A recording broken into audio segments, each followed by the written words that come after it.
Welcome back, and thank you for being here tonight. In the next couple of hours, we're going to wander slowly through some of the strangest amusement parks the world has ever quietly forgotten. Places built for laughter that the years simply walked away from. There's nothing to do now, and nowhere to be. Let your shoulders drop. Let your breathing slow. And if your eyes want to close, let them. You can drift off whenever you like. I'll keep the lights low and the story soft, and we'll travel gently from one silent fairground to the next. Chapter 1. The Wheel That Never Turned. We begin in a place you may already know, because it has become, over the years, the most famous abandoned fairground on Earth. But tonight we won't approach it the way most people do, in a rush of alarm. We'll approach it slowly, the way you might walk into a quiet room at the end of a long day. The town is called Pripyat. It sits in the north of Ukraine, close to the border with Belarus, on a soft bend of the river that gave the town its name. If you had visited in the early spring of 1986, you would not have found a sad place at all. You would have found one of the youngest, brightest, most hopeful towns in the entire Soviet Union. Pripyat had been built only a little while before, in the early 1970s, to house the people who worked at a brand new power station a few kilometres away. The plant was named after a nearby town, an older town called Chernobyl, but the workers and their families lived here, in Pripyat, in clean white apartment blocks arranged around wide avenues and squares. The average age of the people who lived here was around 26.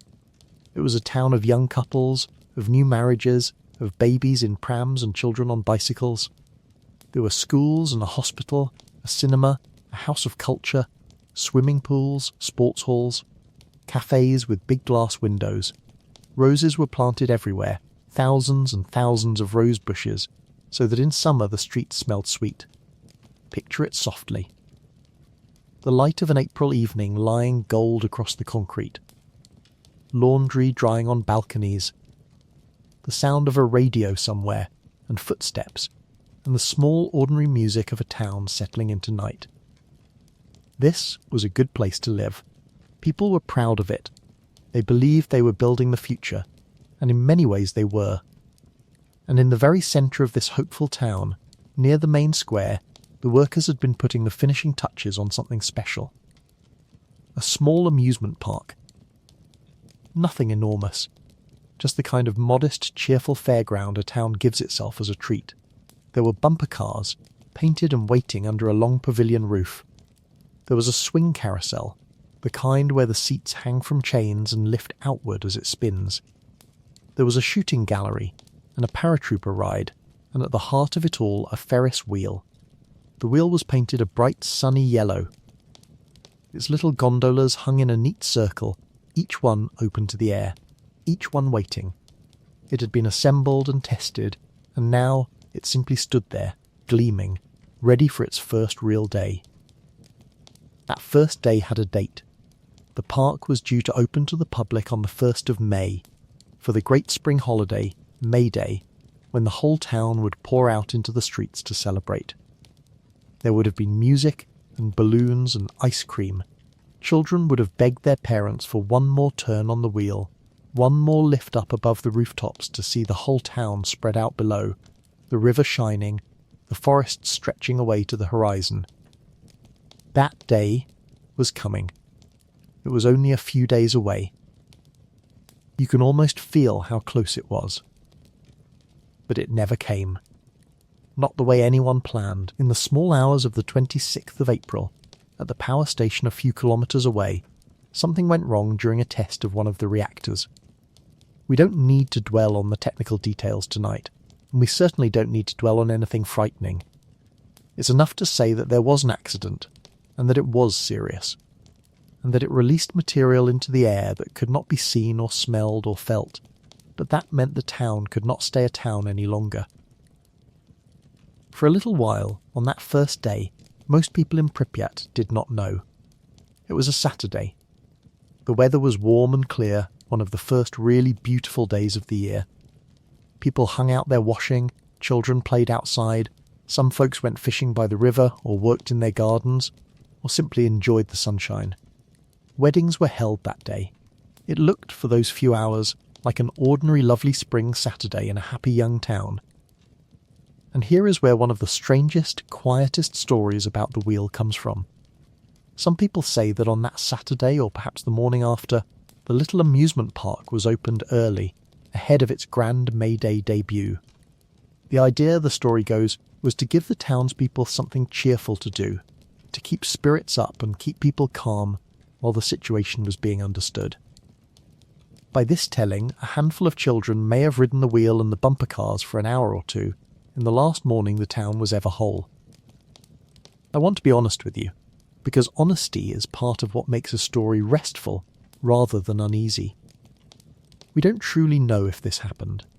It's one of those tales that has grown up around the place, repeated so often that it feels like fact, but the records are unclear, and many who would know remember it differently. So hold it lightly. Perhaps a few children did ride the wheel that morning. Perhaps no one ever did.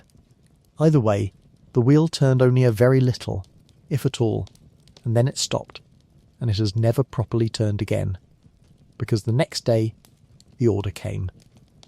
The town would have to leave. The evacuation of Pripyat happened on the afternoon of the 27th of April.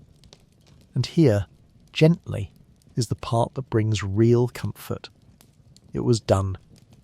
The people were taken to safety. Buses came, more than 1,000 of them, a long quiet line of them rolling into town, and over the course of a few hours, nearly the whole population of close to 50,000 people boarded those buses and were carried away westward, out of harm's reach.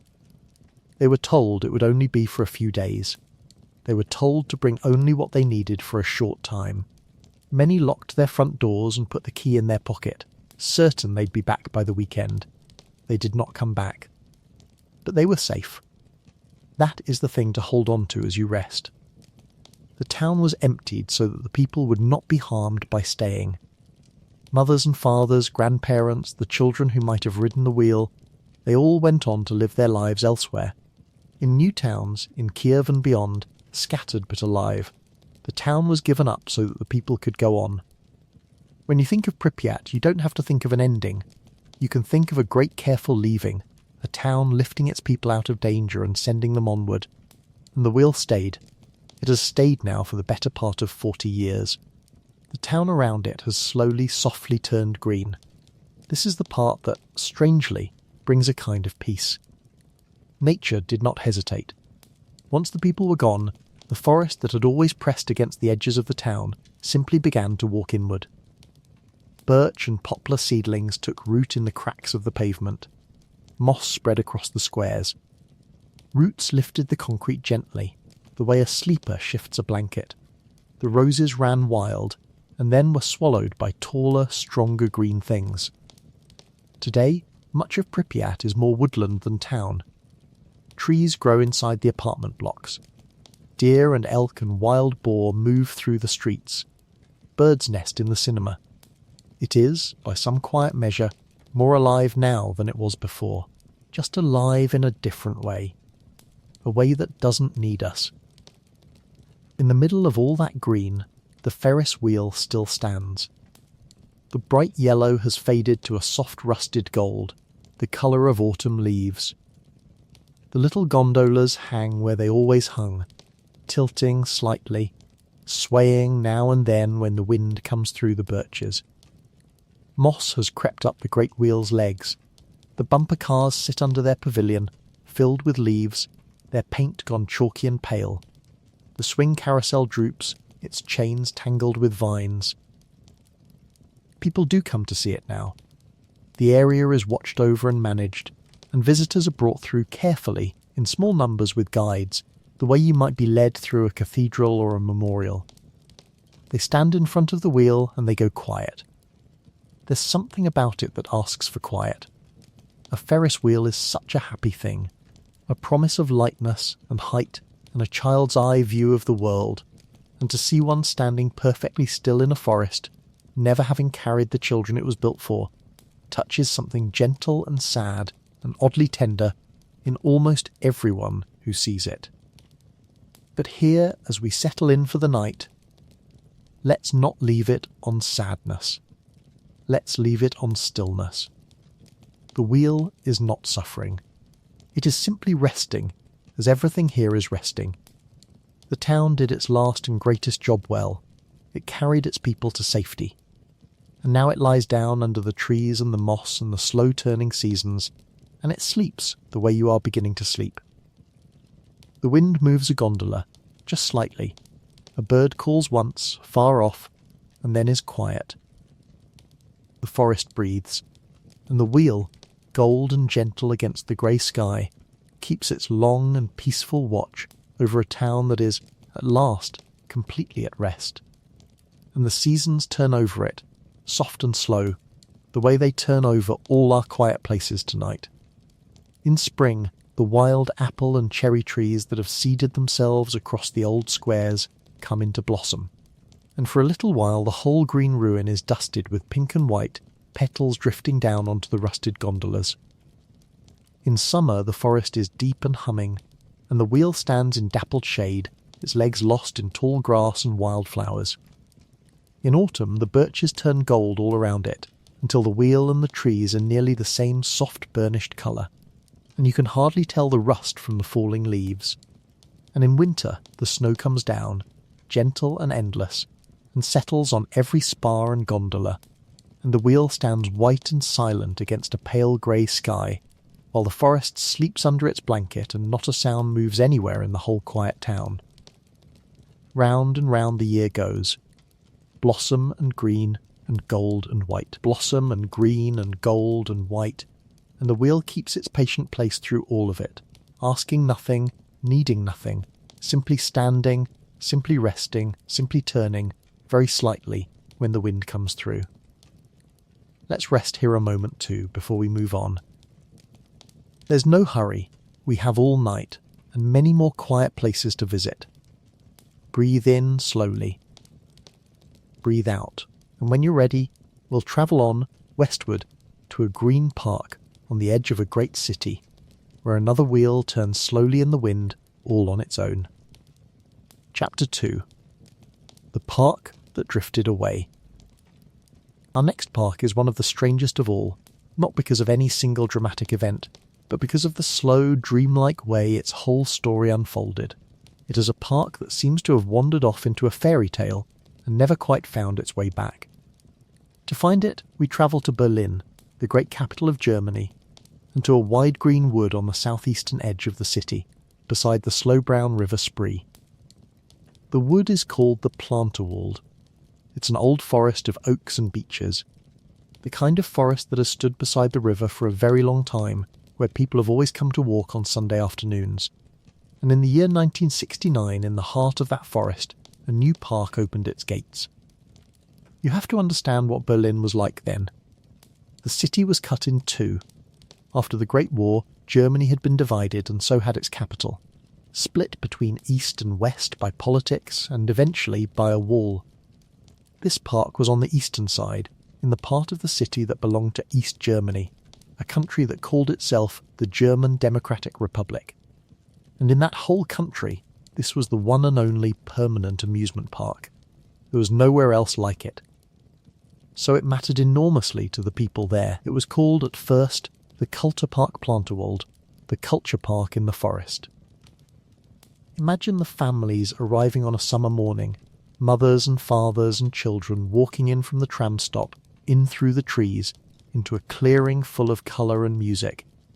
There was a grand Ferris wheel, big and white, lifting riders up above the treetops to look out over the river and the city beyond. There were carousels and a little railway that chugged around the grounds. There were rowing boats shaped like swans that you could paddle around a pond. There was the smell of roast almonds and fried dough, and the tinny bright sound of fairground organs, and the laughter of children, and the whole warm, ordinary happiness of a day out. For families in the East, where many things were scarce and grey and carefully controlled, this park was a rare pocket of pure delight. Generations grew up on that white Ferris wheel. People had their first dates there, their first kisses at the top of the wheel with the whole divided city laid out below. For 20 years the park did what it was built to do. It made people happy. Then, in 1989, the wall came down, Germany became one country again. And everything changed, including the little park in the forest. When the East and West joined together, the old state that had run the park was gone, and the park had to find a new way to survive in a new world. It was handed over to private owners, a family, and given a new name. From then on it was called Spree Park, after the river. The new owners had big dreams. They wanted to turn the gentle old culture park into a modern Western-style theme park, full of new rides and bright new themes. They built an English village, a little corner of mock Tudor houses. They added a water ride, a roller coaster, a great many new attractions. And, in one of the details that makes this park so strange to picture, they set out a collection of enormous dinosaurs, life-sized models of creatures from millions of years ago, standing among the trees as if the forest had grown backward into deep time. For a few years in the early 1990s it worked. Crowds came. On its best days well over 1 million people passed through in a single year. The white Ferris wheel turned and turned above the Planterwald, and the swan boats drifted on the pond, and the dinosaurs kept their silent watch, and all seemed well. But slowly, gently, the trouble crept in, the way trouble often does, so quietly you barely notice until it has settled in completely. The park had been built deep in a protected forest, and there was almost nowhere for visitors to park their cars. People found it hard to reach. The entrance fees went up, the crowds thinned. Debts began to gather, the way fallen leaves gather in the corners of a yard, a few at first, and then drifts of them. The owner tried new attractions and new ideas, but each one cost money the park didn't really have, and the visitors kept dwindling, and the debts kept rising. By the autumn of 2001, it was over. The gates closed, the rides stopped, and here the story takes the strangest turn of all, the turn that lifts Spree Park out of the ordinary and into something that feels almost like a fable. The owner, deep in debt and unwilling to let his park simply die, made an extraordinary decision. He would take the park with him. He arranged for several of the big rides to be packed up, dismantled, loaded into shipping containers, and sent across the ocean to Peru, in South America, where he hoped to open the whole park again, under a new sky, far from his troubles. 6 of the great attractions were crated up and shipped away. He moved his family to Lima, the capital of Peru, and tried to start over. But the new park in Peru never really took root either, and the debts followed him across the world. And then, in a chapter that I'll tell you only softly, because it's strange and a little sad rather than frightening, some of those shipped ride parts became tangled up in a serious crime. Hidden inside the great masts of one of the rides, when they were eventually shipped back toward Germany, the authorities discovered a large quantity of smuggled drugs. The owner was caught and brought to court and given a prison sentence. His grown son, who had been involved, was held far away in Peru for a long time, much longer than the father. It was a sorry, tangled end to a family that had once simply wanted to run a happy little fairground in the forest. I tell you this not to trouble you, but because it's part of why people find this place so haunting and so strange. A park that began as a gentle gift to the families of a divided city ended up scattered across 2 continents, wrapped in debt and crime and a father's desperate dreaming. It's the kind of story that feels too odd to be real, and yet it is. And meanwhile, back in the Planterwald in the forest beside the Spree, the park itself was left behind. Most of the rides were gone, shipped away or sold off. But not all of them. Some things were simply too big, or too broken, or too forgotten to move. And chief among them was the great white Ferris wheel. It could not be taken. So it stayed, and here is the detail that has made Spree Park famous among all the world's abandoned places. The detail that is somehow both eerie and strangely beautiful. The Ferris wheel was never switched off at the source. Its brakes were not fully locked. And so, for years, whenever the wind came up off the river and pushed against its great circle, the wheel began, very slowly, to turn. All on its own. with no one there. No riders, no operator, no music, just the wind in the forest and a giant white wheel revolving quietly above the empty trees, creaking softly as it went, around and around, going nowhere, carrying no one, turning simply because the wind asked it to. People who came to see it, and many did over the years, drawn by the strange magic of the place, said the sound of it was the thing they remembered most, that slow groan and creak of the wheel coming around in the dark, the gondolas swaying, the river sliding past below. It became one of the most photographed abandoned things in all of Europe. The wheel turning by itself. The fallen dinosaurs lying in the long grass, their painted skins peeling, vines climbing their legs. The swan boats drifting loose on the pond or piled up against the bank. A whole flock of grimy white swans tangled together and slowly filling with rainwater and leaves. The forest, of course, did what forests do. It came back in. Brambles swallowed the paths. Saplings pushed up through the cracked concrete of the old plazas. The English village faded and grew soft with moss. A fire came through one part of the grounds one year and left its dark marks. And through it all the wheel kept turning whenever the wind blew, patient and ghostly, and somehow companionable, like an old animal too gentle to leave. In time, the city of Berlin took the land back into public hands, and made plans, careful and slow, to bring the forest park back to life in a new and quieter way. Not as a roaring theme park, but as a green space for art and nature and gentle wandering, much closer in spirit to the old culture park of 1969 than to the bright loud dream that had failed. The dinosaurs and the most broken rides have been cleared away. The wheel, beloved as it is, has been kept and cared for, repaired and preserved, a memorial to all the summers it spun above the Planterwald. So the strangest thing about Spree Park in the end is how its story curves all the way back around, like the wheel itself. It began as a gift to families in the forest. It drifted off into the wide world and got lost there in debt and distance and trouble. And then, very slowly, it came home, back to the quiet wood beside the river where it started, to be a place of green peace once more. Let that be the picture you carry as we rest here for a moment. Not the trouble, not the long sad journey, just the wheel, white against a grey Berlin sky, turning slowly in the wind above the old oaks of the Planterwald, creaking gently, going nowhere, in no hurry at all. The river slides by, the wind comes and goes, the wheel turns and slows and turns again, and the forest, patient and forgiving, holds it all softly in the dark. Breathe slowly now. We'll rest here a while.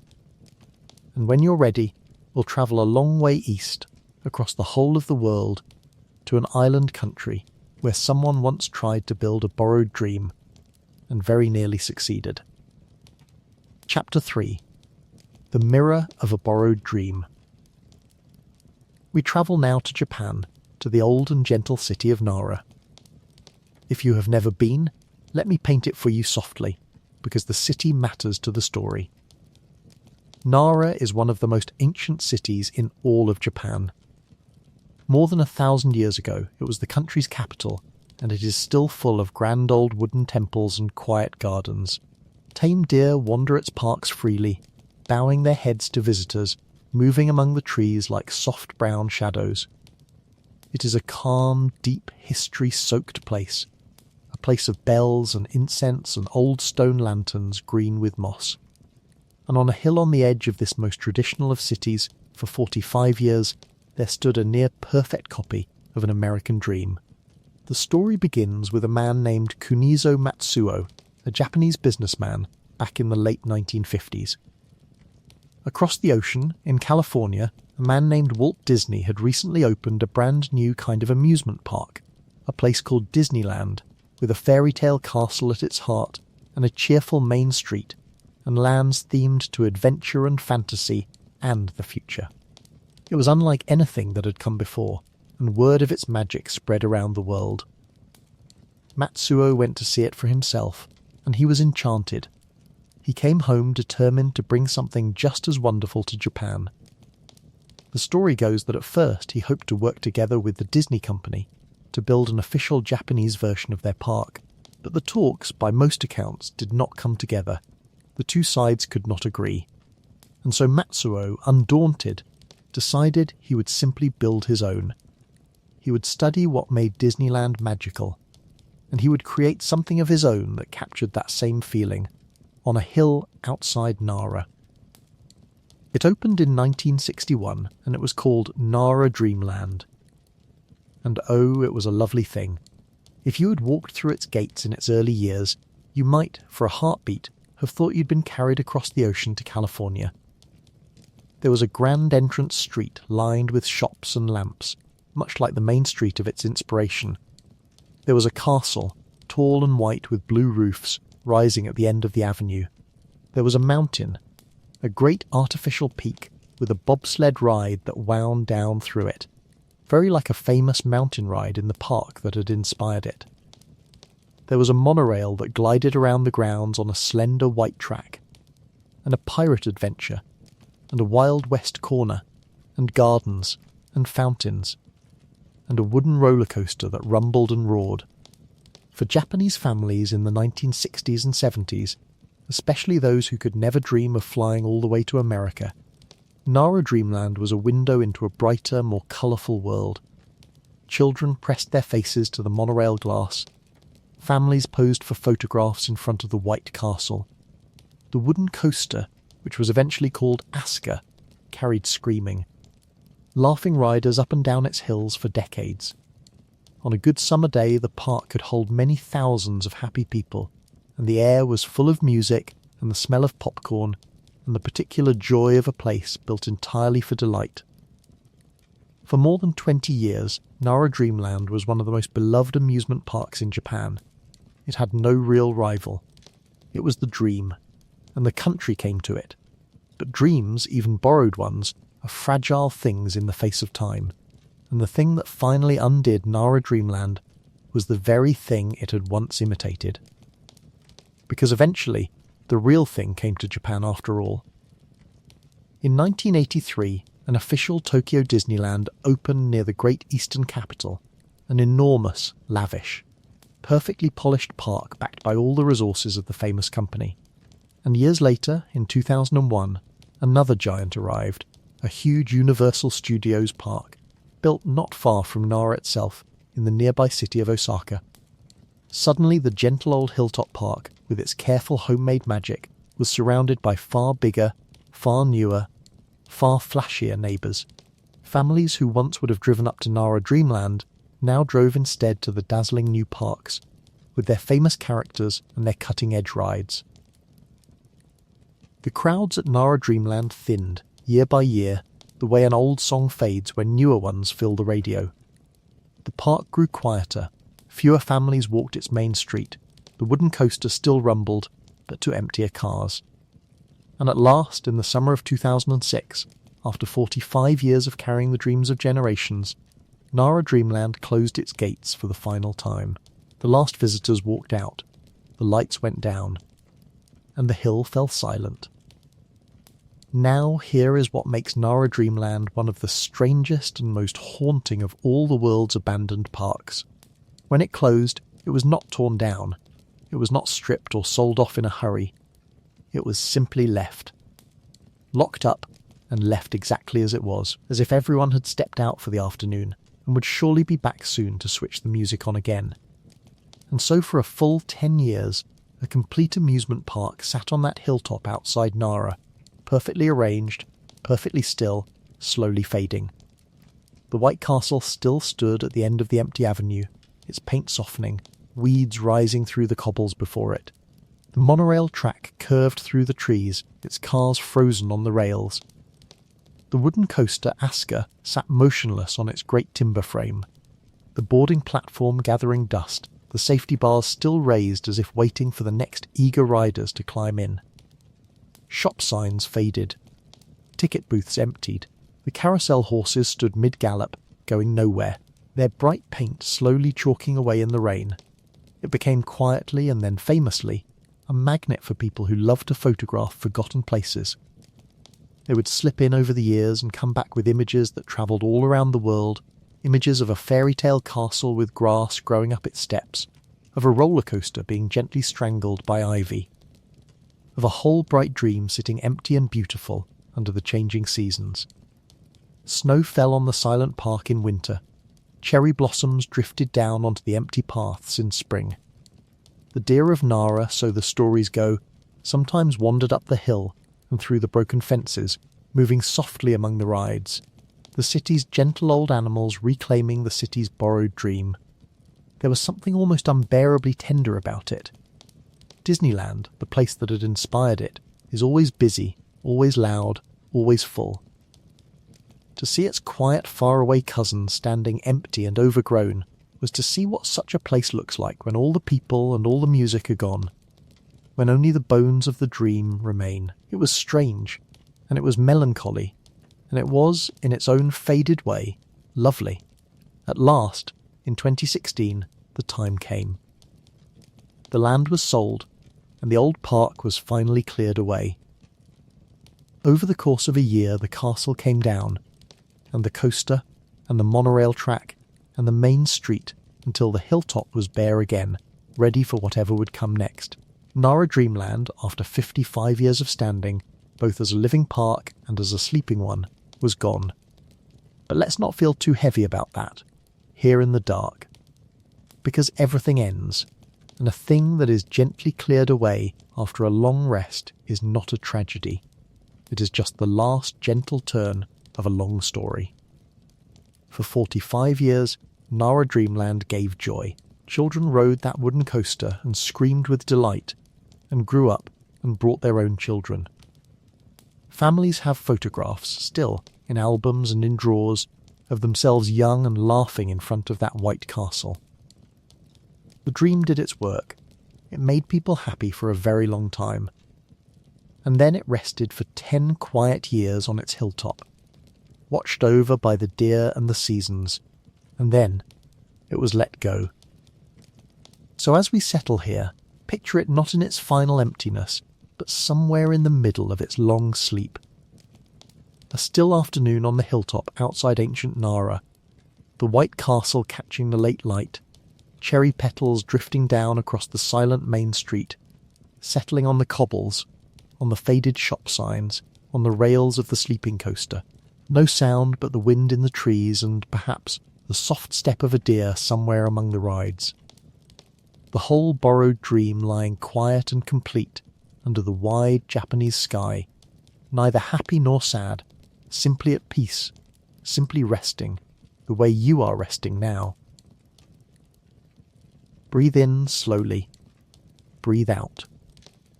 Let the white castle fade gently behind your eyes. We'll rest here a while in old Nara, among the deer and the cherry trees. And when you're ready, we'll travel a little way across Japan, to the foot of a great and famous mountain, where someone once built a giant, and then laid him down to sleep. Chapter 4. The Sleeping Giant. We stay in Japan a little longer, but we move now to one of the most strangely beautiful and short-lived parks ever built. A park whose centrepiece was not a wheel or a coaster, but a giant. A single enormous man, lying on his back, asleep on the ground. To find him, we travel toward the most famous mountain in all of Japan, Mount Fuji. You surely know its shape, even if you've never seen it in person. That perfect, gentle cone, snow-capped, rising alone above the land, so symmetrical it looks almost dreamed. For centuries it has been sacred. Poets have written about it, painters have painted it 10,000 times, and travellers have journeyed for days simply to stand and look at it. It is, perhaps, the most beloved mountain on earth. Around the base of Mount Fuji lies a region of forests and lakes, a high, cool, quiet country. And it was here, in this country at the foot of the sacred mountain, that a theme park opened in the spring of 1997. It was called Gulliver's Kingdom. The park took its theme from a very old story, a book written long ago by an Irish writer named Jonathan Swift, called Gulliver's Travels. In that story, a sailor named Gulliver is shipwrecked and washes up on the shore of a tiny country called Lilliput, where all the people are only a few inches tall. While he sleeps on the beach, exhausted, the little Lilliputians swarm over him and tie him down with hundreds of tiny ropes and stakes, so that when he wakes he finds himself a helpless giant, pinned to the ground by 1,000 threads, unable to rise. And that single image, the giant lying bound upon the earth, was the heart of the park. At the centre of Gulliver's kingdom, the builders had created an enormous statue of Gulliver himself, lying flat on his back, perhaps 45 metres long, his arms outstretched, his face turned up to the sky, exactly as he lies in the story when the little people pin him down. He was so large that you could walk all around him, stand beside his great resting head, look up at the curve of his chest rising like a hillside. There was even a slide built so that visitors could ride down across his huge reclining body. He was the giant of the park, and he simply lay there, calm and enormous and endlessly patient, gazing up at the clouds and at the slopes of Mount Fuji beyond. It should have worked, a giant at the foot of a sacred mountain. There was a real strange poetry to it. But Gulliver's Kingdom, for all its bold central idea, struggled almost from the moment it opened. Part of the trouble was simply money and timing. The park had been an expensive thing to build, and it opened at a difficult moment, when the country's economy was not strong and families had less to spend on days out. Part of it was the location. The high country around Fuji is beautiful, but it can be cold and remote, harder to reach than the busy cities where the big parks thrived. And part of it, if we're honest, was that the area itself had come to carry a certain heaviness in people's minds, a quiet, hard-to-name reputation, the kind of place sometimes gathers over the years for reasons that have nothing to do with an amusement park. Some places, fairly or not, get spoken of in lowered voices, and this stretch of country near the great forests of Fuji had become one of them. None of that was the park's fault. But it sat in the air around the place, and perhaps it kept some families from coming. Whatever the reasons, the crowds never really arrived.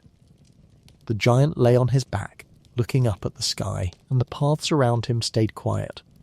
The park opened in 1997, and by 2001, just 4 short years later, it had already closed.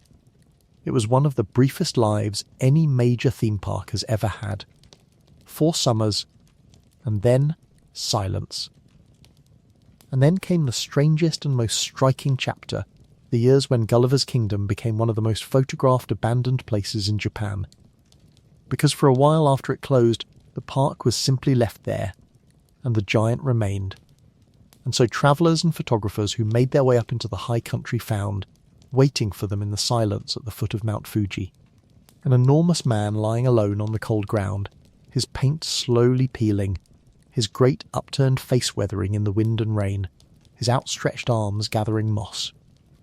The images are unforgettable.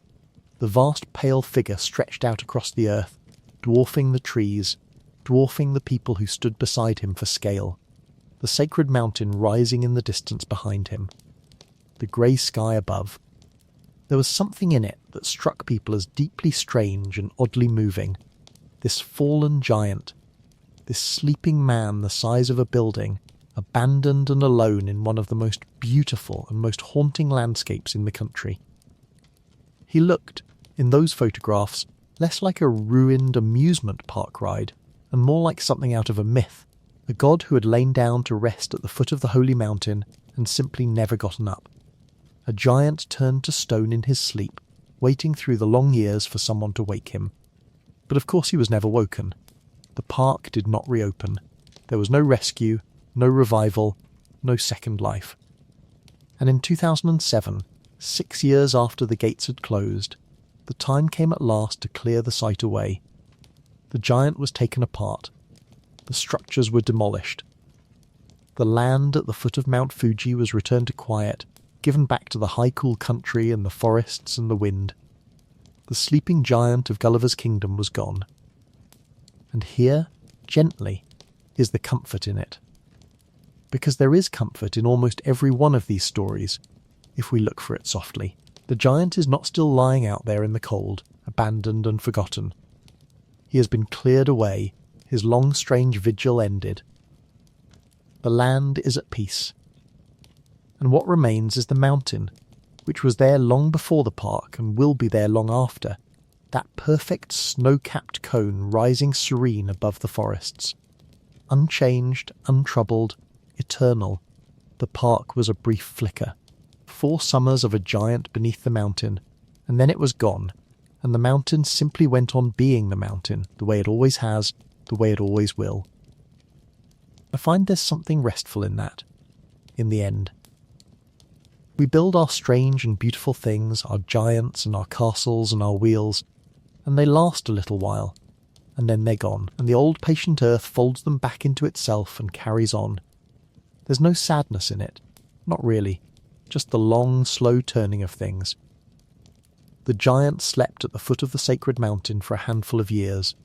Now he sleeps somewhere deeper, dismantled and at rest, and the mountain keeps watch over the quiet country where he used to lie.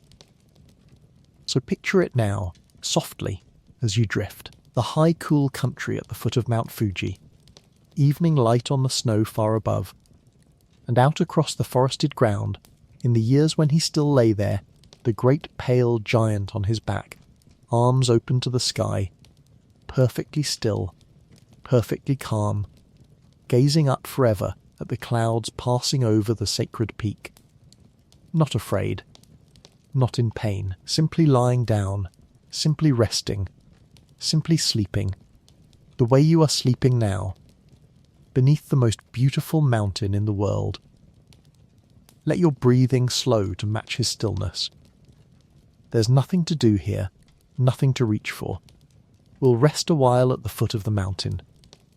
And when you're ready, we'll cross the wide ocean to the warm south of America, to a city of music and water, where a whole bright park was put quietly to sleep by a single great storm.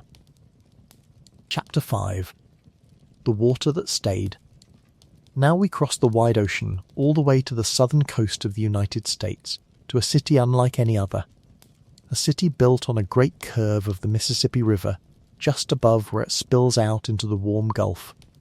A city of music drifting from open doorways, of iron balconies and old courtyards, of jazz and food and dancing and laughter. The city of New Orleans.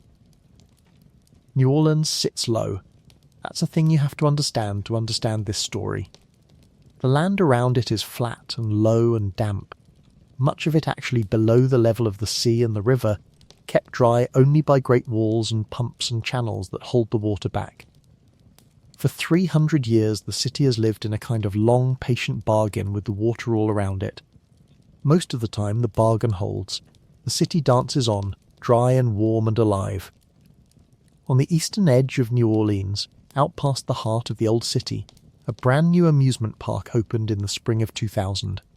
It was called Jazzland, and it was a love letter to the city itself, themed all around the music and the spirit of New Orleans. There were areas styled after the old French Quarter, with wrought iron and bright shutters. There was a Mardi Gras section, full of the colour of the city's great carnival. There were sections themed to the bayou, to the swamps and waterways of Louisiana. And there were rides, plenty of them. A tall wooden roller coaster called the Mega Zeph, which thundered along its track. A Ferris wheel. A carousel. Spinning rides and water rides in a great grinning clown's face, a jester, set up at the entrance to welcome everyone in. A few years later, in 2003, the big national company Six Flags took the park over and gave it their name, and added more rides still, and the park became Six Flags New Orleans. On warm evenings it glittered with lights. Families came after dark when the heat had eased, and the coaster roared and the music played, and the jester grinned over it all, and for a few good years it was exactly what it was meant to be. A bright, loud, joyful corner of one of the most joyful cities on earth. Then came the last week of August, in the year 2005. And out in the warm Gulf, the water that the city had bargained with for 300 years gathered itself into one of the most powerful storms the country had ever seen. Its name was Katrina.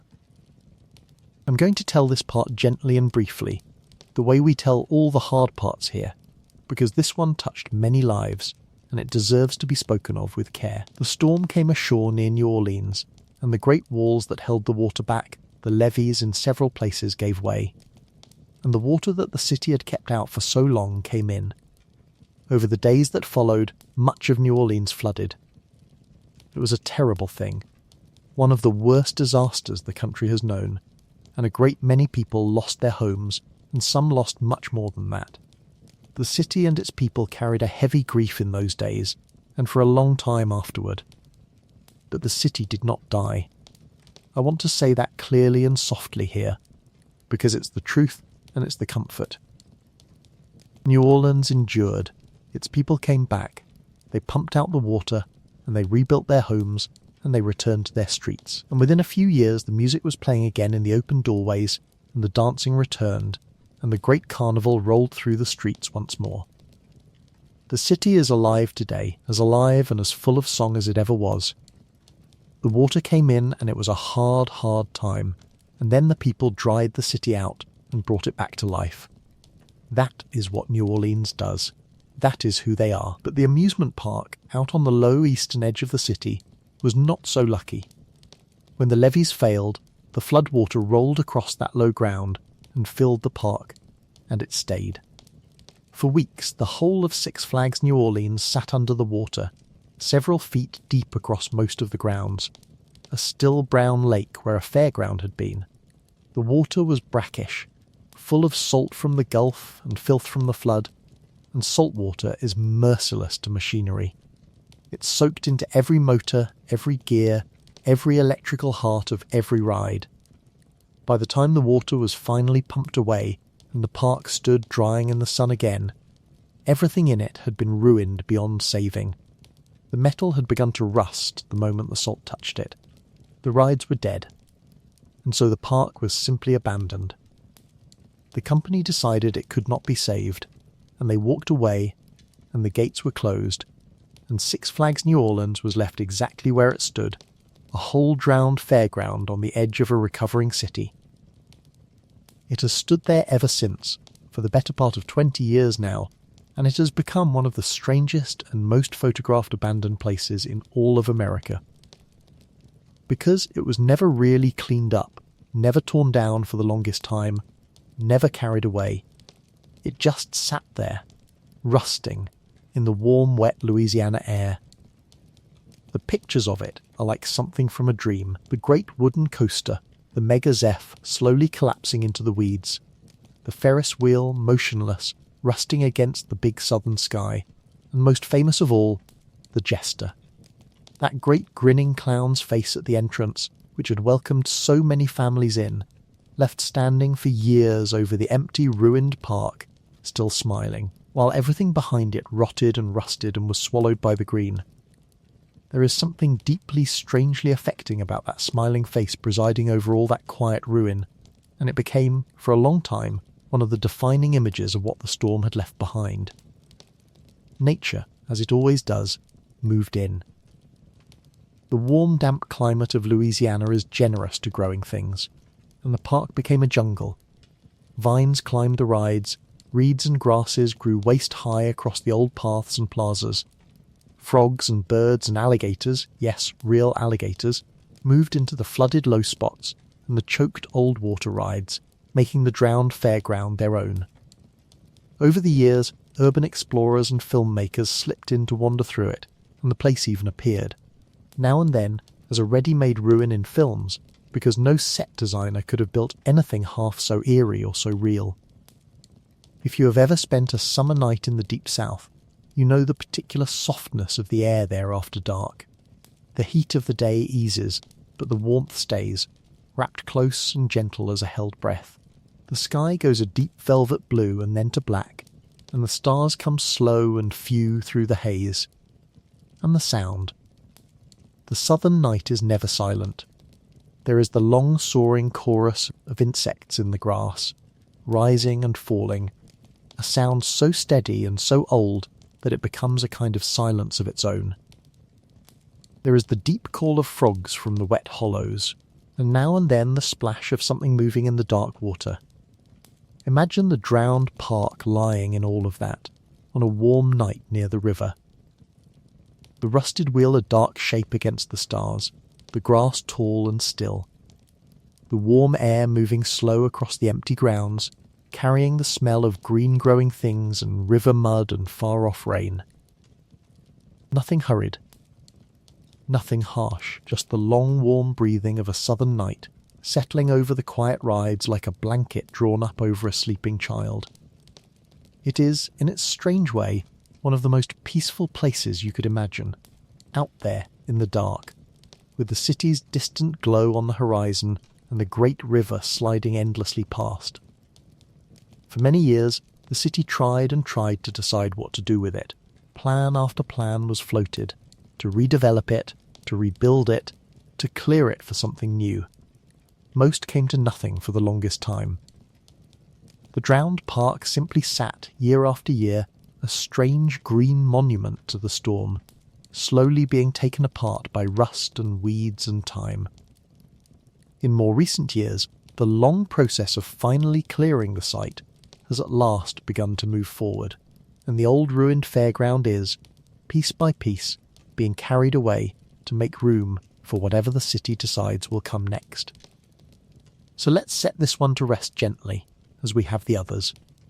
The hard part of this story, the storm and the grief it brought, belongs to the past, and the city it struck has long since stood back up and gone on singing. The park is only a thing, only metal and timber, and its slow rusting quiet has hurt no one. It has simply lain there, drowned and then drying, a strange green island of stillness on the edge of a living city, while New Orleans itself danced its way back to life all around it. Picture it now as you drift, but picture it kindly. Evening light, soft and golden, the way it falls in the warm south. The old Ferris wheel standing still against a sky going pink and orange over the river. Reeds whispering in the breeze across the silent grounds. A heron lifting slowly from the flooded hollow, where a water ride used to splash, and at the gate, faded now and gentle, the old jester's painted face, still smiling its long patient smile over a park that has finally, completely come to rest. The water came long ago, and then it went, and the city lived, and the park sleeps on in the warm Louisiana dusk, harming no one, frightening no one, simply resting, simply quiet, as the great river slides past in the dark. Breathe slowly. Let the warm southern evening settle over you. We'll rest here a while by the river. And when you're ready, we'll travel halfway around the world again, to the fields outside a vast and ancient city, where someone began to build a fairy tale castle, and then simply stopped. Chapter 6. The Castle in the Fields. Our next park is perhaps the strangest of them all, because it is a park that was never finished, and so was abandoned before it was ever truly alive. A dream that was started, and then simply set down and walked away from, and left standing half-built in the middle of a field, where for years the local farmers grew their crops right up to its walls. We travel now to China, to the wide flat country a little way to the northwest of the great capital city, Beijing. Beijing is one of the oldest and largest cities on Earth, a vast sea of buildings and people stretching to every horizon. But drive out of it, out past the edges where the city thins, and you come into farming country. Quiet villages and broad fields where people have grown grain and vegetables for countless generations. The land is flat and open, and in late summer it fills with tall green corn, rustling softly in the wind for kilometre after kilometre. It was here in this farming country near a small village in the late 1990s that an ambitious company set out to build something enormous. They wanted to create the largest amusement park in all of Asia, a grand and dazzling place that would draw visitors from across the country and beyond. It was to be called Wonderland. And at its heart, rising above the flat green fields, they planned a castle. Not a small one. A soaring fairy tale castle with tall spires and high white walls, the kind of castle that anchors a great theme park, the kind you see from far away and feel your heart lift at the sight of. They broke ground, and construction began, and for a little while the dream rose up out of the cornfields. The skeleton of the great castle climbed into the sky, a huge frame of grey steel and concrete, its towers reaching upward, its outline already grand, even unfinished. Around it, the beginnings of other buildings took shape. You could stand in the field and look up and begin to imagine it. The white walls that would clad those grey bones, the flags that would fly from those towers, the crowds that would one day pour through the gates. But the dream stalled. The reasons, as so often, came down to money and to disagreements over the land itself. There were disputes, it said, between the company and the local people, the farmers and villagers, over the price of the ground and the terms of the building. Costs rose. Talks broke down. And at some point, with the great castle still only a skeleton against the sky, the work simply stopped. The builders packed up and left, and the dream was abandoned, frozen exactly as it was, half made, in the middle of the fields. And then something quietly extraordinary happened, something that made Wonderland one of the most strangely beautiful abandoned places anywhere in the world. The farmers came back. The land, after all, was good farming land, and it had been farmed for generations, and the half-built park was not using it. So the local people, practical and patient as farming people tend to be, simply went on with their work. They planted their crops, as they always had, in the open ground between and around the abandoned structures. And so for years there stood this astonishing sight, this image that travelled all around the world once photographers found it. A vast grey skeleton of a fairy tale castle, rising lonely and enormous above a field of tall green corn. Farmers in straw hats working among the rows, their vegetables and their grain growing right up to the base of the great unfinished towers, goats and the occasional cow grazing in the shadow of the spires. The most fanciful of buildings, a castle out of a children's storybook, standing silent and unroofed in the most ordinary and ancient of settings, a working farmer's field. There was a real poetry to it, a strange, gentle magic. The castle that was meant to be the heart of a roaring, crowded amusement park instead presided over nothing but quiet fields and the slow turning of the agricultural seasons. In spring the ground around it was bare and brown and freshly turned. In summer the corn rose up green and tall until it nearly swallowed the lower structures. In autumn the fields turned gold and were harvested, and the castle stood over the stubble. In winter the snow came and settled on the grey towers and the empty land, and the whole scene went white and silent. Year after year the seasons rolled over the unfinished dream, and the farmers worked their rows, and the castle simply stood, neither built nor torn down, caught forever in the moment just before it might have come to life. People who went there said it was one of the most peaceful abandoned places they had ever visited, precisely because it had never been busy, never been full, never been loud. It carried no memory of crowds, no echo of music or screams of delight, because it had never had any. It was a silence that had always been silent, a dream that had only ever been a dream. To walk through it was to walk through a kind of beautiful unfinished thought, an idea that someone had begun to have, and then set gently aside. In time, of course, the question of what to do with it came up, as it always does. The land was valuable, and the half-built structures, lovely as they were in their lonely way, were not safe to leave standing forever. And so eventually, around the year 2013, the decision was made, and the great grey skeleton of the castle was at last taken down. The towers came apart, the frame was cleared away.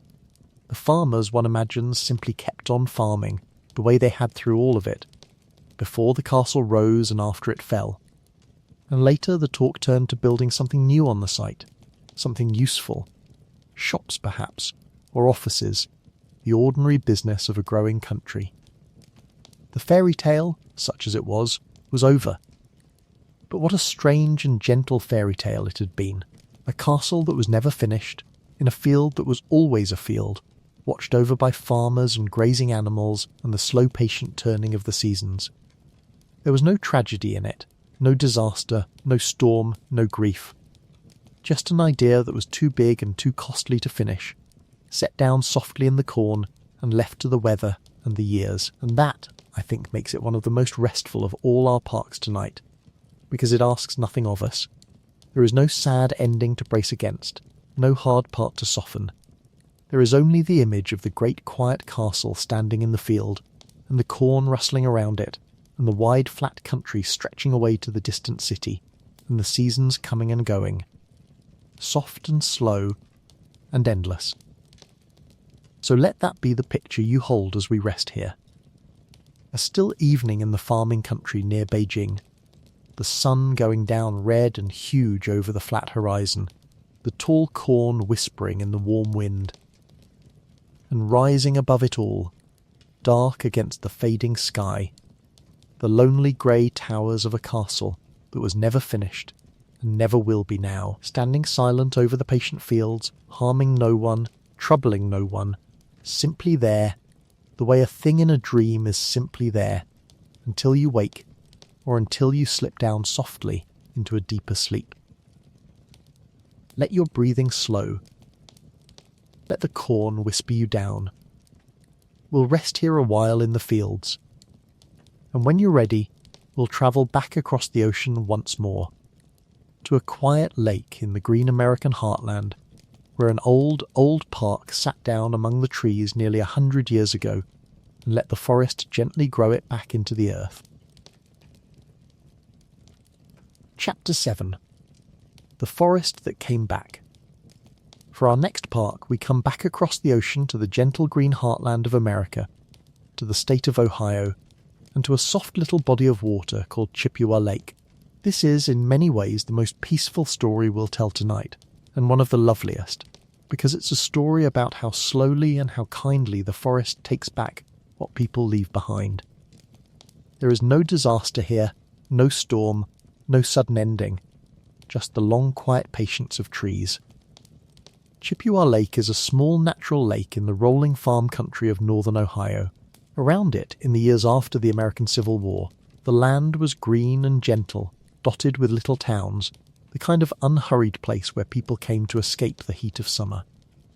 And in the year 1878, on the shore of that quiet lake, an amusement park opened its doors. That's a very long time ago.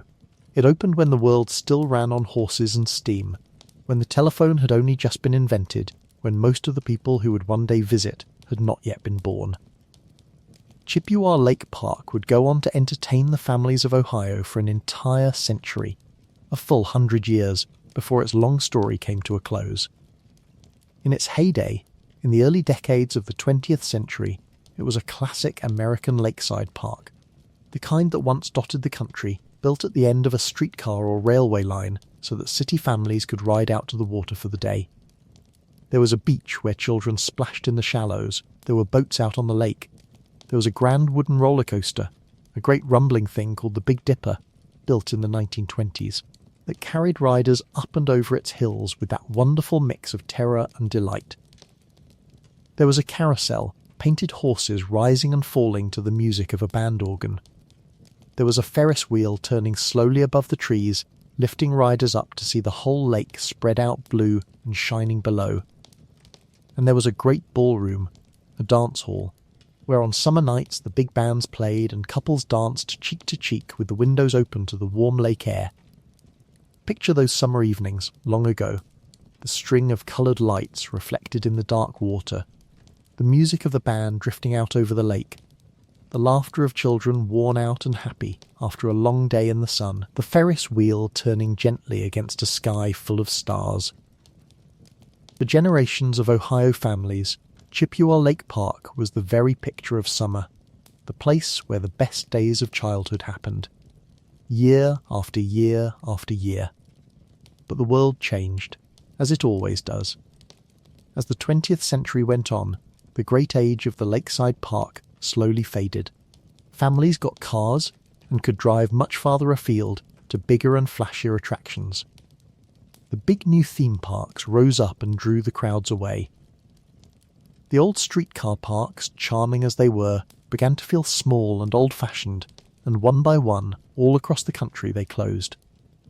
And at Chippewa Lake, the crowds thinned, year by year, summer by summer, until at last, in 1978, exactly 100 years after it had opened, the park closed its gates for the final time.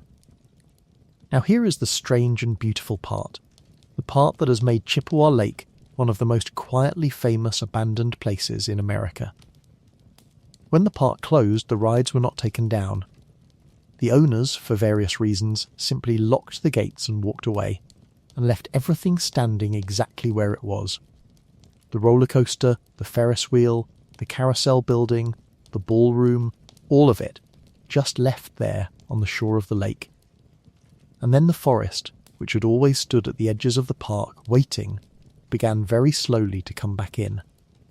It did not happen quickly. Forests are patient. But year by year, season by season, the trees returned. First the weeds and the brambles crept across the old midways and parking lots. Then saplings took root in the cracked pavement, in the flower beds, in the very paths where children had once run. And those saplings grew, slowly, into young trees. And the young trees grew into tall ones, and the tall ones reached out their branches and joined together overhead, and a forest closed over the whole sleeping park. And the most remarkable thing of all was what happened with the rides. Because the trees did not grow only around the rides. In many places, they grew right up through them. A tree took root directly beneath the great Ferris wheel and grew up through the very centre of it, year after year, until the wheel was held in the arms of a full-grown tree, the rusting steel circle and the living green branches woven together into a single strange and beautiful thing. Trees grew up between the timbers of the old roller coaster, lifting and twisting the track, until you could no longer tell where the coaster ended and the woods began. The carousel building filled with leaves and saplings. The whole park, slowly, gently, completely, became a forest with the bones of a fairground hidden inside it. For decades it stood like that, and it became a kind of pilgrimage place for people who love forgotten things. They would make their way in through the trees and find themselves wandering through a real forest that was also, somehow, the ghost of 100 years of summers. The Ferris wheel held in the tree's embrace, the roller coaster vanishing into the green, the ballroom standing silent among the trunks, its dance floor carpeted with fallen leaves, the music long gone, the dancers long grown old or passed gently on. It was eerie, yes, but it was a soft and gentle eeriness, not frightening at all. More like walking through a beautiful dream of summers past. More like watching the earth tenderly tuck an old beloved worn-out thing into a blanket of green and let it sleep. Over the years, the elements and the occasional fire took their toll on the old wooden structures, and in time much of what remained was at last cleared away, and there has been talk, on and off, of building something new on that lovely shore. But for a long, long time, Chippewa Lake Park stood as one of the purest and most peaceful images of nature, reclaiming the human world that you could ever hope to see. A whole century of summer joy, slowly and lovingly folded back into the forest. And there's such comfort in that, isn't there? Nothing was lost, not really. The laughter that rang out across that lake for 100 years did not vanish. It simply soaked into the place, into the soil and the water and the trees. The children who rode that Ferris wheel grew up and lived their lives, and many of them carried the memory of those golden summer evenings all the way to the end of their days. And the park itself was not destroyed, not torn down in violence, not drowned or burned or abandoned in fear. It was simply, gently, let go, and the patient forest gathered it up and held it close and grew up softly all around it. So picture it now, as we settle here to rest. A still autumn afternoon at Chippewa Lake, golden light coming down through a canopy of trees, the lake beyond, calm and silver. And among the trees, half hidden in the green, the soft rusted curve of an old Ferris wheel, held forever in the arms of a tall tree that grew up through its heart. Leaves drifting down one by one, settling on the old paths where children used to run. No sound but the wind in the high branches, and, somewhere out on the lake, the call of a single bird. 100 summers, sleeping under the leaves. The forest, patient and kind, keeping its long green watch. And everything, completely and peacefully at rest. Let your breathing slow to the drift of the falling leaves. There is nowhere to be, nothing to do. We'll rest here a while by the quiet lake. And when you're ready, we'll travel west, far west, out of the green country and into the wide open desert, to find a most unlikely thing waiting in the sand and the sun. Chapter 8. The Oasis in the Sand. Now we travel to one of the strangest settings any amusement park has ever had. We're going out into the Great Mojave Desert, in the American West, to the long empty stretch of sand and rock and scrub that lies between the city of Los Angeles and the bright lights of Las Vegas. It is a hot, dry, enormous country, the desert. The land rolls away flat and pale to distant blue mountains. Spiky desert plants dot the ground. The sun beats down by day, fierce and white, and at night the sky fills with more stars than you have ever seen. Almost nothing lives out here, and almost nothing stays. It is the last place on earth you would ever expect to find a water park. And yet, for a few decades, that is exactly what stood out there in the sand. A water park. Slides and pools and splashing children in the middle of one of the driest deserts in America. The story began back in the late 1950s and early 1960s with a man named Bob Byers. He owned a piece of land out there in the desert, near a spot where, remarkably, there was water, a natural source bubbling up in that dry country. He began, at first, simply as a private retreat for his own family, building a little oasis around the water, with a lake and some slides. He named it Lake Dolores after his wife. It was a personal paradise, a green, wet corner in the brown, dry vastness, a place to bring the family on weekends and cool off under the desert sun. But it grew. Over the years, Byers added more and more to it, and eventually opened it to the public, and it became a genuine water park, one of the very first of its kind in the whole country. Travellers driving the long, hot highway between Los Angeles and Las Vegas, sweating in their cars, would see the impossible sight of water slides rising up out of the desert, and they would pull off the road, hardly believing their eyes, to splash and cool off in this unlikely oasis. There were tall slides and pools and a long cable that you could ride out over the water and drop from.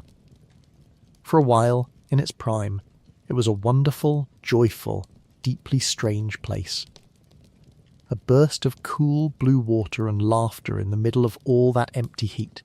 Like so many of our parks, it had its ups and downs over the decades. It closed for a time, and then, in the late 1990s, new owners reopened it with a fresh new theme, all bright nostalgic 1950s style, with a new name, Rock-A-Hula, full of the music and the colours and the cheerful spirit of that earlier era. For a little while it sparkled again, this rock and roll water park in the desert, slides and music and splashing under the big western sky. But the desert is a hard place to keep a dream alive. It is remote, far from any city, expensive to reach and expensive to run, and the water and the equipment needed constant care under that punishing sun. There were money troubles. And, as gently as I can tell it, there was an accident there at one point. The kind of thing that can happen at any park where people slide and splash, and it led to difficulties and to the kind of legal trouble that can drain a small business dry. Whatever the full tangle of reasons, the park could not hold on. By the early 2000s, Rock-A-Hula closed for good.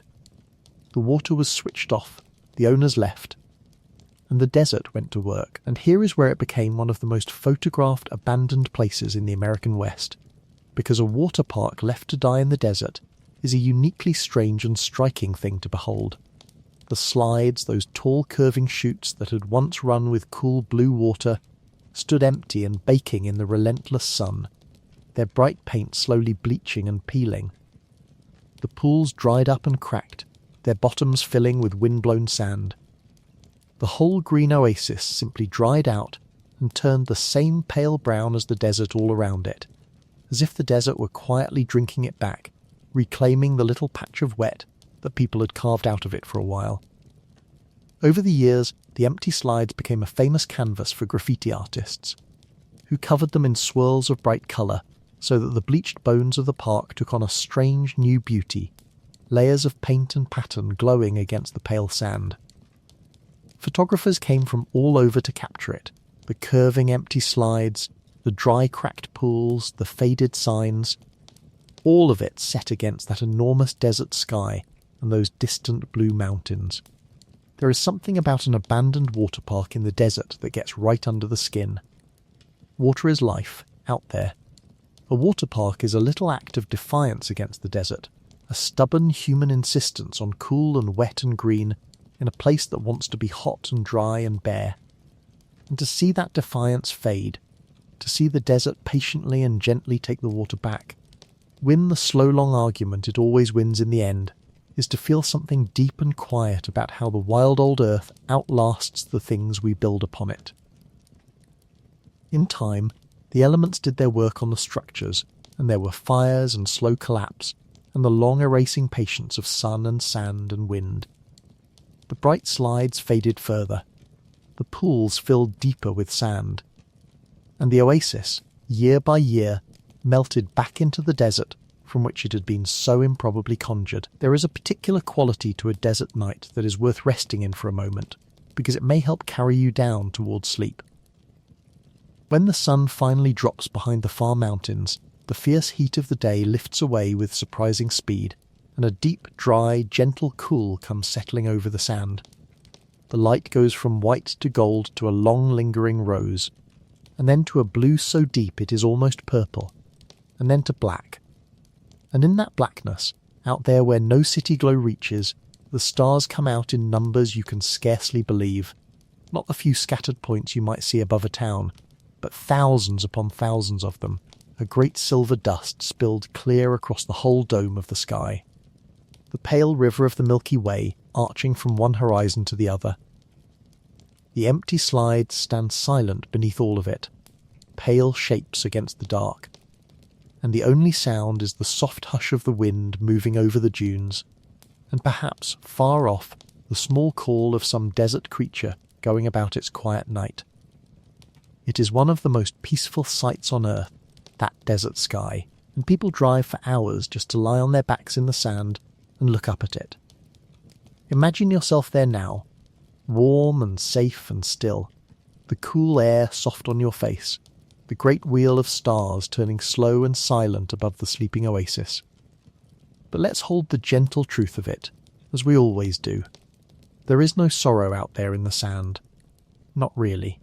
The park gave decades of cool blue joy to travellers crossing one of the hottest roads in the country. Children who would never otherwise have splashed and slid that day pulled off the highway and had an afternoon of pure delight in the middle of the desert, and then drove on, refreshed and laughing, carrying the memory with them. And when the park's time was done, it was not destroyed in any cruel way. It simply dried up, gently, under the sun, and the great patient desert, which was there for millions of years before the park, and will be there for millions of years after, quietly folded the little oasis back into itself. So picture it now, as you drift towards sleep. The vast Mojave Desert at the end of the day, the sun sinking low and huge and orange toward the distant mountains, painting the whole sky in colours. The empty curving slides standing pale and quiet against the fading light, their long shadows stretching out across the sand. A warm, dry wind moving softly over the dunes, whispering through the dry pools. The first few stars beginning to prick out in the darkening sky, more and more of them, the way they do out there where nothing blocks the heavens, and the old oasis lying still and peaceful in the cooling sand. No water now, no laughter now, but no pain either, no fear, just the deep quiet of the desert night settling over the sleeping slides, soft and endless and calm. Let that warm desert dusk settle over you. Let the wide quiet of it hold you. We'll rest here a while beneath the desert stars, and when you're ready, we'll travel all the way back across the world again, to the misty hills of Japan, to a park so wrapped in fog and strange stories that some people came to wonder whether it had ever truly been there at all. Chapter 9. The Park in the Fog. We return now to Japan one last time, to the northern country, to a region of green hills and rice fields and soft, frequent mist. And we come to a park that has become famous less for what it was than for how it looked in its final sleeping years, wrapped almost always in a thick white fog, so that the photographs of it look less like pictures of a real place and more like pictures of a dream, or a memory, or a place from a story your grandmother might have told you long ago. The park was called Takakanonuma Greenland. Let me say the name softly for you, because it's a lovely one to drift off to. Takakanonuma Greenland.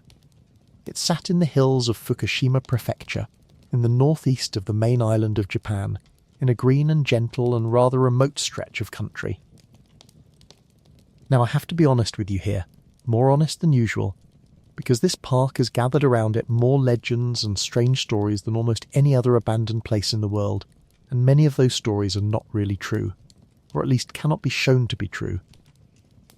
People love a mystery, and they have draped this quiet little park in mystery the way the fog itself draped it, until it's genuinely hard to see the real place underneath.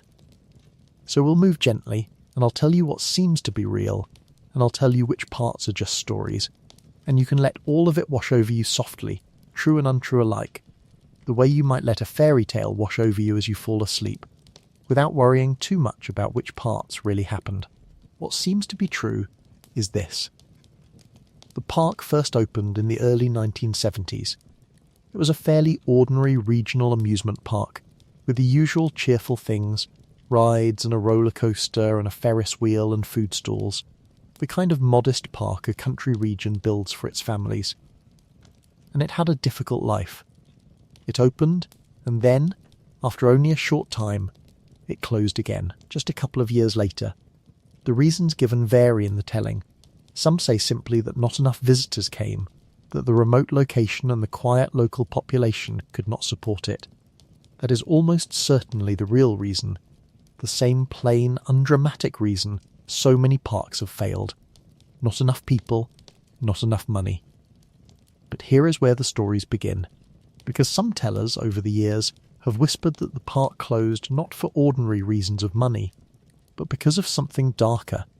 Accidents, tragedies, a place that was somehow unlucky or unhappy. I want to set those whispers gently to one side. There is no good evidence for them. They are the kind of tales that grow up around any abandoned place, especially a foggy and atmospheric one, the way mushrooms grow up in the damp. So let them go. The park most likely closed for the plainest of reasons, and there is no hidden horror beneath it. Hold that thought and rest easy. After that first closure, the park did not stay closed forever. In the mid-1980s it reopened, given a fresh start, and for a while it ran again. This modest little fairground in the misty hills, its Ferris wheel turning above the rice fields, its roller coaster rattling through the soft northern air. For about a dozen years it carried on, quietly, never famous, never crowded, just a small local park doing its small local work of giving country families a cheerful day out. But the same slow tide that pulled the crowds away from so many of our parks tonight pulled them away from here too. The big new attractions, the changing times, the simple remoteness of the place. And so at the very end of the 1990s, in 1999, Takakanonuma Greenland closed for the final time, and this time it did not reopen. The gates were locked, the rides fell silent, and the fog rolled in. And oh, the fog. This is the thing that made the place legendary. The park sat in a low, damp, hilly area where mist gathers thick and often, especially in the cool mornings and evenings. And so when photographers and explorers began, in the years after it closed, to make their way up to the abandoned park, they found it again and again wreathed in dense white fog. So thick you could barely see from one ride to the next, and the photographs they brought back were extraordinary and a little uncanny, and unlike almost any other abandoned place on Earth. Picture them. A roller coaster track curving up and disappearing into solid white nothingness, as if it climbed straight into the clouds and never came down. A Ferris wheel standing half dissolved in the mist, its upper half simply gone, swallowed by the white. Pathways vanishing into fog after a few steps. Rusting rides looming up suddenly out of the whiteness and then fading back into it. The whole park seeming to float in a soft white void, half there and half not there, more a place glimpsed in a dream than a place you could actually walk through. The images travelled all around the world on the early internet, and they were so strange and so beautiful and so dreamlike that some people, looking at them, began to wonder whether the place was even real. Stories spread that the park was almost impossible to find, that it did not appear on maps, that people who went looking for it got lost in the fog and never found it, that it appeared and disappeared like something enchanted. None of that is really true, of course. It was a real park in a real place that you could find on a real map if you knew where to look.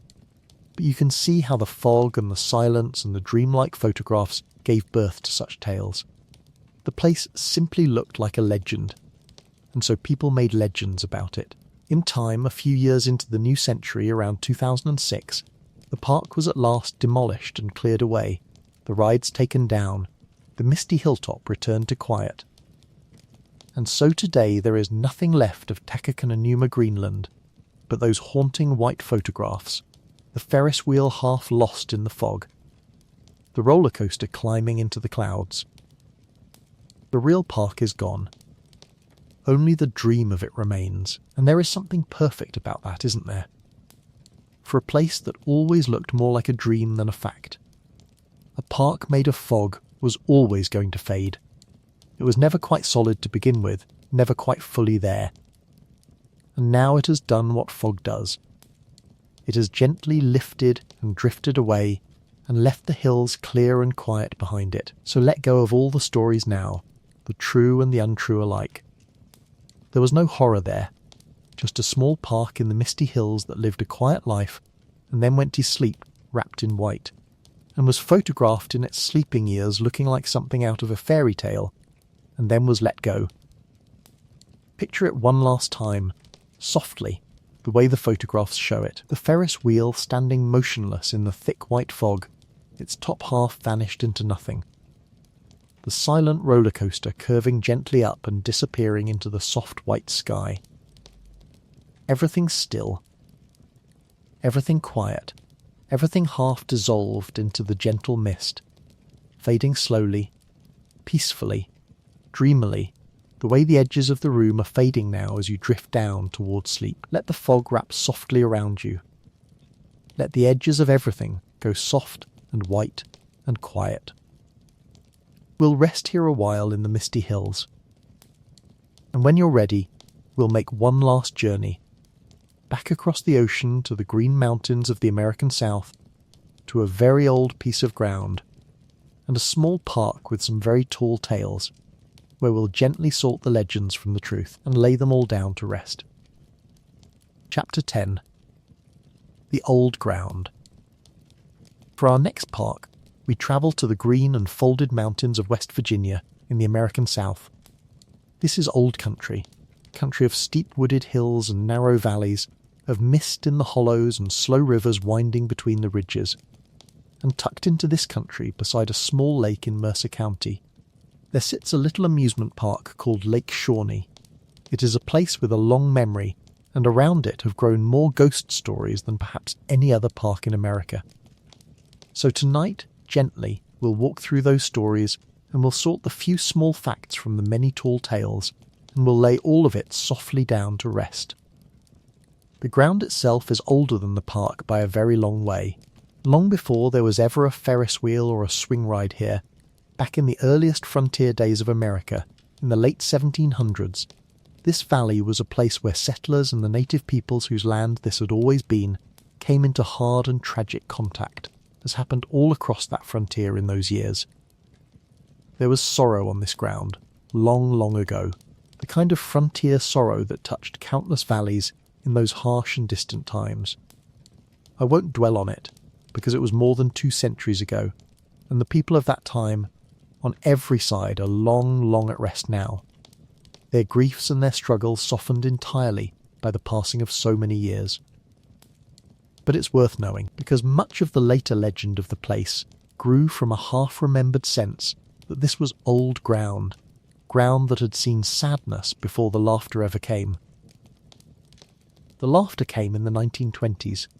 A man named Conley Snidow bought the land and built an amusement park there, on the shore of the little lake, opening it up around the middle of that decade. And for 40 years it was simply a beloved local park, the summer heart of the whole region. There was a swing ride, the kind that lifts you out and around in a wide circle.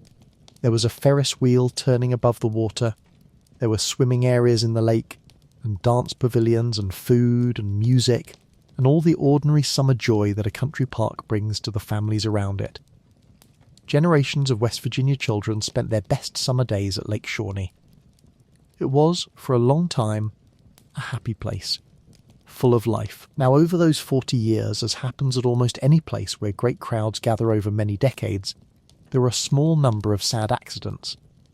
2 in particular have become woven into the legend of the park, and I'll tell them to you very gently, because they involved children, and because they were genuine sorrows for the families involved, long ago.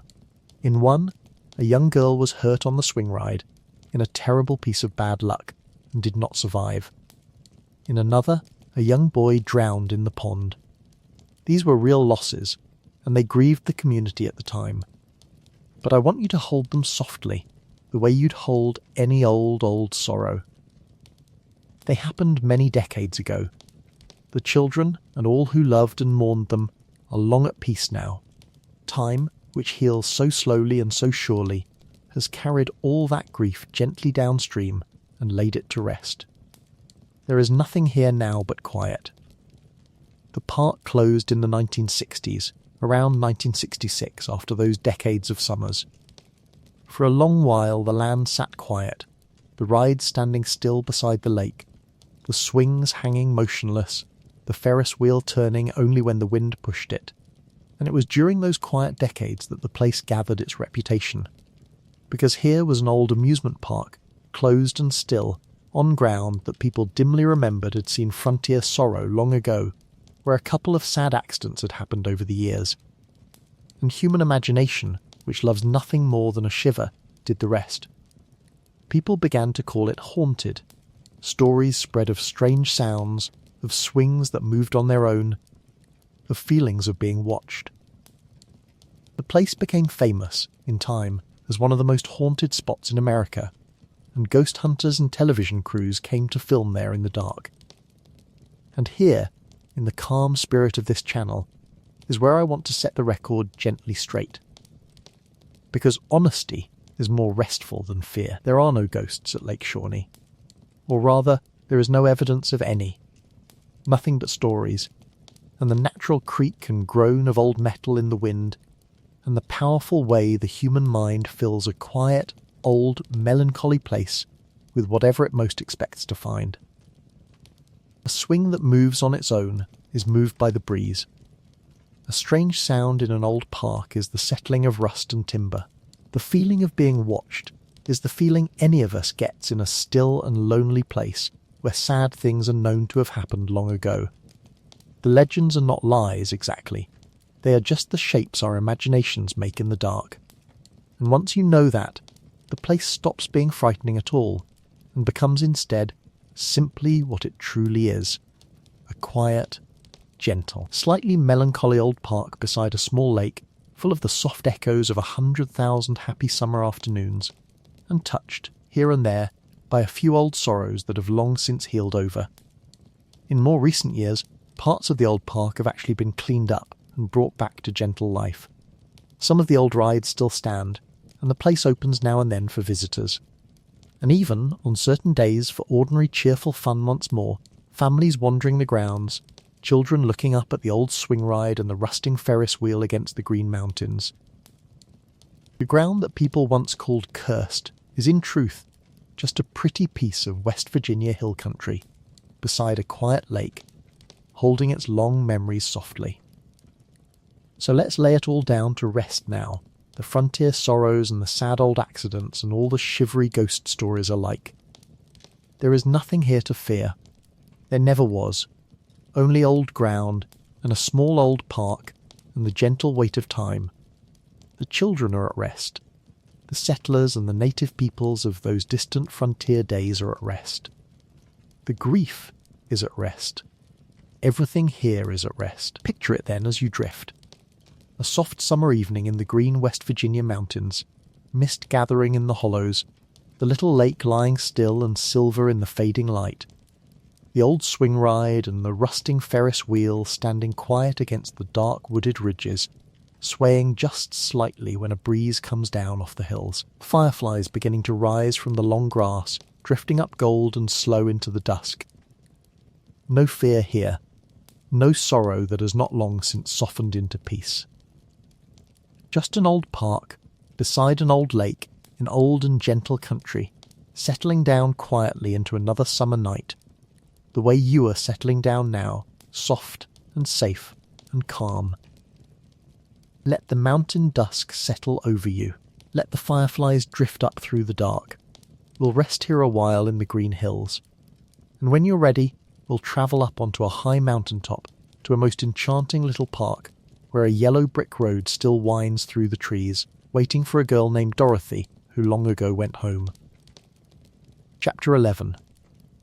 The Yellow Brick Road. For our next to last park, we stay in the green mountains of the American South, but we climb, up and up into the high country of North Carolina, to the very top of a mountain called Beech Mountain, one of the highest peaks in all the eastern United States.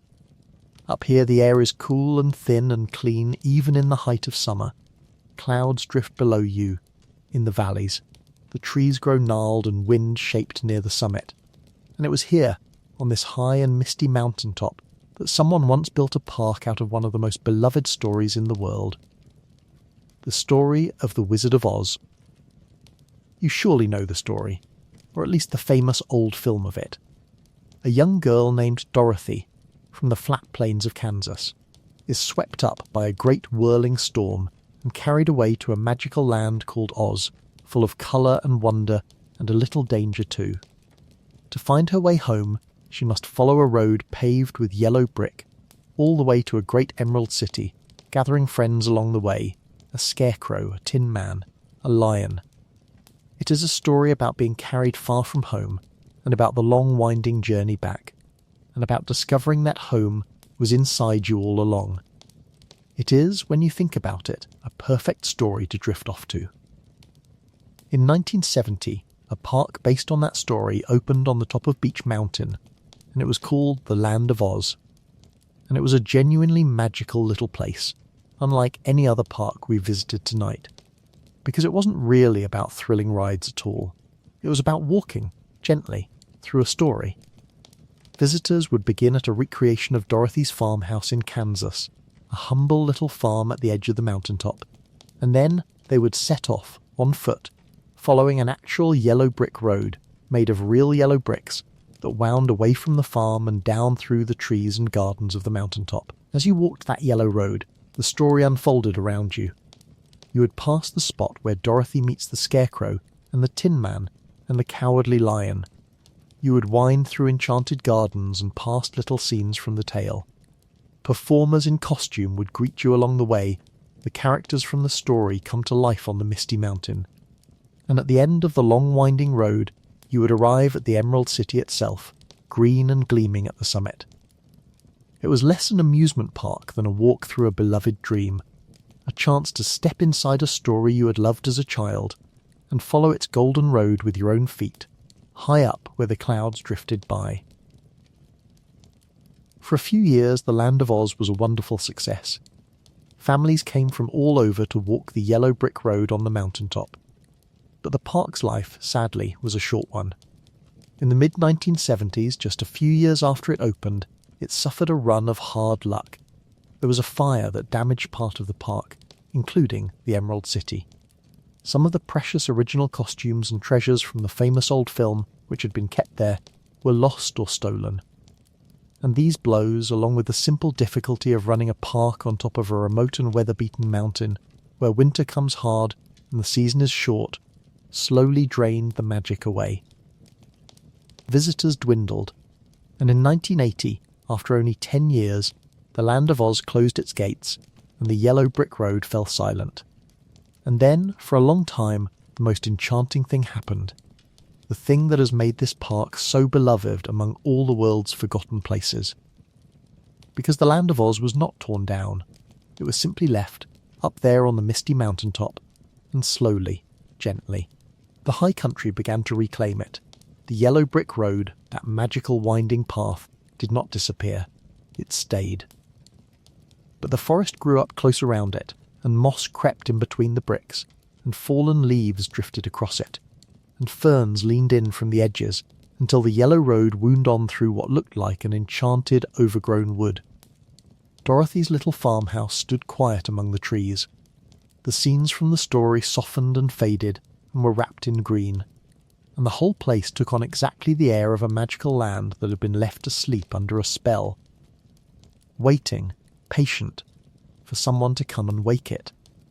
It is hard to imagine a more perfect and gentle image than that.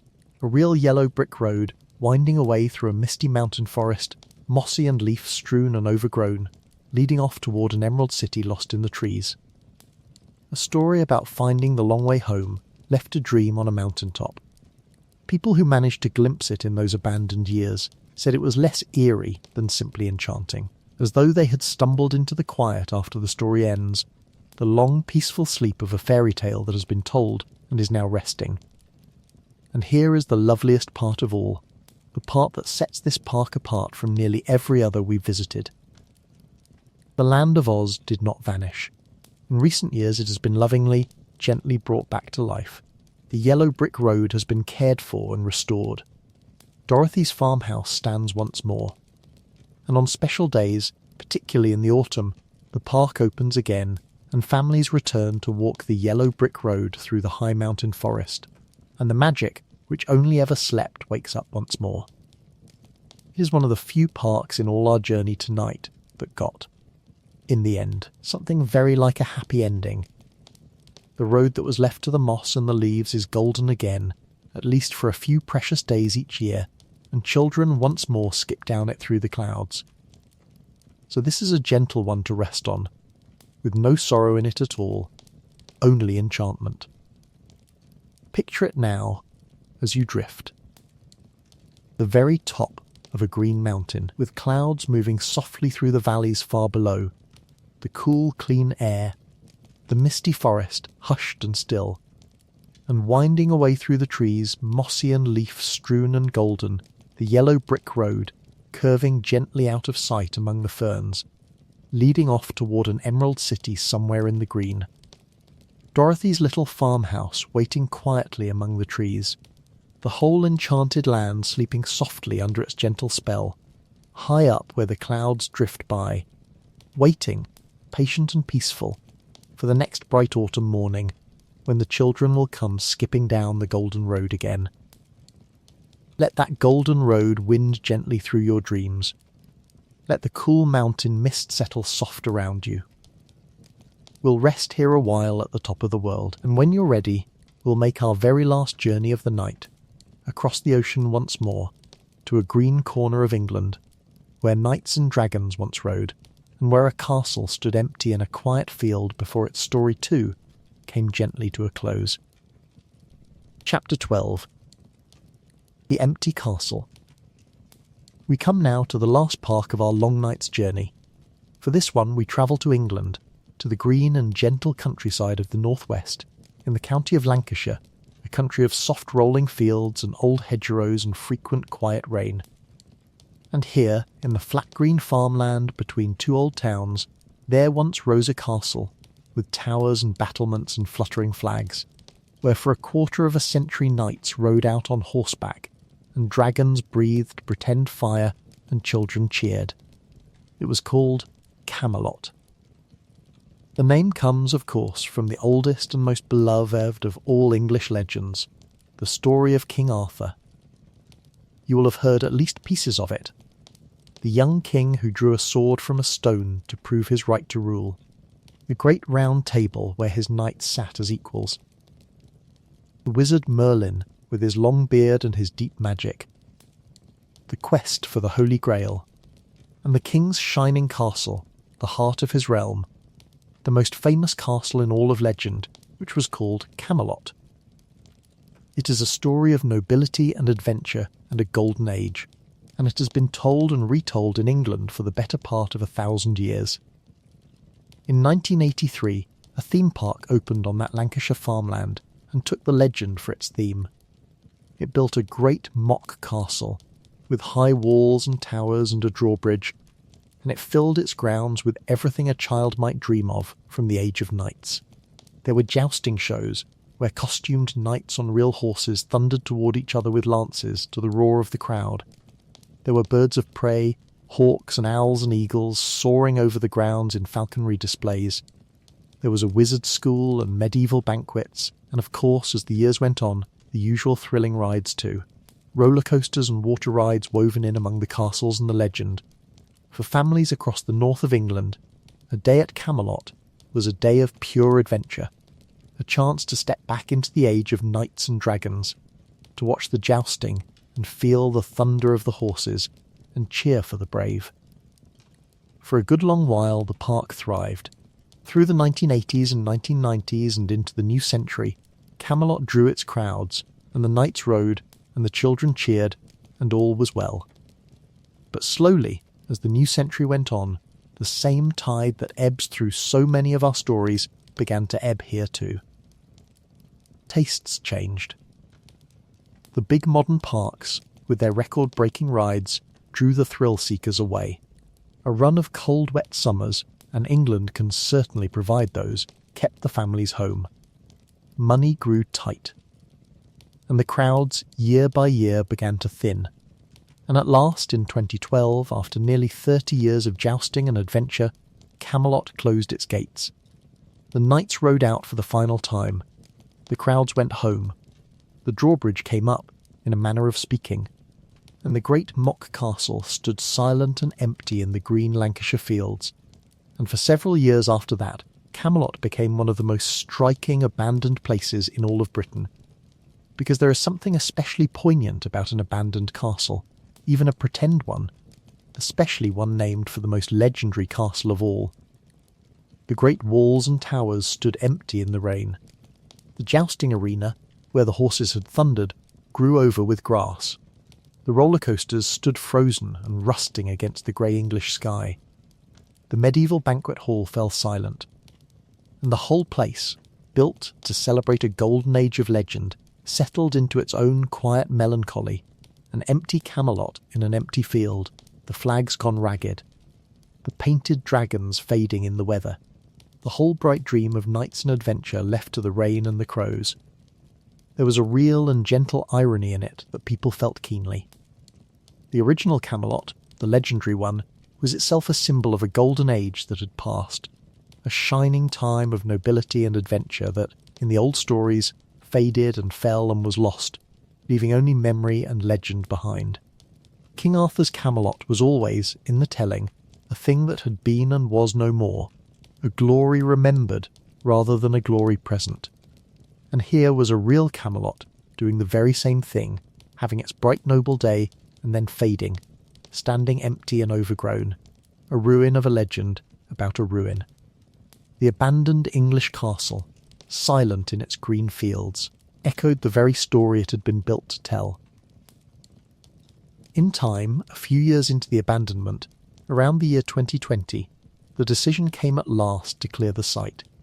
The towers were taken down, the rides removed, the great walls dismantled, and the green Lancashire fields were returned to quiet, ready for whatever ordinary new use the land would find.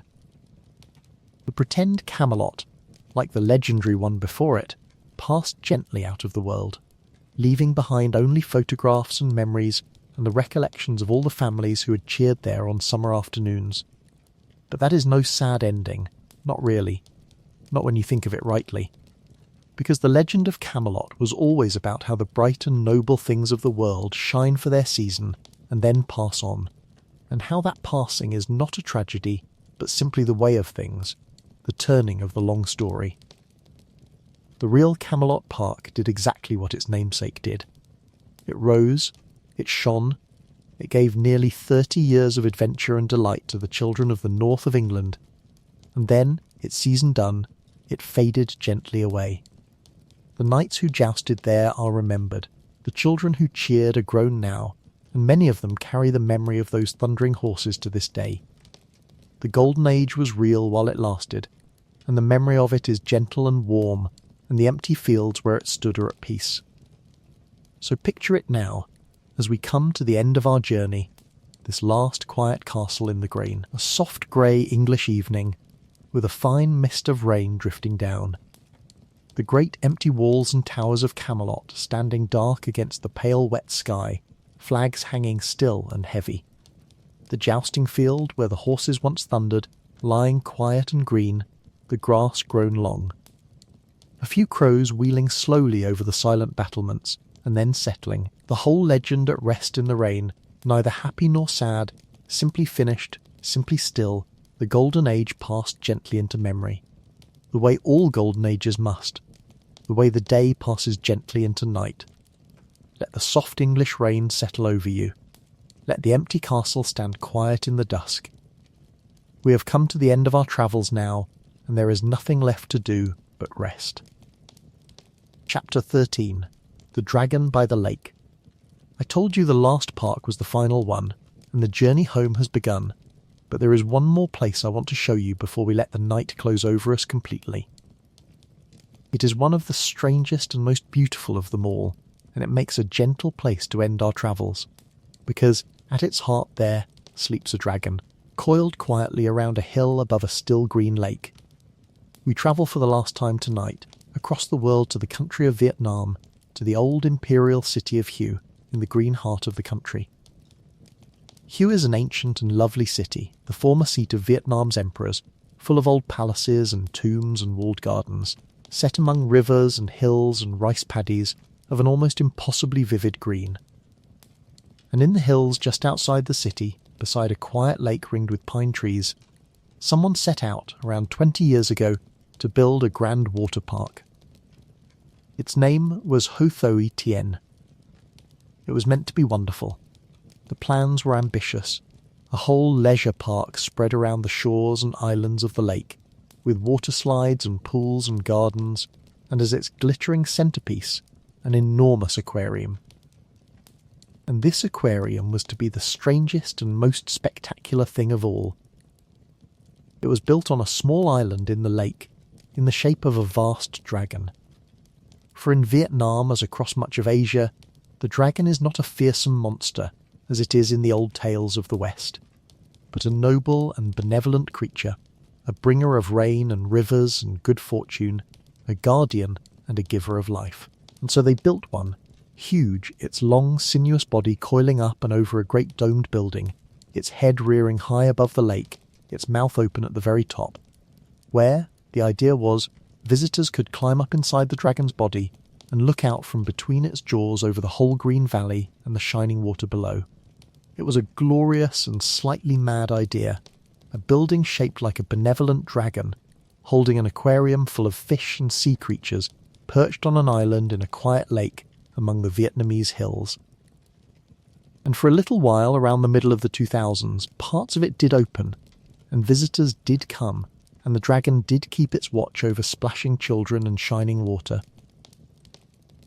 But the park, like so many of our parks tonight, ran into difficulty. The full grand vision was never quite finished. Money troubles and changing plans, and the simple enormous cost of it all, meant that much of the park never properly opened at all, and the parts that did open struggled to draw the crowds the builders had hoped for. And so, gradually, quietly, the whole place was simply left, half built and half abandoned, the unfinished pools left to fill with rain, the slides left silent, and the great dragon left alone on its island, coiled around its empty aquarium, gazing out forever over the still and lonely lake. And then nature, in that warm and watery green country, did what it does so quickly and so beautifully in the tropics. It moved in fast. The pools and waterways filled with lily pads and reeds and bright green algae. Vines and creepers climbed the slides and the abandoned buildings. The pine trees around the lake leaned in, birds nested in the rafters. The whole park became a lush, overgrown, dreamlike garden, half water and half jungle, with the great grey dragon rising up out of the green at the centre of it all, vines beginning to trail across its scales, its open mouth still gazing out over the misty water. It became, in time, one of the most famous abandoned places in all of Asia, and one of the most photographed, because the images of it are simply unforgettable.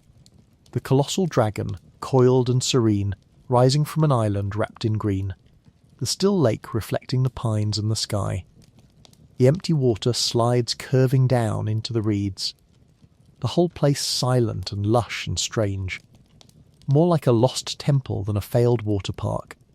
More like something an explorer might stumble upon deep in the jungle after 100 years.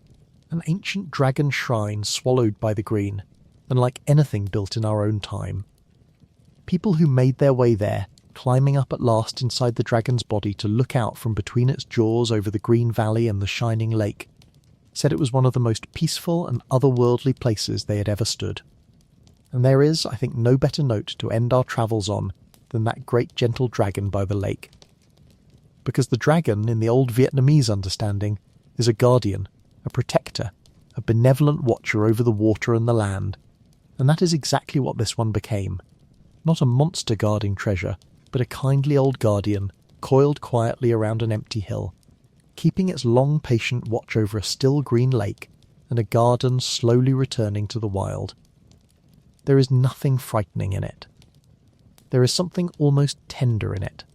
This huge serene creature left alone in the quiet, gazing out over the misty water year after year, vines softening its scales, birds nesting in its jaws, watching the lily pads spread and the pines grow tall and the seasons turn, asking nothing, harming nothing, simply keeping watch, the way a guardian does, while everything around it sinks gently and beautifully into peace. In recent years the place has been tidied and looked after a little, opened up gently for quiet visitors who come to see the famous dragon and walk the green overgrown paths. But its spirit has not changed. It is still at heart a slumbering dragon by a still lake in the green hills of Vietnam, a guardian at rest, watching over the quiet. So let that be the last picture of our long night's journey. The green hills of Hue at dusk. A still lake, smooth as glass, holding the reflection of the pines and the darkening sky. Lily pads spread across the quiet water, and rising from a small island at the centre of it all, dark and serene against the last of the light, the great coiled dragon, its long body wrapped around the hill, its head lifted high, its open mouth gazing out over the water, keeping its calm and ancient watch as the night comes softly down. A guardian, at peace. A dragon, sleeping, the water still. The whole green valley breathing slow, and everything, everywhere, at last, at rest. Let the still lake hold you. Let the gentle dragon keep its watch over your sleep. Our travels are done now, and you are safe, and there is nothing left but rest. We have come a long way tonight, you and I. We have travelled all the way around the world and back again, from the cold forests of Ukraine to the warm hills of Vietnam, and we have stood quietly in front of a great many silent wheels and sleeping castles and dreaming dragons. There is something all of these strange places have in common, something gentle that I hope has settled over you as we wandered. Every one of them was built for joy. Every single one. The wheel in Pripyat, the white wheel turning in the Berlin wind, the borrowed dream on the hill in Nara, the giant beneath the sacred mountain, the bright park drowned by the warm southern water, the unfinished castle in the Chinese corn, the old rides held in the arms of the Ohio trees, the impossible oasis in the desert, the park dissolving in the Japanese fog, the old quiet park in the West Virginia hills, the yellow road winding through the mountain mist, the empty Camelot in the English rain, and the great serene dragon by the green Vietnamese lake. Every one of them was built so that people could laugh and rise up above the rooftops and feel for an afternoon that the world was bright and full of wonder. And every one of them gave that gift. For a season. And then its season ended, and the people went home, and the quiet came in, and the patient old earth began, softly, to take it all back. Trees grew up through the wheels, vines climbed the dragons, fog wrapped the towers, sand filled the pools.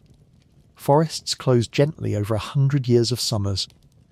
And there was no tragedy in any of it, not really, not in the end. Just the long, slow, kindly turning of things.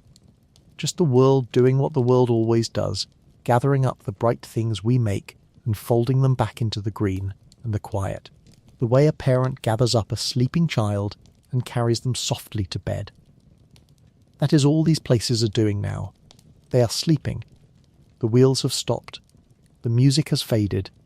The crowds have long since gone home and grown old and dreamed their own dreams. And the parks lie quiet under the stars, harming no one, frightening no one, simply resting, simply at peace. While the trees grow and the seasons turn and the gentle world keeps watch over them all. And now it is time for you to rest too. There is nothing more to see tonight, nowhere more to travel. The lights are low. The story is told. You are safe and warm and exactly where you should be. You can let the last pictures fade now. The wheel and the castle and the dragon all going soft and dim. You can let your thoughts slow and grow quiet and drift, the way the fog drifts, the way the leaves drift down, the way everything we visited tonight has drifted gently into rest. Let your breathing slow. Let your body grow heavy and soft against the bed. There is nothing you need to do, nothing you need to hold on to, nothing left to think about at all. The wheels are still. The water is calm. The dragon keeps its quiet watch. And the whole sleeping world is holding you gently, carrying you softly down, the way it carries all its tired and beloved things, into the deep and peaceful dark. Rest now. You have travelled far enough. Everything is quiet, and everything is at peace, and everything, everywhere, is finally gently at rest. Sleep well. Sleep deep. And whenever you drift back this way, the quiet places will be waiting, just as still, just as gentle, just as kind. Good night. Welcome. Get comfortable, settle in, and let your shoulders soften. Tonight we're going to wander, slowly and quietly, through some of the strangest abandoned asylums left standing in the world, places people once filled with hope, and then left behind. There's nothing here to fear. Everyone who once lived in these halls has long since gone to rest, and we're only visiting their memory, gently, from a safe distance. So you can let your eyes close whenever you like. You don't have to follow every word. Just let my voice carry you, room by room, into sleep. Chapter 1. Waverly Hills. Let's begin in the hills above Louisville, Kentucky, on a quiet rise of land where the air has always moved a little cooler than the city below. Imagine the early years of the 20th century. The valley along the Ohio River is low and damp, and in the warm months a soft mist hangs over the water and settles into the streets. It is a pretty place, and a growing one, but it carries a quiet problem that no one quite knows how to solve. There is a sickness moving through the city, slow and patient, and it has been moving through cities like this one all over the world. People call it consumption because of the way it seems to consume a person from the inside, little by little. The doctors call it tuberculosis. And in those years, before the medicines we now take for granted, there was no cure for it at all.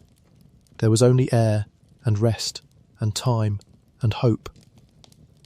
You can picture how it spread. In the crowded parts of the city, families lived close together in small rooms, and the damp lowland air seemed to hold the sickness in place. Louisville sat in one of the worst spots in the whole country for it, and so the people of the city looked up, away from the river, to the high wooded hills, where the wind was clean and the air was dry, and they thought, perhaps up there. Away from all of this, the sick could finally breathe. That was the whole idea behind a sanatorium. It wasn't a hospital in the way we think of one now, with bright lights and quick cures. It was closer to a refuge, a place where someone with weak lungs could go to live, sometimes for months, sometimes for years, surrounded by fresh air and rest and routine, giving the body its best possible chance to heal itself. The treatment was simple, almost gentle. Lie still. Breathe deeply. Spend hours on an open porch wrapped in blankets, even in winter, letting the cold, clean air wash through you. Eat well. Sleep often. And wait. So in 1910, on that high hill south of the city, a small wooden building opened its doors. It was modest at first, just 2 stories, meant to hold a few dozen patients. They named it for the hills around it, and for a nearby school whose teacher had loved the gentle, rolling waves of the land. Waverley Hills. It's a soft name, isn't it? It sounds like a place you might go to feel better. And for a while, that's exactly what it was. Let's rest here a moment, in those early years, before the building grew into the great looming structure most people picture. Picture the first patients arriving by the slow road up the hill, looking out over the trees, breathing that cooler air, perhaps feeling a small flicker of hope for the first time in a long while. Picture the long open porches, the rows of beds rolled out into the morning light, the blankets, the quiet. It was a hard sickness, and many would not recover. But the place itself, in the beginning, was built entirely around the idea of comfort, of giving rest. That's worth holding on to as we go. Let's stay a little longer in those gentler years, because the daily rhythm of the place is a soothing thing to imagine. A day at the sanatorium moved slowly, by design. There was no rushing here. Rushing was the enemy of the cure. The mornings began softly, with the windows already open to the cool hill air, and the patients were woken not to work but to rest, which is a strange and lovely idea when you sit with it. Their whole task, their only job, was to lie still and breathe and let their bodies mend. Nurses moved quietly down the long wards, taking temperatures, adjusting blankets, opening curtains to let in the pale early light. Breakfast was brought to those too weak to rise, and it was generous, for good food was considered part of the medicine. Milk, eggs, bread, butter, as much as a person could take, because the doctors believed that building up the body's strength gave it the best chance to win its quiet war. And then came the heart of the day. The rest cure itself. The patients were wheeled or walked out onto the great open porches, the solariums, where row upon row of beds and reclining chairs faced out into the open air. There they would lie, wrapped warmly, for hours at a time, simply breathing, simply being still, looking out over the trees and the rolling hills. In summer, the air was warm and full of birdsong and the smell of the woods. In winter, astonishingly to us now, they stayed out there still, bundled deep in blankets while snow fell beyond the eaves. Because the cold, clean air was thought to be the most healing air of all. Imagine lying there in the hush of a winter afternoon, snow drifting silently past the open edge of the porch, the whole world white and quiet, your only duty to breathe and rest. There is something almost beautiful in it. The children had their own place in this world, and that is the tenderest part. Tuberculosis spared no one by age, and so there were young ones at Waverley Hills too, kept in their own wards and given their own gentle routines. Their lessons and their games fitted carefully around the long hours of required rest. The nurses grew close to them, as nurses do, and the staff themselves often lived right there on the hill, in their own quarters. For the work demanded long hours and the place was a world of its own, set apart from the city below. They gave their days to the care of strangers, year after year, in the shadow of a sickness that could take them too. We can hold them gently in our minds as well, those quiet caregivers, doing patient work in a hard time. So let's rest here, in the hush of one of those long afternoons, the rows of beds on the open porch, the blankets, the cool air moving through, the slow, slow rhythm of a place built entirely around the idea of stillness. Whatever came later, this was real too, and it was kind. The sickness, though, kept spreading. The little wooden building filled quickly and then overflowed. Louisville's tuberculosis problem was simply too large for it, and so the decision was made to build something far greater. Through the early 1920s, on that same hill, workers raised an enormous new hospital, 5 stories of pale brick and stone, long and grand and a little severe, with great open-air solariums running along its sides so that hundreds of patients at once could be wheeled out into the sun and the wind. It opened in 1926, and for its time it was considered one of the most modern and advanced tuberculosis hospitals anywhere in the country. You can imagine it on its first days. The clean new halls, the smell of fresh paint and fresh linen, the wide windows, the nurses moving softly between the beds. Hundreds of people came to live there, to take the rest cure, to wait out their sickness in the high, clean air. Many of them were young. Tuberculosis took the young as readily as the old, and the wards held children as well as grandparents, all of them simply trying to breathe. The treatments of that era were a strange mixture. Some were as gentle as the place itself, sunlight therapy, where patients lay in the rays of the sun on the solarium porches, because doctors believed the light itself could help heal the lungs. Long hours of rest, good food, plenty of it. Fresh air around the clock, the windows kept open even when snow drifted onto the floors. These were the soft treatments, and they did help some people. The body, given enough rest and enough good air, can sometimes win the fight on its own.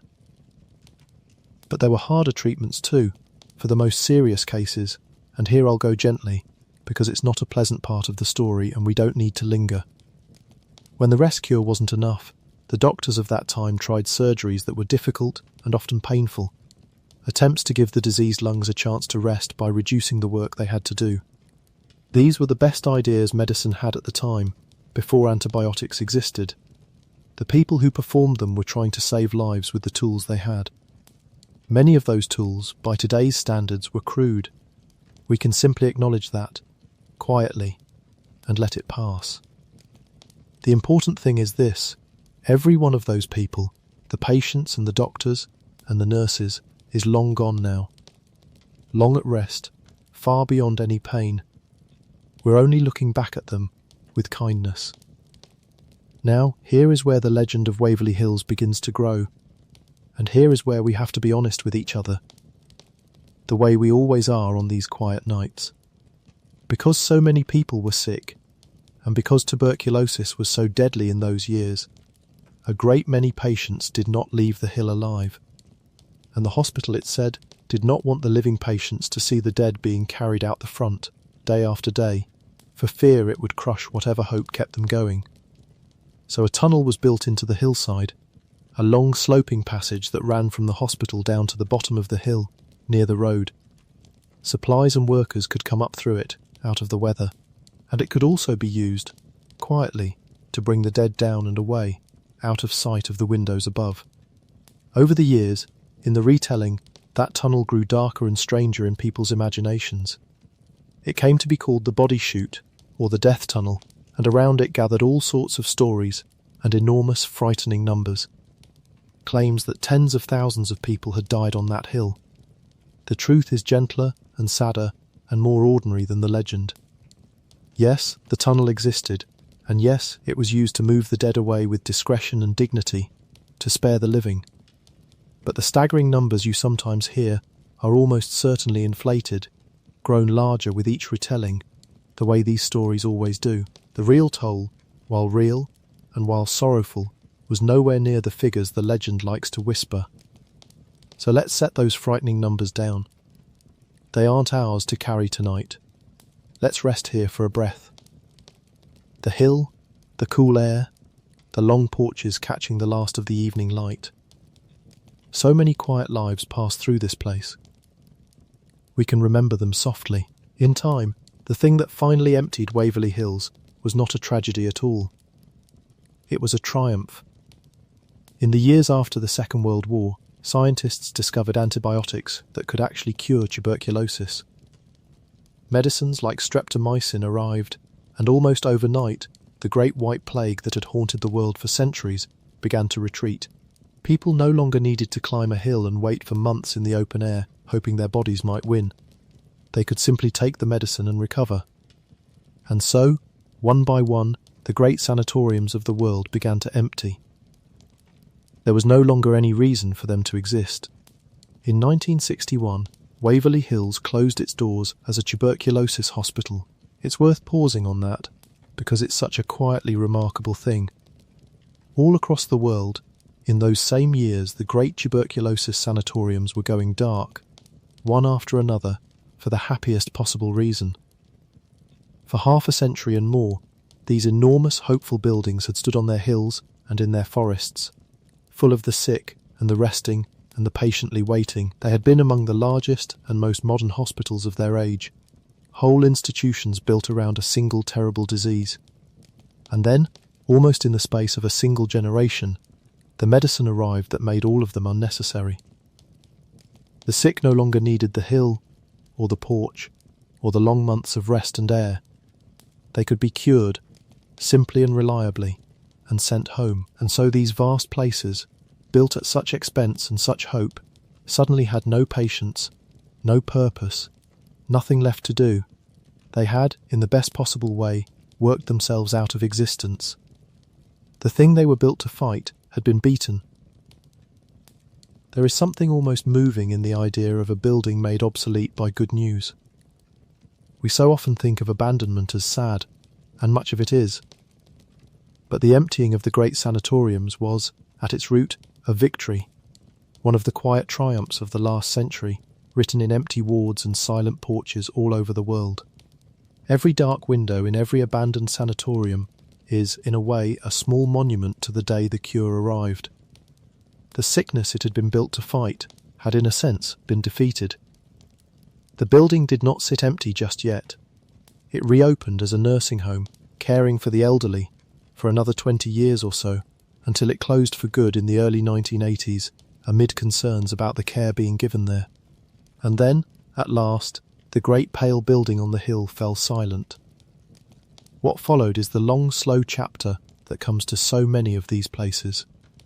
The emptiness, the years of standing alone in the weather, paint curling from the walls, windows breaking, vines finding their way up the brick, trees pressing close around the edges of the grounds, the wind moving through the long-abandoned solariums where patients had once lain in the sun. People crept in, of course, drawn to the size and the silence and the stories, and the legends multiplied in the dark. Tales of a room on the 5th floor, of shadows that seemed to move on their own, of footsteps in the empty halls. Ghost hunters came with their cameras and their recorders, and the place became famous, one of the most talked about haunted buildings in all of America. And here, gently, is where I'll remind you of something, the way I always do. These are stories. They're the kind of stories that gather, naturally, around any large old building where many people lived and died, especially one that stood empty and dark for so long. People see shapes in shadows. The mind fills silence with whatever it expects to find. None of it has ever been shown to be anything more than the imagination doing what it does in the dark. There is nothing in those halls now, but dust and echoes and the long memory of the place. Nothing waiting, nothing watching, just an old building, sleeping on its hill. And the better news, the news worth drifting off on, is that Waverly Hills is no longer left to rot. In more recent years, new owners have taken on the enormous task of saving it, slowly restoring the old building room by room, repairing the roof, securing the walls, trying to honour what it was rather than let it crumble. People visit now, by daylight, to learn its real history, the history of the sickness and the rest cure and the quiet hope of those open porches. The place that was built to give comfort is being cared for again, and the hill itself, the land that held it all, has simply gone on being a hill. That's a comforting thing to remember. Long before the wooden sanatorium of 1910, before the great brick building of 1926, before the sickness and the cure and the long emptiness, this was just a wooded rise above a river valley, where the air ran cool and clean and the trees changed with the seasons. And that is what it is again now, in all the ways that matter. The trees still change, the cool air still moves up from the valley on summer evenings. The seasons still turn over the hill exactly as they did when the first hopeful patients climbed the road, looking up at the high clean air and daring to believe they might breathe again. Think of it across a year, now in its quiet old age. In spring, the woods around the building green and soften, and the birds come back, and the long empty solariums fill with the sound of leaves. In summer, the warm air hums, and the great pale building stands among full green trees, its windows catching the long evening light. In autumn, the hillside turns gold and russet and falls slowly bare, the way it must have looked to so many patients, on so many porches, watching the year wind down. And in winter, the snow comes, just as it always did, drifting silent past the eaves where the beds once stood out in the cold, clean, healing air, settling soft and white over the whole quiet hill. That is the truest ending for Waverley Hills, gentler than any ghost story and far more real. A place built out of fear of a terrible sickness, a sickness we have since defeated, standing now in peace on its hill, cared for, remembered, harming no one, while the seasons turn over it as they have for more than 100 years. The fear that built it is gone from the world. The cure that emptied it changed everything. And the hill abides, patient and green and cool, holding the long soft memory of everyone who ever came there hoping to breathe. So let that be how you hold it as you drift. Not a place of dread. A high green hill under a changing sky, where frightened people once came seeking rest, and where, at last, rest is truly all that remains. So let's leave Waverley Hills the way we'd want to leave it. The hill in the soft last light. The cool clean air it was always known for, moving gently through the trees. All those patients, all those nurses, all those long ago mornings on the sunlit porches, all of it finished now, all of it peaceful. Everyone, long, long at rest. The building stands quiet on its hill, and the night settles over it, and there is nothing there but stillness. Rest now. We'll move on when you're ready, but there's no hurry at all. Chapter 2. Trans-Allegheny. Now let's travel north and east, into the green hills of West Virginia, to the little town of Weston, where one of the largest hand-cut stone buildings ever raised in North America still stands among the trees. To understand this place, we have to go back to a time when the world was just beginning to think differently about the people it had so often shut away. For most of human history, those who suffered from illnesses of the mind were treated terribly. They were hidden, chained, locked in poorhouses and prisons and cellars, kept out of sight. But in the middle of the 1800s, a new idea was spreading, a gentler idea, and it had a name. They called it moral treatment. The man whose name is most tied to that idea was a Philadelphia doctor named Thomas Story Kirkbride, and his belief, which seems so simple now, was almost revolutionary then. He believed that people suffering in their minds did not need to be punished or hidden. They needed the opposite. They needed beauty. They needed sunlight and fresh air and quiet and order and dignity. He believed that the very building a person was housed in could help to heal them if it were designed with care. So he laid out a plan, a specific shape for a hospital that came to be known as the Kirkbride Plan.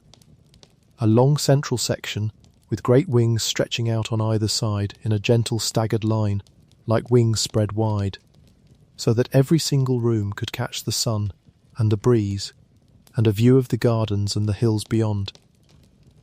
No one was to be buried in a dark interior. Everyone was to have light. You can already feel, can't you, how good the intention was, how hopeful. Picture the architect's drawing, the long elegant building set into the landscape, surrounded by farmland and gardens, designed from the ground up around the idea that a person in distress deserves a beautiful place to rest.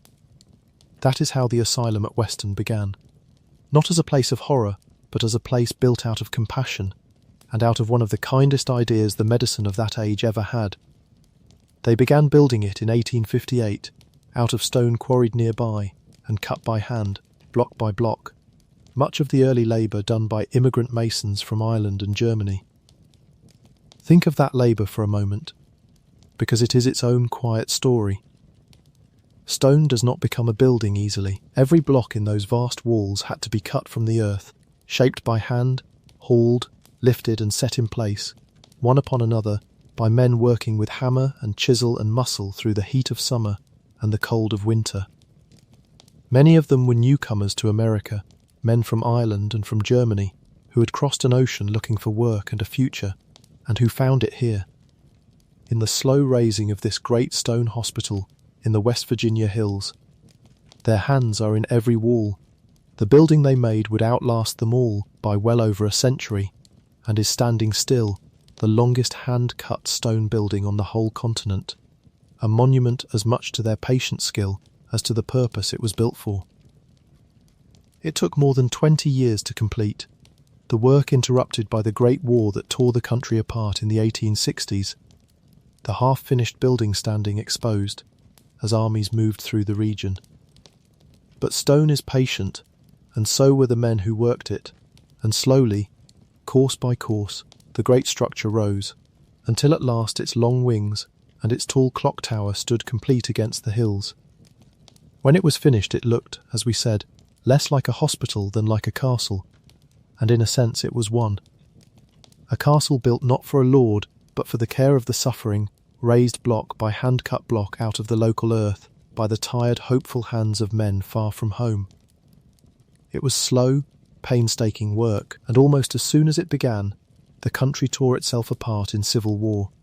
The building sat half-finished as armies moved through the region. Construction stopped and started. It took more than 20 years, all told, before the great stone structure was truly complete, somewhere around 1881.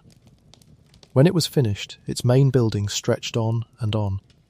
The longest hand-cut stone building on the continent, and one of the largest anywhere in the world. Its tall clock tower rose above the trees. From a distance, in the soft light, it looked less like a hospital and more like a castle, or a great manor house set down in the green West Virginia hills. Let's rest here a moment, with the building new and gleaming, the gardens freshly planted, the windows catching the morning. This was the dream of moral treatment made real in stone. For a little while it came close to being what it was meant to be. Let's stay in those early years a while longer, because Kirkbride's vision, when it worked, was a genuinely lovely thing, and it's a calming thing to picture. The whole design was meant to soothe. The long wings were angled so that sunlight would move through every ward across the day, so that no one lay in permanent shadow. The windows were tall and many, and they looked out, always, onto something green and growing. The corridors were wide and high-ceilinged so the air could move freely. Even the route a person walked from their room to the dining hall was planned, so that they would pass windows and light and views of the gardens. Kirkbride believed, deeply, that beauty itself was a kind of medicine, that a troubled mind could be steadied by order and light and the simple daily presence of lovely things. And so, in the good years, that is what this place tried to offer. The grounds around the great stone building were not just decoration. They were part of the cure and part of the life. There were gardens and orchards and a working farm with fields and animals, because the asylum was meant to be largely self-sufficient, growing its own food, supplying its own needs. And the patients, those who were well enough, worked that land as part of their treatment. There was thought to be something healing in honest outdoor labour, in the rhythm of the seasons, in watching something grow because of your own care. So picture them out in the fields on a mild morning, tending crops, feeding animals, walking the gardens, the great stone building with its clock tower rising behind them, the green West Virginia hills folding away on every side. For some, those quiet hours of work in the open air were the steadiest, most peaceful part of their lives. A day there had its gentle shape. Rising with the light, simple meals taken together in the great dining halls, work for those who could, in the gardens or the workshops or the laundry. Quiet hours of rest. Perhaps music, for music was thought to soothe, and many such places had pianos and small gatherings and singing. In the evenings, the long wards settling into stillness, the lamps lit, the sounds of the building softening, the night coming down over the hills. It was an enclosed world, and a confining one, yes, but in its best moments, in its best years, it was also a calm and ordered one. A refuge from a world that had often treated its residents with cruelty. So let's rest here, in that early hopeful time. The sunlight moving slowly through the long wards, just as the architect intended. The gardens green outside every window, the clock tower keeping its patient time above the trees. For a little while, before the weight of too many came down upon it, this great stone building did something gentle and good. Let's hold that softly, before we go on. The plan was that it would hold around 250 patients. That was the number Kirkbride's whole philosophy was built around. A small enough community that each person could be known, could be cared for, could be given attention and air and space. 250 souls in a building made of light. And here is where the sad arithmetic of history begins, and I'll tell it to you gently, because there's nothing frightening in it. Only the slow weight of too many people and not enough care. The world did not send 250 people to Weston. It sent far, far more. As the decades passed, the asylum filled, and then overfilled, and then overflowed entirely. By the middle of the 20th century, the building that had been designed for 250 was holding more than 2,000. Some say as many as 2,400 at its most crowded. The rooms meant for one held several. The light and air that Kirkbride had believed could heal were stretched impossibly thin across far too many people. The beautiful idea simply could not survive being asked to hold 10 times what it was built for. You can picture how it happened, slowly, without anyone meaning for it to. There was nowhere else to send people. Families had no other help. The poorhouses and the jails sent their hardest cases. And the building, because it was there, and because it was large, simply kept taking them in. The staff, however good their intentions, could not possibly give 2,000 people the gentle individual attention that 250 had been meant to receive. And so a place built on the idea of dignity slowly, through no single person's fault, became overcrowded and overwhelmed. There's something quietly moving about the records of who was sent to places like this, and why. If you read the old admission books from this era, the reasons listed for committing someone could be heartbreakingly small.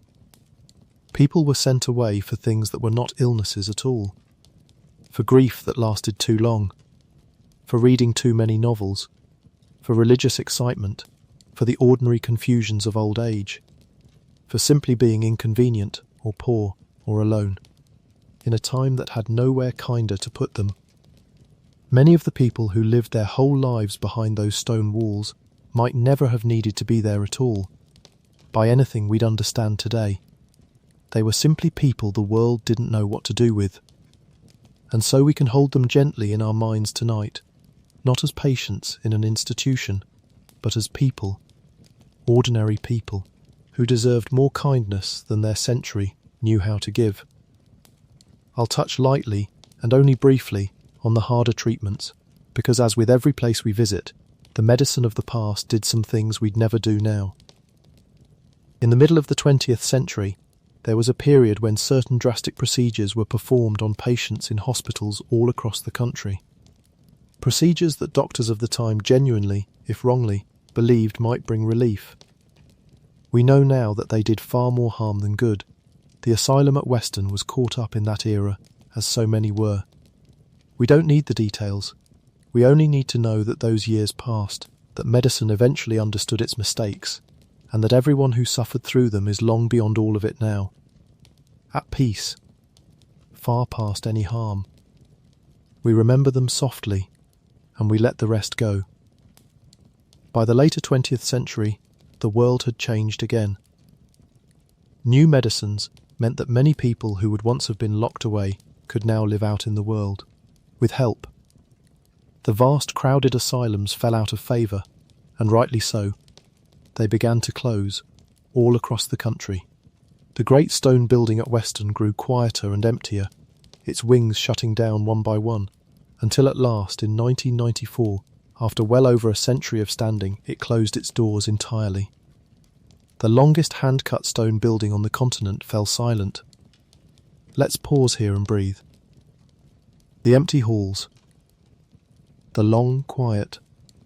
The clock tower standing still above the trees. And then came the years that come to all these places. The emptiness. The slow patient work of weather and time. Plaster falling softly from the ceilings. Paint peeling in long curls. Dust gathering on the wide windowsills where the sun still came in, just as Kirkbride had designed it to, falling now on empty floors. The building stood alone in its valley, enormous and silent, and the legends gathered around it the way they always do.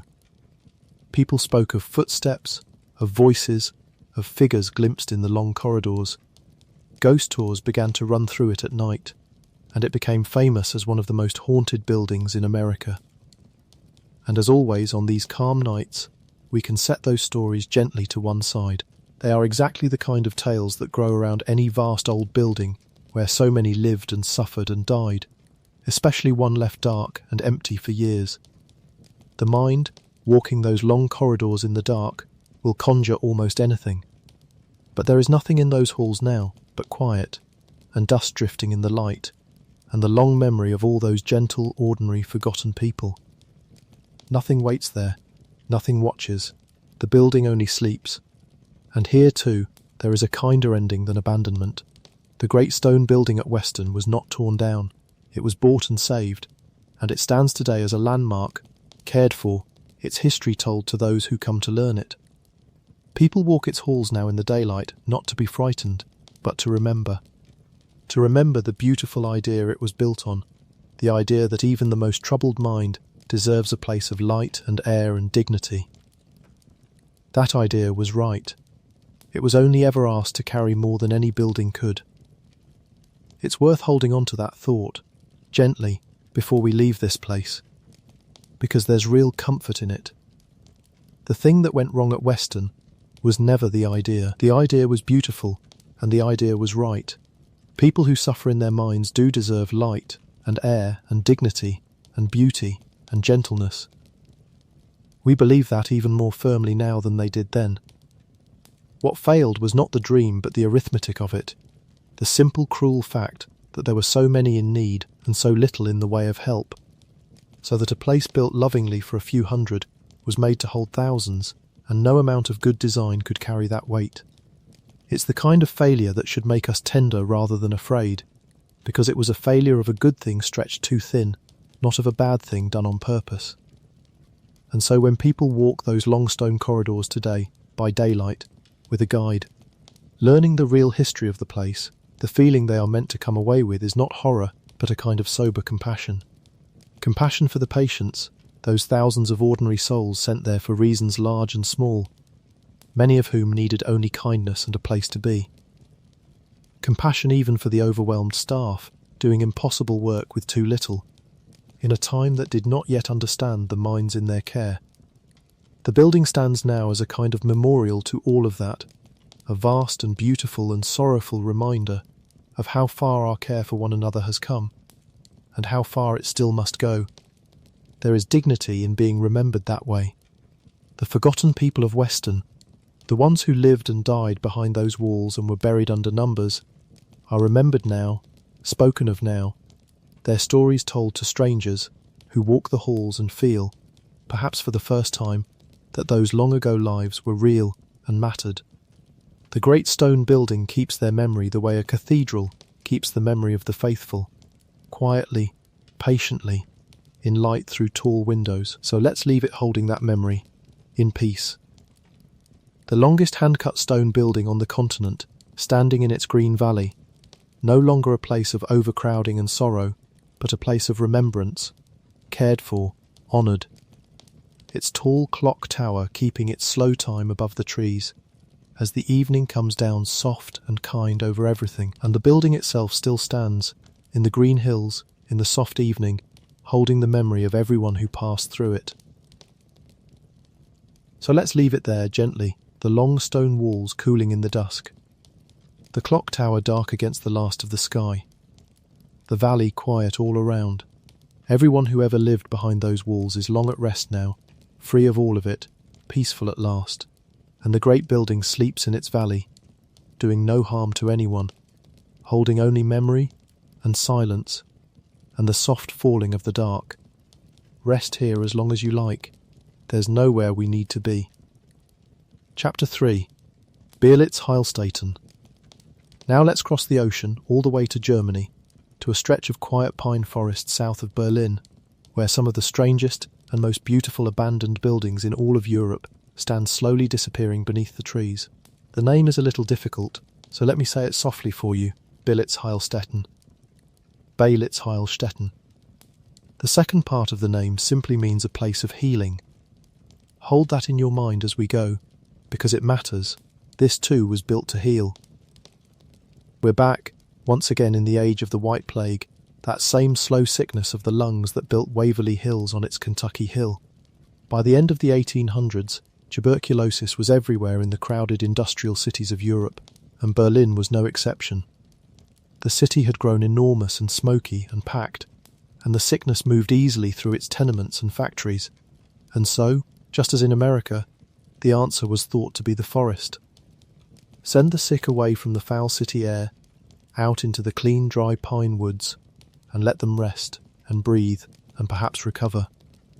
So beginning in the 1890s, in the pine forest near the little town of Berlitz, a vast complex of sanatorium buildings began to rise. Not one building, but many, dozens of them, spread out among the trees, connected by paths and parkland. There were separate pavilions for men and for women, bathhouses, a great central kitchen, a power station, gardens, and long open balconies and verandas everywhere, because here, as everywhere, the cure was air and rest and sun. The buildings were handsome, even grand, built of warm brick with red-tiled roofs and arched windows, set carefully among the pines so that every patient could look out into green and quiet. By the early 1900s it had grown into one of the largest and most modern places of its kind anywhere in Europe, a whole healing village hidden in the woods. And the daily life of that healing village, in its early years, followed the same gentle pattern as the sanatoriums an ocean away, for the medicine was the same everywhere. Rest, air, sun, good food. Quiet. Patients spent long hours on the verandas and balconies, wrapped against the cool of the pine forest, breathing the clean resinous air that the doctors believed could mend a damaged lung. There were graded walks through the woods for those strong enough, careful measured exercise along the forest paths. There were water cures in the grand tiled bathhouses. There were generous meals, taken in the great dining halls, for building up the body was thought to be half the battle. And there was the forest itself, always, beyond every window, green and quiet and deep, doing its own slow work on the spirit. For the people of smoky, crowded Berlin, to be sent here must have felt like being lifted out of one world and set down gently in another, away from the noise and the soot and the close grey streets, out into the pines, into the silence, into the clean cold air. Many of them were young, as tuberculosis so often took the young, and many of them, given rest and time and that good forest air, did recover, and went home to the city stronger than they had come.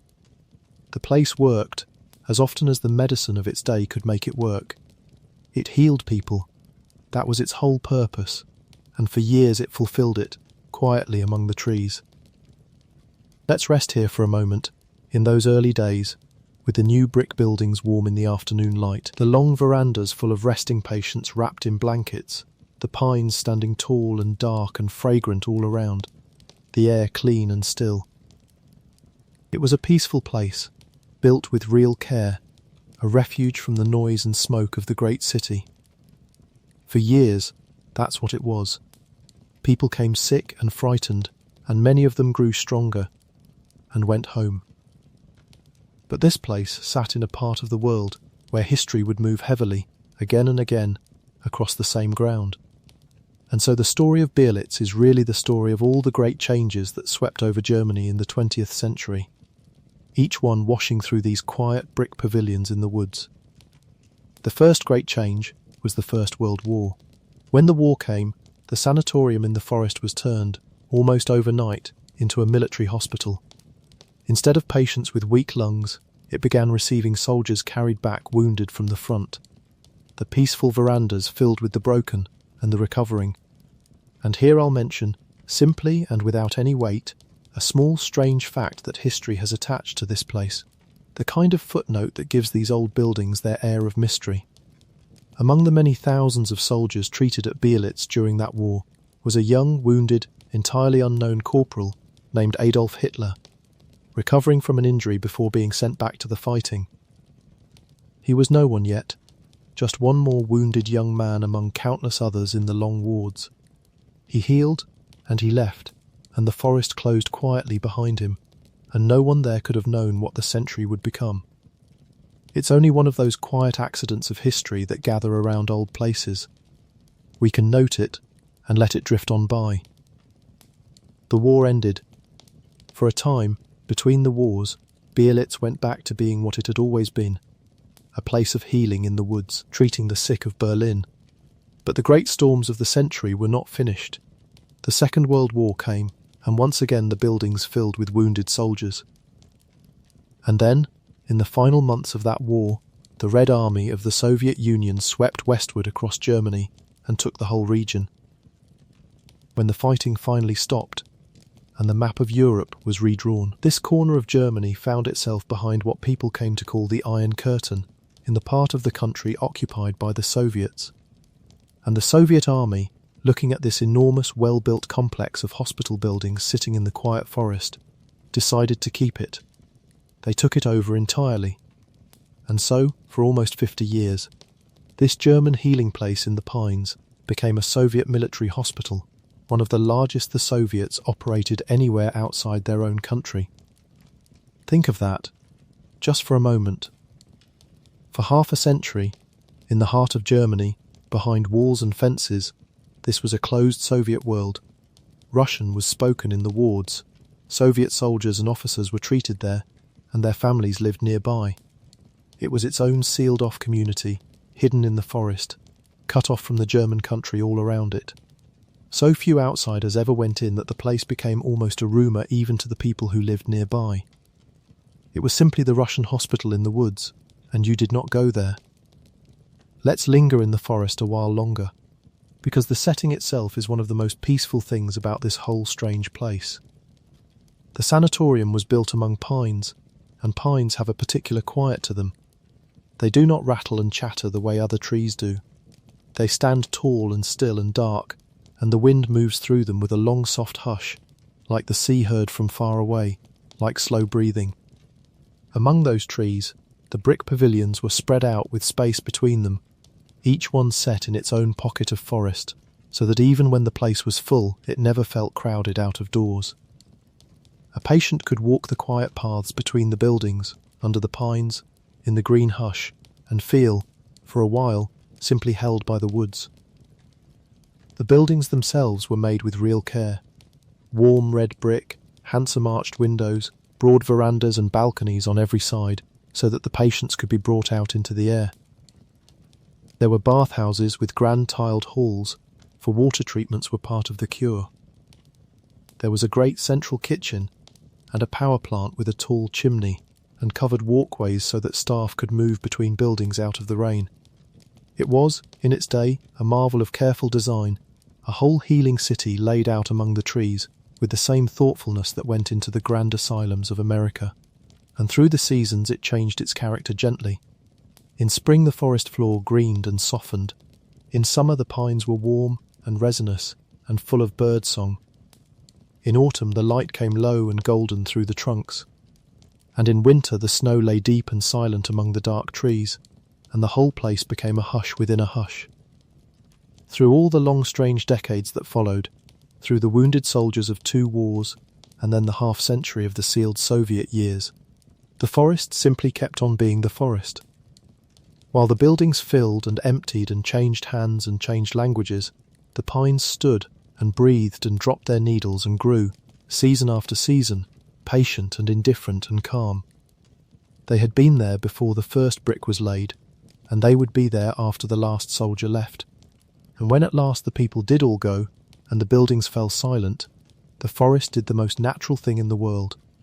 It simply began, very slowly, to come back in. A seed finding a crack in a step, moss finding a damp wall, a sapling rising through a broken floor toward the light, the woods reclaiming, leaf by patient leaf, the clearing that had been carved from them 100 years before. So let's rest here, among the pines, in the long soft hush of the forest.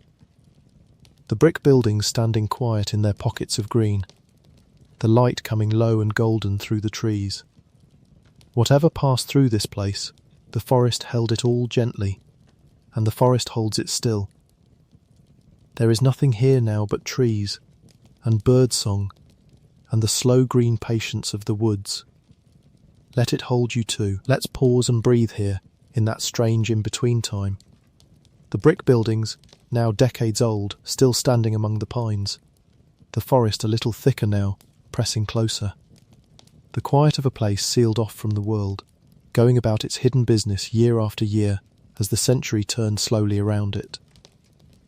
Then, at the very end of the 1980s and the start of the 1990s, the great change came that no one had expected. The Berlin Wall fell. Germany was reunited. The long division of the country and of Europe came suddenly to an end, and the Soviet Union itself, soon after, dissolved. The soldiers who had occupied this corner of Germany for so long began, at last, to go home. There's even a quiet footnote here too, in the confused final days of that era. The former leader of East Germany, a man named Erich Honecker, sick and fallen from power and with nowhere safe to go, is said to have sheltered for a time in this very complex, hidden among the Soviet doctors who were themselves about to leave. The old order, sick and finished, taking its last refuge in the healing place in the woods, before vanishing from history altogether. By the mid-1990s, the Russians were gone. They packed up and withdrew, and they left the great complex behind them, all those dozens of brick buildings standing empty in the forest.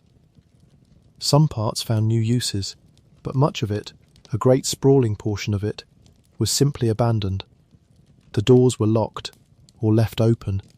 The wind moved in, and the forest, which had been waiting patiently at the edges for 100 years, began, very slowly, to come inside. And this truly is what makes Bielitz one of the strangest and most quietly beautiful abandoned places in the world. Because nature has not just grown around these buildings, it has grown into them, and through them, and over them, with a slow green patience that takes the breath away. Picture it.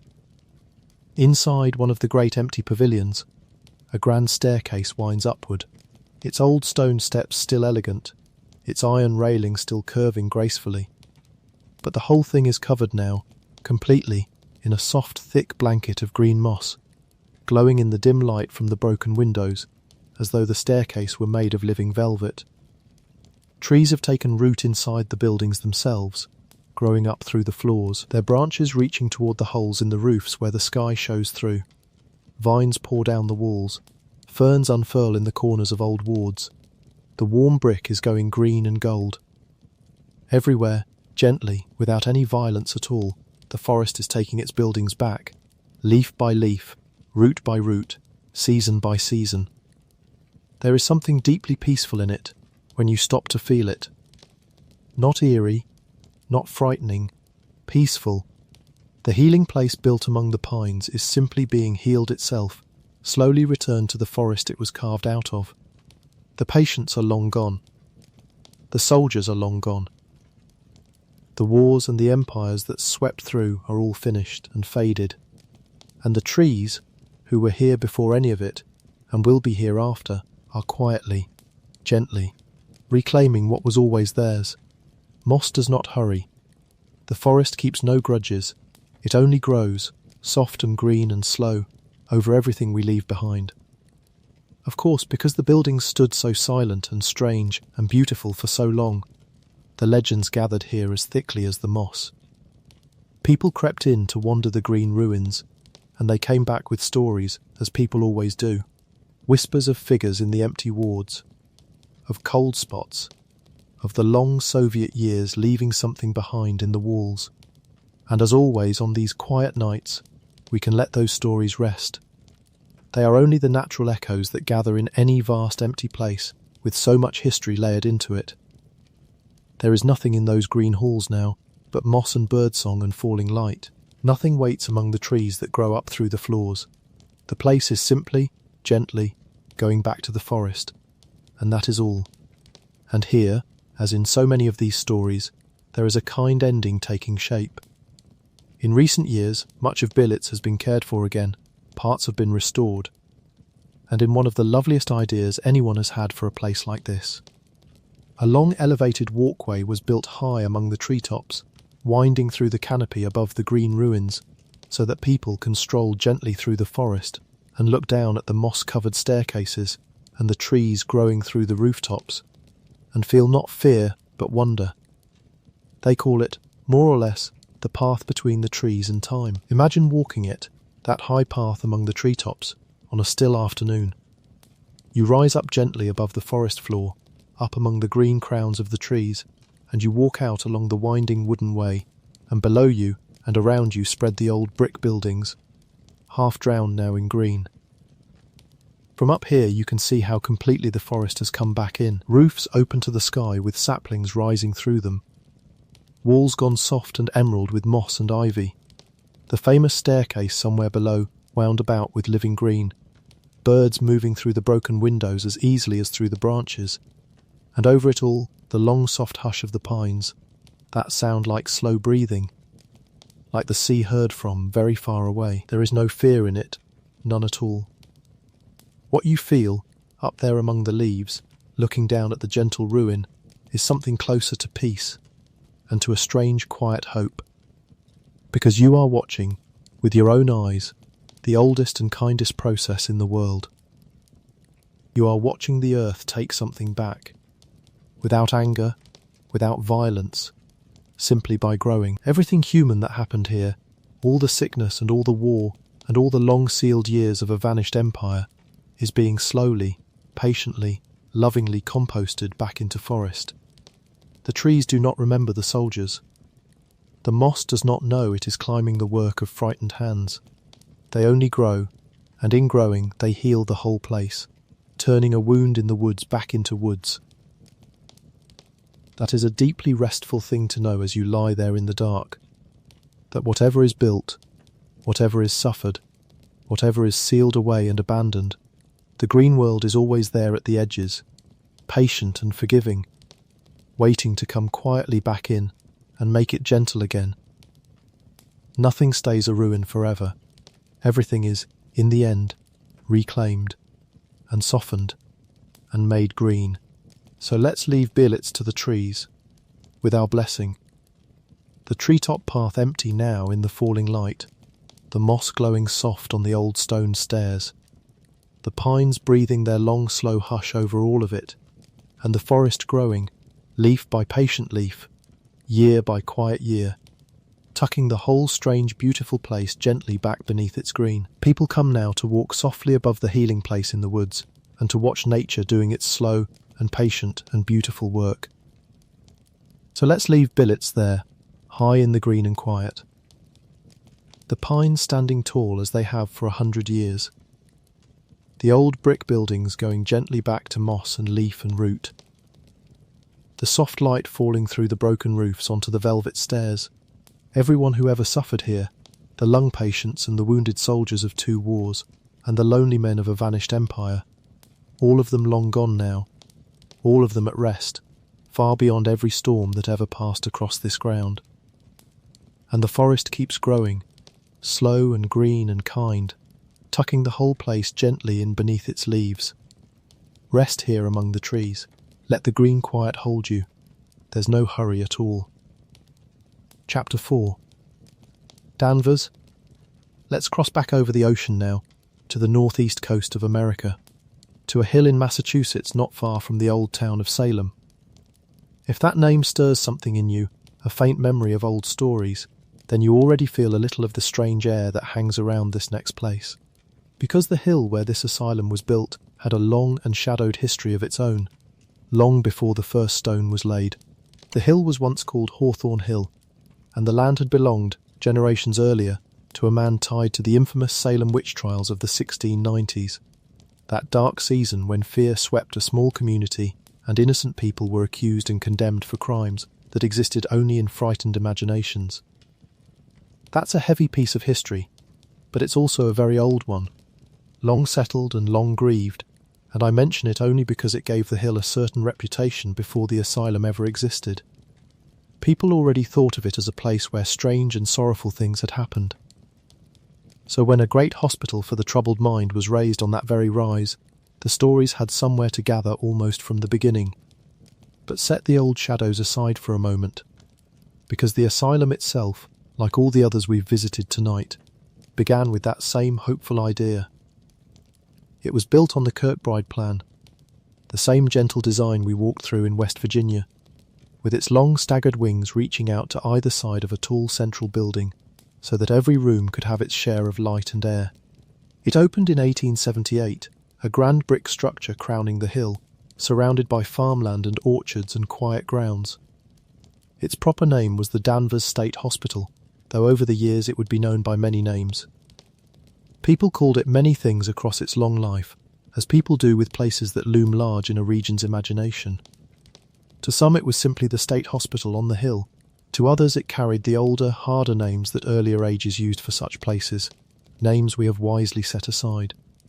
To the children of the surrounding towns it was the great spooky building you dared each other to look at, and to a lonely writer wandering the back roads, it would become something else again, a shape to hang a story on.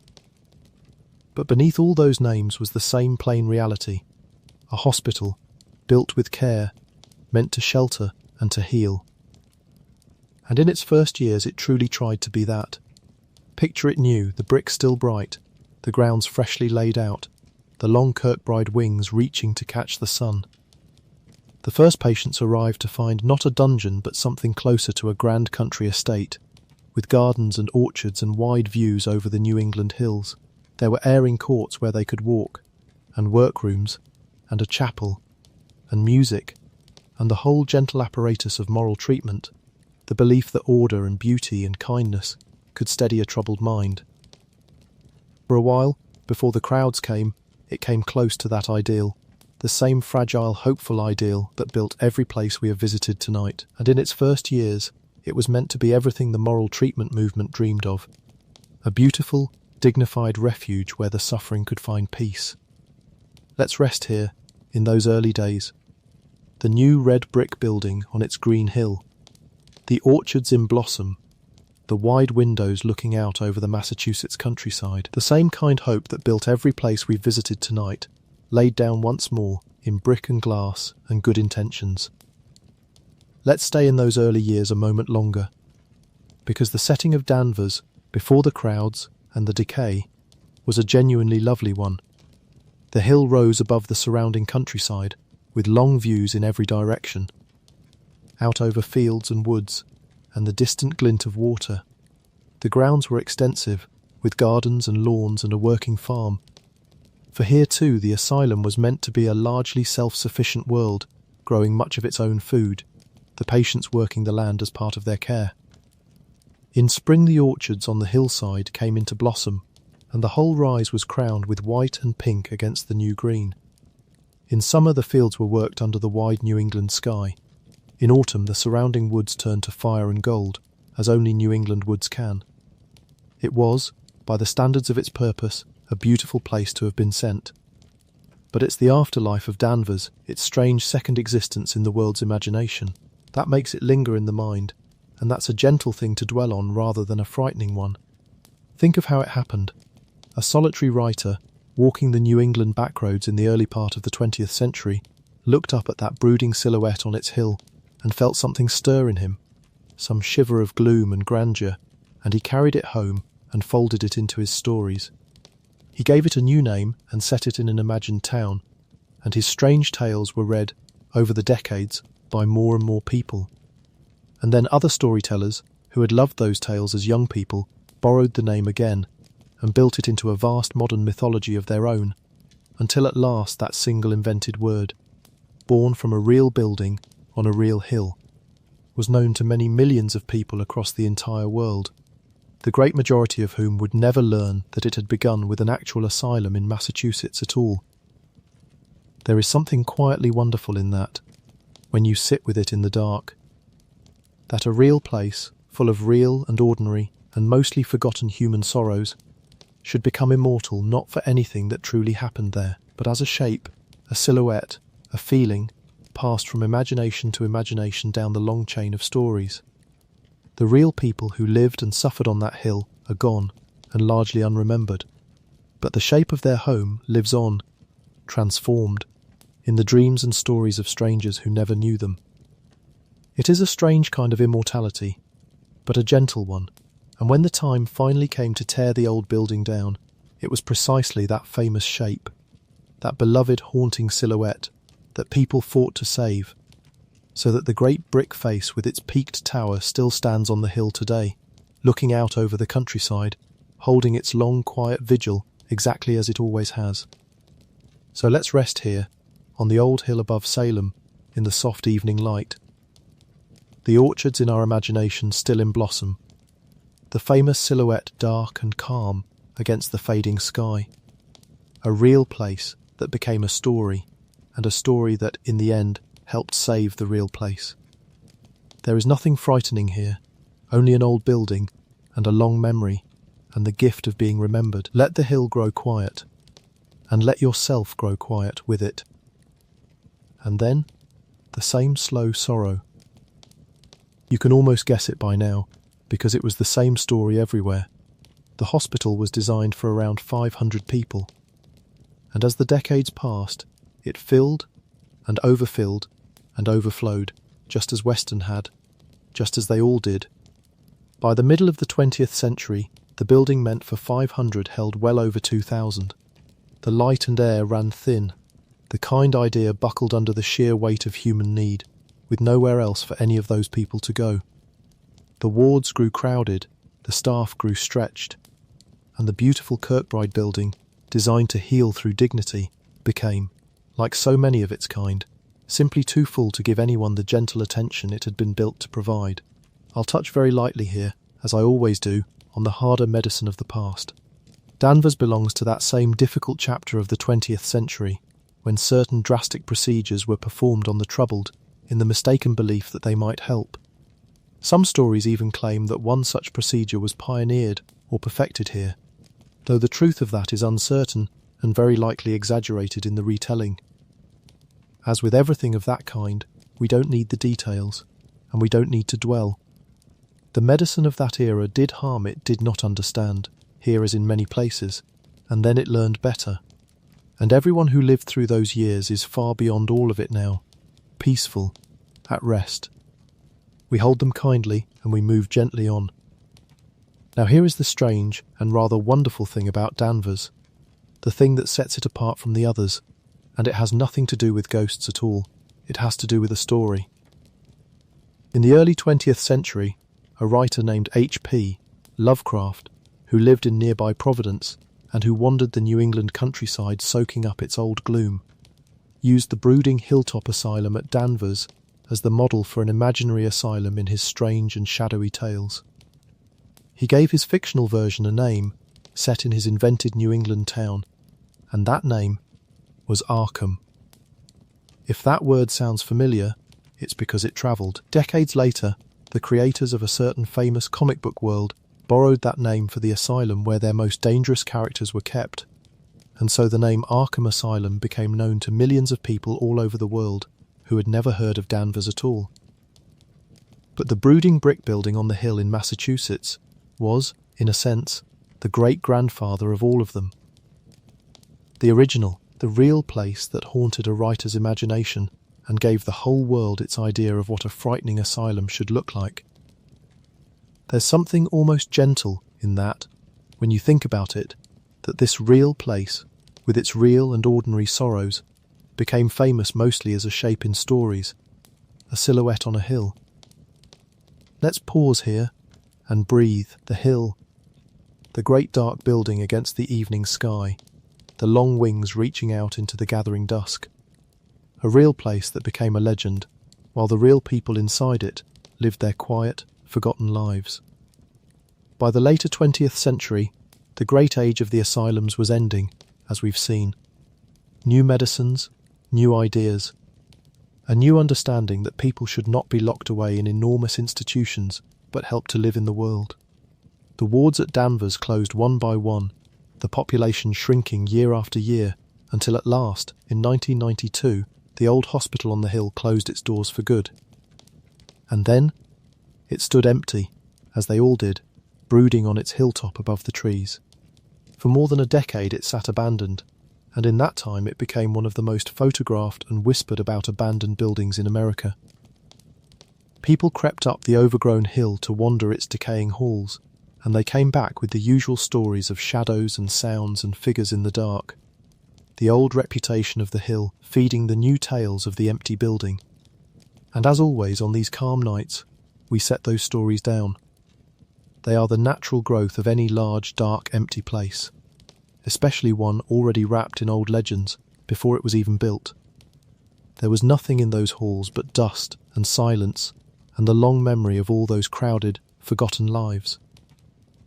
Danvers does not have quite the gentle ending that some of the others do, and I'll tell you honestly what happened, because there's a quiet melancholy in it that suits a place like this. In the mid-2000s, the old hospital was largely torn down to make way for apartments. Most of the great Kirkbride building came down, but there was an outcry, a real and heartfelt one, from people who loved the old building and its history, and so the developers agreed to preserve the most iconic part, the tall central section, the great brick face of it with its high-peaked tower, the silhouette that had haunted Lovecraft and inspired 100 stories. That central facade still stands today, restored, looking down from the hill much as it always did, even though new buildings have risen around and behind it. So if you were to drive past that hill in Massachusetts in the soft light of evening, you would still see it, the great brooding brick face on the rise, the famous silhouette, watching over the countryside the way it has for nearly 150 years. Changed, yes, surrounded by the new world. But still there, still keeping its long quiet vigil over the hill. And it keeps that vigil through all the seasons still, that famous brick face on the rise. Though the world around it has changed beyond recognition. In spring, the trees that climb the old hill come into leaf around it, softening its hard old lines with green. In summer, families live in the new buildings risen behind and beside it, children playing on lawns where orchards and fields once stood, most of them never knowing the strange long history of the silhouette that watches over their homes. In autumn, the New England woods around the hill catch fire with colour, just as they did when a lonely writer first looked up and felt a story stir in him. And in winter, the snow settles on the old peaked tower, exactly as it has for a century and a half, white and silent, the great brick face looking out over the muffled countryside, patient as ever. There is something gentle in that survival, in the way the old building has been allowed to keep watching, even as ordinary life has grown up all around it. It was not erased. It was not entirely lost. The shape that haunted 100 stories still stands on its hill, but it stands now over a living place, over families and gardens and the small busy happiness of ordinary days. The sorrow that once filled it has long since drained away into the past. What remains is only the silhouette, dark and dignified against the sky, a piece of memory kept standing out of love rather than fear. And the people, the real people, the thousands of ordinary forgotten souls who lived out their crowded, difficult lives behind that brick face long ago, are all at rest now. Every one, far beyond the reach of that hard old time. We can think of them kindly as we look up at the tower. We can let the stories and the legends fall away, and remember instead that they were people, like us, who deserved more gentleness than their age could give, and who are, all of them, at peace at last. So let the great brick face keep its vigil over the living and the remembered alike. As the evening settles soft and blue over the old hill above Salem, and the first lights come on in the windows below, warm and ordinary and kind. So let's leave Danvers there, on its old hill above Salem. The famous silhouette dark against the last light of the day, the orchards long gone, the crowds long gone, the writer who made it a legend long gone too, all of them folded back into the past. Everyone who ever lived behind those brick walls is at rest now, every sorrow of that crowded place finally quiet, every troubled mind finally at peace. And the great brick face on the hill simply watches the evening come down, harming no one, holding only memory, as the stars come out one by one above the old town below. Rest now. Let the hill grow dark and quiet in your mind. We have only a little further to wander, and there is all the time in the world. Chapter 5. Willard, now I want to take you somewhere a little quieter and a little more tender than the rest. There's no great brooding tower here, no famous silhouette, no whispered horror. Before we go on, let's sit with the lake a moment, because the setting of Willard is half of its gentleness.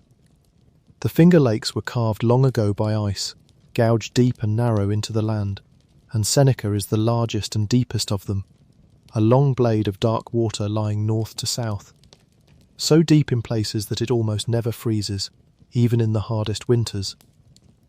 To live on its shore was to live always in the presence of that great calm body of water, changing with the seasons, silver under morning mist, blue under summer sky, slate grey under autumn cloud, the far shore a low green line in the distance. There were worse places in the world to spend a quiet life, and many of the people at Willard did exactly that. They spent quiet lives there.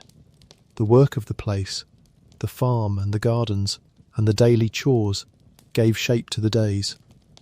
The seasons turned, the lake kept its long calm watch, and the years went by, gently, one after another, for people the world outside had mostly stopped thinking about. That's what makes the suitcases so quietly devastating, and so quietly beautiful. When you really let yourself imagine them, picture, one more time, what was actually found in that attic. Not horrors, belongings, the ordinary, treasured, carefully chosen things that people pack when they are going somewhere and mean to come back. Let yourself imagine just a few of them, gently, the way the people who found them did. A suitcase belonging to a man who had been a craftsman, packed with his good tools, kept oiled and ready, the tools of a trade he surely meant to take up again. A trunk belonging to a woman who had once moved in a wider world, packed with fine dresses and good shoes and a few pieces of jewellery, the wardrobe of a life she had every reason to think she would return to. A case packed with photographs, dozens of them, faces of family and friends.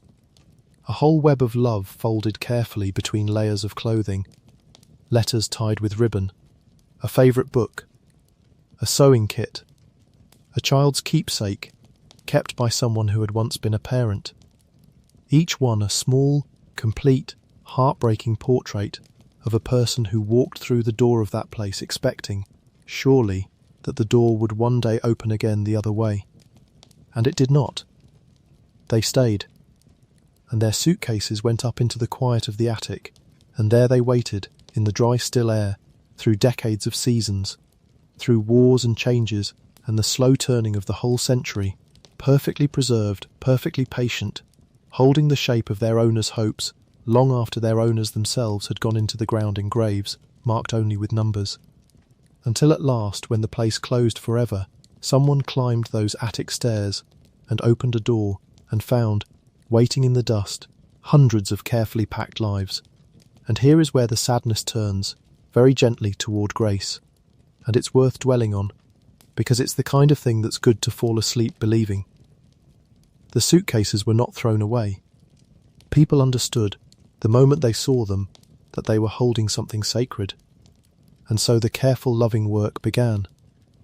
A photographer gave years of his life to documenting each case and its contents with great tenderness and respect, laying out the tools, the dresses, the photographs, the letters, and photographing them so beautifully that to look at the images is to feel, suddenly, that you have met the person. Researchers searched the old records to recover the names, the histories, the human facts of these forgotten people.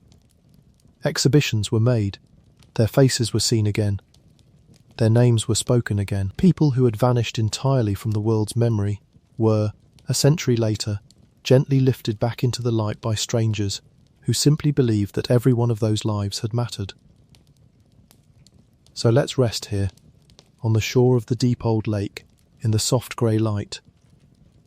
The water still and patient, the quiet lives that played out along its edge, and the suitcases that held them, and the kind hands that opened those suitcases at last and gave the names back.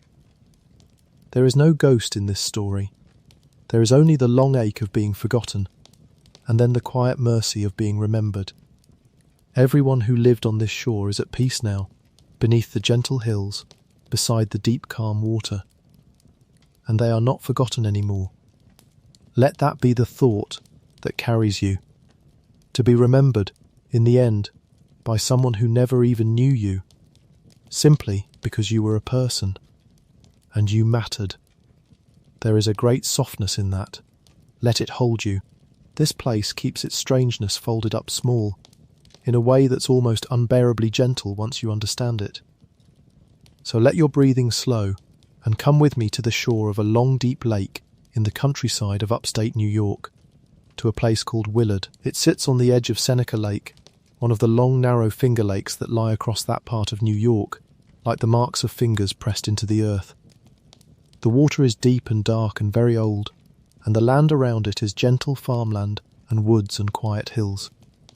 The asylum at Willard opened in 1869 on that calm shore, and from the beginning it was meant for a particular kind of patient, not the temporary cases, the people who might recover and go home. Willard was built for the chronic patients, the ones the other hospitals had given up on, the ones thought to be beyond any hope of cure, the ones who, once they arrived, were expected to stay. And stay they did. Many of the people who came to Willard came for the rest of their lives. That phrase deserves to be sat with gently, because it holds so much. For the rest of their lives, not a stay of weeks or months, but a whole remaining lifetime, spent on the shore of that one lake, within the bounds of that one institution. A person might arrive in the prime of life and grow old there, watching decades of seasons turn over the same water, the same hills, the same familiar buildings. They might see other patients come and go, or come and stay as they had. They might form quiet friendships that lasted 30 or 40 years. They might have their small routines, their preferred chair, their place at the table, their particular view of the lake that they watched through all the long years. A whole human life, with all its ordinary need for company and habit and small daily comforts, lived out inside those walls. It was a confined existence, and a lonely one in many ways, cut off from the wider world that had largely forgotten them. We should not soften that too much. But it was also, for many, a settled and orderly life, with food and shelter and care and the great calm presence of the lake, in a century that had few other places to offer them. They were people living lives, not merely patients filling beds. And that is exactly what their suitcases, found so long after, would prove beyond any doubt. Here were people. Here were lives. Here was someone, in each and every case, who had once packed a bag full of hope. They arrived as young men and women, and they grew old there, on the shore of the lake. And they died there, and were buried there, often in graves, marked only with numbers. Let's rest here a moment, gently, on that quiet shore. The long lake stretching away, silver under a soft sky. The handsome old buildings set back among the trees. It was, in its way, a peaceful place to live out a life. There were gardens and farmland that the patients worked, and the great calm presence of the lake always there beyond the windows. Many who lived there were treated kindly enough, within the limits of what their age understood. But the deep sadness of Willard is simply this, that so many people spent their entire lives there, decades upon decades, often forgotten by the world outside. Their names slipping away, their stories untold. They came, and the door closed softly behind them, and the years went by, and the lake kept its long patient watch, and most of them were never spoken of again. The asylum stayed open for a very long time, more than a century, far longer than most.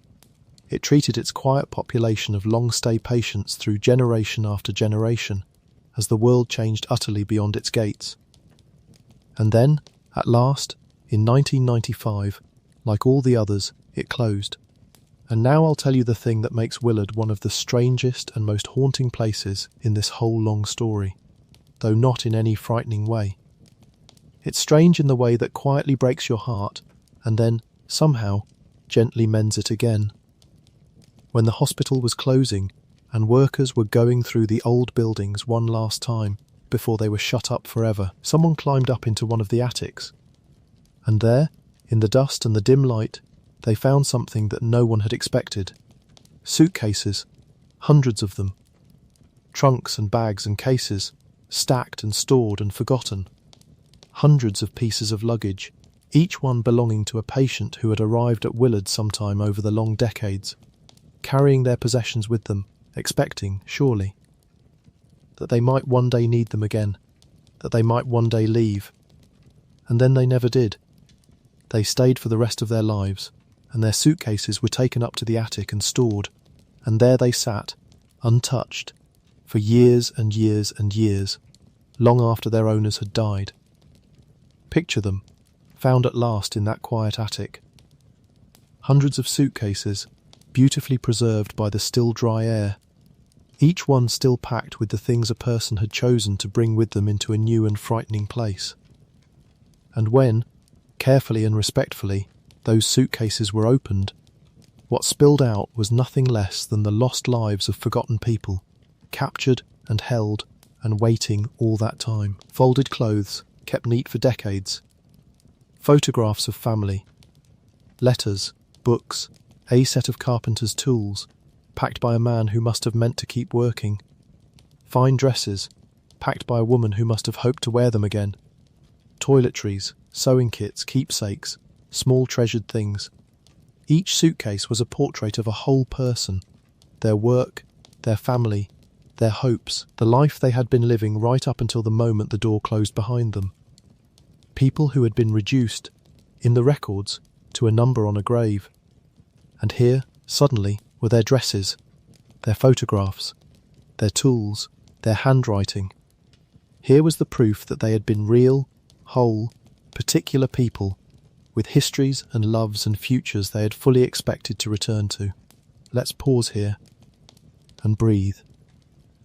And let that settle softly. There's grief in it, yes. But there's something else too. Something almost like rescue. Because what happened next was beautiful. Those suitcases and the stories they held were not thrown away. They were saved.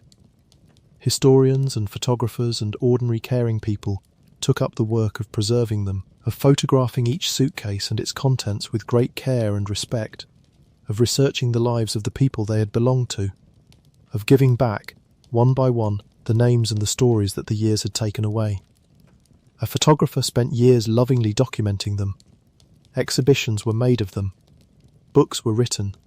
And so people who had vanished into an institution 100 years ago, people who died forgotten and were buried under numbers, suddenly had their faces seen again, their names spoken again, their lives honoured again, by strangers who had never met them, but who looked at their carefully folded clothes and their treasured photographs and thought, this was a person.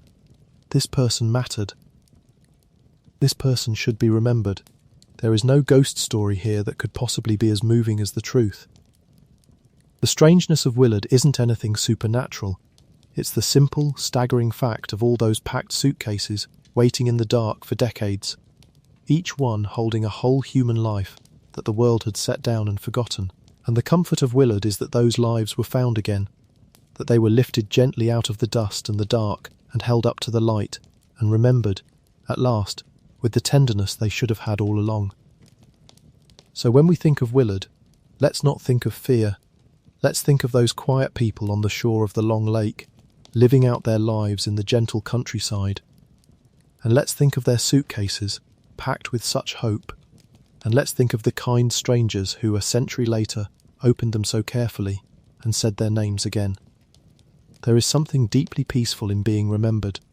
Let's stay with that thought a while, because it's the gentlest thing in this whole long night, and a good thing to fall asleep holding.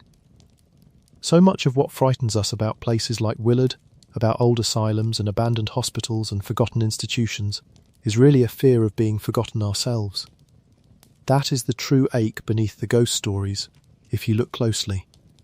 The dread is not really of the dead, it is of vanishing, of being set down by the world and never picked up again, of becoming a number on a stone, a suitcase in an attic, a name no one remembers and no one says.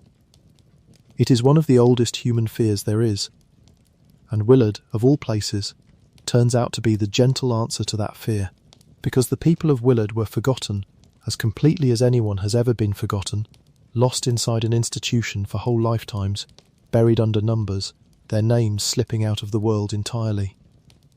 And then they were found again. Not by family, not by anyone who had ever known them, by strangers, a century later, who opened their suitcases and saw their dresses and their tools and their photographs and thought, simply, this was a person, and this person mattered, and this person should be remembered. And so they were. Their names were recovered, their faces were seen, their stories were told. They were lifted, gently, back into the light. There is a deep comfort in that, if you let it in. It means that no one is ever truly beyond being remembered. It means that mattering does not depend on being famous, or being mourned by the right people, or leaving some great mark on the world. A folded dress can speak for you across 100 years. A box of photographs can say, to a stranger who never knew you, here was a whole life. Here was someone who loved and was loved. The kindness of remembering reaches backward through time and finds even the most forgotten and says their names again. So rest in that, on the shore of the deep old lake. You are not forgotten. No one truly is, in the end. The lake keeps its long patient watch over all the quiet lives along its shore, and the suitcases gave their owners back to the light, and somewhere, always, there is someone willing to open the case and see the dresses and say the name. Let that gentle certainty hold you. Everyone is remembered, in the end. Everyone matters. And everyone, at last, comes to rest, in being seen. Everyone who lived on that quiet shore is at rest now, beneath the soft hills, beside the deep old lake. But they are not forgotten anymore. Their dresses and their photographs and their handwriting told us who they were, and we listened. And that somehow makes the whole long sad story end in something very close to grace. Let's leave Willard there, on the shore of Seneca Lake, in the last soft light of the day. The deep water still and silver, the old buildings quiet among the trees, all those gentle forgotten lives finally remembered, finally honoured, finally at peace. And the lake keeps its long patient watch, as it has for 150 years, calm and deep and kind, holding the memory of everyone who ever lived along its shore. Rest here a while. There's a great softness in this place. Let it carry you. Chapter 6. Gonjiam. Now let's travel halfway around the world, to South Korea, to a place whose name became famous far beyond its own country, mostly because of a question that no one could quite seem to answer. The place is called Gonjiam. Let me say it gently for you, Gonjiam. It was a psychiatric hospital set in the hills outside Seoul, and for many years it has been spoken of in lists and articles all over the world as one of the most unsettling abandoned places anywhere on Earth. And the strange thing, the thing that makes it belong in our collection tonight, is how much of its dark reputation grew not from anything that was known about it, but from how little was known about it. The hospital opened sometime in the 1960s, a modest building in the countryside meant to care for psychiatric patients. For a few decades it did just that, quietly, the way countless small hospitals do, without any fame or fear attached to it at all. And those quiet decades are worth dwelling on for a moment, because they are the real story of the place, far more than the legend that came later. For most of its life, the hospital in the Korean hills was simply that, a working hospital, unremarkable, going about the ordinary daily business of caring for people who were unwell. Doctors came to work in the mornings, nurses tended the wards, patients arrived, and were treated, and many of them improved and went home. And the rest were looked after, as well as the medicine of the time allowed. The seasons turned over the hills around it, the green wet summers and the cold clear winters of that part of the world. Meals were cooked, beds were made, records were kept in careful handwriting. It was a place of work and routine and small ordinary kindnesses, exactly like 10,000 other modest hospitals scattered across the world, none of which anyone tells frightening stories about at all. That is the version of Gonjiam almost no one remembers, because there is nothing in it to thrill or scare. But it is the true version, the one that occupied nearly the whole of the building's life. The decades of quiet, useful, unremarkable care. The fear came only at the very end, only after the doors closed and the silence fell and the human imagination got to work on the emptiness. While the place was alive, it was simply a hospital, doing what hospitals do. We should remember it that way, fairly, before the legend takes it. It was simply a place where unwell people were cared for, in the hills, away from the city. And then, sometime in the 1990s, around 1996, it closed. The doors shut, the patients went elsewhere, and the building was left empty in the hills. So far, there is nothing strange in this at all. It's the same story as so many of the others. A hospital that opened, served its time, and closed when its time was done. But what happened next is where the legend began to grow, and it grew, oddly enough, out of silence and confusion, rather than out of any real horror. You see, after the hospital closed, it was not torn down. It just sat there, empty, year after year. And the longer it sat, the more the local stories began to bloom around it. People whispered that the closure had been sudden and mysterious, that something terrible had happened there, that patients had died in great numbers, that the owner had fled the country in the night, that the building was cursed, and that this was the real reason no one would tear it down. These rumours spread, and grew, and fed on one another, until the empty hospital in the hills had become, in the popular imagination, one of the most haunted and sinister places in all of South Korea. It began appearing on international lists of the world's scariest locations. It's worth pausing here, gently, to think about why a place like this becomes frightening at all. Because understanding it is a deeply calming thing. The kind of understanding that lets the fear drain quietly out of the dark. An empty building is, in plain fact, just an empty building. Brick and glass and silence. It does nothing. It wants nothing. It holds no one. And yet we look at it, especially in the dark, especially when we do not know its story, and we feel a chill, and we begin, almost helplessly, to imagine. That chill is not coming from the building. It is coming from us. It is the oldest reflex of the human mind, the one that kept our distant ancestors alive. The instinct that fills every shadow and every silence with the possibility of danger, just in case. A rustle in the grass might be the wind, or it might be a predator, and the minds that assumed the worst were the minds that survived to become ours. So we are built, all of us, to people the darkness with threats that are not there. It is not a flaw, it is a very old kind of caution. But it means that an empty hospital, standing silent and unexplained in the hills, becomes a kind of blank screen onto which we project every fear we carry. And rumour does the rest. A story passes from one person to another, and at each telling it grows a little, sharpens a little, darkens a little, because a darker story is a more memorable one, and the tellers, without meaning to, shape it toward dread. Soon the ordinary closed hospital, shut for reasons as dull as bad plumbing and a tangle of paperwork, has become, in the shared imagination of a whole country, a place of mass death and curses and fleeing owners and things that should not be disturbed. None of it true, all of it grown, like moss, out of the simple fact that no one was telling the real, boring human story, and so the imagination rushed in to fill the silence. That, more than anything supernatural, is the true subject of Gonjiam. It is a monument to the way fear blooms in the absence of information, the way the unknown is almost always more frightening than the known.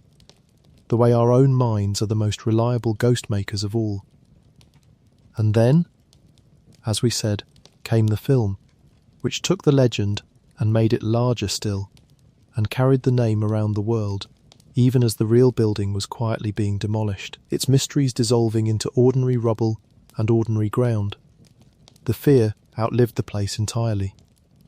The legend floated free of the brick it had grown on, and went on frightening people in cinemas and stories, while the actual hillside where the hospital had stood went quiet, and ordinary, and harmless, under the same Korean sky it had always known.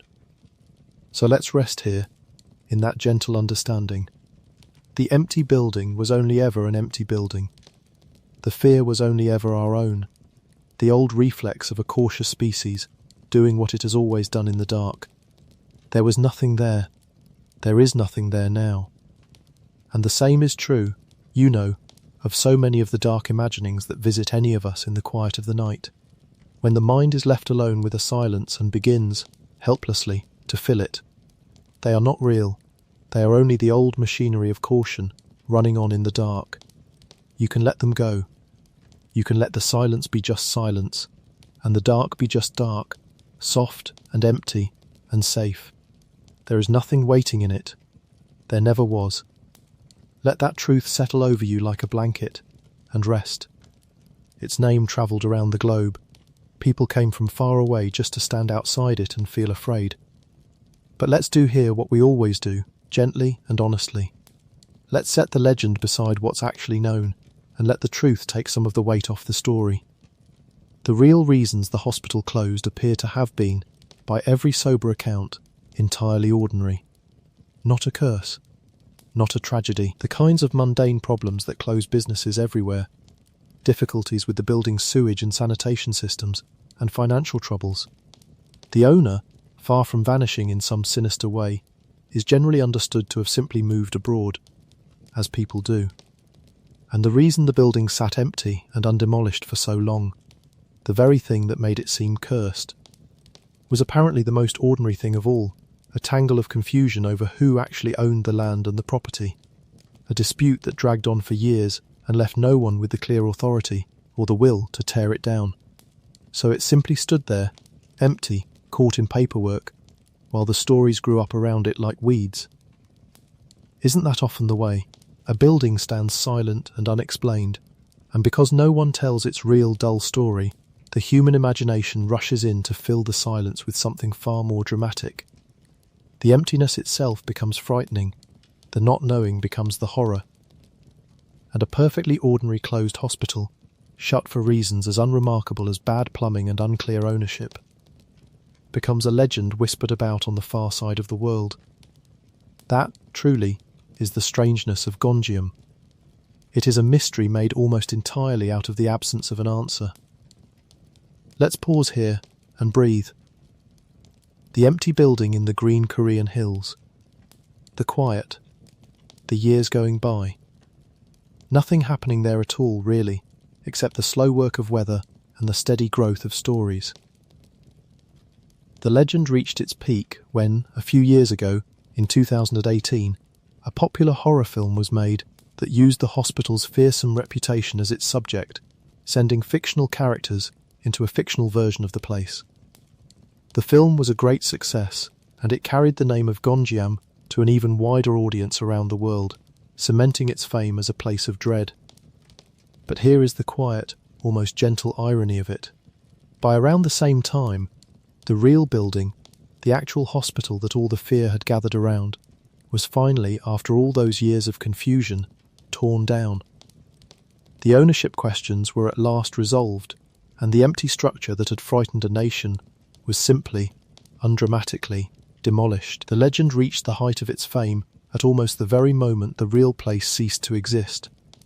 And so the hillside where it stood is just a hillside again now, which is, when you think about it, the most reassuring ending of all. Where the brooding building once gathered all those whispers, there is now only open ground, or new growth, or the ordinary business of a quiet corner of the Korean countryside. The plumbing that failed, the paperwork that tangled, the owner who simply moved away, the demolition crews who finally, undramatically, took the empty shell down, all of it as mundane as the closing of any old business anywhere. The fearsome place dissolved back into the green hills it had grown out of, and the hills did not notice, and the sky did not change, and the world went quietly on. It's worth letting that sink in as you lie there, because it's the truth behind every frightening empty place we've visited tonight, and behind a great many of the frightening empty places of the mind as well. The dread was always larger than the thing. The shadow was always longer than whatever cast it. Strip away the rumours and the films and the long whispered exaggerations, and what remains, every single time, is something ordinary and human and sad and entirely harmless.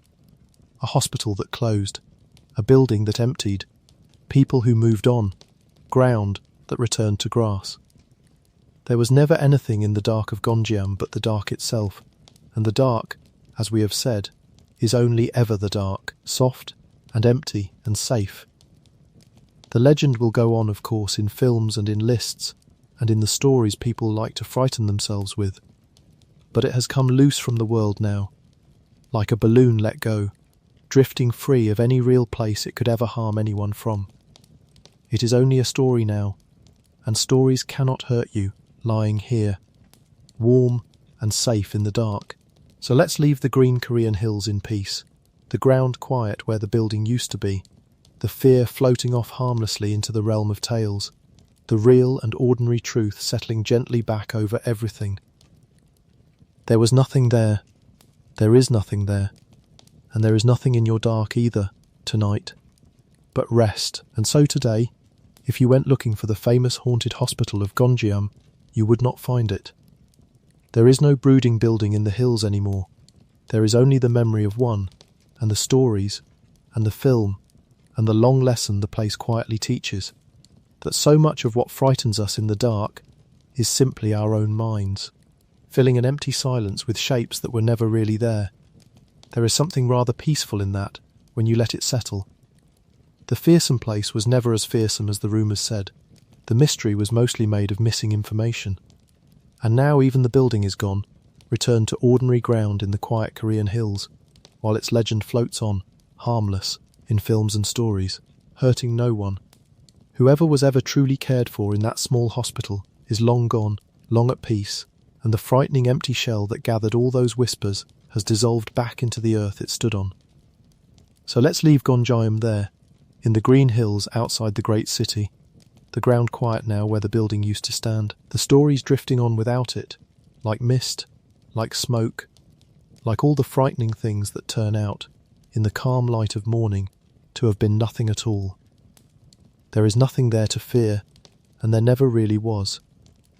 Only an empty building, and a long silence, and the human habit of imagining the worst into the dark. Rest now. Let that gentle truth ease you. The dark is only dark. There is nothing waiting in it. We have just one more place to visit, and then we'll let the night close softly over all of them. Chapter 7. Arradale, for our last place tonight, let's travel as far as we can go, all the way to the other side of the world, to the state of Victoria, in southern Australia, to a hill above a country town called Ararat. There, spread across the rise with views out over the golden countryside, stands one of the largest abandoned asylums in the entire world, so large that it was less a building than a town unto itself. Its name is Arradale, Airedale, and to walk its grounds is to understand just how completely these places were once meant to contain a whole human life, from beginning to end, within their own walls. It opened in 1867, back when this part of Australia was still raw and new to European settlement, in the years after gold had been found in the region and the country towns had swelled with hopeful diggers. Among all those new arrivals were people who became unwell in their minds, and the young colony, like the old countries it had come from, decided to build a great institution to house them. They chose the hill above Ararat, and there they raised, over the following decades, an enormous complex, not one building but dozens of them, more than 60 by some counts. There were wards and dormitories and dining halls, a bakery, a farm, gardens, workshops, its own water supply, its own everything. The idea, in keeping with the times, was that the asylum should be entirely self-sufficient, a closed and self-contained world where the patients could live and work and be cared for without ever needing to leave. They grew their own food. Let's stay in that self-contained world a while, because the daily life of such a place, in its quieter aspects, is a soothing thing to picture, and Aradale ran for so long that its rhythms became almost like the rhythms of an old village anywhere. There was a farm, and the farm needed working, every day, in every season. There were animals to be fed and milked, fields to be ploughed and sown and harvested, an orchard to be tended. There were bakeries that filled the morning air with the smell of bread, and kitchens that cooked for hundreds, and laundries with their great steaming coppers, and workshops where things were built and mended. And the patients, those well enough, did much of this work, for labour was thought to be steadying, and a person with a task and a place in the daily round was thought to do better than a person left idle. So the days had a shape, an old and human shape, governed by the sun and the seasons and the simple needs of a community that had to feed and clothe and keep itself. Picture a morning there, in the good years, the sun coming up over the wide Victorian plains, vast and golden and slow, the smell of bread from the bakery, the animals stirring in the farm, people moving out to the gardens and the fields in the cool of the early day, before the great heat came. And the heat did come, for this is a hot, dry country in its summers, the sky enormous and pale, the grass gone to gold, the gum trees hanging silver green and still in the shimmering air, the whole landscape humming with cicadas. Then the long mild autumns, and the green damp winters when the hills turned briefly emerald and the nights came cold and clear. And always, over all of it, that enormous southern sky, bigger than any sky in the northern world, going on and on to a horizon impossibly far away. Across more than 120 years, generation after generation lived inside that rhythm. People arrived as the young men and women of one age, and grew old as the world changed utterly beyond the gates, watching, if they ever looked outward, a whole century pass by. The horse gave way to the motor car in the lane below the hill. 2 world wars came and went on the far side of the earth. Fashions and governments and ways of thinking rose and fell. And on the hill the bread was still baked, the gardens still tended, the seasons still turned, the great sky still arched overhead. It was a confined life, and a forgotten one, and we should not pretend it was anything but hard in many ways. But it was also, in its long slow rhythm, a strangely steady one, governed by the oldest and gentlest of clocks, the sun and the soil and the turning year. So let's rest here, on the great golden hill, beneath that enormous sky. The smell of bread on the morning air, the gardens green against the gold, the gum trees still in the heat, a whole quiet world, turning slowly through its seasons, holding its people through the long generations. Whatever hardships passed there, the hill held them all, and the sky watched over them all, and the seasons carried them all gently along. And now they rest, every one of them, beneath that same wide sky, in the deep quiet of the country at the far edge of the world. Let the golden hush of it settle over you. They tended their own animals. They made much of what they used. It was, in the most literal sense, a village of the forgotten, set apart on its hill, turned quietly in on itself, year after year, for well over 100 years. Let's rest here a moment, looking out from that hill over the wide Australian countryside. The golden grass, the gum trees, the enormous pale sky, the great spread of old buildings, their verandas and their gardens. It is, in its setting, a beautiful place, full of light and air and distance. And like all the others, it began with that same intention, to give the troubled a place of safety and order, away from a world that did not know how to hold them.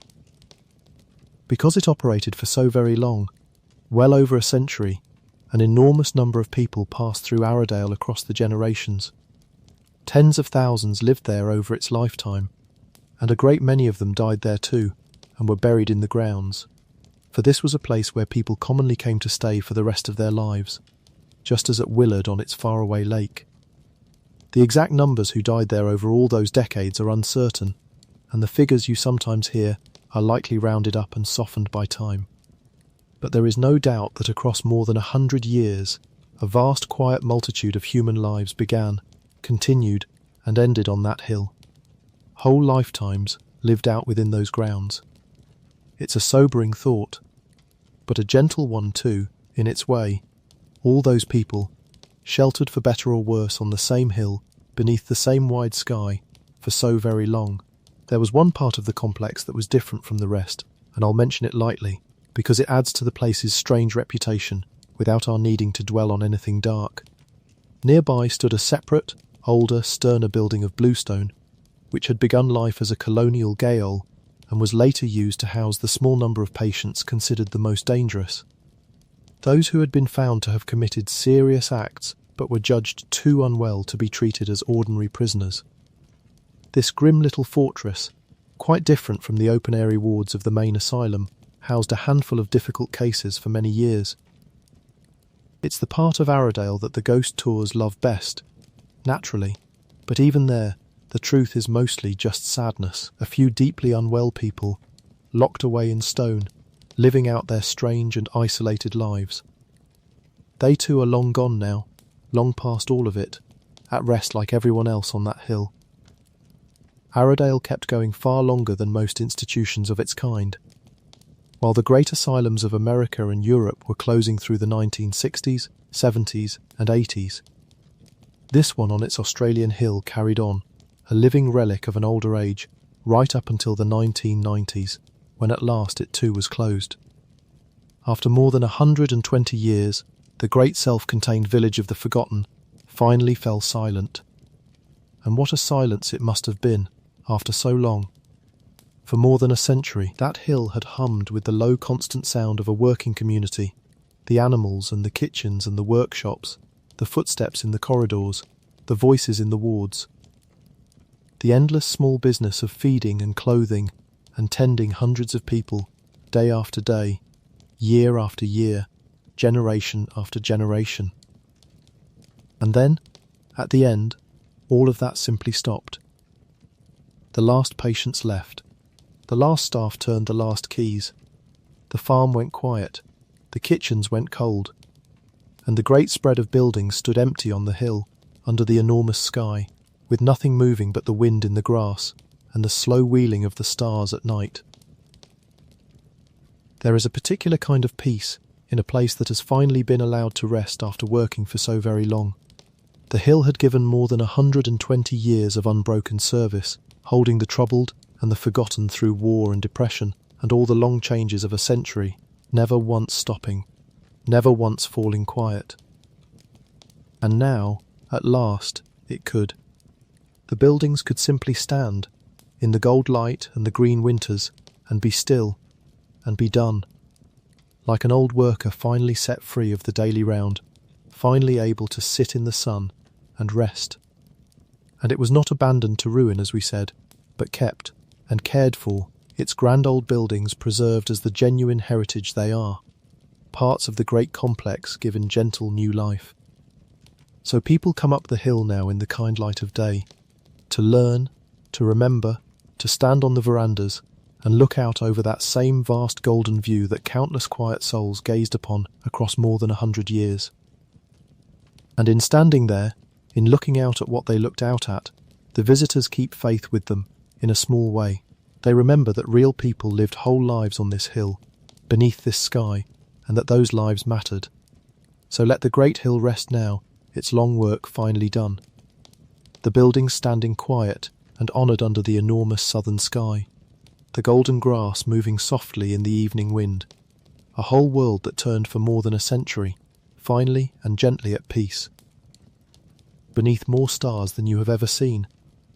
The farm stopped, the kitchens went cold, the wards emptied, and the enormous complex stood quiet on its hill, looking out over the golden country as it always had, but with no one left inside. Let's pause here, in that great silence. The wide sky, the empty verandas, the gardens going slowly wild, a whole world, shut down at last. And then, of course, came the legends. A place this large, this old, this full of long-lived sorrow could hardly avoid them.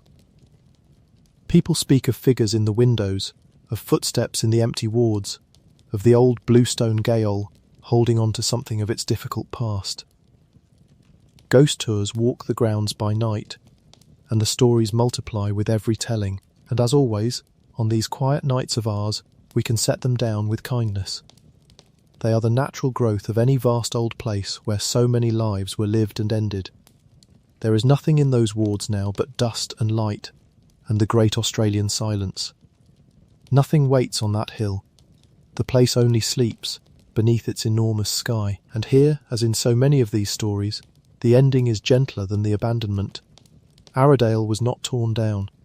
Its grand old buildings, being heritage of real importance, have been preserved, and parts of the great complex have found new life, used now for study, for tours by daylight, for the quiet work of remembering. People come up the hill not to be frightened but to learn, to walk the verandas, to look out over the same golden view that countless patients once gazed at across more than a century, and to remember all those quiet lives that played out on that rise above the town. So let's leave Arradale there, on its hill at the far edge of the world. The golden grass moving softly in the evening wind, the gum trees dark against the enormous fading sky, the great old buildings standing quiet and preserved, holding their long memory. Everyone who ever lived and worked and grew old and died on that hill is at peace now, every one of them, the whole vast quiet multitude resting beneath the same wide sky that watched over them in life. And the hill grows dark and still, and the stars come out across the southern sky, more stars than you have ever seen, and the whole place sleeps. Rest now. We have come a long way together tonight, all the way around the world. Let the southern stars settle over you, and let's draw the night gently to its close. So here we are, at the end of our long, quiet journey, having wandered all the way around the world and back, from a hill in Kentucky to a forest in Germany, from a lake in New York to a great golden hill in Australia. We've stood in the doorways of so many empty places tonight, and I hope by now that none of them frighten you. I hope they've come to feel almost familiar, the way a story you've heard before feels familiar, soft and known and safe. Let's gather them up in our minds, gently, one last time, before we let them go.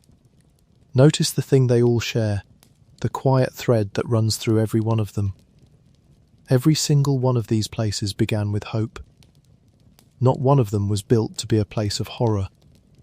They were built, all of them, out of one of the kindest ideas the world has ever had, the idea that people who are suffering, in their bodies or in their minds, deserve a place of light and air and rest and dignity.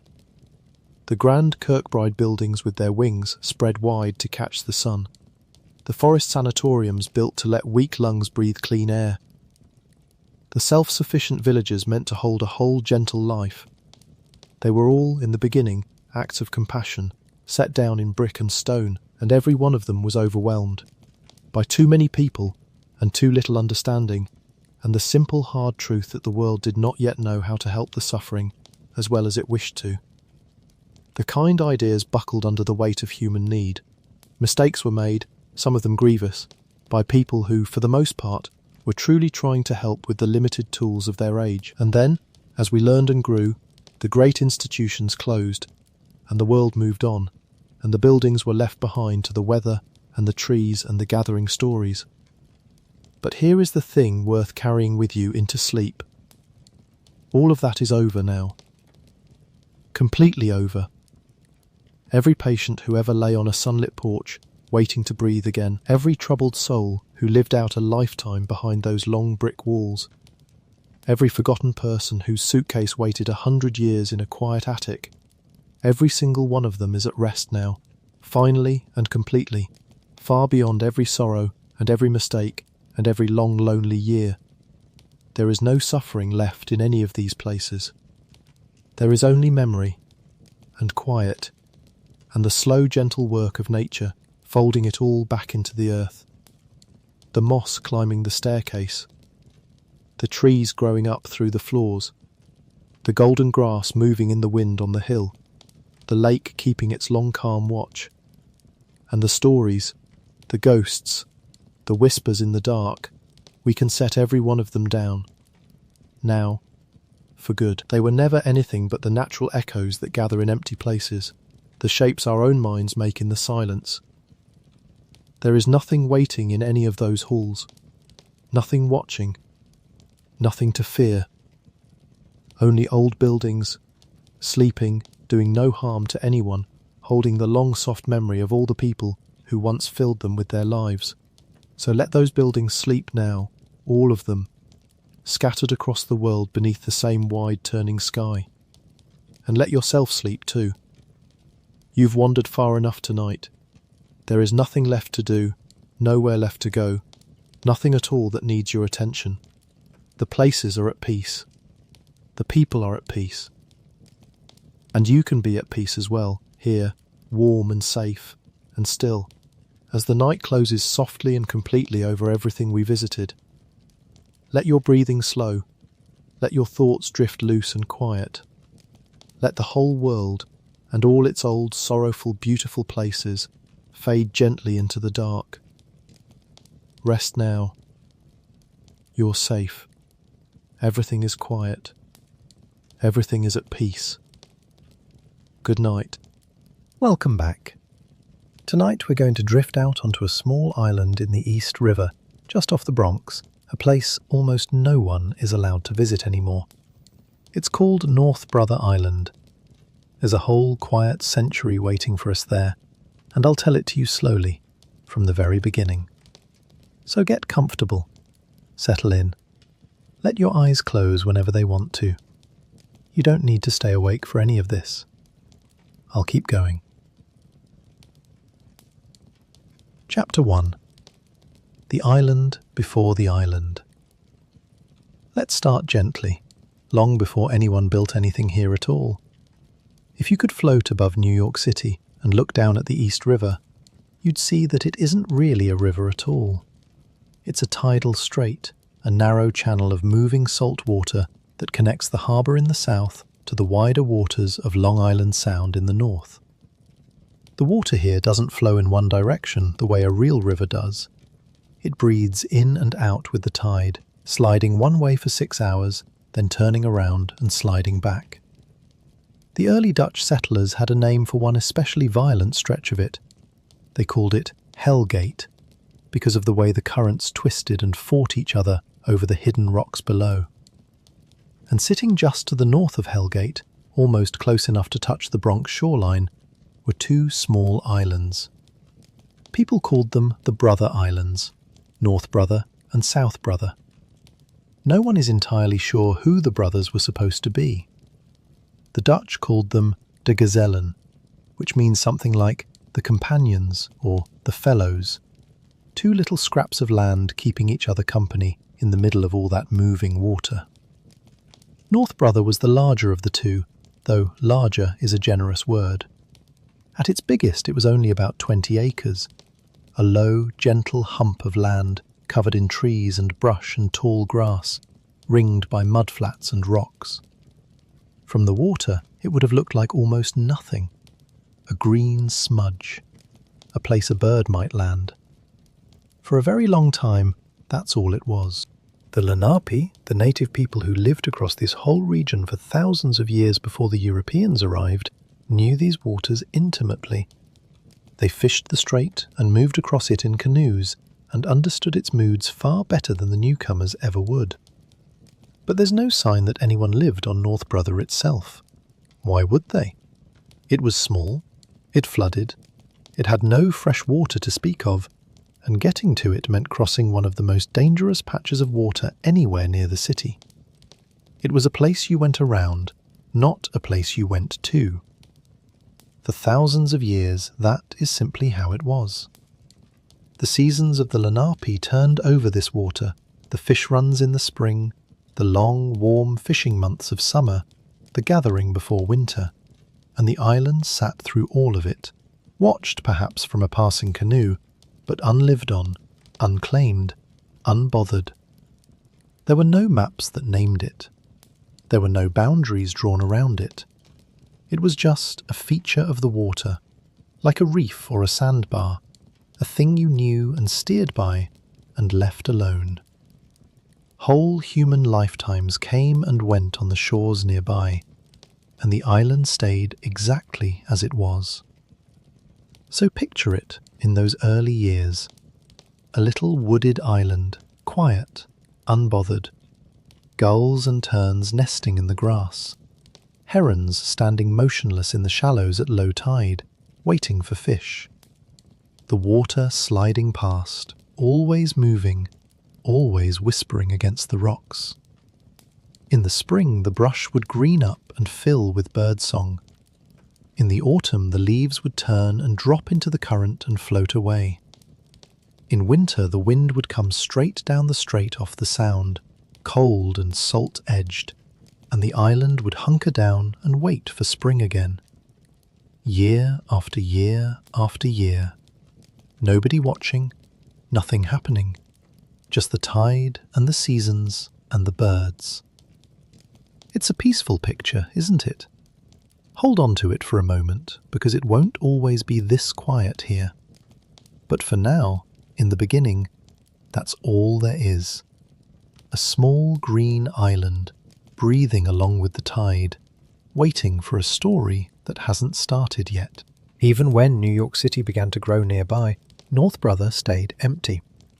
Through the 1600s and 1700s, as the Dutch colony of New Amsterdam became the English city of New York, as farms spread across what is now the Bronx and Queens, as ships filled the harbour and the city's edges crept outward year by year, the little island in the strait just stayed as it was.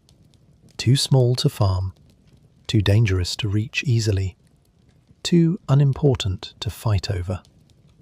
The world was changing all around it, and North Brother simply watched from the water, unchanged.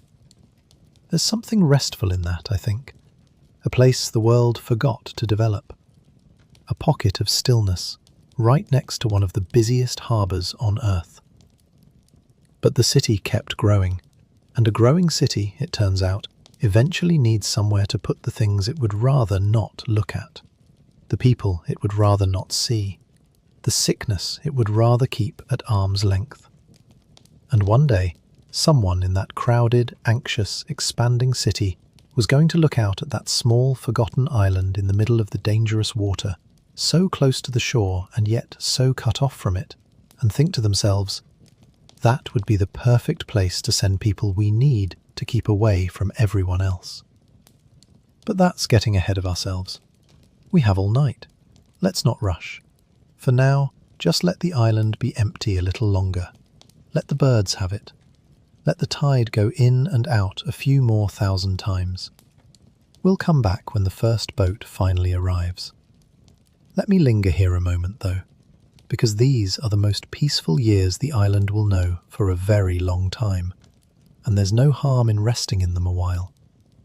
Think about how a place like this would have felt, season by season, with no one there to feel it. In the early spring, the first warmth would come up the strait off the harbour, and the bare branches would soften with buds, and the marsh grasses at the water's edge would begin to push up green again out of the grey mud. The migrating birds would arrive, exhausted, dropping down out of the sky onto this convenient little island to rest and feed before going on. For a few weeks, the whole place would be loud with them, the calls and the wing beats and the rustle of so many small bodies moving through the brush. Then they would move on, most of them, northward, and a quieter summer set of birds would settle in to nest. Summer on the island would be thick and green and humming, the trees in full leaf, the grass tall and going to seed, insects droning in the heat of the afternoon. The water warmer now, lapping lazily at the rocks, and at low tide the mudflats baking and steaming and smelling of salt and life, alive with crabs and worms and all the small creatures that the wading birds came to hunt.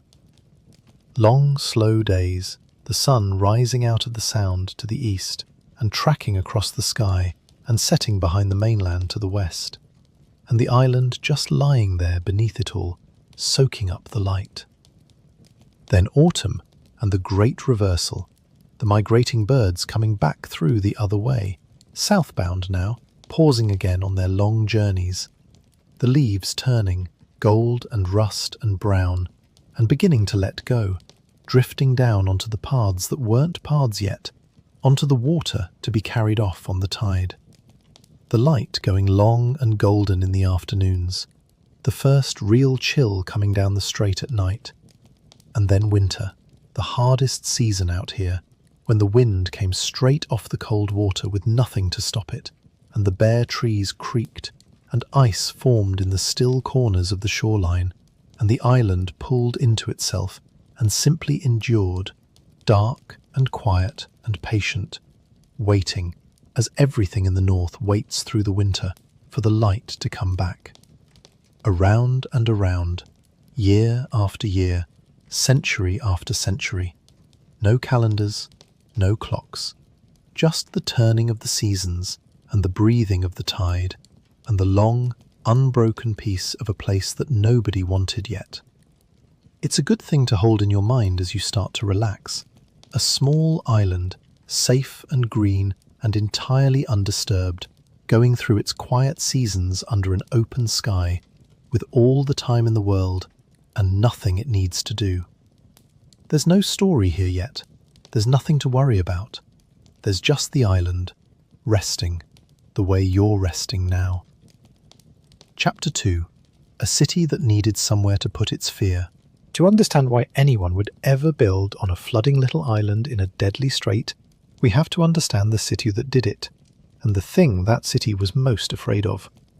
In the middle of the 19th century, New York was becoming one of the great cities of the world, and it was doing it very, very fast. Ships arrived every single day, crowded with people from Ireland, from Germany, from Italy, from everywhere, all of them hoping to start a new life. They poured off the boats and into neighbourhoods that filled up faster than anyone could build for them. Tenement buildings went up cheap and crowded. Families packed into single rooms. Whole streets shared a single outdoor privy and a single water pump. There were no sewers worth the name in the poorest districts. Garbage piled in the alleys. Pigs roamed loose, eating what they could.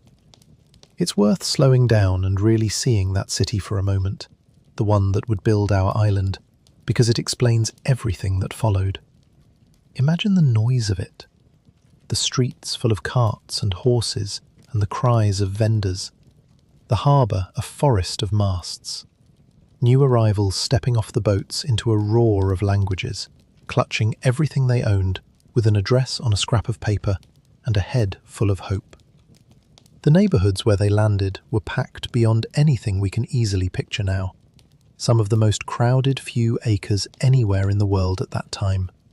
Building pressed against building, room behind room, families stacked floor on floor with little light and less air.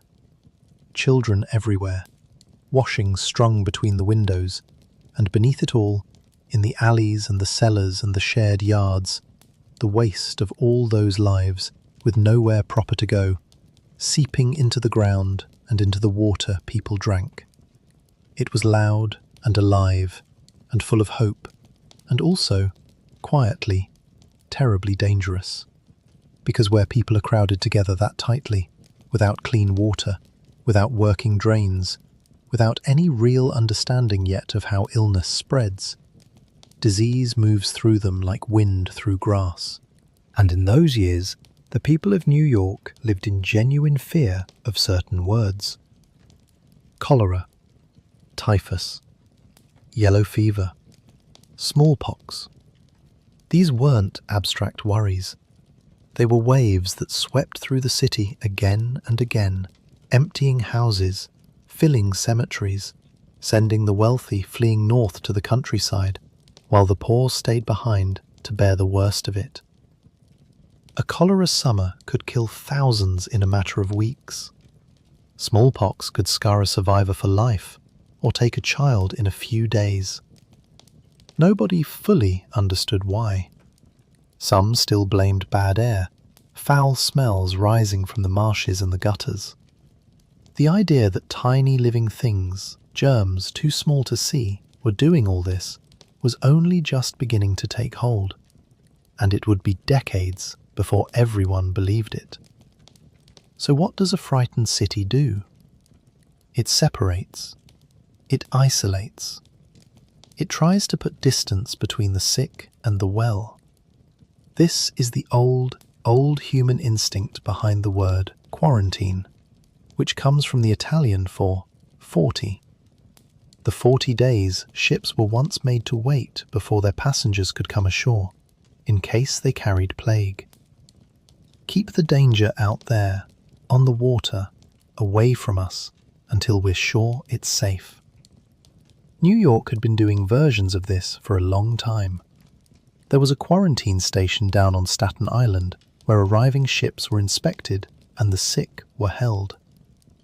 But that station became the focus of so much local anger and fear that in 1858 a mob actually burned it to the ground, terrified that it was bringing disease into their neighborhood. The city needed new places to put the sick, places that were close enough to reach but separated by water, places that were, in a word, islands. That burning is worth remembering because it shows you just how raw the fear of disease ran in those days. These were not careless people.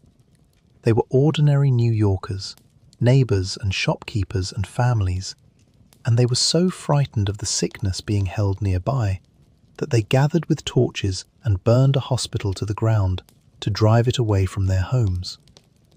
Fear like that doesn't reason. It only wants distance.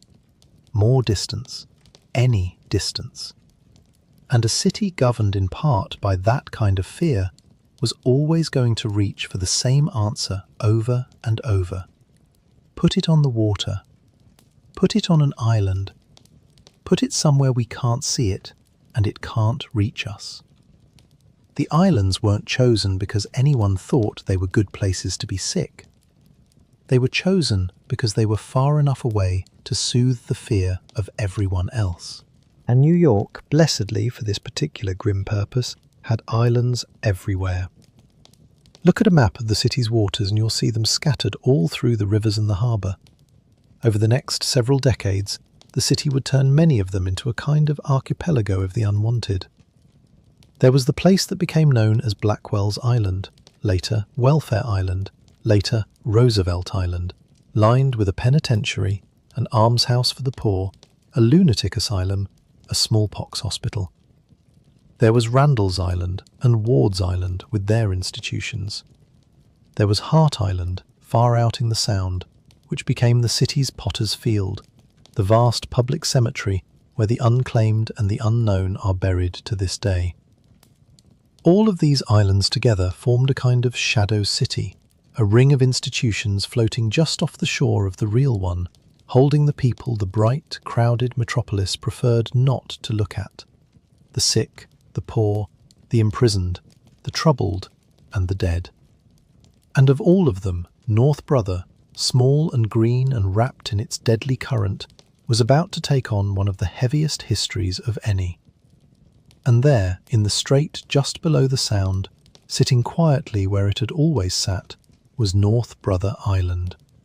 Small, wooded, surrounded by water, close to the Bronx shore, but cut off from it by that treacherous current.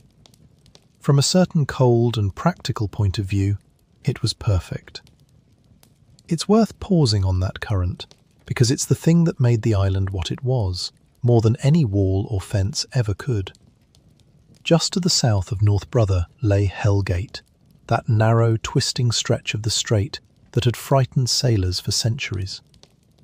The tides from the harbour and the tides from the Sound met there and fought, and the water boiled over hidden reefs and rocks with names that told you everything you needed to know: the pot, the frying pan, the hen and chickens. Countless ships had been wrecked there over the years, torn open on the rocks or spun helpless by the current. The waters around the Brother Islands were among the most dangerous anywhere near the city, and they did the work of a prison wall without anyone having to build one.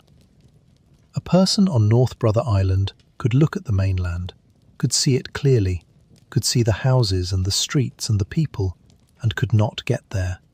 Not without a boat, not without the help of the very people keeping them on the island.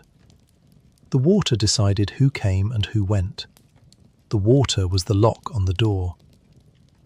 So North Brother fit a pattern the city was building all through these years, an archipelago of separation, a scattering of islands each given over to the people the city wanted kept apart from itself.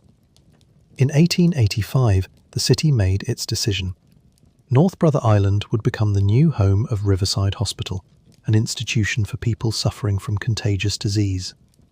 The patients who had been kept on Blackwell's Island would be moved here, out to the edge, out onto the water, where their illnesses could be kept safely away from the healthy millions on shore.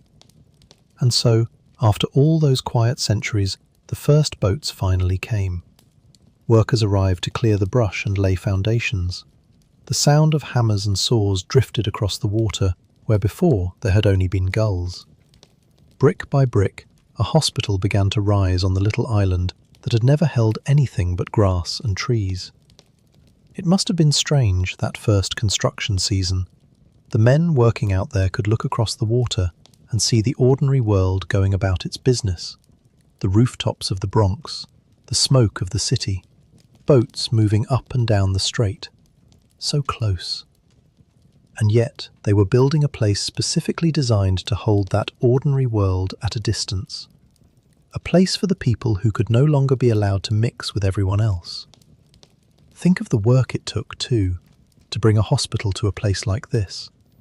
Everything had to come by boat. Every brick, every beam, every barrel of nails, every bag of mortar, ferried across that difficult water and hauled up from the dock. There was no fresh water on the island to speak of, so that had to be solved. There was no power but what they could make themselves, so a powerhouse had to be built, with coal brought over by the boatload to feed it. There was no shelter but what they raised with their own hands. To build on North Brother was to build a small, self-contained world from nothing, out on a scrap of land in a current that could kill a careless boatman, within sight of one of the largest cities on earth, and yet entirely cut off from it. It was a strange and difficult thing to do, and they did it, brick by brick, season by season, until the wards stood ready. Riverside Hospital opened its doors on North Brother Island, and for the first time in its long life, the island had a purpose given to it by people. Not a happy purpose, but a purpose. Let's go out there now, in the early days, and see what kind of place it became. Chapter 3. Riverside Hospital. When Riverside Hospital first settled onto North Brother Island, it was not the grand institution it would later become. It started modestly, a scattering of buildings on the cleared ground, wards where patients with contagious diseases could be housed and, where possible, cared for, far from the crowded city. The main illness that filled its beds in those early years was smallpox, one of the most feared diseases of the age. Smallpox was terrible in a way that's hard for us to imagine now, because most of us have never seen it. It spread easily, it killed a great many of those it touched, and those it didn't kill, it often left scarred or blind. A smallpox outbreak in a crowded city was a catastrophe waiting to happen, and so smallpox patients were among the first people the city wanted to move out onto the water, behind the safety of the current. So picture the island now, transformed. Where there had been only brush and birdsong, there were now brick buildings with rows of windows. There were paths between them. There was a dock where the boats came in, bringing supplies, bringing staff, and bringing the steady, sorrowful traffic of new patients. There were doctors and nurses and orderlies and laundry workers and cooks and boatmen, a whole small community of people whose job was to live and work out here on the edge, tending to the sick.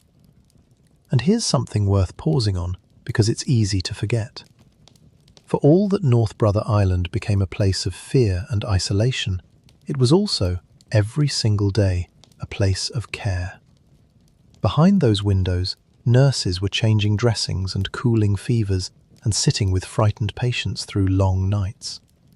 Doctors were doing the best they knew how with the knowledge they had. People who could very easily have refused to go anywhere near contagious disease instead rowed out across that dangerous water day after day to look after strangers.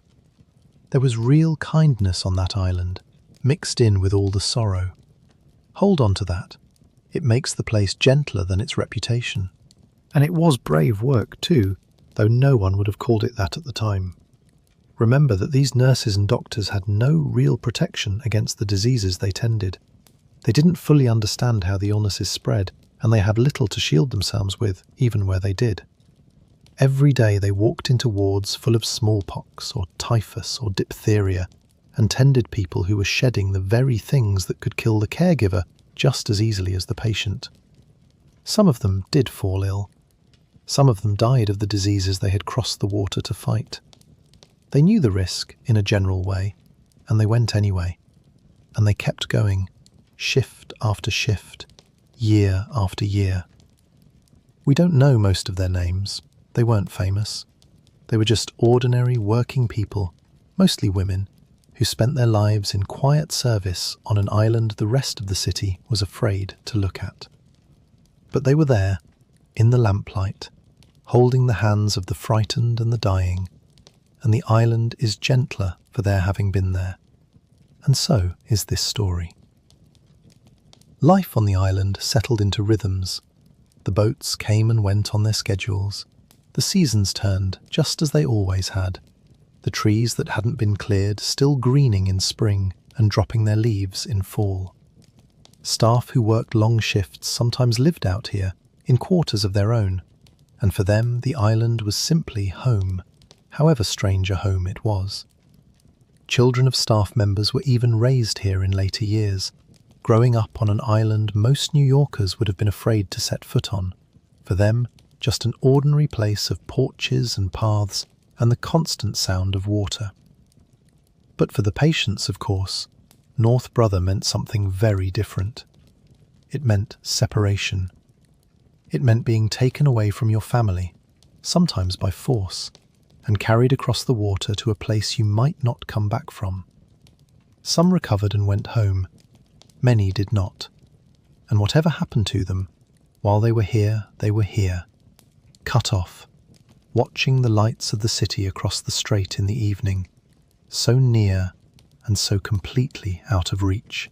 There must have been so many small partings woven into the life of this island, so many goodbyes at the dock on the mainland side, a mother handing over a feverish child, a husband watching his wife carried down to the boat, families standing on the shore as the water widened between them and the people they loved.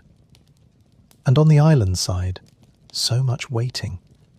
Waiting to get well, waiting for a letter, waiting for a face to appear on the visitor's boat, waiting, sometimes, for an end that everyone could feel coming. The island ran on waiting, the way all hospitals do, but here the waiting had water around it, and distance, and that particular ache of seeing home across the strait and not being able to reach it. We've all known a little of that feeling, the longing for somewhere we can't be just now.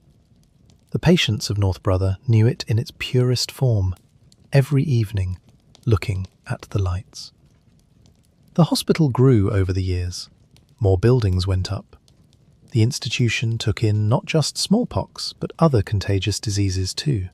Typhus, typhoid, scarlet fever, diphtheria, measles, the whole grim catalogue of illnesses that crowded cities of that era had to reckon with. Whenever an epidemic threatened, North Brother stood ready as the place to put the contagious, to hold the danger at the city's edge. The island even gained, over time, the things that make a place feel permanent. A physician's house, a nurse's residence, staff cottages, a coal house and a powerhouse to keep everything running.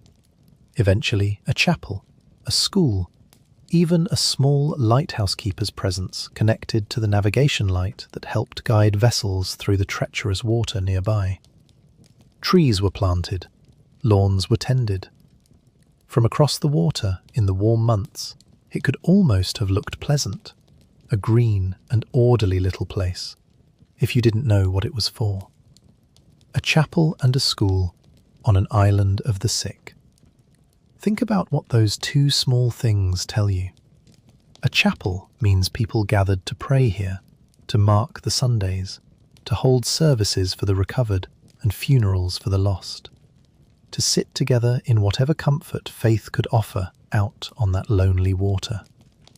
And a school means there were enough children living on the island that they needed somewhere to learn. The children of the staff, growing up between the wards and the water, learning their letters and their sums within sight of the great city they only visited.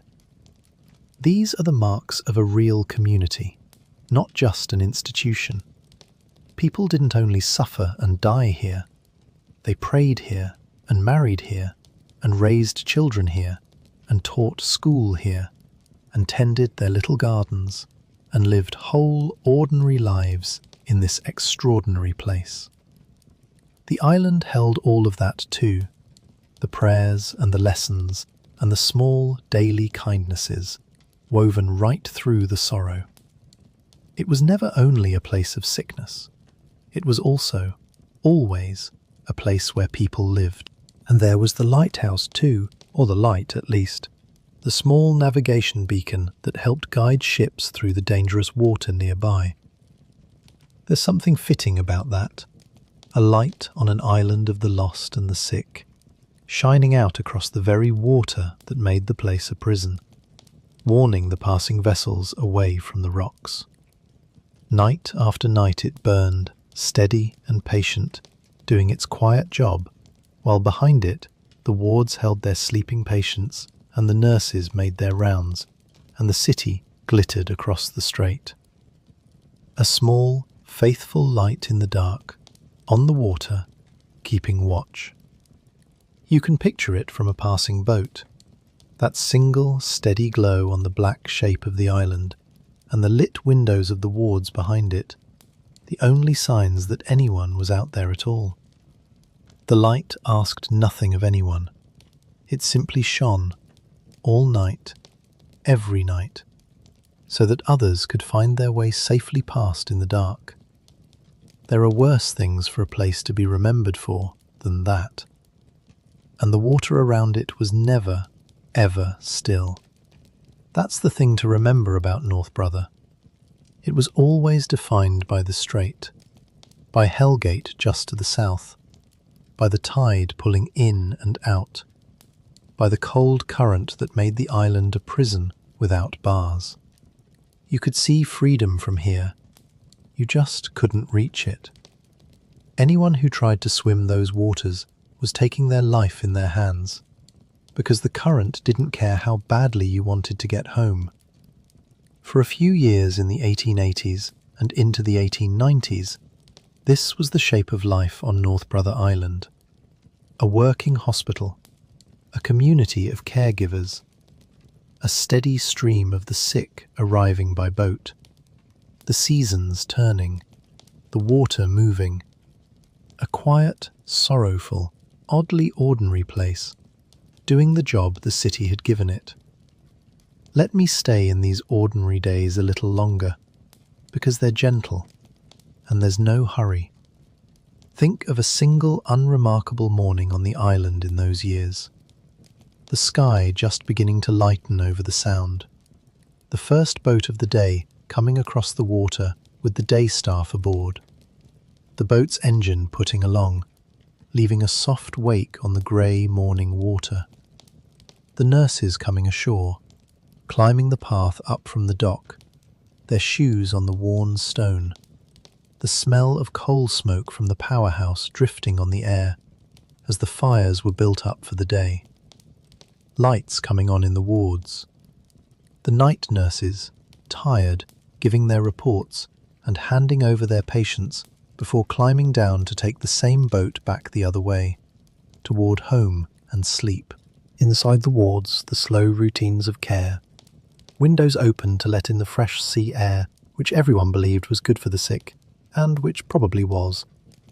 Breakfast carried in on trays, temperatures taken, dressings changed, the doctors making their rounds, moving bed to bed, doing what little the medicine of the age allowed them to do, which was often simply to keep a patient clean and warm and fed and comfortable, and to wait, and to hope. There was a great deal of waiting in a hospital like this, a great deal of sitting beside people, a great deal of patience. And all through the day, the boats.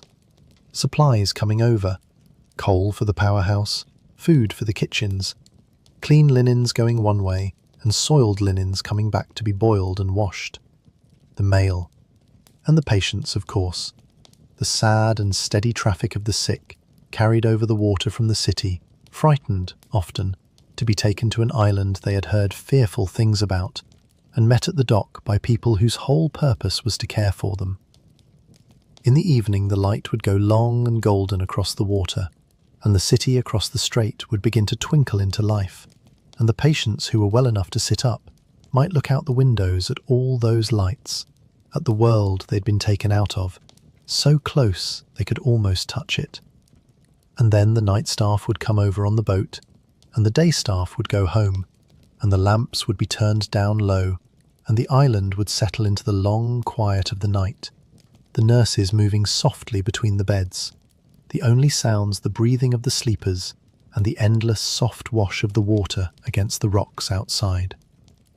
Day after day this rhythm, the boats, the rounds, the meals, the long nights, the turning seasons, an ordinary, sorrowful, faithful place, going about its work on the edge of the great city, mostly forgotten by everyone who didn't have a reason to think about it. There's a peacefulness even in the sadness of it, I think. People being looked after, people being kept warm and clean and fed and watched over through the dark. It's not the worst thing an island could be. And then, on a warm night in June of 1904, something happened in the water right beside the island that would burn the name North Brother into the memory of the whole city, and turn this small green place into the site of one of the worst disasters New York has ever known. We'll get there. But it's a hard chapter, the next one, so let's take it slowly and gently, and remember as we go that all of this was a very long time ago, and that everyone in it is long since at peace. For now, let the island rest in the lamplight, the wards quiet for the night, the nurses making their rounds, the water sliding past in the dark. Tomorrow, in our story, is the 15th of June 1904. But there's no need to hurry toward it. Stay here a while, in the calm before, where everyone is still safe and the worst hasn't happened yet. Chapter 4. Life and Death by the Water. Before we go on to the hardest part of the island's story, let me stay a little longer in the world of the early hospital, because it tells us so much about why a place like North Brother existed at all, and because there's a strange comfort in understanding it. We live now in a world that has, for the most part, forgotten how it once felt to be at the mercy of disease. We have vaccines for things that used to empty whole streets. We have antibiotics that can stop, in a few days, infections that once killed slowly and surely. We have clean water that comes out of the tap without a second thought. It is one of the quietest miracles of the modern world, and we hardly ever stop to feel grateful for it. But the people who built and ran North Brother Island lived before all of that. They lived in a world where a fever could be the beginning of the end, where a sick child was a terror in every parent's heart, where whole families could be carried off in a single bad season. Smallpox, the disease that first filled the island's wards, was perhaps the most dreaded of all. It announced itself with fever and aches, and then came the rash, spreading over the body, turning to the blisters that gave the disease its terrible name and left its survivors marked for life. There was no cure. There was only nursing and waiting, and hoping that a particular patient's body would be strong enough to come through.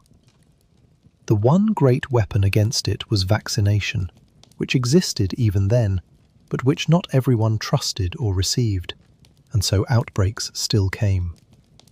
When they came, the city wanted the sufferers gone, out of the crowded districts, out onto the water, behind the safety of the current. And so they came to North Brother. Then there was tuberculosis, the slow one, the patient killer, which would in time become the island's main work. Unlike smallpox, tuberculosis didn't sweep through and burn out. It settled in.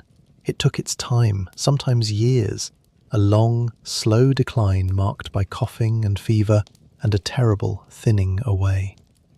It was so common that almost every family knew it, and so deadly that it was, for a long stretch, one of the leading causes of death in the whole country. And the only treatment anyone could offer, before the drugs that would finally beat it, was the gentle one: rest, good food, fresh air, sunlight, time. Lie still on a porch in the clean air by the water, eat well, rest, and let your body try to heal itself. It worked for some. For others, it only made the long decline a little more comfortable.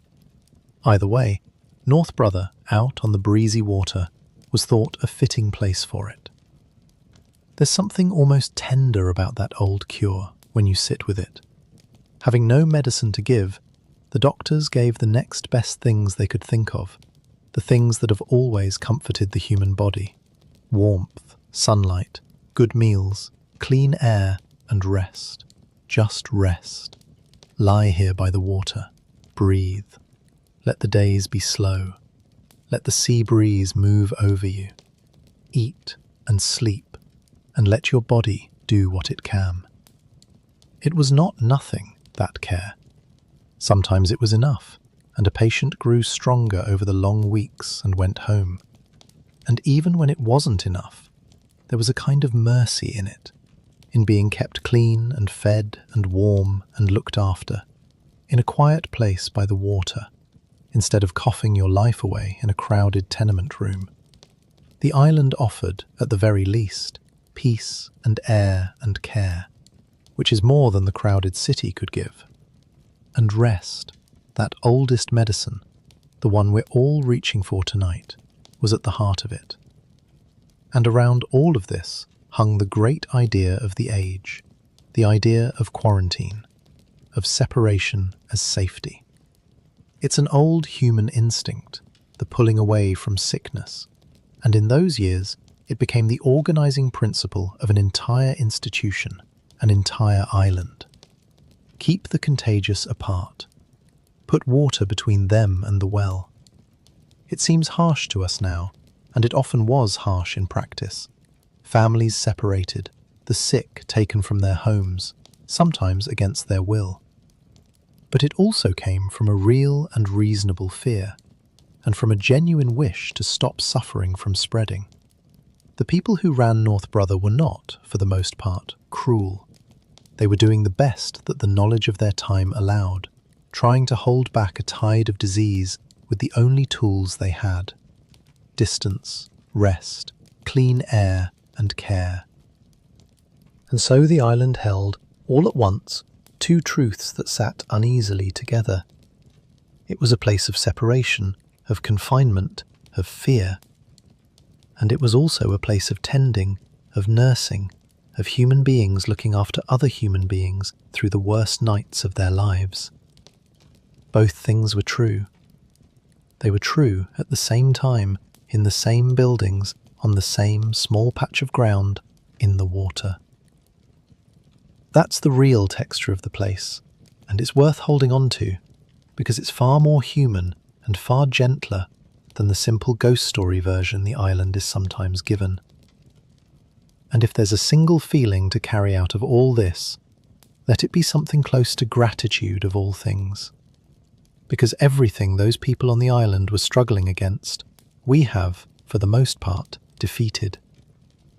The smallpox that filled the first wards has been wiped from the face of the earth entirely, the only human disease ever fully eliminated. so that no child anywhere need ever fear it again. The tuberculosis that filled the porches can now, in most cases, be cured with a course of medicine. The typhoid that haunted Mary Mallon's story is, in places with clean water, a rare thing and treatable when it comes. The terrors that built this island and filled it have, one by one, been answered. We get to live on the safe side of a line those people lived on the dangerous side of, and most of the time we never even think about it.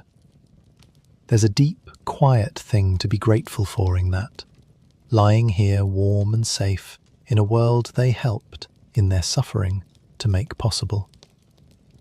Now, though, we have to turn to the hardest chapter, the one I promised to tell you slowly and carefully. So take a slow breath and let yourself stay soft, and remember as we go that all of it was a very long time ago, and that everyone in it is long since at peace. Chapter 5. The General Slocum, Told Gently. I want to tell you about the saddest thing that ever happened near North Brother Island, and I want to tell it to you carefully, because it's a story about a great many people who did not come home, and most of them were children. But I also want you to remember the whole way through that it happened more than 120 years ago, that everyone touched by it has long since been laid to rest, and that the city never forgot them. There is grief in this chapter, but there is also, in the end, a kind of peace. So let yourself stay soft. None of this can hurt anyone now. In the early summer of 1904, on the Lower East Side of Manhattan, there was a neighborhood called Little Germany. It was home to thousands of families who had come from Germany over the years, and at the heart of the neighborhood was a church, St. Mark's Lutheran. Every June, the church held a Sunday school excursion, a happy outing, a chance for the women and children of the congregation to escape the hot, crowded streets for a day in the open air. The fathers mostly had to work, so the trip was largely mothers and grandmothers and children, all dressed in their summer best, carrying picnic baskets, looking forward to a day at a grove out on Long Island. On the morning of June 15th, more than 1,000 of them boarded a large wooden steamboat called the General Slocum, a tall paddle-wheeler with 3 decks, gleaming white, decorated with flags. A band was playing. Children ran about the decks. The mood was pure joy, the kind of simple happiness you can still feel across all those years, mothers and children together on a beautiful summer morning, the whole bright day ahead of them. The Slocum pulled away from the pier and began to steam up the East River, north toward the Sound, the same waters we've been sitting beside all night. And somewhere in the front of the ship, in a storeroom, a small fire began. We've never known exactly how. A dropped match, perhaps, or an oily rag. Something tiny. If everything had worked as it should have, that little fire would have been nothing. But almost nothing on the General Slocum worked as it should have. The fire hoses had rotted and burst when the pressure hit them.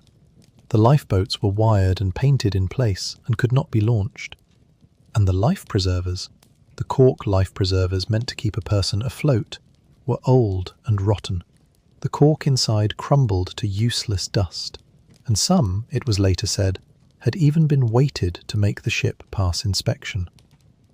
Mothers tied those life preservers onto their children and dropped them into the water, trusting they would float. And the story of what happened next is so painful that I'll simply say the preservers did not save them as they were meant to. The fire spread terribly fast through the dry old wood, fanned by the ship's own forward motion into the wind. The captain made a choice that people argued about for years afterward, to keep going forward to a landing spot rather than turn toward the nearest shore, and the rushing air only fed the flames. The decks became impossible. People were forced to the rails, and the ship, burning, came up the river right alongside the one place in all that water where there were people standing ready to help. North Brother Island.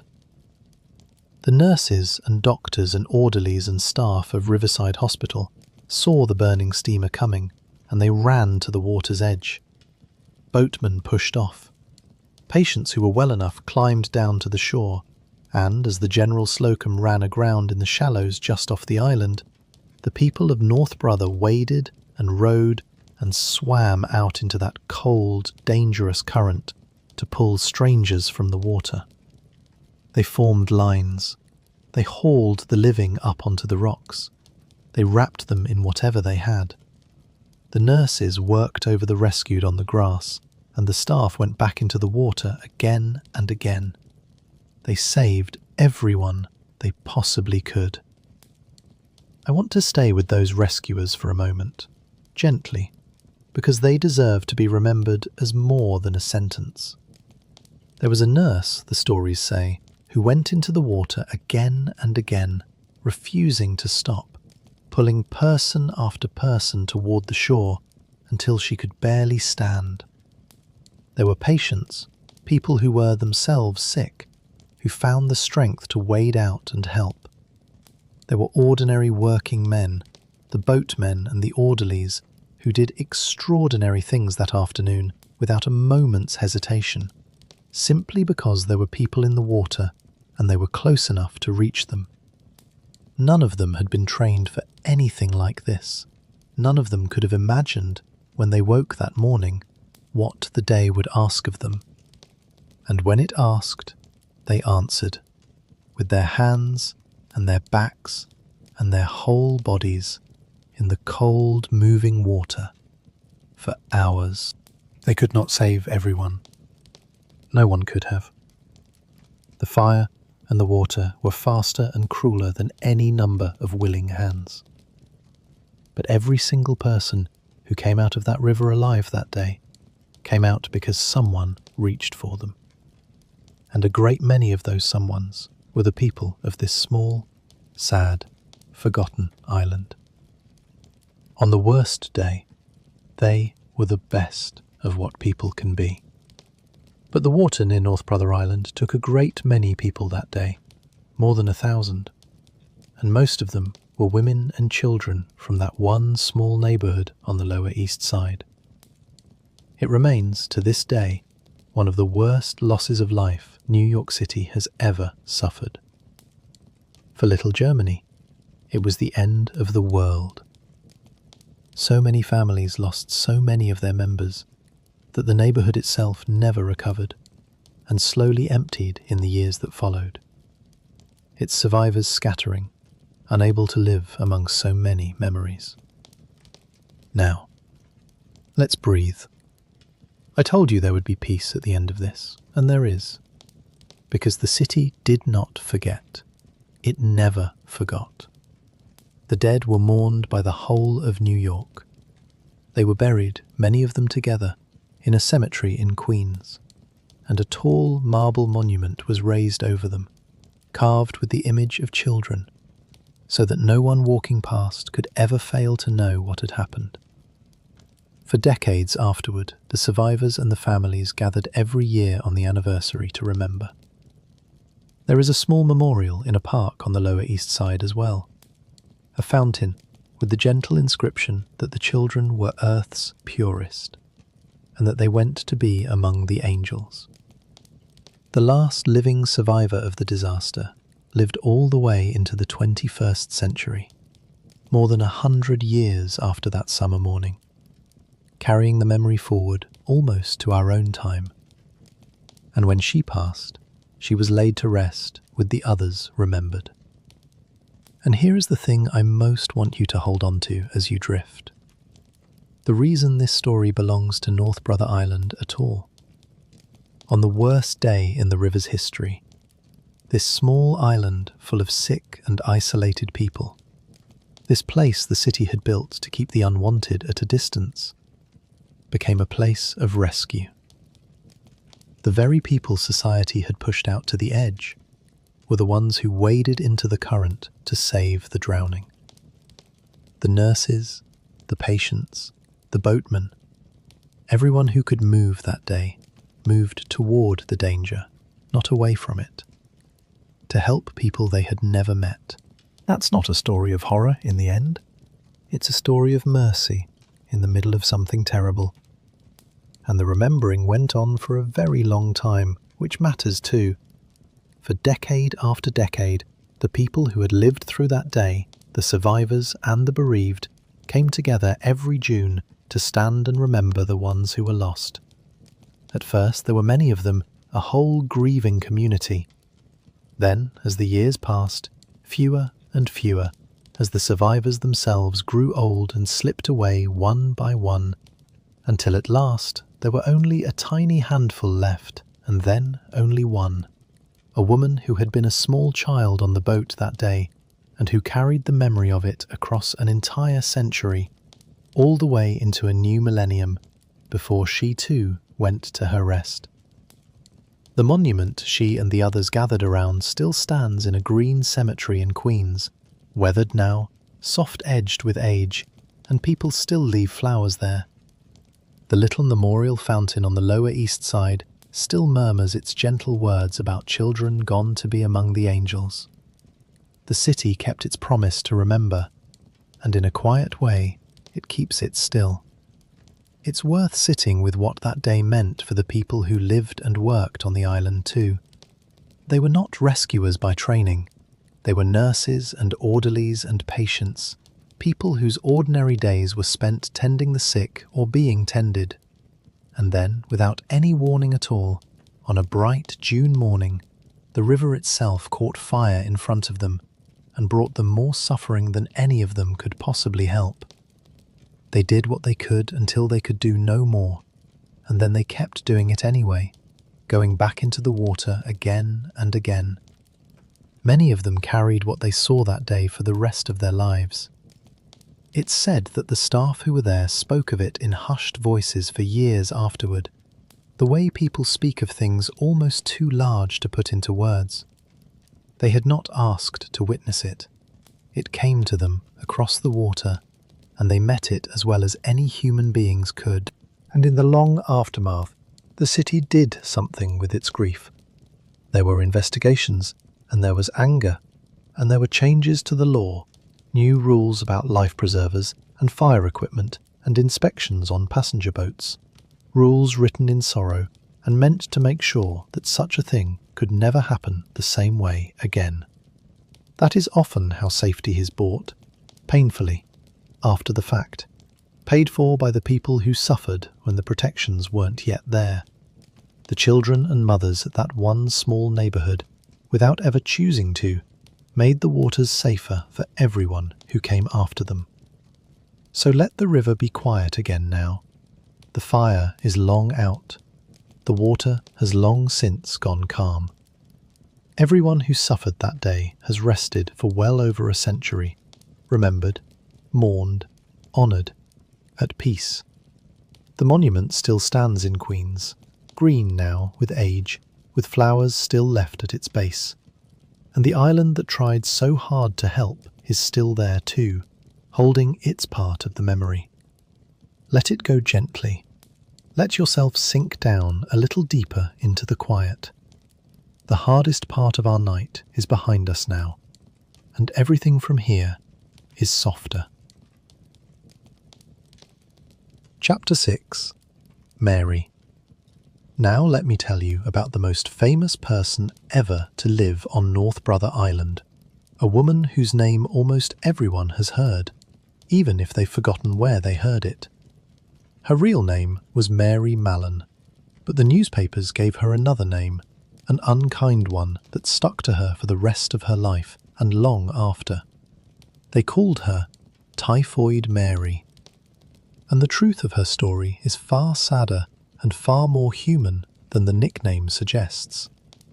Mary Mallon was born in Ireland and came to America as a young woman, alone, like so many thousands of others, looking for work and a life.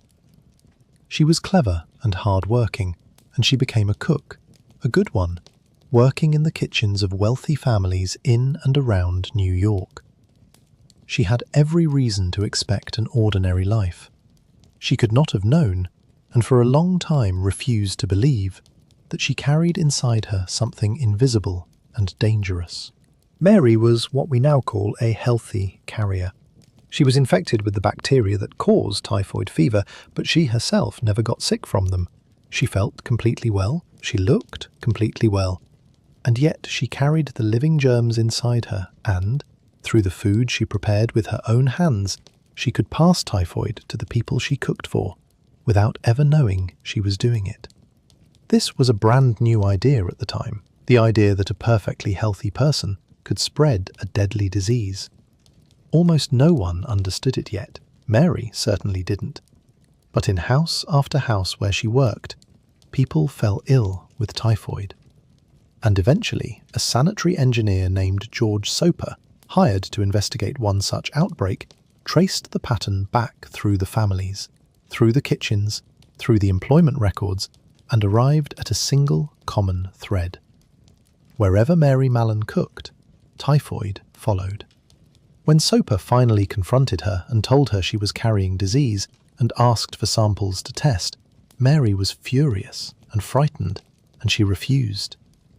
Put yourself in her place for a moment. She felt perfectly healthy. A stranger had appeared and told her that she, who had never been sick a day, was somehow poisoning the people she cooked for. It sounded like an accusation, an insult, maybe a trick. She had done nothing wrong that she could see or feel. She chased him off, and when the health authorities came, she resisted them too, and in the end, it took the police to take her into custody. And where did they bring her? Out across the water, to North Brother Island. So now our quiet island had a new kind of resident. Not a patient sick with disease, but a woman who felt entirely well and yet could not be allowed to live among others. They built her a small cottage of her own on the island, set a little apart, and there they kept her. She had a view of the city across the strait, that same near and untouchable city we keep coming back to. She had her own little house. She was, in the eyes of the law, not a prisoner exactly, but she certainly could not leave. She lived out there, alone, for nearly 3 years. A healthy woman on an island of the sick, because of something she carried that she could neither feel nor control. Imagine those first nights for her in that little cottage. A woman who had spent her whole working life in busy kitchens, surrounded by the clatter and warmth and noise of a household at full tilt, now set down in a small, quiet house on a small, quiet island, with the water all around and the lights of the unreachable city across the strait. The silence must have been enormous. She had done nothing she understood to be wrong. She felt perfectly healthy. And yet here she was, cut off from everything and everyone she knew, told she was a danger by men in suits who used words she'd never heard, on an island she'd been carried to by force. The unfairness of it, as she saw it, must have burned in her. The loneliness must have been deep. And the worst of it, perhaps, was that there was no clear end to it. No sentence with a number on it. Just an open-ended keeping away, because of an invisible thing inside her that no one could take out. She kept herself busy as best she could. She wrote letters, including angry ones, protesting her treatment, insisting on her innocence. She watched the boats come and go without her on them. She watched the seasons turn over the water. And slowly, over those first years, she waited, hoping the authorities would change their minds and let her go. Eventually, after those years of isolation, the authorities relented and let her go, on one condition, that she promised never to work as a cook again, since cooking was how she spread the disease. And Mary agreed.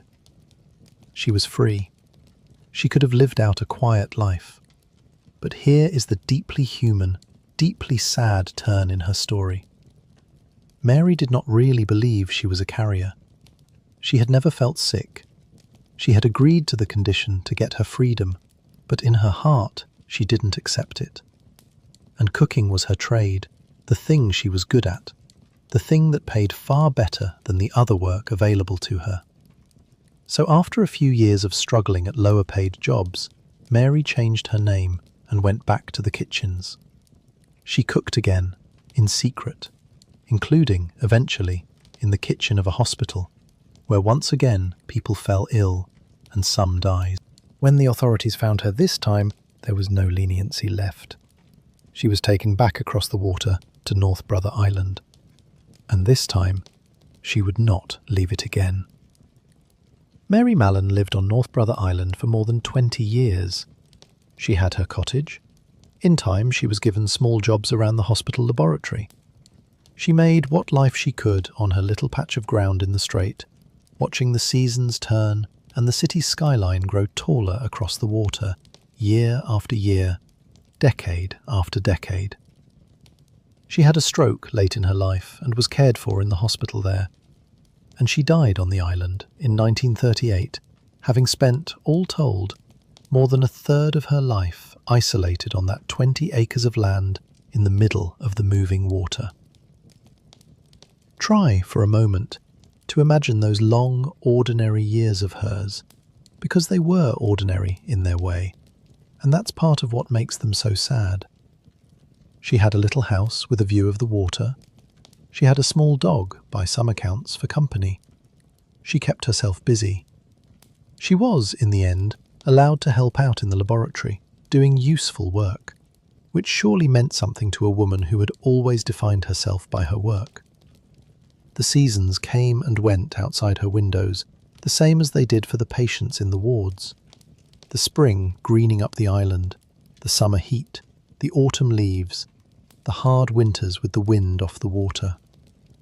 She watched, across the strait, the city she had once lived and worked in change and grow, the buildings rising taller as the years passed, an entire era of New York unfolding without her, while she remained fixed on her small island, looking on. She had visitors only rarely. She wrote letters. She grew old. And slowly, year by year, the world moved on and largely forgot about her, until she was less a person than a story, a cautionary tale, a name people used without quite remembering it had belonged to a real woman who had once been young and hopeful and had crossed an ocean alone to build a life. By the time she died, she had been on the island so long that it was simply where she lived, the only home she'd had in decades. The boat that took her body off North Brother Island was, in the end, the only way she ever left it again. It's a story people love to tell as a kind of villain's tale, the dangerous woman who spread death. But sit with it a while longer, here in the dark, and it softens into something else. Mary Mallon never meant to hurt anyone. She was a poor immigrant woman who happened to carry, through no fault of her own, something invisible and terrible. She was confronted with an idea about disease that science itself had only just discovered, and asked to upend her whole understanding of her own body, and she could not do it. She wanted what anyone wants, to work, to be free, to live a normal life. The tragedy is that her freedom and other people's safety could not both be had at once, and so she lost decades of her life to an island. There were, it turned out, other healthy carriers of typhoid in the city in those years, some who infected more people than Mary did. But none of them became famous. None of them got a cruel nickname that outlived them by a century.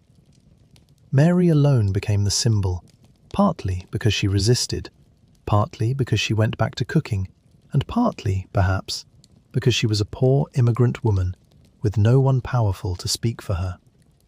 History was not gentle with Mary Mallon.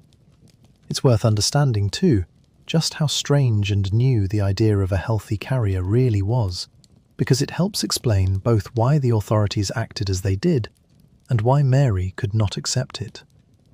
For all of human history up to that point, sickness had been something you could see. A sick person looked sick. They had a fever, a rash, a cough. They took to their bed. The notion that a person could be perfectly well, glowing with health, never sick a day, and yet be quietly carrying death in their body and passing it to others through the food they lovingly prepared, was almost beyond belief. It overturned everything ordinary experience taught. The science behind it was barely a few years old. Doctors themselves were still working out what it meant. So when they told Mary, a healthy woman, that she was a danger, they were asking her to believe something that sounded, on its face, like madness or malice. Is it any wonder she refused? Most of us, in her place, with her knowledge, might have refused too. And the people who confined her were not monsters either. They had a real problem. Here was a person who, through no fault of her own, could sicken and kill those around her, and who would not stop doing the one kind of work that spread the danger. They had no cure to offer her, no way to make her safe to be around.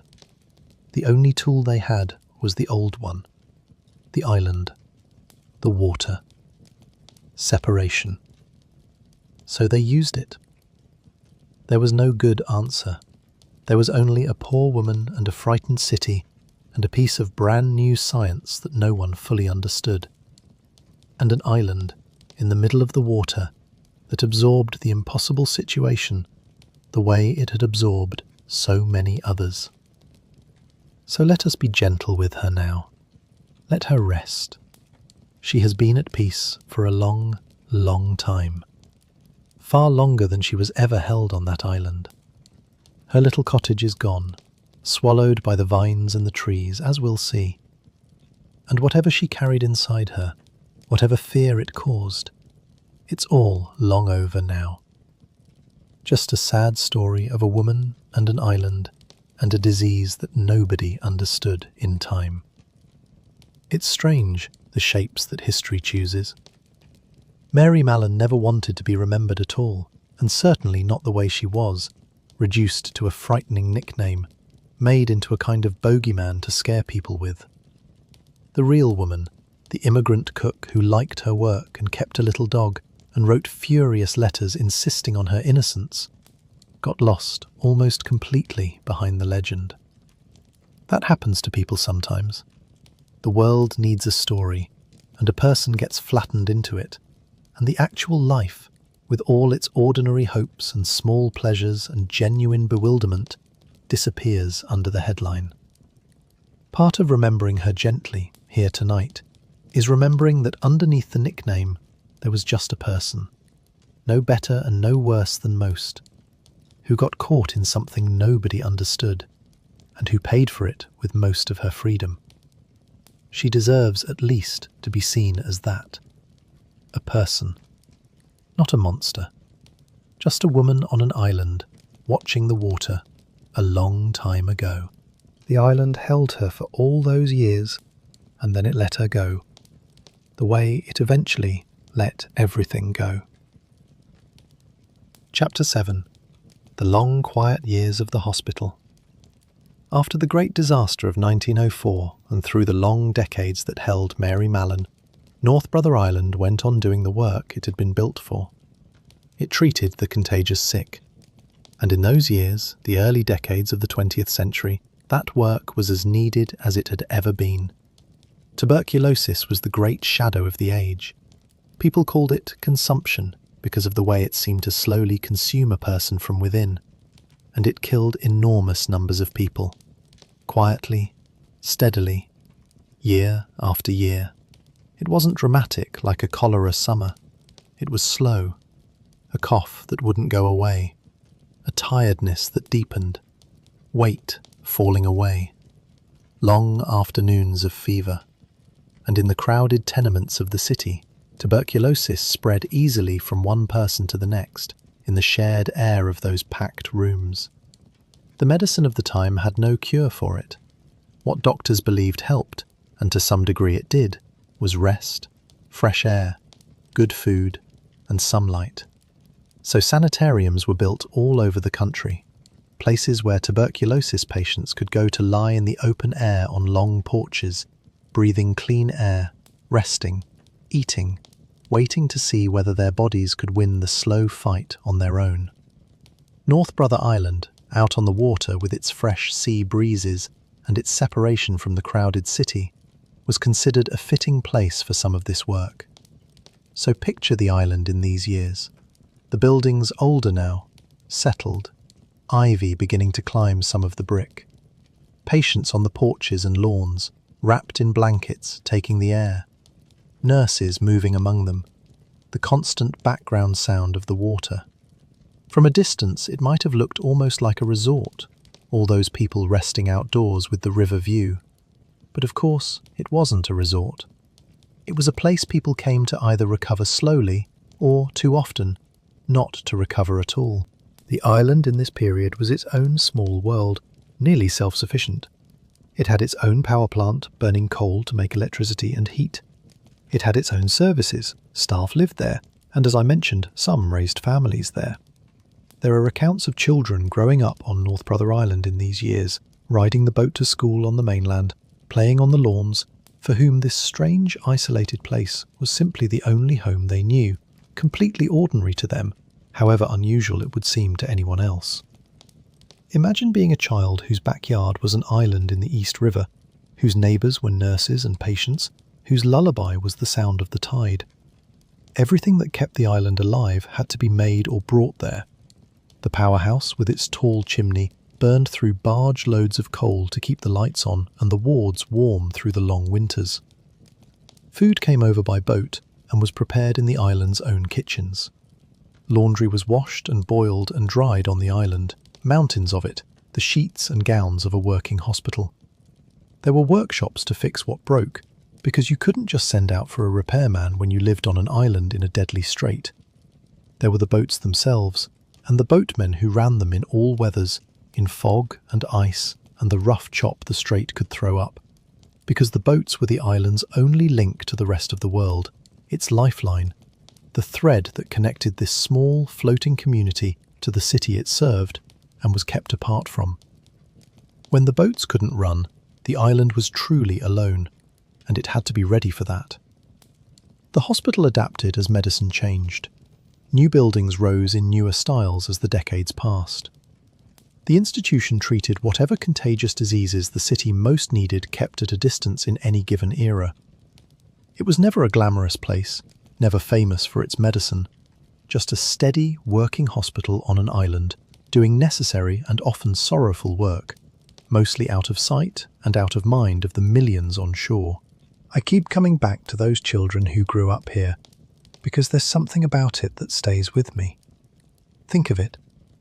A child whose whole world in the earliest years was this island, who learned to walk on these lawns, who knew every path and every building and every good climbing tree, who took the boat across the water to school in the morning, the way another child might take a streetcar, and who thought nothing of it, because it was simply how life worked when you lived where they lived, who fell asleep at night to the sound of the water and the foghorns and the wind in the trees, and woke to gulls. For those children, North Brother Island was not a place of fear at all. It was home. It was ordinary. It was the warm kitchen of the staff cottage and the familiar faces of the nurses and the safe boundaries of a small green world entirely surrounded by water. There's a lesson in that, maybe, about how a place can hold completely different meanings for different people at the very same time. To a frightened patient carried over the water against their will, the island was a kind of exile. To a doctor, it was a workplace, a set of problems to be solved. To a child of the staff, it was the whole loving world. And to the birds and the trees, it was simply the island, as it had always been, waiting underneath all the human meanings for the day it would be given back. For now, though, hold on to the gentlest of those pictures, a hospital island doing its quiet work through the long decades. The porches full of resting patients taking the air, the children playing on the lawns, the boats going back and forth, the seasons turning, the water always moving. A whole small world out on the edge of the city, going about its days. And slowly, without anyone quite deciding it all at once, the reason for the island's existence began to fade. The thing that had created North Brother as a hospital, the terror of contagious disease sweeping through a defenseless city, was, bit by bit, losing its grip. Cleaner water, real sewers, vaccination. A growing scientific understanding of how disease actually spread and how to stop it. Better nutrition. And eventually, just over the horizon, the first true wonder drugs. It's worth pausing on how enormous that change really was, because it happened gradually enough that the people living through it might barely have noticed, and yet it remade the whole world. For all of human history, disease had been a kind of weather, something that came when it came, took who it took, and could not be reasoned with. And then, within just a few decades, that began to change. The water that came into people's homes stopped carrying death in it. The waste that had seeped into the ground was carried away in sewers instead. Children were vaccinated against the things that had killed their grandparents. And then came the antibiotics, the medicines that could actually reach into the body and kill the invading germs, so that an infection that would once have been a death sentence became a week of feeling poorly and then getting better. One by one, the great old killers were tamed or beaten, and as they were, the whole apparatus of fear that had built places like North Brother Island, the islands of separation, the quarantine stations, the fever hospitals out on the water, slowly became unnecessary.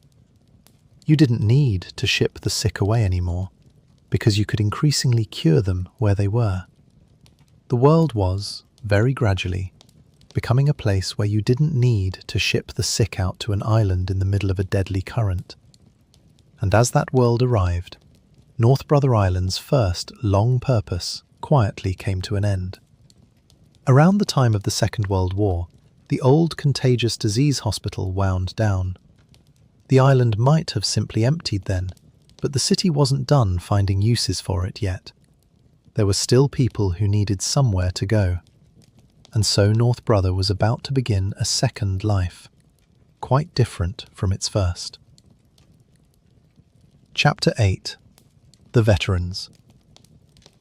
When the Second World War ended and the soldiers came home, America had a wonderful problem and a difficult one all at once. Millions of young men returned from the war, and a great many of them wanted to do the same things at the same time. Get married, start families, and go to college, something that, thanks to a new law that helped pay veterans' tuition, was now possible for ordinary people in numbers never seen before. It was a hopeful, crowded, surging moment in the country's life.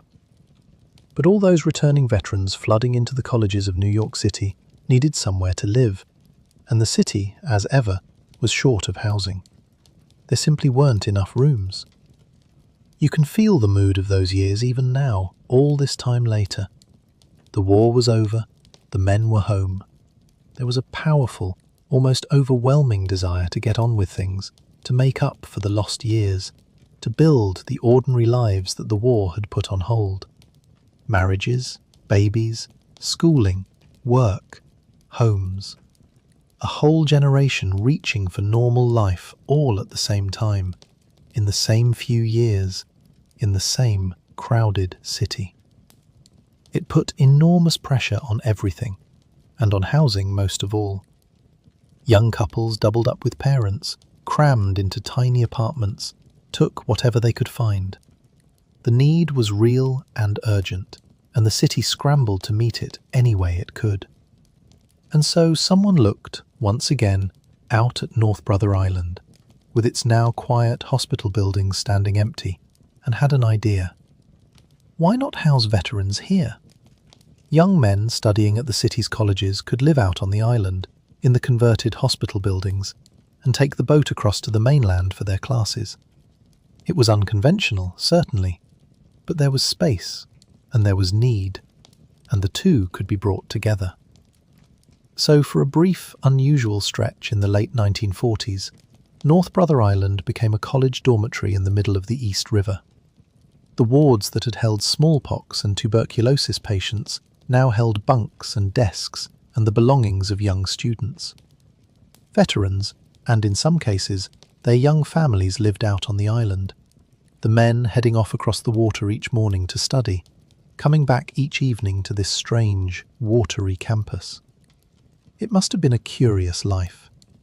By all accounts, it had its frustrations, the isolation, the dependence on the boats, the long faded grandeur of the old buildings.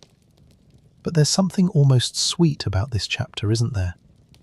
After all the sorrow the island had held, the disease and the disaster, and the long, lonely years of Mary's confinement, here suddenly was the island full of young people at the very start of their adult lives. Men who had survived a war, now bent over textbooks, building toward futures, raising the first of their children, all on the same 20 acres that had seen so much sadness. New life, where there had been so much ending. Picture it for a moment, because it's a happy picture, and we've earned a happy one. The old wards, once filled with the contagious sick, now filled with the clutter of young men's lives, books and coats and coffee cups, and the small mess of people who are busy and hopeful and a little overwhelmed. Laughter in the corridors, where there had once been only the hush of the sick room. A young wife hanging laundry to dry in the sea breeze. A baby, perhaps. The first baby born to that new, hopeful world, crying and then being soothed in a room that had seen so much harder crying long before. The boat in the morning full of young men in a hurry, papers under their arms, heading off to lectures across the water. And the boat in the evening, bringing them home tired and full of the day, back to their strange island campus in the middle of the river. For a few short years, North Brother Island was, of all the things it had ever been, perhaps the most ordinary and the most hopeful. Just a crowded, slightly inconvenient, perfectly alive place where young people were getting on with the business of starting their lives. The war was behind them. The future was in front of them. And the island, which had held so much, held this too, gently, for as long as it was needed. It didn't last long. As more permanent housing was built in the city, the need for an island dormitory faded, and the veterans moved off North Brother to the mainland to get on with their lives. The buildings fell quiet once more. And so, for a little while, in the early 1950s, the island sat empty again, between purposes, the way it had sat empty for all those centuries before the first hospital. The buildings waited. The grass grew. The water moved past as it always had. It's a strange thing, an island between purposes.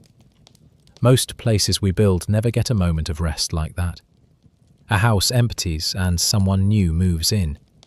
A factory closes and something else takes the building. But North Brother, every so often across its life, got to simply pause, emptied of one use and not yet given another. And in those pauses you can almost feel the older island underneath, the patient green one that was there before any of us, breathing quietly while it waited to find out what the people would want from it next. The grass would start to grow long. A few weeds would push up through the paths. The first hints of the wild creeping back in, only to be cut down again when the next use arrived. Little rehearsals, you might say, for the great reclaiming that was still to come. The island didn't know that yet, of course. It just rested in the gap, the way it rested in every gap, and waited. But the city still wasn't finished with North Brother Island. There was to be one more chapter of human use, and in some ways it would be the most painful one of all, because of how much hope went into it, and how badly that hope was betrayed. Chapter 9. The Last Hospital. In the 1950s, New York, like much of America, was beginning to confront a growing crisis of drug addiction, particularly heroin addiction, which was taking hold among young people in the city's poorer neighborhoods. It was a frightening and poorly understood problem, and there were very few places for those struggling with it to turn for help. Families watched their children disappear into addiction with almost nowhere to send them.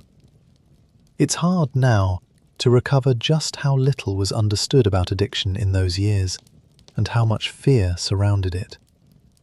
There was very little sense of it as an illness, as something that happened to a person and could be treated with compassion and patience. More often, it was seen as a weakness, a delinquency, a moral failure, something shameful to be hidden away. Parents were frightened and ashamed and desperate. The young people caught in it were frightened too, and often very alone. And the city, faced with a problem it didn't understand and didn't quite know how to feel about, reached, the way it had reached so many times before, for the oldest tool in its kit. Separation. Distance. Get them away from the streets, away from the temptations, away from each other. Put water around the problem. And so, once again, the city's eye fell on North Brother Island. The idea this time was ambitious and, on its surface, compassionate. The island would become a treatment center for young people addicted to drugs, a place where they could be brought, away from the streets and the temptations of the city, and helped to recover. It was called, in the language of the time, a center for the rehabilitation of adolescent addicts. The old hospital buildings were pressed back into service. New ones were added, and in 1952, North Brother Island opened its doors again, this time to teenagers struggling with addiction. The intention, at least as it was presented, was good. Get these young people away from the neighborhoods where drugs were available, give them medical care, schooling, structure, a chance to get clean and start over. On paper, it sounded like exactly the kind of help that was so badly needed. But the reality on the island fell terribly short of the promise. There was never enough trained staff who really understood addiction, which, in fairness, almost no one did yet in those years. The methods were uncertain. Worst of all, the island that was supposed to keep drugs out could not actually do so. Drugs found their way across the water. Some who were sent there to get clean instead made connections, or relapsed, or simply waited out their time and left no better than they had arrived. There were allegations over the years of young people being held against their will, of mistreatment, of a place that looked like treatment but too often functioned more like confinement. The dream of the island as a place of healing for these young people slowly collapsed under the weight of its own difficulties. The truth was that addiction was a far deeper and more complicated thing than anyone had understood, and that isolating troubled teenagers on an island, however well it might have been meant, was not the cure people had hoped it would be. There's a sad echo in this chapter, if you listen for it, of everything the island had ever been. Once again, here was the old idea, the idea that had made North Brother in the first place, that you could solve a human problem by putting water around it, that you could take the thing the city was afraid of, whether it was disease or addiction, and carry it out to an island and keep it at a distance, and that the distance itself would somehow be the cure. It had never quite worked that way with the contagious sick, who needed real medicine that mostly didn't exist yet. And it didn't work with these young people either, who needed understanding and patience and kinds of help that the world hadn't learned to give yet. The island could provide separation. It could never, by itself, provide healing. Separation and healing are not the same thing, however much we might wish they were, and North Brother Island spent its whole long life learning that lesson over and over. So we shouldn't be too hard on the people who tried. They were reaching, with the limited understanding of their time, for a way to help young people who were genuinely suffering and had almost nowhere else to turn. That the reach fell short is part of the island's sadness, but the reaching itself came, at least in part, from a real wish to do some good. It just turned out that this small green island in its deadly current, for all the purposes people kept finding for it, was never really meant to fix anyone. It was only ever meant, in the end, to be left alone. By the early 1960s, the treatment centre was failing and falling out of favour, and in 1963 it closed. The staff left. The last residents were taken off the island. The boats stopped their regular crossings. The doors were locked. The lights went out. And North Brother Island, after nearly 80 years of continuous human use, after smallpox and tuberculosis, after the General Slocum, after Mary Mallon, after the veterans and the troubled teenagers, was finally, completely, left alone. No one has lived there since. Think about that last boat for a moment, the last crossing. There must have been a final day, a final group of people who locked the final door and climbed down to the dock and got into the boat and pushed off across the water, looking back, maybe, at the buildings standing there in the afternoon light. They almost certainly didn't think of it as the end of anything grand. It was just a closure. One more institution shut down, paperwork and keys and a boat ride home. They had no way of knowing that no one would ever really come to live or work on the island again, that they were the last in a line that stretched back 80 years, that behind them they were leaving not just an empty hospital, but a place that was about to begin a long, slow disappearance into the green. They just went home, the way you do at the end of a job. And the island, for the first time in nearly a century, settled into a silence that no boat would break the next morning. The wards stood empty. The powerhouse went cold. And the quiet came down over everything, deep and complete. The quiet that has been there ever since. Chapter 10. The Slow Return of the Green. Here is where the story becomes, in its own quiet way, the most beautiful. Because once the people left North Brother Island for the last time, something began to happen that has been happening patiently ever since. The island started taking itself back. When humans abandon a place, we often imagine it simply sitting there, frozen, the way we left it. But that's not what happens at all. The moment we stop holding a place against nature, nature begins, very gently and very persistently, to return. And on North Brother Island, with no one left to cut the grass or pull the weeds or repair the roofs or clear the paths, the return came quickly. There's a phrase people sometimes use for this, the way the wild comes back into the spaces we leave. They call it nature reclaiming. And reclaiming is exactly the right word, because the land was always nature's first. We borrow a place for a while, hold it, shape it, fill it with our purposes and our buildings and our comings and goings, and we think of it as ours. But it was the forest's before it was ours, and the moment we loosen our grip, the forest simply resumes, picks up where it left off, as if our whole human chapter were only a brief interruption, a held breath, and now it can exhale again and go on growing. There's no anger in it, no triumph. The green doesn't hate the buildings. It just doesn't notice them, except as surfaces to climb and ground to root in. It grows the way it has always grown, toward the light, patiently, and in growing, it takes the place back, leaf by leaf, and root by root, and year by year. It started with the small things, the way it always does. Seeds, carried on the wind and in the droppings of birds, settled into the cracks of the pavement and the gutters of the buildings and the seams of the brick. Rain and sun did the rest. In the first springs after everyone left, weeds and grasses pushed up through the paths. Vines found the walls and began to climb.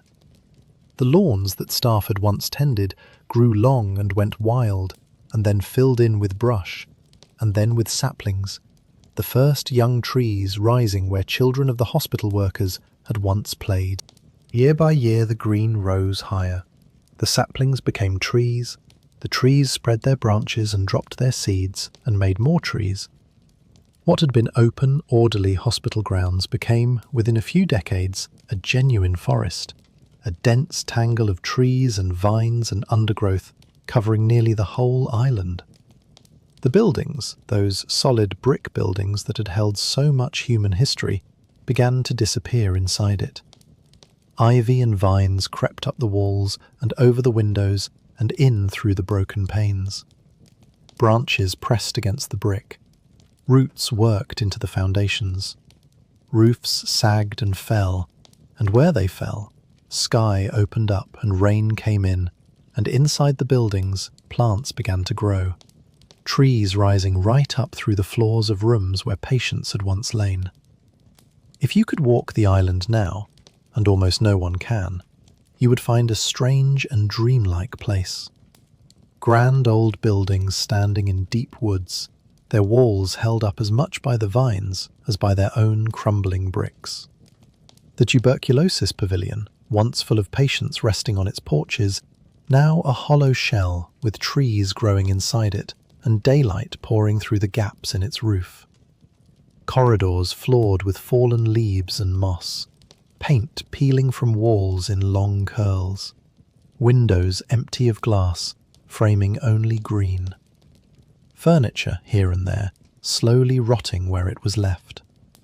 Nature has not so much destroyed these places as absorbed them, folded them quietly into the forest, made them part of itself again. And the place is far from dead. It is, in fact, more alive now than it has been in a century, just not with people. The forest that has grown up here has become a haven for wildlife, and above all, for birds. Out in the middle of the busy harbour, with no people to disturb them, the trees of North Brother became a perfect place for water birds to nest, and they came in great numbers.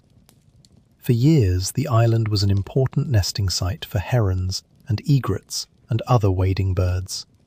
Those tall, elegant, patient birds standing in the shallows at the island's edge, just as their ancestors must have stood there long before any hospital was built. The island had come full circle. It had begun as a place of birds and grass and quiet before the people came. And now, with the people gone, that is exactly what it had become again. For the birds, an island like this is a kind of paradise, and it's easy to see why. They are safe here in a way they can be almost nowhere else along these crowded shores. No people walk through to disturb a nest. No dogs roam the underbrush. The thick forest gives them cover, and the shallow waters all around give them food, the small fish and crabs and creatures of the mudflats. They can raise their young in peace, in the heart of a city of millions, on an island that the city has agreed, in effect, to pretend isn't there. Each spring they arrive, and the bare branches fill with them, and through the warm months the island is loud again.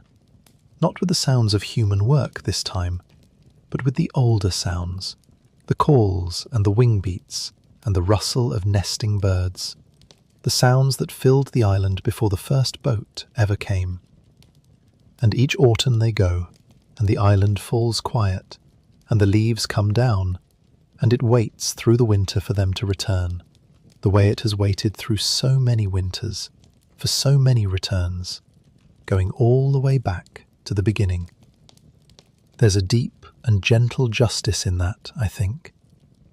All that human striving, the hospitals and the confinement and the rescue and the failed treatment, all the joy and all the sorrow that played out on these 20 acres, and in the end, the island simply waited everyone out and went back to being what it had always wanted to be, a small green place in the moving water, full of birds.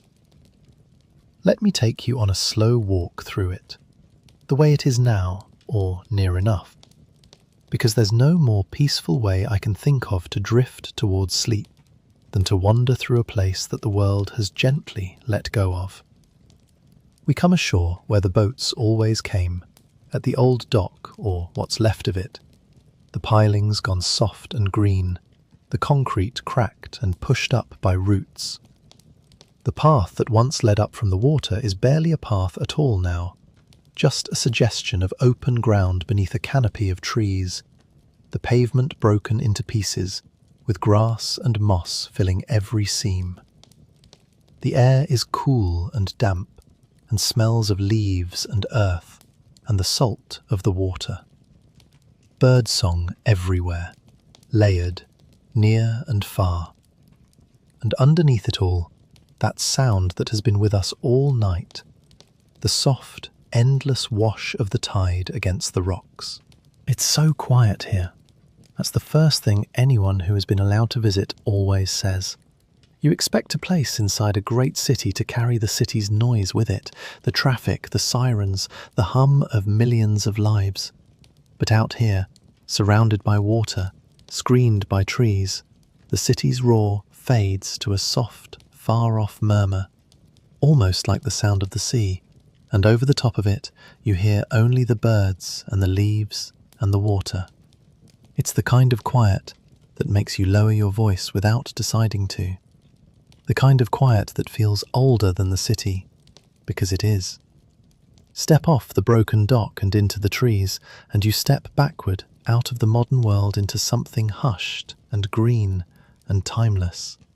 A pocket of deep stillness that the noise can't quite reach.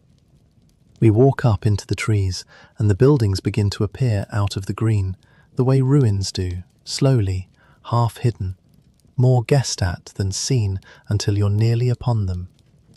Here is a long brick building, 3 stories, its windows empty, vines pouring down its face like green water frozen in the act of falling. The roof has gone in places, and through the gaps you can see sky, and inside, impossibly, trees.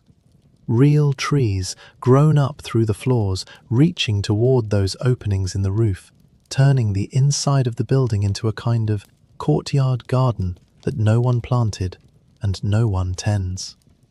We step inside carefully because the floors aren't to be trusted, and the air changes, cooler still, greener, full of the smell of wet plaster and growing things. Paint hangs off the walls in long curling sheets, pale and soft. Leaves drift across the floor and gather in the corners. A doorway frames a view of more green beyond. In one room, a few pieces of furniture remain, a metal bed frame gone to rust, a chair, the shapes of a human life still here, slowly being taken back into the forest. Light comes in sideways through the empty windows, soft and diffuse, the way light is in deep woods, and everything it touches looks gentle and unhurried and at peace. There's a strange beauty in a room like this, half building and half forest, and it's worth standing in it a moment in your mind. The walls remember being a room. The straight lines are still there, the door frames, the window openings, the squared corners that human hands made. But everything is going soft now, blurring back toward the wild. Moss has crept across the floor in a green carpet. A young tree has found a patch of light and grown right up through the boards, reaching toward the broken roof. Vines have come in through the windows and are working their way along the walls, following the old picture rails, tracing the room's shape even as they dismantle it. It should feel sad, a room being unmade like this, and maybe a little of it is, but mostly it feels peaceful, almost holy, like a chapel that nobody built, where the only worshippers are the slow green things and the light. Nothing here is in a hurry. Nothing here is afraid. The room is simply becoming forest again, gently over many quiet years, and there is no sorrow in it that the forest can feel. Outside again, and we wander on. Here is where the tuberculosis pavilion stood, where patients once lay on the porches in the open air. The porches are gone, or going, but you can still feel the shape of the place, the way it once opened itself to the sun and the breeze off the water. Birds nest in it now. Here, somewhere, under all of this green, is where Mary Mallon's little cottage stood, though no one can point to the exact spot anymore because the forest has covered it so completely. She had her view of the water from here once. Now there are only trees and the water beyond them, going by the way it always has. We pass the bones of other buildings, the powerhouse with its tall chimney, the staff cottages, the chapel, all of them softening, all of them being drawn down into the green. Ivy climbs everything. Saplings grow in the gutters and on the rooftops. The whole island is a slow, silent collaboration between the things people made and the patient, tireless life that is taking them back. And the result is not ugly, not really, not even sad exactly. It's beautiful, in the particular way that only abandoned places are beautiful. The beauty of human works being gently reclaimed, of straight lines going soft, of stillness, of time made visible. And everywhere, the birds. This is their island now. In the season when they nest, the trees fill with them, the herons and the egrets, those tall, white and grey and elegant birds, settling into the branches in great numbers, raising their young in the safety of a place no people come to. At dawn and at dusk, they stand in the shallows around the island's edge, motionless, patient, hunting in the soft light, exactly as their kind has done here since long before the first hospital, since long before the first human eye ever looked at this island at all. They don't know any of the history. They don't know about the disease or the disaster or the long, lonely confinement. They only know that this is a good place, a quiet place, a safe place, with tall trees and shallow water and no one to trouble them. And so they come, year after year, and the island holds them, the way it once held the sick, only now, without any sorrow in it at all. That's the island now, a drowned and dreaming ruin in a green sea, full of birdsong, wrapped in the moving water, given back. There's a deep and gentle justice in that, like I said. The place has come all the way around. Chapter 11. A Forbidden Place. North Brother Island today is one of the strangest things a great city can contain. A genuine wilderness, a ruin, a true forbidden place, sitting in plain sight within the limits of New York. You can see it from certain points on the shore. You can fly over it. But you almost certainly cannot go there, and that is very much on purpose. The island belongs to the city, and for many years now it has been off-limits to the public. There are good reasons for this, layered one on top of another. For a long stretch, the island was protected specifically because of those nesting birds, the herons and egrets, who needed an undisturbed place to raise their young. To protect them, people were kept away, especially during nesting season. The wildlife had first claim, and people were the intruders, a complete reversal of the island's whole earlier history. And then there is simple safety. The buildings on North Brother Island are not safe. They have stood empty and untended for more than 60 years. Roofs have collapsed, floors have rotted through, walls are unstable. Asbestos and other hazards of old construction lurk in the ruins. To wander among those buildings is to risk falling through a floor or being struck by falling masonry. The city does not allow visitors, partly because it does not want anyone hurt in a place that has become genuinely dangerous. A beautiful danger, but a real one. 60 years is a long time for a building to stand with no one looking after it. Every winter, water gets into the cracks and freezes and pushes them wider. Every rain finds the gaps in the roofs and soaks into the wood and the plaster. Every summer, the roots of the trees press a little deeper into the foundations. Nothing is repaired. Nothing is swept or patched or shored up.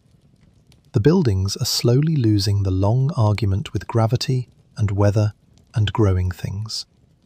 And one day, far off, they will lose it completely and come down into the green and become low, mossy mounds with trees growing out of them, the way all abandoned buildings eventually do, given enough time. They are not ruins that someone is preserving. They are ruins that are being allowed to finish becoming ruins at their own slow pace, in their own quiet way. That, too, is part of why no one is let in. You cannot make a place like that safe without changing what it is. And the choice, for now, has been to let it be what it is. So the island sits there, sealed, restricted, watched over but unvisited, a place almost no living person sets foot upon. Now and then, over the years, a few people have been allowed out. Scientists studying the birds, a handful of officials, the occasional photographer or writer given special, carefully controlled permission to document the ruins before they crumble entirely. The images they have brought back are haunting and lovely. Those great brick buildings drowning in green, the empty wards full of trees, the corridors going soft with moss. But these visits are rare and tightly held. For the ordinary New Yorker, North Brother Island is as unreachable as it was for Mary Mallon, looking across the water at the city she couldn't return to.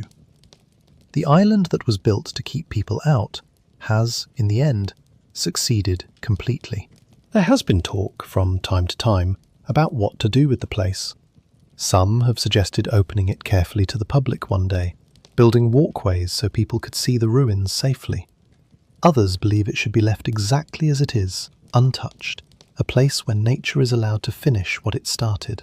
A rare island of wildness in a city of 8 million people. For now, the second view has largely won, mostly by default. The island stays closed, the forest keeps growing, the buildings keep softening back into the ground, and the birds, for the most part, have the place to themselves. There's something almost dizzying about that when you really sit with it. We tend to think of wilderness as something far away, out past the edges of the map, somewhere you have to travel to reach. And here is a true wild place, a forest, a ruin, a haven for nesting birds, sitting in the middle of the most crowded, most photographed, most relentlessly developed city in the country. Millions of people live within sight of it. Planes full of travelers pass over it every few minutes, and almost none of them will ever set foot on it, will ever walk those overgrown paths, or stand inside those tree-filled buildings, or hear that particular deep silence. It is hidden in plain sight, a secret the whole city keeps without even meaning to. A blank space on the busy map, left alone. And maybe that's exactly as it should be. Maybe, after all the use the island was put to, all the people sent there who didn't want to go, all the purposes imposed on it from outside, the kindest thing is simply to ask nothing more of it. To let it be unproductive, to let it be useless in the best sense of that word, useful to no one and nothing but the birds and the trees and itself.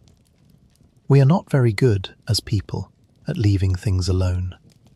We almost always want to do something with a place, fix it, open it, develop it, explain it. There's a quiet wisdom in the decision, even if it was half an accident, to let North Brother Island simply rest. It is, when you think about it, an almost perfect ending for a place with such a heavy history. After everything North Brother Island was made to hold, all the fear and sickness and confinement and loss, the city's final decision was, in effect, to leave it in peace, to stop using it, to let it rest, to let it be quiet at last. And there's a kind of healing in that, even now, even for us, just in knowing it. So much of the island story is about people being held somewhere against their will, kept apart, shut away. The sick and the carrier and the troubled, all sent out across the water because the city didn't know what else to do with them. For most of its life, the island was a place defined by keeping people in. And then, in the end, it became the opposite, a place defined by keeping people out. Not to imprison anyone, but to protect something gentle and wild and worth protecting. The locked door, which for a century had faced inward, finally turned around and faced outward. And what it guards now is not a danger to be contained, but a peace to be preserved. The same water that was once a wall around the suffering is now a wall around the quiet. The island got to change what its isolation was for. That feels, to me, like a small grace, granted late, but granted all the same. And it is quiet there now, profoundly, deeply quiet, in a way that almost nowhere else in New York can be. The kind of quiet we've been drifting toward all night. Chapter 12. What the Island Remembers. Before we go back out onto the water one last time to say goodnight, let me sit with you a while longer in the quiet and think about what it means that a place can hold so much. Because that's the strange and beautiful thing about North Brother Island in the end. It's such a small place, 20 acres.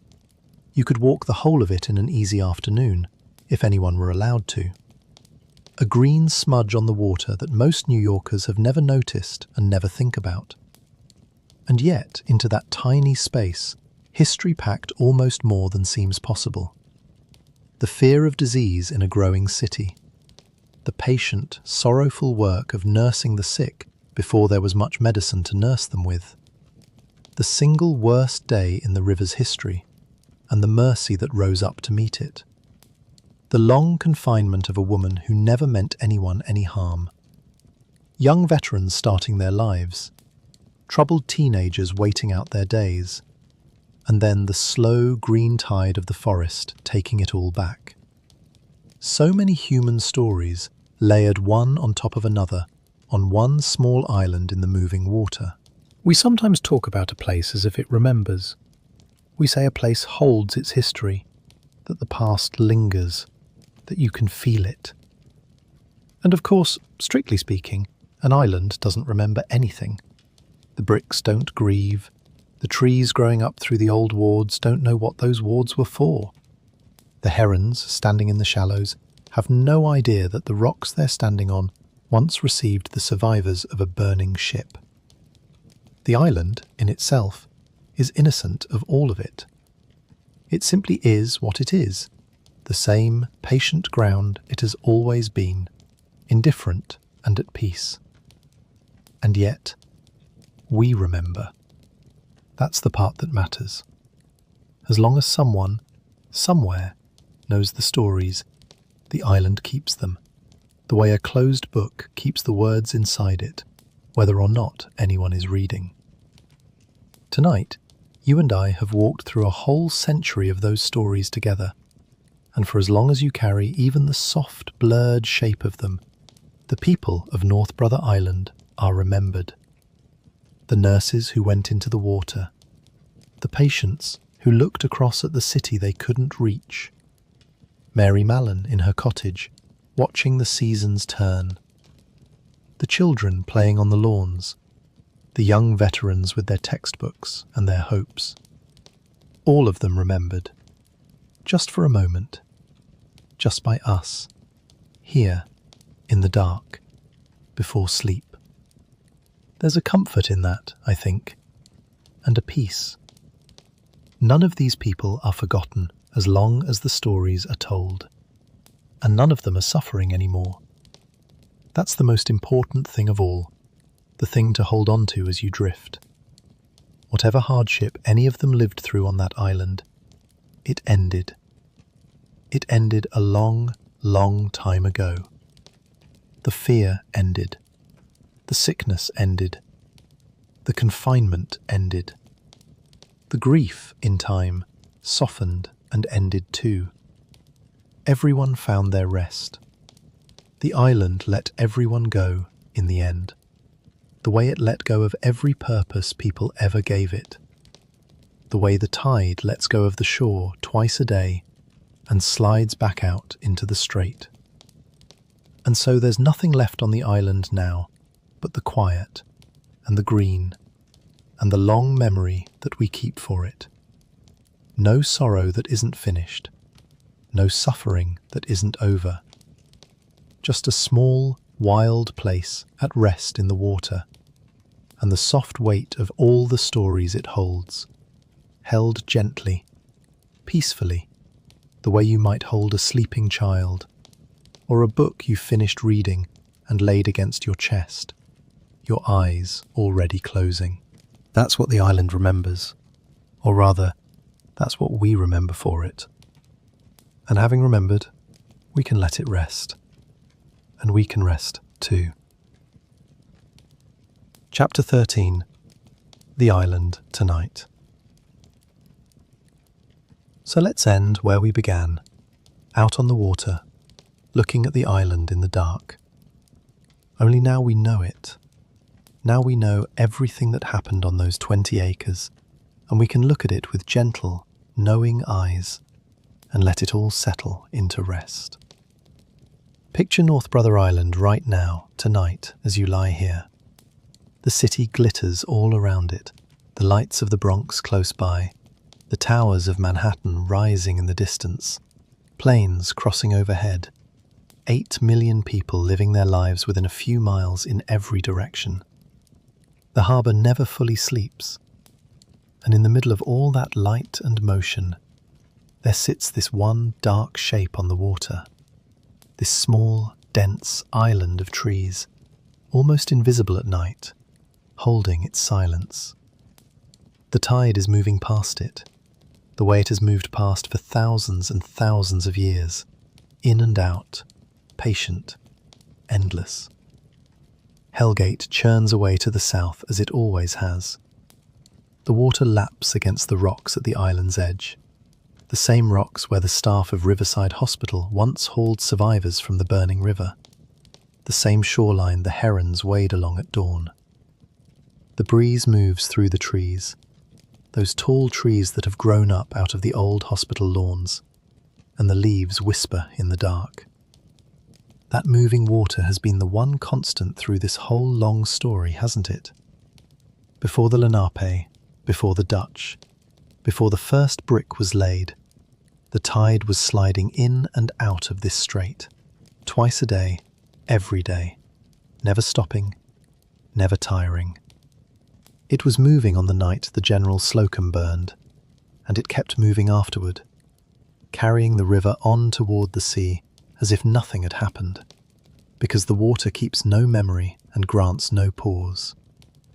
It moved past Mary Mallon's cottage every day of her long confinement, the same patient tide, indifferent to her loneliness. It moved past the veterans and their textbooks, past the troubled teenagers, past the last boat that ever left. And it is moving now, tonight, in the dark, while you lie here, the same water doing the same slow, endless thing it has always done, and will go on doing long after this night, and this story, and all of us have passed. There is something deeply restful in that, I think. A motion so old and so steady that it makes all our human comings and goings seem small and soft and forgivable. The tide doesn't mind. The tide just goes on, in and out, like breathing, like the slow breath of someone drifting off to sleep. Inside the forest, the buildings stand quietly in the night. The old hospital where so many were cared for and so many were lost. The pavilion where the tuberculosis patients once rested on their porches. The place where Mary Mallon's little cottage stood for all those years, long since swallowed by the green. The buildings the veterans slept in. The rooms where troubled teenagers waited out their days. All of it standing there in the dark, empty, peaceful, no lights in any window, no footsteps in any hall. Just the trees pressing close and the vines holding the old walls together, and the slow work of the forest going on, patiently, in the night, as it will go on tomorrow, and the next day, and the next. If you could drift over the island now, the way we did at the very beginning of the night, before we knew anything about it, you'd see almost the same thing we saw then. A low, dark hump of land, wooded, quiet, ringed by moving water. The buildings are there, but the trees have grown up over and around and through them, so that from above they're just shapes under the canopy, bumps in the green, easy to miss. The whole 100-year human chapter, the hospital and the disaster, and the famous prisoner and the veterans and the rest, has been folded back down into the forest until, from a distance, in the dark, you'd never know any of it had happened. The island looks, once more, like what it was in the beginning. A green smudge on the water, a place a bird might land. We've come all the way around, you and I, through the whole long story, and arrived back where we started, at a small, quiet island in the dark, breathing with the tide. There is no one to be afraid of out there. No one suffers there now. No one is confined there. No one is sick there. No one is grieving there. Everyone who ever lived through the hard parts of this island story has been at rest for a long, long time. Remembered where they should be remembered. Mourned where they were mourned. And finally, fully at peace. The disaster on the river is more than 120 years past. Mary Mallon has slept for nearly 90 years. The last lonely teenager left the island over 60 years ago. All of it is over. All of it is finished. All of it is quiet now. And the island simply rests, the way it rested before any of us arrived, the way it will go on resting long after. A small green place in the moving water, given back to the birds and the trees and the tide. The lights of the great, restless city all around it, and at its heart, this one pocket of perfect stillness, asking nothing of anyone, holding nothing but its own long memory and the soft sound of the leaves. You don't have to hold any of it anymore. You don't have to stay awake to keep the story going. I'll keep watch over the island for you. The tide will keep moving whether or not you're awake to hear it. The trees will keep growing. The birds will sleep in the branches and wake at dawn and stand in the shallows in the soft morning light, just as they have for longer than anyone can remember. Let me leave you with the gentlest picture I can to carry down into sleep. It's just before dawn on the island. The sky over the sound to the east is beginning to go pale, the faintest grey blue, the stars fading one by one. The city's lights still burn all around, but they're softer now, tired, the lights of the last few people still awake.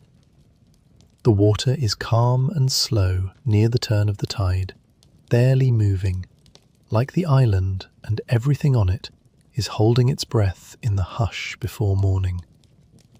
The trees are still dark shapes, but you can begin to make out the buildings among them, the old walls pale in the growing light, draped in their vines, quiet, harmless, at peace.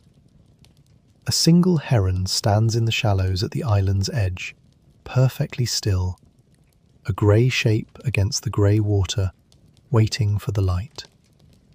Nothing moves, nothing needs to. The whole island simply rests, breathing slowly with the almost stopped tide, while the dawn comes up soft and pink over the water, the way it has come up over this island countless thousands of times, long before anyone was here to see it, and long after everyone has gone. That's the island. Safe, quiet, at rest.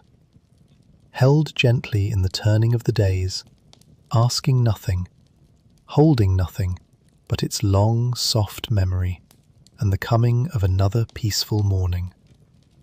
So let it all go now. Let the island drift away into the dark. Let your breathing slow. Let the city's lights blur and soften.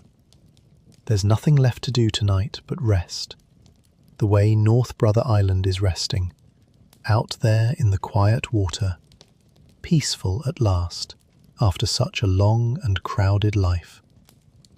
Sleep well. The island is at peace, and so can you be. Good night. Good evening, and welcome. Tonight, the story of Chernobyl, a city built with hope, emptied in a single weekend, and left to the silence ever since. You don't need to stay awake for any of it. Let your eyes close whenever they're ready, and let my voice carry you down. We'll begin at the very beginning, in a quiet corner of northern Ukraine, long before anything went wrong. Breathe out, let the day go, and let's begin. Chapter 1. The Quiet Land Before. Long before there was a power plant, before there was a city called Pripyat, before any of the names you might know.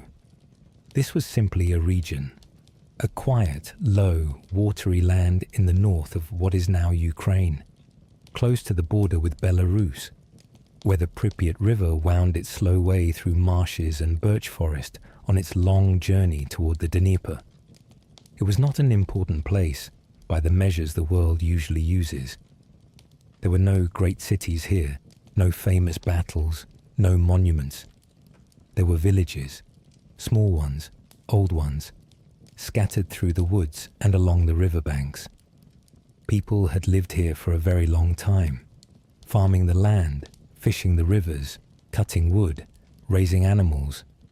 Life moved slowly. The seasons turned.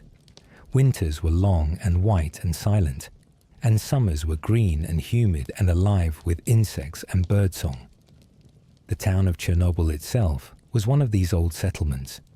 Its name appears in records going back to the 12th century. A small town with a history of changing hands between empires, as so much of this part of the world did. It had been part of Kievan Rus, then under Lithuanian rule, then Polish, then part of the Russian Empire, and finally part of the Soviet Union. By the middle of the 20th century, it was a modest town of a few thousand people, the kind of place where everyone knew everyone, where the rhythms of life were old and familiar. The name Chernobyl itself is thought to come from a kind of plant, mugwort or wormwood, a common weed that grows in the region. A humble origin for a name that would one day be known across the entire world. But back then, no one could have imagined that. Back then, it was just the name of a quiet town in a quiet land, surrounded by forest, beside a slow river, under a wide, pale northern sky. I want you to picture that land as it was. The mist rising off the marshes in the early morning, the dark line of the pine forest against the horizon, the river moving slowly, brown and patient, storks nesting on the rooftops of the village houses, the smell of wood smoke and damp earth. It was an ordinary, peaceful place, and for most of its long history, nothing much happened here at all. And that is exactly why it was chosen. Because when the planners in Moscow and Kiev went looking for a place to build something enormous, something that would need vast amounts of cooling water and flat, stable ground, and distance from major cities, and a population small enough that no one would object, they looked at maps, and their eyes fell on this quiet corner of the north, close enough to Kiev to be useful, far enough to be safe, or so they believed. Plenty of water from the river, land that was cheap and lightly settled, It was, on paper, perfect. And so, in the late 1960s, the decision was made. Here, in this sleepy region of forest and marsh and old villages, the Soviet Union would build one of the largest nuclear power stations in the world. And beside it, from nothing, they would build a brand new city, a modern, gleaming model city to house the workers and their families, a city of the future, rising out of the quiet land. The quiet land would never be quiet in the same way again. Chapter 2. The Atomic Dream. To understand why they built it, you have to understand the time. You have to understand what nuclear power meant in those years, and what it meant to the Soviet Union in particular. In the decades after the Second World War, the atom held a kind of magic over the imagination of the entire world. It was terrifying, yes. Everyone had seen what atomic weapons could do, and the Cold War cast a long shadow of fear over everything. But the atom was also a promise. The same force that could destroy a city could, if harnessed gently, light that city forever. Nuclear power was going to be the energy of the future. Clean, limitless, almost free. Electricity too cheap to meter, some said. A new age of abundance, powered by the invisible energy locked inside the atom itself. For the Soviet Union, this dream had a special weight. The Soviet state had been built on a vision of progress, of science and industry transforming a vast, mostly rural country into a modern superpower. Electricity was at the very heart of that vision.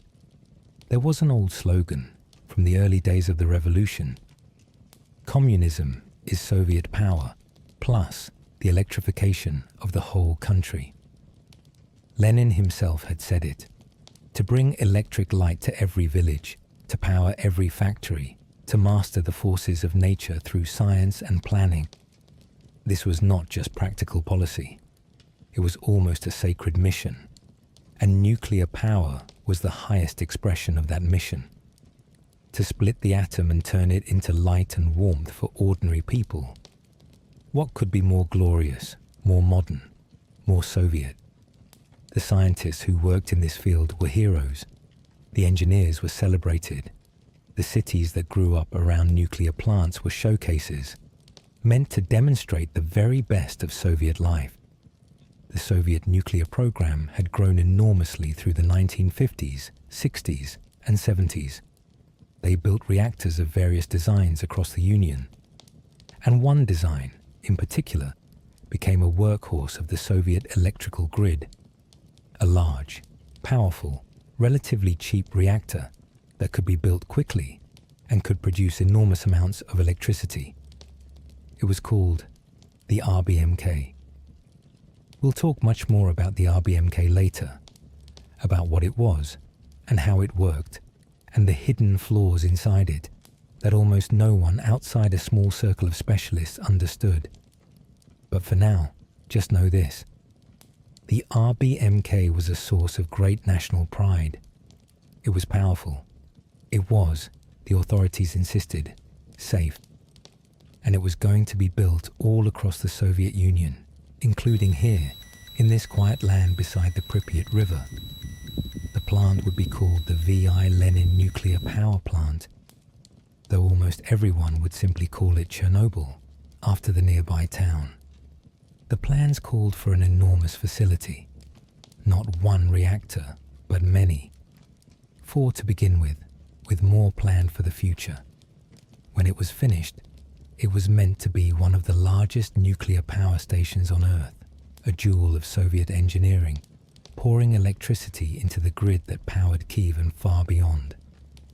Construction began in 1970, and almost immediately, the second great project began alongside it, the city, because a plant this size would need workers, thousands of them, engineers, technicians, operators, builders, and all the people who would support them, teachers, doctors, shopkeepers, drivers, and those workers would need somewhere to live, somewhere good, because the Soviet state wanted the best people, and the best people would want a good life for their families. So they would build a city, a perfect city, and they would call it Pripyat, after the river. Chapter 3. The city that rose from nothing. Pripyat was founded on the 2nd of February 1970. It was what the Soviets called an Atomgrad, an atomic city, a settlement built specifically to serve a nuclear facility. And it was meant to be a model of everything a modern Soviet city could be. Think about what that means for a moment. Most cities grow slowly, over centuries, accumulating layers of history, growing crooked and complicated as they go. But Pripyat was planned. It was designed from a blank sheet of paper by architects and engineers who could decide exactly where everything would go. They could build the city they thought people should live in. And so they tried to make it perfect. The location was beautiful. The city sat on the banks of the Pripyat River, surrounded by forest, with the power plant a few kilometers away to the southeast. The land was flat and open. The river was wide and slow. There was room to grow, and air to breathe, and green space everywhere. The planners laid out wide avenues and generous open squares. They built apartment blocks, the typical Soviet apartment buildings, yes, but newer, better built, more spacious than most. They arranged them in super blocks, with green courtyards and playgrounds in between, so that children could play safely away from the roads. They planted trees everywhere, thousands of them, along every street, in every square. Rose bushes too. Pripyat became known for its roses. People said there were tens of thousands of rose bushes planted throughout the city. And because this was a privileged city, a showcase city, it received things that ordinary Soviet towns could only dream of. The shops in Pripyat were well stocked, with goods that were hard to find elsewhere in the country. There was a beautiful palace of culture, a grand building for concerts, films, dances, meetings and clubs of every kind. There were schools, many of them, modern and bright. There were kindergartens and nurseries, because so many of the residents were young families. There was a large hospital. There were sports facilities, a stadium, swimming pools, gymnasiums. There was a river port where boats came and went along the Pripyat. And it was a young city. This is one of the things people always remember about Pripyat, how young everyone was. The average age of the residents was around 26. These were young engineers and technicians, recently graduated, starting their careers at this prestigious plant. They married young, and they had children, and so Pripyat was full of babies and toddlers and school children. It was a city of the future in every sense, built for the future, powered by the technology of the future, and filled with young people who had their whole futures ahead of them. By the mid-1980s, Pripyat had grown to a population of around 49,000 people, and by all accounts, it was a genuinely good place to live. People who grew up there, and who survived to remember it, often describe it with a kind of aching nostalgia, as a small paradise, a clean, bright, happy place where life was good, and the future looked bright. There was an amusement park being built near the center of the city. It had a Ferris wheel painted bright yellow, and bumper cars, and a small carousel. It was scheduled to open on the 1st of May 1986, May Day, the great Soviet holiday, a celebration of workers and spring and the future. The children of Pripyat were looking forward to it. The Ferris wheel stood ready, gleaming yellow against the sky, waiting for opening day. It would never officially open. Not for the children of Pripyat. By the time May Day arrived, the city would be empty. But the Ferris wheel is still standing there today, rusting now, frozen in place. one of the most famous and haunting images of the entire disaster, a symbol of all the ordinary joy that was waiting to happen and then never did. But I'm getting ahead of myself. On the eve of the disaster, none of that had happened yet. Pripyat was alive. The streets were full. The shops were open. Music played in the Palace of Culture. Children rode their bicycles through the green courtyards, and their parents walked along the river in the warm spring evenings, and the roses were beginning to bloom. Let that image stay with you for a moment as you drift. A bright, beautiful, hopeful city, full of young families, surrounded by forest, beside a slow river, on a warm spring night. Everyone asleep in their apartments, or finishing their evening, with no idea at all of what was coming. Chapter 4. Life in the Shadow of the Atom.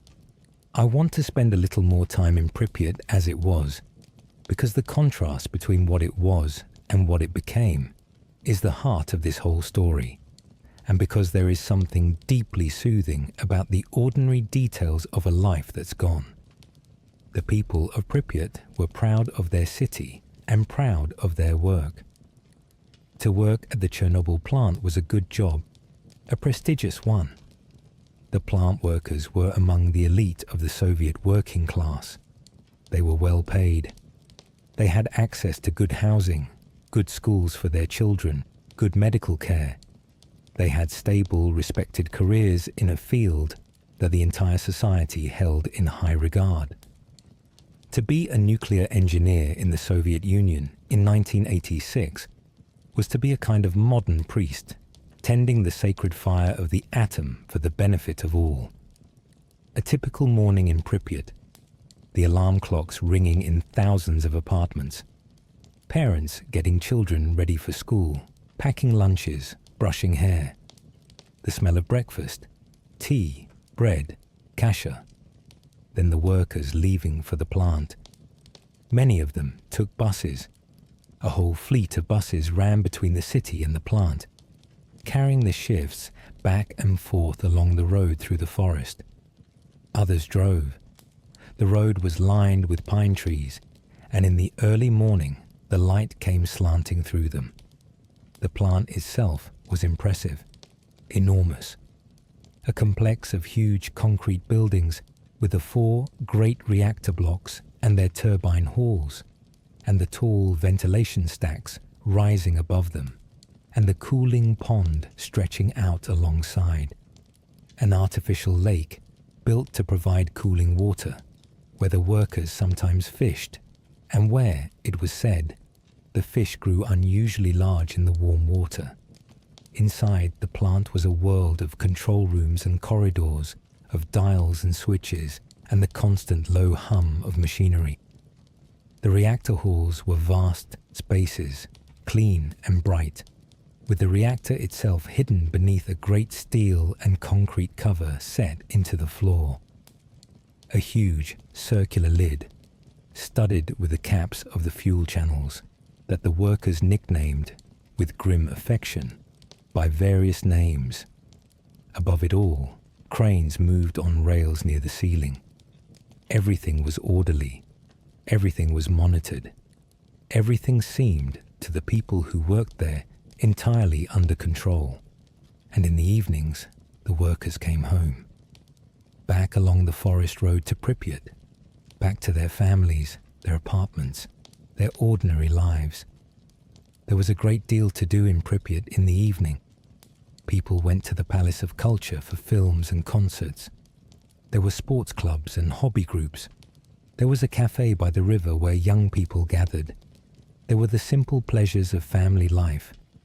Dinner together, helping children with homework, sitting by the window watching the light fade over the forest. In winter, the city was beautiful under snow.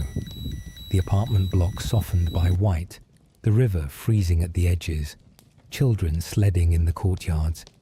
In summer, people swam in the river and lay in the sun, and the whole city smelled of roses and warm pine. There were weddings, many weddings in such a young city, and the newlyweds would have their photographs taken in front of the city's monuments, smiling with their whole lives ahead of them. This was the human world that surrounded the great machine. Ordinary, happy, hopeful. The people of Pripyat trusted the plant. Why wouldn't they? It had been built by the finest Soviet engineers. It had been declared safe by the highest authorities. Many of them worked there themselves and saw nothing alarming in their daily routines. The atom, they had been told all their lives, was a friend, a tamed, obedient servant, working day and night to bring light and warmth and prosperity to the people. They had no reason to fear it. They had been given no reason to fear it. That was, in a sense, part of the tragedy, that the system which built this beautiful city and asked these people to live beside this machine never told them the truth about the risks, never gave them the knowledge that might have let them protect themselves. The trust the people of Pripyat placed in the plant was, in the end, betrayed. But on the eve of the disaster, that trust was complete and innocent. Hold that thought gently as you rest. A whole city of people, sleeping soundly, trusting that they were safe. The machine humming quietly a few kilometers away. The night warm and still. The roses beginning to open. Everything, for now, at peace. Chapter 5. The Machine and Its Secret. Now I need to tell you about the reactor itself. And I'll tell it gently, because some of it is technical, and the point is not for you to understand every detail. The point is just to understand, in a soft and general way, that the machine had a flaw, a hidden flaw built into its very design that almost no one knew about, and that flaw was waiting silently for the exact wrong combination of circumstances to reveal itself. The reactor was an RBMK, a Soviet design, large and powerful. Let me describe how a reactor like this works in the simplest way. At the heart of it is nuclear fuel, uranium, formed into pellets, stacked into long rods, and arranged in the core of the reactor. Inside this fuel, atoms of uranium are splitting apart in a process called fission. Each time an atom splits, it releases energy, heat, and it also releases tiny particles called neutrons, which fly out and strike other uranium atoms, causing them to split in turn. This is the chain reaction. One split causes more splits, which cause more splits, and so on, releasing a steady, enormous flow of heat. That heat is used to boil water. The boiling water makes steam. The steam spins turbines. The turbines generate electricity. That, in the end, is all a nuclear power plant really is. An extraordinarily sophisticated way of boiling water to spin a turbine. The atom is just the fire under the kettle, but a chain reaction has to be controlled.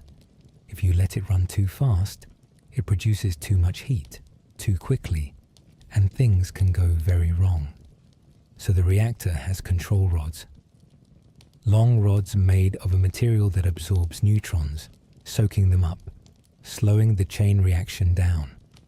Push the control rods deeper into the core, and the reaction slows. Pull them out, and it speeds up. By carefully adjusting the control rods, the operators can keep the reaction running steady and safe, producing a constant, controlled amount of power. There's also water flowing through the core constantly. Water that both cools the fuel and helps carry the heat away to make steam. The flow of water, the position of the control rods, the temperature, the pressure. All of these are constantly monitored and adjusted. A delicate ongoing balance, like a person riding a bicycle, making thousands of tiny corrections to stay upright. The RBMK was good at producing power. It was large and cheap and could be refueled while still running, which the Soviets valued. But it had certain characteristics, quirks of its physics. that made it more difficult and more dangerous to operate than many other reactor designs in the world. One of these quirks is the one that mattered most that night. In most reactor designs, if the reactor starts to overheat, the physics of the system naturally tend to slow the reaction down.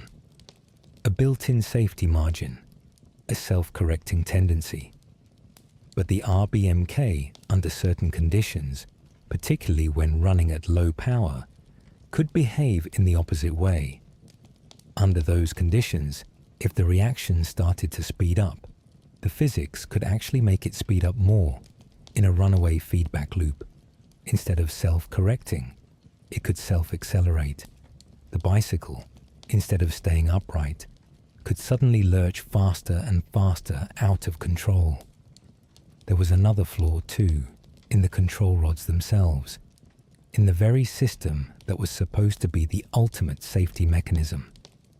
The tips of the control rods were made of a material that, for a few seconds when the rods were first inserted, actually increased the reaction rather than slowing it.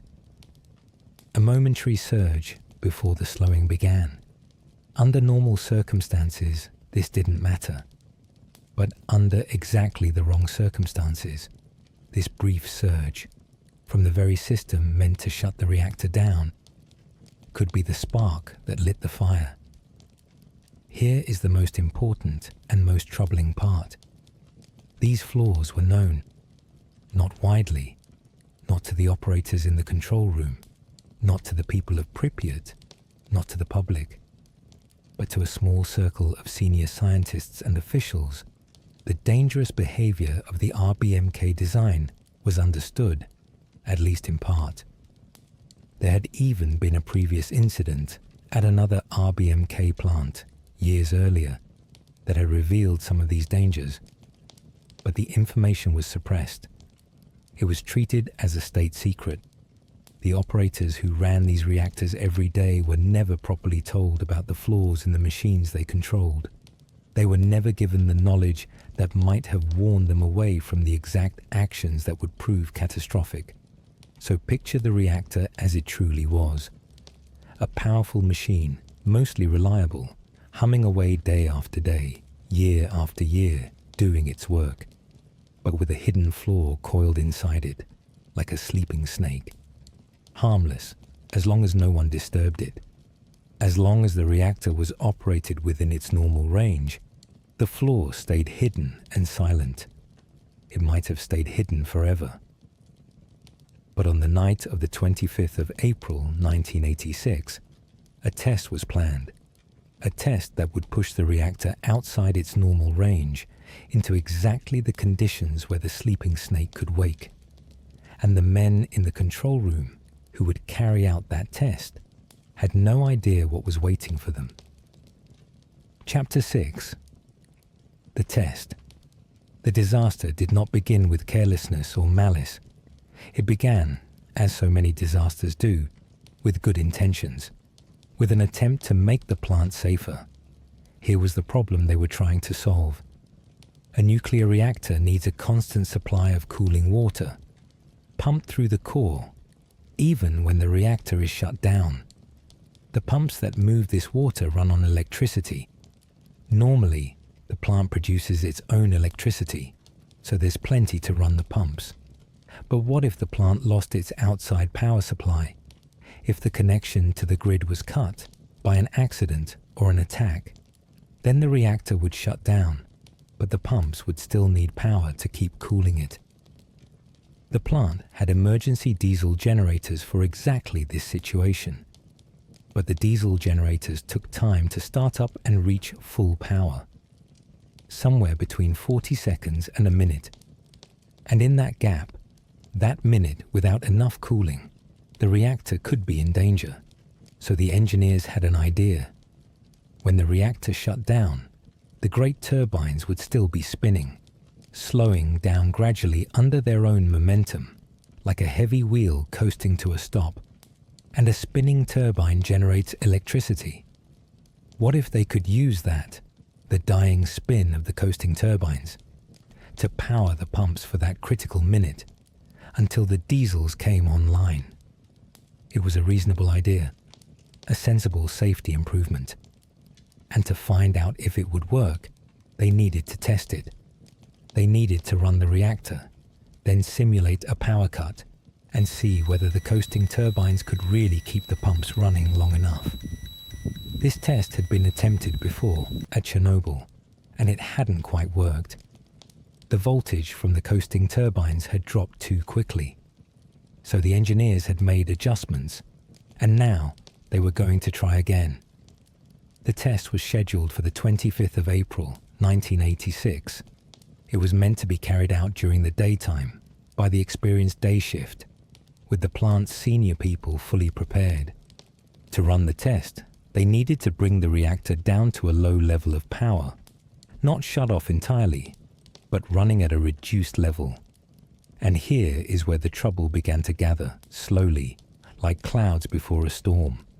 The test required the reactor to be at low power. But remember what I told you about the RBMK's hidden flaw, that at low power, under certain conditions, it could become dangerously unstable. The operators didn't fully know this. To them, low power simply meant low power. They didn't understand that they were steering the machine toward the exact region where the sleeping snake lived. And then the schedule began to slip. During the afternoon of the 25th, as they were preparing for the test and beginning to lower the reactor's power, a request came in from the electrical grid controllers in Kiev. There was high demand for electricity. It was a workday. Factories needed power. And they asked Chernobyl to keep producing for a while longer. So the test was put on hold. The reactor was held at a partial power level for hours, waiting. This delay had consequences. It meant the test, which was supposed to be done in daylight by the prepared day shift, was pushed back and back into the evening and then into the dead of night. It meant the test would now be carried out by the night shift. Operators who had come in expecting a routine night, who had not prepared for this complex and unusual procedure, and who were now being asked to carry it out in the small hours of the morning when human beings are at their most tired, their least alert, their most prone to mistakes. Finally, late in the evening, the grid released them. They could continue lowering the power for the test. And now things began to go wrong in earnest. As they brought the power down, something happened. A combination of the reactor's physics and an operator action. And the power level fell much further than intended. Instead of settling at the planned low level, it plunged almost all the way to zero. The reactor nearly stalled completely. This was a dangerous and unstable place to be. The sensible thing, the safe thing, might have been to stop, to abandon the test, let the reactor stabilize, and try again another day. But there was pressure to complete the test. It had already been delayed. People wanted it done.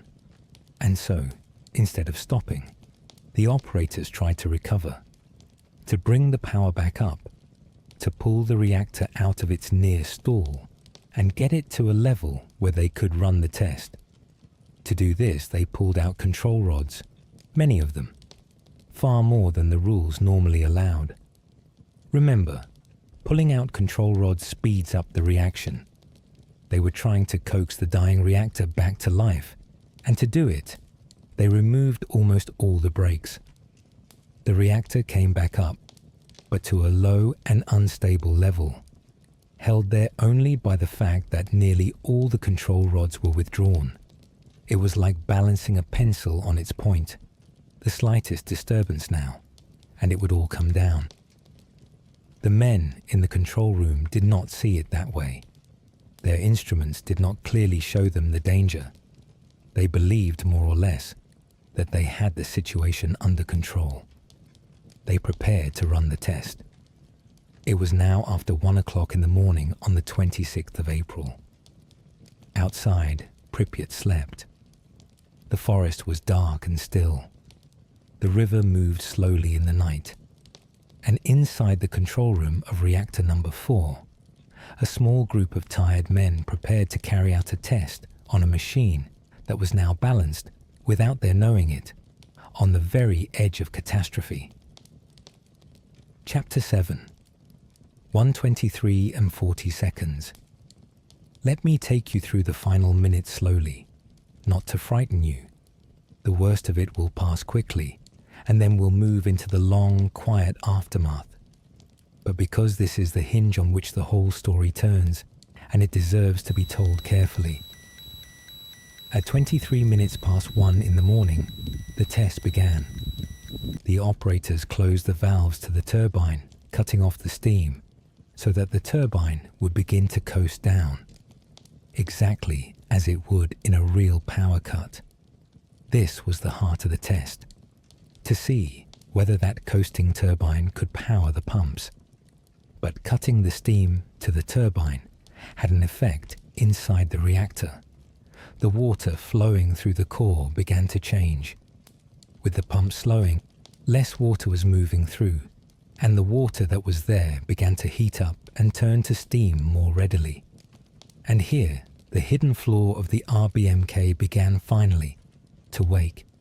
In the RBMK, more steam in the core meant a faster reaction, and a faster reaction meant more heat, and more heat meant more steam. The feedback loop I described earlier, the one where the reactor accelerates itself instead of correcting itself, was beginning to turn. Slowly at first, then faster. The power began to climb. In the control room, the men saw the power rising in a way they hadn't expected, beginning to climb toward dangerous levels.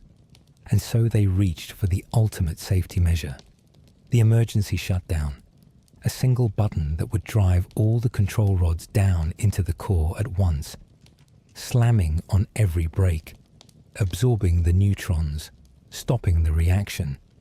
It had a designation, AZ-5, and one of the operators pressed it. This should have saved them. In a properly designed reactor, pressing that button would have ended everything safely, brought the reaction crashing to a halt. But remember the other flaw. The flaw in the control rods themselves. The tips of those rods were made of a material that, for the first few seconds as they entered the core, actually increased the reaction before slowing it. And so, in the instant they pressed the button meant to shut the reactor down, the rods began to descend, and their tips entered the core. And for a few terrible seconds the reaction did not slow. It surged. The already climbing power spiked upward, violently, far beyond anything the reactor was built to withstand. The fuel began to shatter. The control rods, descending into a core that was now buckling and distorting, jammed part way down, unable to complete their journey. The one action meant to stop the disaster had instead triggered it. In a fraction of a second, the power level rose to many, many times the reactor's maximum. The heat was immense, instantaneous, catastrophic. The cooling water flashed instantly into steam, and the pressure inside the reactor exploded outward. The first explosion was a steam explosion. The violent, sudden expansion of superheated steam, blasting apart the structure of the reactor. It lifted the enormous steel and concrete lid of the reactor, a cover weighing many hundreds of tons, and threw it upward like the cap of a bottle. A second explosion followed, even more powerful, tearing the reactor building apart, hurling chunks of burning radioactive material and graphite up into the night sky. It was now 23 minutes and 40-some seconds past 1 in the morning. In the space of a few seconds, reactor number 4 had destroyed itself. The roof of the reactor hall was gone. The reactor itself was a shattered, burning ruin, open to the sky. And the inside of the reactor, the radioactive fuel, the burning graphite, all the deadly material that had been so carefully contained, was now exposed, blasted across the site thrown into the air and pouring an invisible, lethal radiation out into the world. The men in the control room felt the building shake. They heard the explosions, but they did not understand at first what had happened. The idea that the reactor itself had exploded was, to them, almost unthinkable. The instruments were giving confused and impossible readings. For a long time, some of them continued to believe that the reactor was largely intact, that the explosion had been somewhere in the cooling system, that the situation, while serious, was manageable. This terrible misunderstanding, the inability at first to grasp that the unthinkable had actually happened, would shape the chaotic and tragic hours that followed. Because you cannot respond correctly to a catastrophe you cannot bring yourself to believe in. But that's the next part of the story. For now, let the image rest in your mind, softened by the knowledge that it is long over. The shattered reactor, open to the night, glowing with a strange light, and above it, the wide dark sky and the stars, and the sleeping city a few kilometers away that did not yet know that anything at all had changed. Breathe. The explosion is over. It happened long ago. Everyone who needs to rest in this story has long since found their rest. Let the worst of it pass, and let's move on slowly into the strange and quiet hours that came after. Chapter 8. The First Hours and the Firefighters. In the minutes after the explosion, the night shift at the plant was thrown into confusion. Alarms were sounding, lights were failing, parts of the building were on fire, and no one fully understood what had happened. The first thing that was obvious was the fire. The explosion had scattered burning material across the site, and it had started fires in various places. On the roof of the reactor building, in the machine hall, among the debris. Burning chunks of graphite, glowing red, lay scattered around the ruined reactor. And so the first response was the most natural one in the world. Call the firefighters. The firefighters came quickly. The plant had its own fire brigade, and more came from Pripyat and from the town of Chernobyl.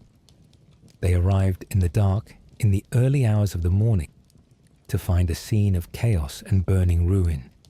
And they did what firefighters do. They went toward the fire. They climbed onto the roofs. They aimed their hoses at the flames. They worked to stop the fire from spreading to the other reactor blocks, which sat right alongside the ruined one. Because if those caught fire too, the disaster could have become almost unimaginably worse. These men were brave, extraordinarily brave. They fought the fire for hours in the dark with great determination and skill. And here is the part that is almost unbearable to consider. Most of them had no idea that the greatest danger was not the fire at all. The fire they could see, the radiation they could not. There was no smoke that looked especially dangerous, no obvious sign that the air around them, the debris under their feet, the very ground they stood on, was saturated with radiation at levels that were rapidly lethal. Some of the firefighters handled pieces of graphite from the reactor core itself, picking up chunks of the most radioactive material on Earth, not knowing what it was. The radiation was so intense in places that men began to feel ill within minutes.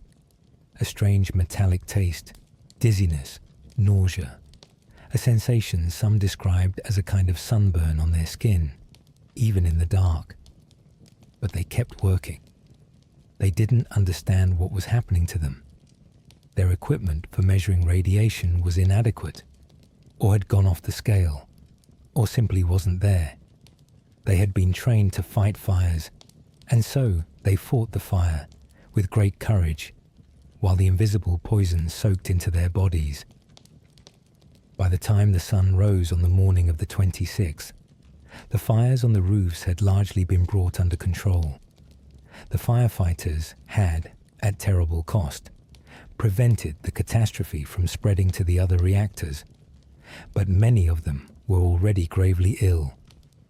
They were taken to the hospital in Pripyat, and then, as their condition became clear, flown to a specialized hospital in Moscow.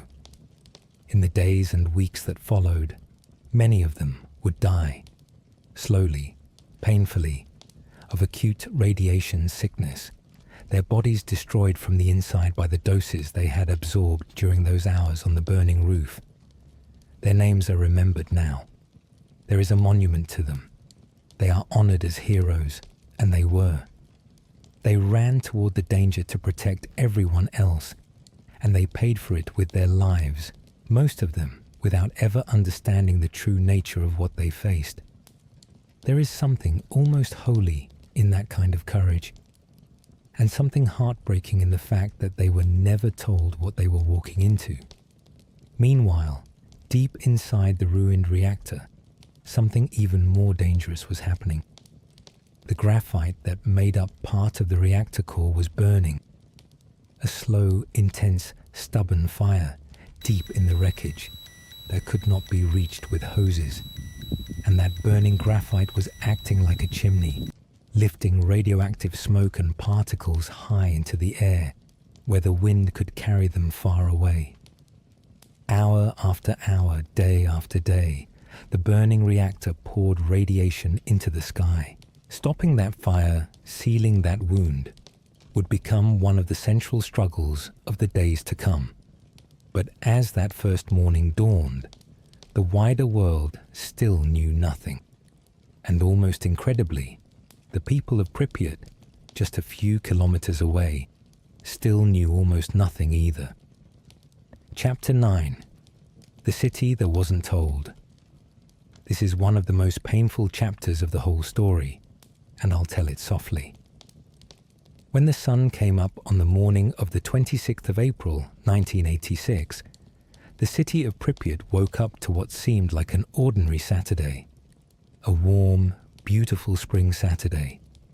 People got up, made breakfast, opened their windows to the fresh air.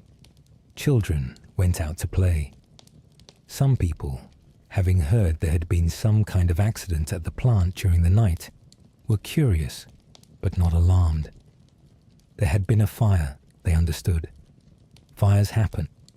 The plant was reliable. Surely it was being handled. No warning was given. No alarm was raised in the city. The authorities, paralyzed by disbelief and by the deep Soviet instinct towards secrecy, did not tell the people of Pripyat the truth. They did not tell them to stay indoors. They did not tell them to close their windows, to take precautions, to prepare to leave. They did not tell them that the air itself, on that beautiful spring morning, was dangerous, and so the people of Pripyat lived a normal Saturday in the middle of an invisible catastrophe.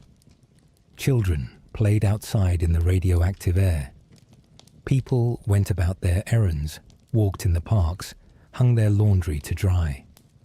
There were weddings scheduled that day, and they went ahead. Some people, drawn by curiosity, even went to a railway bridge on the edge of town that had a view toward the plant, to watch the strange colored glow rising from the ruined reactor in the distance.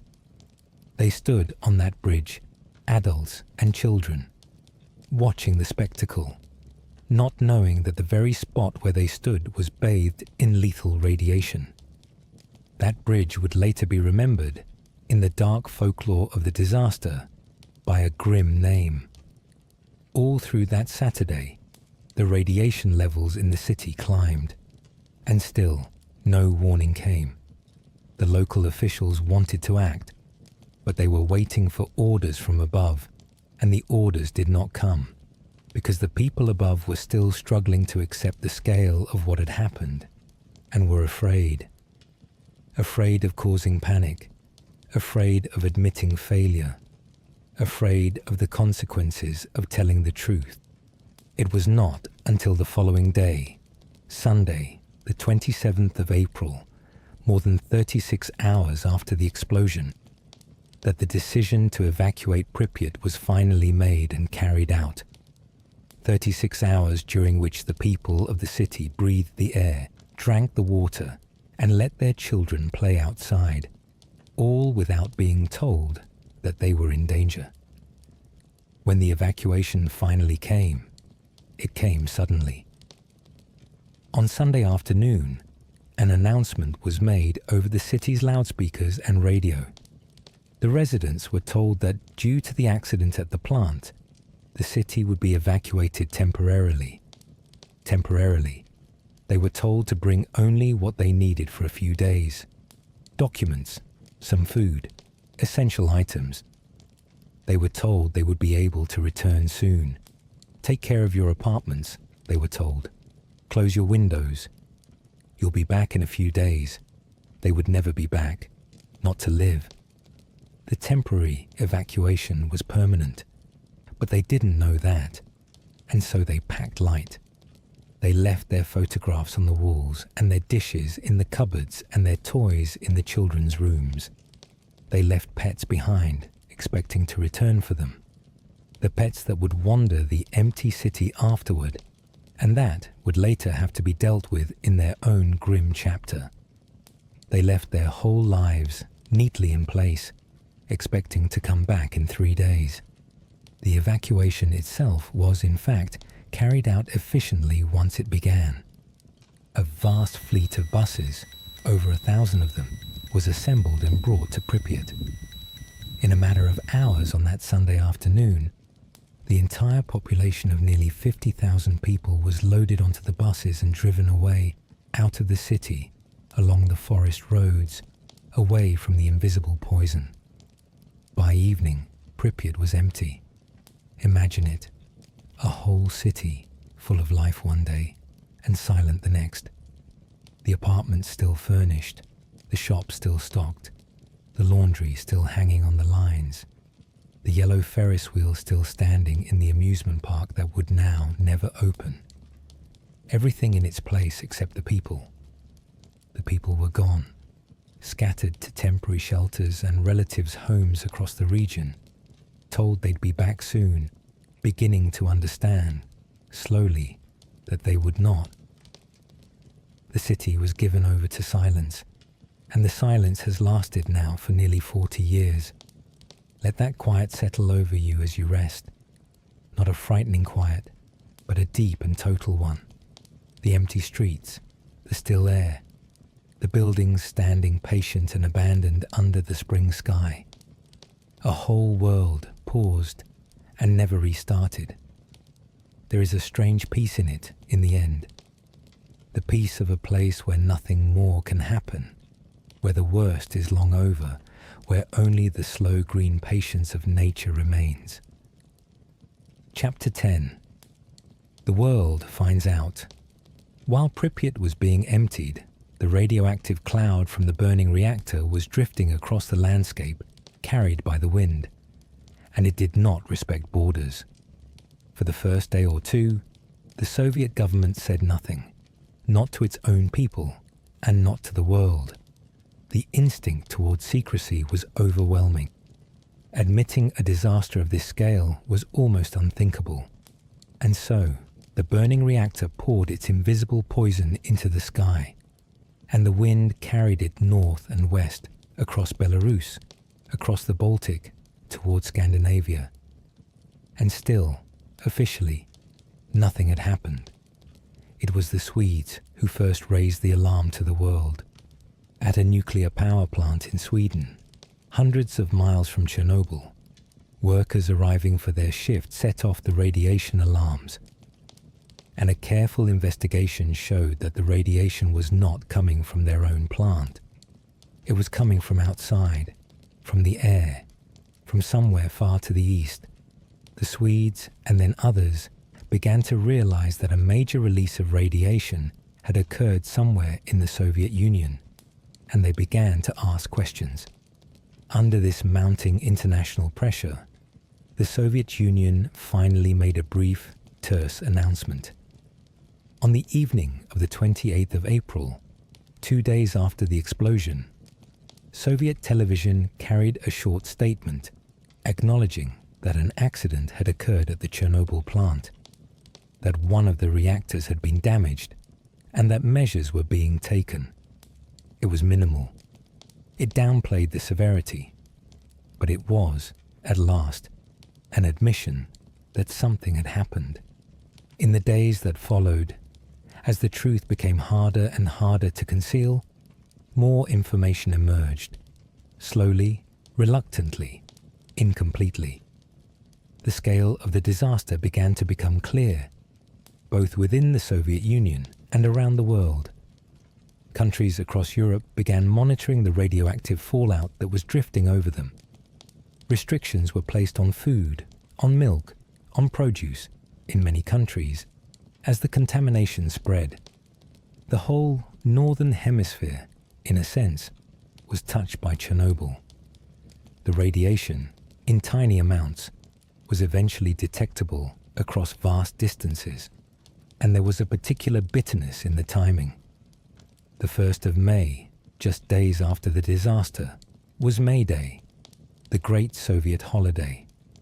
And across Ukraine, including in Kiev, just 100 kilometers from the burning reactor, the May Day parades and celebrations went ahead as planned. Crowds gathered in the open air. Children marched in the streets. The authorities, still anxious to avoid panic and to project an image of normalcy, allowed the celebrations to proceed, even as the radioactive cloud drifted over the region. It was a decision that many would later condemn bitterly, that people, especially children, were allowed to gather outdoors in contaminated air for the sake of appearances, for the sake of not admitting how bad things truly were. This pattern of secrecy, of delay, of protecting the image of the system over protecting the health of the people, would come to be seen as one of the defining features of the disaster. The explosion itself was an accident, the result of a flawed machine and a flawed test. But much of the harm that followed in those crucial early days came not from the physics of the reactor, but from the choices of human beings and the nature of the system they served. A system so committed to its own image of perfection that it could not, at first, even speak the truth about its own failure.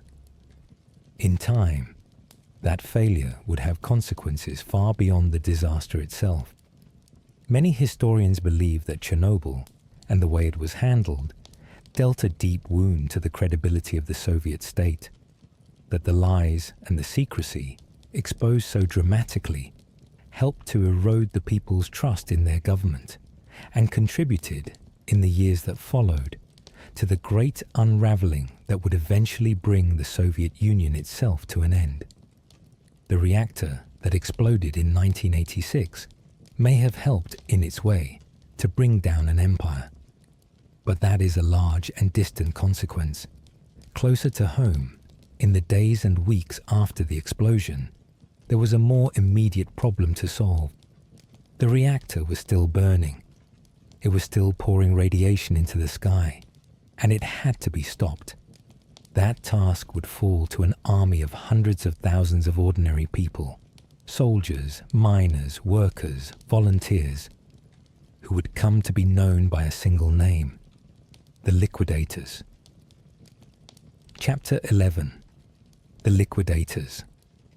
The word liquidator is a translation of a Russian term, and it referred to the people brought in to liquidate the consequences of the accident, to clean up, to contain, to make safe what had been made so terribly dangerous. Over the months and years that followed the explosion, an enormous number of people, estimates range into the hundreds of thousands, took part in this work. They came from all over the Soviet Union. They were soldiers and reservists, miners and engineers, construction workers and scientists and ordinary citizens. And together they carried out one of the largest and most dangerous cleanup operations in human history. The first and most urgent task was to put out the fire deep inside the reactor and to stop the release of radiation. The burning graphite core could not be reached with water. and pouring water on it might have made things worse. So instead, helicopters were sent to fly over the open reactor and drop materials down into it. Sand, clay, lead, boron, and other substances, thousands of tons of them, in an effort to smother the fire and absorb the radiation. The helicopter crews flew again and again over the most radioactive place on the planet, leaning out to drop their loads into the glowing wound below. It was brutally dangerous work, and the men who did it absorbed terrible doses. Then there was the problem of the debris. The explosion had scattered highly radioactive material across the site, including onto the roofs of the surrounding buildings. Chunks of graphite and fuel, some of them lethally radioactive, lay where they had fallen. This material had to be cleared, especially from the roof of the adjacent reactor building, so that the next phase of work could proceed. At first, they tried to use machines, remote-controlled robots, brought in to do the work without exposing humans. But the radiation was so intense that it destroyed the electronics of the robots. The machines failed, froze, broke down. The radiation was simply too much even for machines. And so they turned to people, to what some grimly called biorobots, human beings sent up onto the roof to do by hand what the machines could not.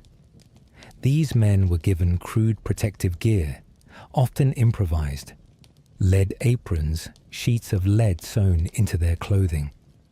They were sent up onto the roof in tiny shifts, sometimes lasting only 40 seconds, a minute at most, because the radiation was so intense that even a minute was near the limit of what a human body could safely absorb.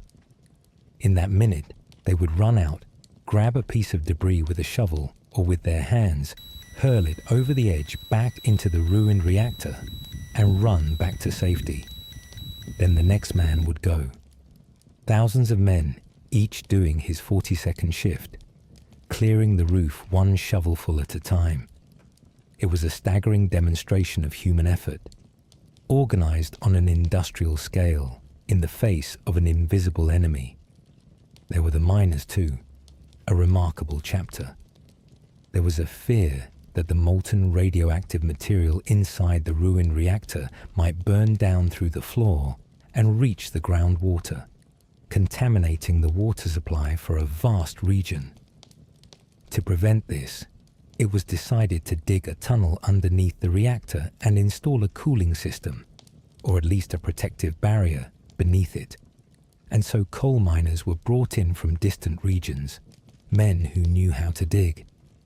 And they tunneled by hand through the earth beneath the reactor, in cramped, hot, dangerous conditions, often stripped to the waist because of the heat, working in shifts around the clock to complete the tunnel. Their courage and their suffering, too, became part of the story.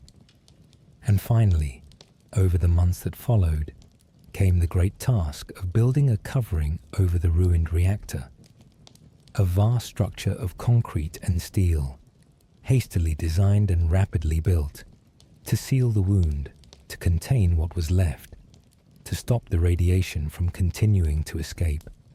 It came to be called the sarcophagus, a fitting name for a structure built to entomb the deadly remains of the reactor. Building it, right next to the still intensely radioactive ruin, was itself a feat of enormous danger and enormous effort. But by the end of 1986, it was done. The shattered reactor was sealed inside its concrete tomb. The bleeding had, for the most part, been stopped. The liquidators paid an immense price for this work. Many absorbed doses of radiation that would shorten their lives or ruin their health. Many died young, in the years that followed, of cancers and other illnesses linked to their exposure, though the exact numbers are debated and may never be fully known. They did not, for the most part, choose this work freely. Many were ordered to it, conscripted, sent without being told the full truth of the danger, just as the firefighters had been. But they did it. they went into the most dangerous place on Earth again and again, and they contained a catastrophe that, left unchecked, could have been far worse. They are honored now, like the firefighters, as heroes. And like the firefighters, their heroism is shadowed by the tragedy of how little they were told and how much they suffered.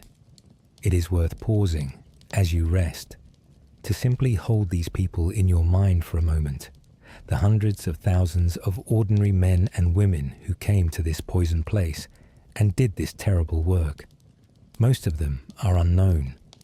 Most of their names are not recorded in any famous account, but they were there. They did it. And because they did it, the disaster was contained.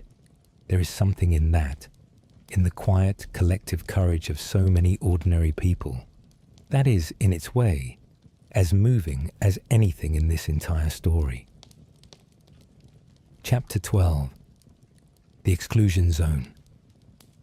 After the immediate crisis had passed, after the fire was out, the reactor sealed, the city evacuated, there remained the question of the land itself. The contamination from Chernobyl had spread unevenly across the surrounding region, carried by the wind and deposited by the rain in a complex, patchy pattern. Some areas were lightly affected, others were heavily contaminated, made dangerous for human habitation for a very, very long time. And so the authorities drew a line, a boundary around the plant, encompassing the most contaminated land, within which people would no longer be permitted to live. It was initially drawn as a circle of about 30 kilometers radius around the reactor. And so it came to be called the zone, or the exclusion zone, or sometimes the zone of alienation. It covered an area of roughly 2,500 square kilometers. A vast stretch of forest and marsh and farmland, and the abandoned towns and villages within it. Pripyat was inside the zone, of course. So was the town of Chernobyl itself, and dozens of villages, and all the farmland and forest in between. All of it was evacuated. Over 100,000 people, in total, were eventually removed from their homes across the contaminated region. Not just from Pripyat, but from all the towns and villages within the zone and beyond. Whole communities, some of them ancient, were emptied and abandoned. People who had lived all their lives in the same village, whose families had farmed the same land for generations, were taken away and resettled elsewhere, often in unfamiliar places, far from everything they knew. For many of them, especially the old, this uprooting was its own kind of death. They never recovered from the loss of home, and the land was given over to silence. The zone became, in the years that followed, one of the strangest places on Earth. A vast area the size of a small country, almost entirely empty of people. The towns and villages within it were left to stand, slowly decaying, as nature crept back in around them. The roads grew cracked, and weeds pushed up through the pavement. The buildings stood empty, their windows broken by frost and time, their roofs sagging, their interiors slowly returning to the earth. And over everything, year by year, the forest advanced, the trees seeding themselves in the abandoned fields, the gardens going wild, the whole human landscape slowly disappearing beneath a rising tide of green. There is a strange and haunting beauty in it. The zone today is not a barren wasteland, as many people imagine. It is, in many places, lush and green and teeming with life.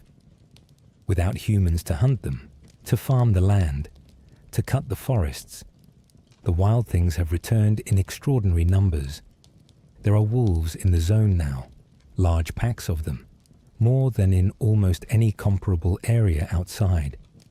There are wild boar and deer and elk and foxes and beavers damming the streams. There are eagles and owls and countless smaller birds. There are even rare and endangered animals, wild horses brought in and released, that now roam the abandoned fields. Bison, lynx.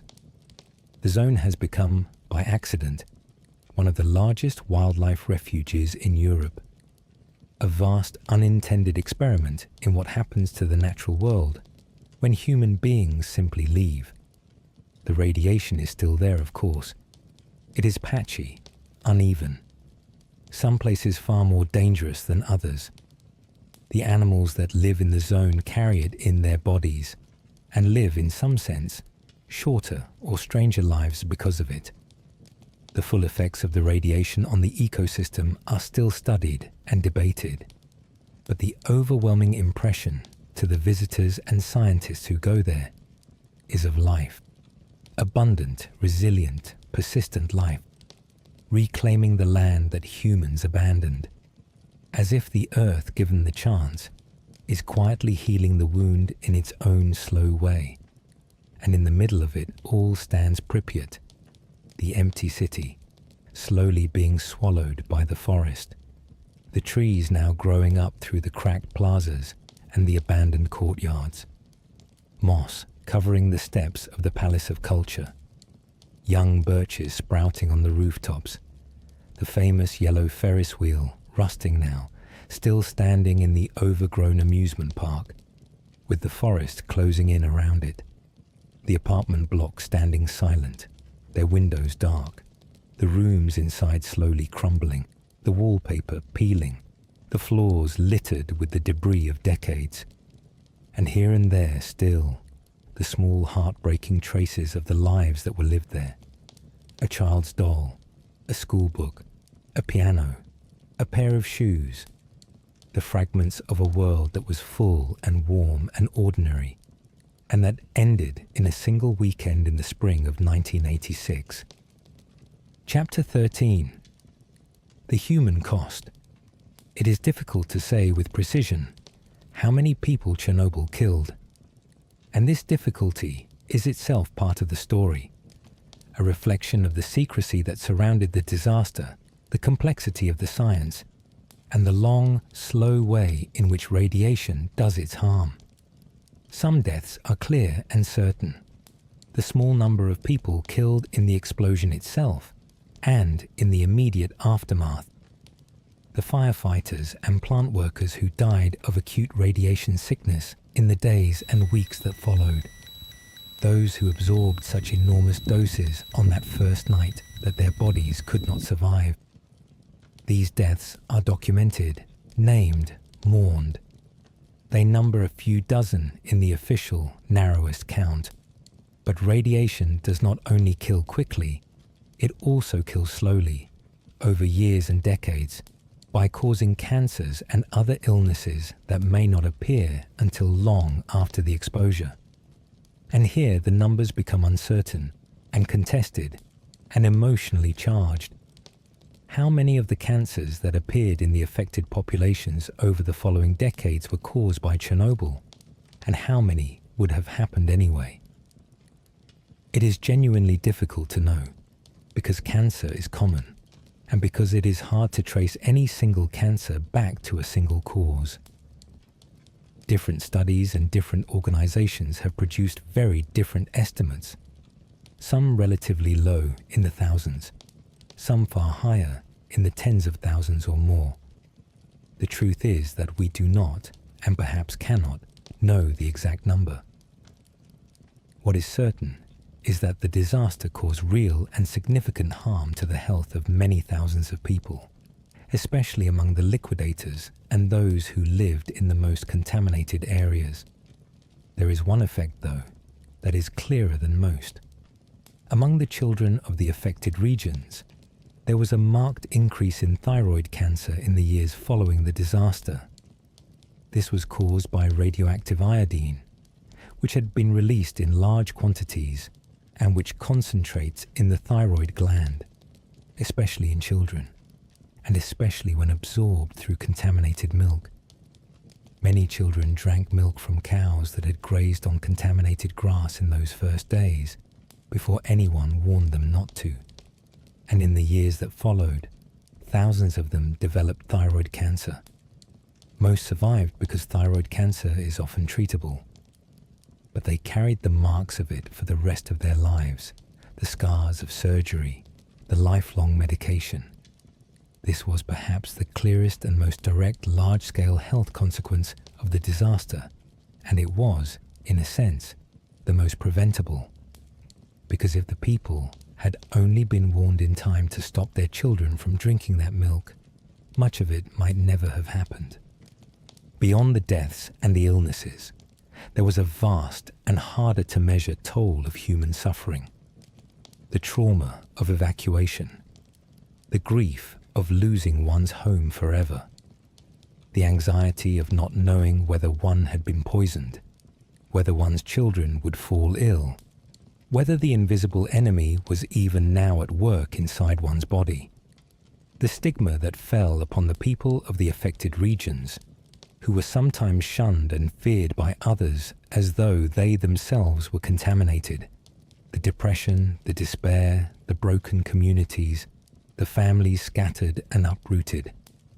Some researchers have argued that this psychological and social toll, the fear, the grief, the dislocation, was, in the end, one of the largest and most lasting harms of all. The disaster poisoned not only bodies but lives and minds and whole communities in ways that no radiation counter could measure. I tell you all this gently, and I tell it not to distress you, but because it is true, and because the people who suffered deserve to be remembered honestly. But I also want you to hold on to this. It is over. The explosion happened nearly 40 years ago. The people who died have long been at rest. The children who fell ill are grown now.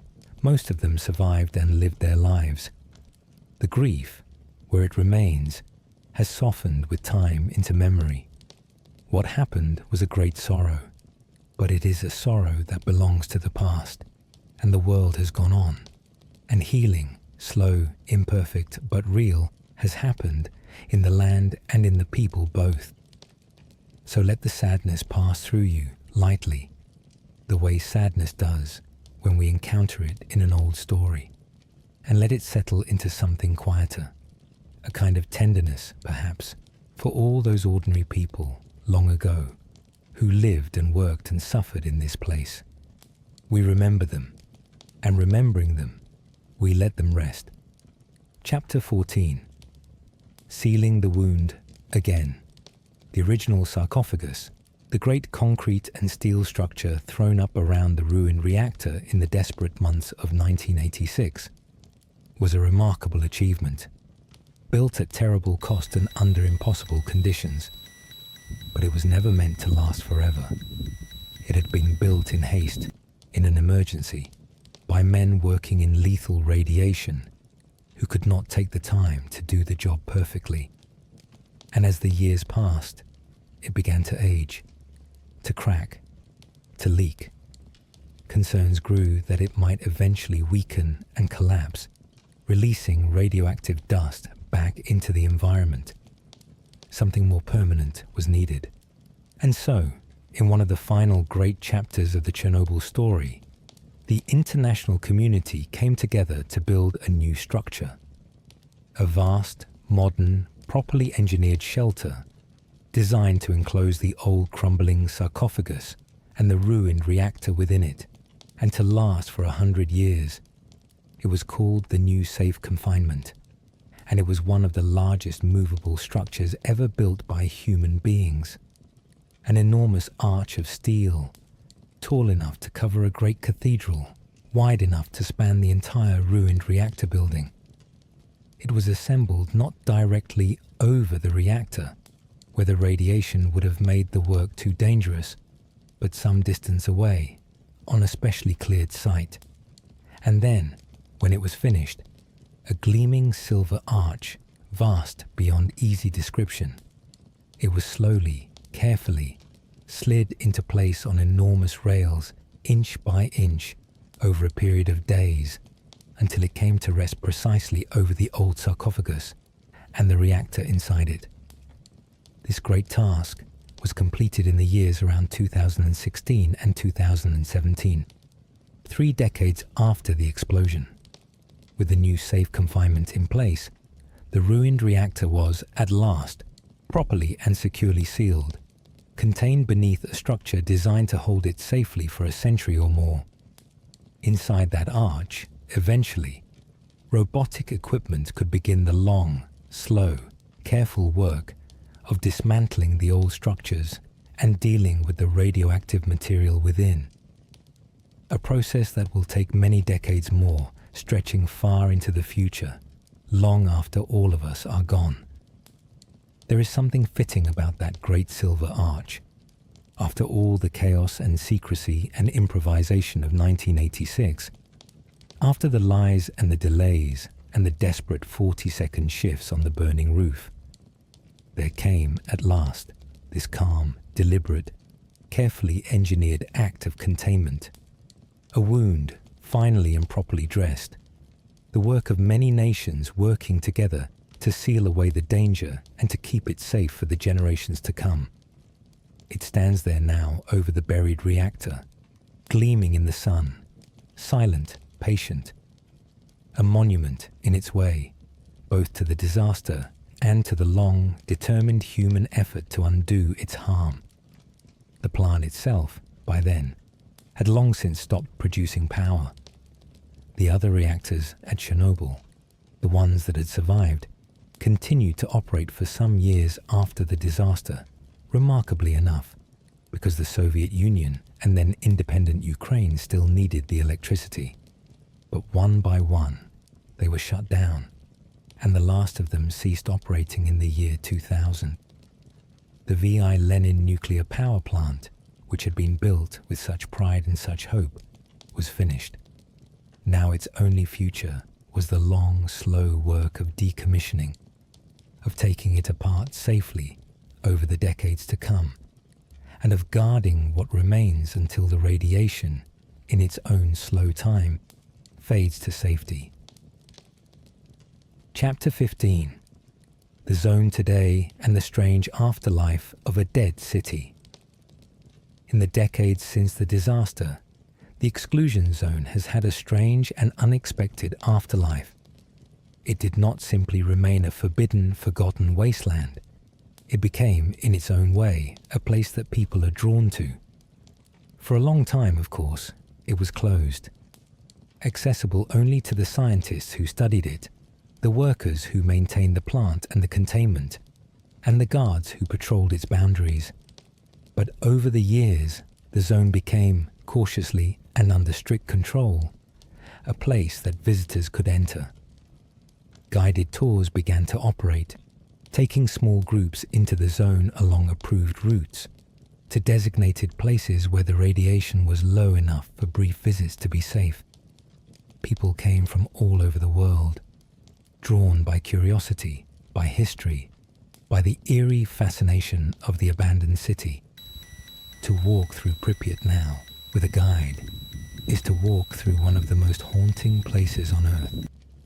The wide avenues, now cracked and overgrown, the forest pushing in from every side, the great empty apartment blocks, silent, their windows dark, the school with its scattered books and tiny abandoned desks, the hospital where the firefighters were first brought, its corridors silent now, the swimming pool drained and empty, the palace of culture, its grand spaces echoing and still, and the amusement park, with the famous yellow Ferris wheel standing motionless against the sky, and the bumper cars rusting in their pavilion, and the whole place wrapped in an enormous silence, broken only by birdsong and the wind in the trees.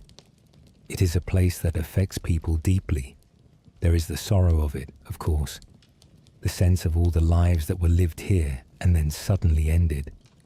But there is also something else, something harder to name, a strange peace, a sense of time stopped, of a moment held forever, and increasingly, a sense of nature's quiet triumph. The trees growing through the buildings, the animals moving through the streets, the green world patiently, relentlessly taking everything back. Pripyat is dying as a human place, but the zone around it is in its own way more alive than it has been in centuries. The zone has appeared in films, in books, in video games, in countless photographs and documentaries. It has become a kind of modern legend, a symbol of many things at once, of the dangers of nuclear power, and of human arrogance, and of the lies of a failing system, but also of resilience, and of nature's power to heal, and of the strange beauty that can arise even from catastrophe. It is a place that means something different to everyone who encounters it, and that seems to hold within its silence an endless capacity to make people think and feel and wonder. In recent years, the zone has seen new chapters still, not all of them peaceful, as the wider history of the region has continued to unfold around it. But through all of it, the essential fact of the place remains the same: a vast, quiet, contaminated land, slowly returning to wilderness, with a dead city at its heart and a sealed reactor at its center, waiting out the long, slow centuries until the radiation fades and the land is at last fully safe again. A wait measured not in years, but in generations. In some places, in many thousands of years. The story of Chernobyl, in that sense, is not over. It will not be over for a very, very long time. It will outlast all of us, and our children, and our children's children. The zone will keep its long vigil long after every person now living has gone. Chapter 16. What Chernobyl means. As we come slowly toward the end of our long journey through this history, it's worth pausing to ask what it all meant. Why does Chernobyl hold such a powerful place in the imagination of the world? Why do we still tell its story nearly 40 years later? Part of it, surely, is the sheer scale and drama of the event. The explosion, the invisible poison, the abandoned city, the heroic and tragic cleanup. It is a story with all the elements of myth, hubris and catastrophe, courage and sacrifice, secrets and lies, and the long, slow working out of consequences across the generations. Part of it is what Chernobyl revealed about the system that produced it. The disaster was not simply a technical accident. It was the product of a particular way of doing things, a system that prized secrecy over honesty, image over truth, the appearance of perfection over the messy reality of risk. The flaws in the reactor were known and hidden. The dangers were concealed from the very people who operated the machines and lived beside them. And when the disaster came, the first instinct was not to protect the people, but to protect the reputation of the system. In this way, Chernobyl became a kind of parable about the dangers of secrecy and the importance of telling the truth, a lesson that reaches far beyond nuclear power, into every corner of human affairs, where the temptation exists to hide an uncomfortable reality rather than face it honestly. Part of it, too, is what Chernobyl came to mean for the debate about nuclear power itself. For decades, the disaster stood as the great cautionary tale, the proof, for many, that the atom could not be safely tamed, that the risks were too great, that the dream of cheap, clean, limitless nuclear energy was a dangerous illusion. It shaped the way the entire world thought about nuclear power for a generation. And that debate continues today, more urgently than ever, as the world wrestles with the question of how to produce the energy it needs without destroying the climate. Some look at Chernobyl and see a warning to stay away from the atom forever. Others argue that the disaster was the product of a uniquely flawed design and a uniquely dishonest system, and that modern, well-designed, honestly operated nuclear power can be both safe and essential. It is a genuine and difficult debate, and Chernobyl sits at the heart of it, as it probably always will. But perhaps the deepest meaning of Chernobyl is something simpler and more human than any of these. It is the story of a place, of a beautiful city built with hope, full of young families and ordinary dreams, that was lost in a single weekend and never recovered. It is the story of the firefighters who climbed onto the burning roof, not knowing what they faced, of the liquidators who came in their hundreds of thousands to contain a catastrophe, of the families who packed 3 days' worth of belongings and never came home, of the children who drank the milk, and the old people who died of broken hearts after losing the only homes they had ever known.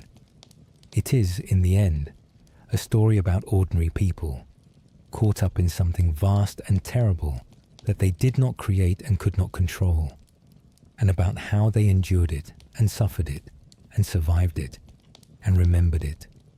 And it is a story about the patient earth, which takes everything back in the end, which sends the forest creeping over the abandoned city, and the wolves padding through the empty streets, and the birds nesting in the silent towers, slowly, gently, healing the wound in its own deep time.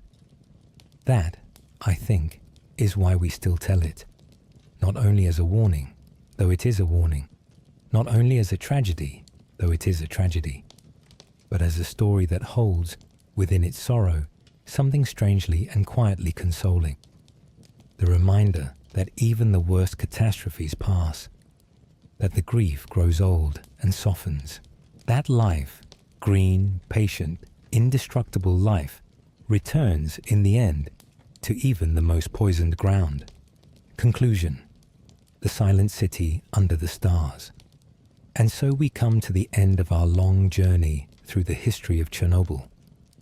We began in the quiet land before, the marshes and forests and slow rivers of northern Ukraine, where the old town of Chernobyl sat sleepy and unimportant beside the water.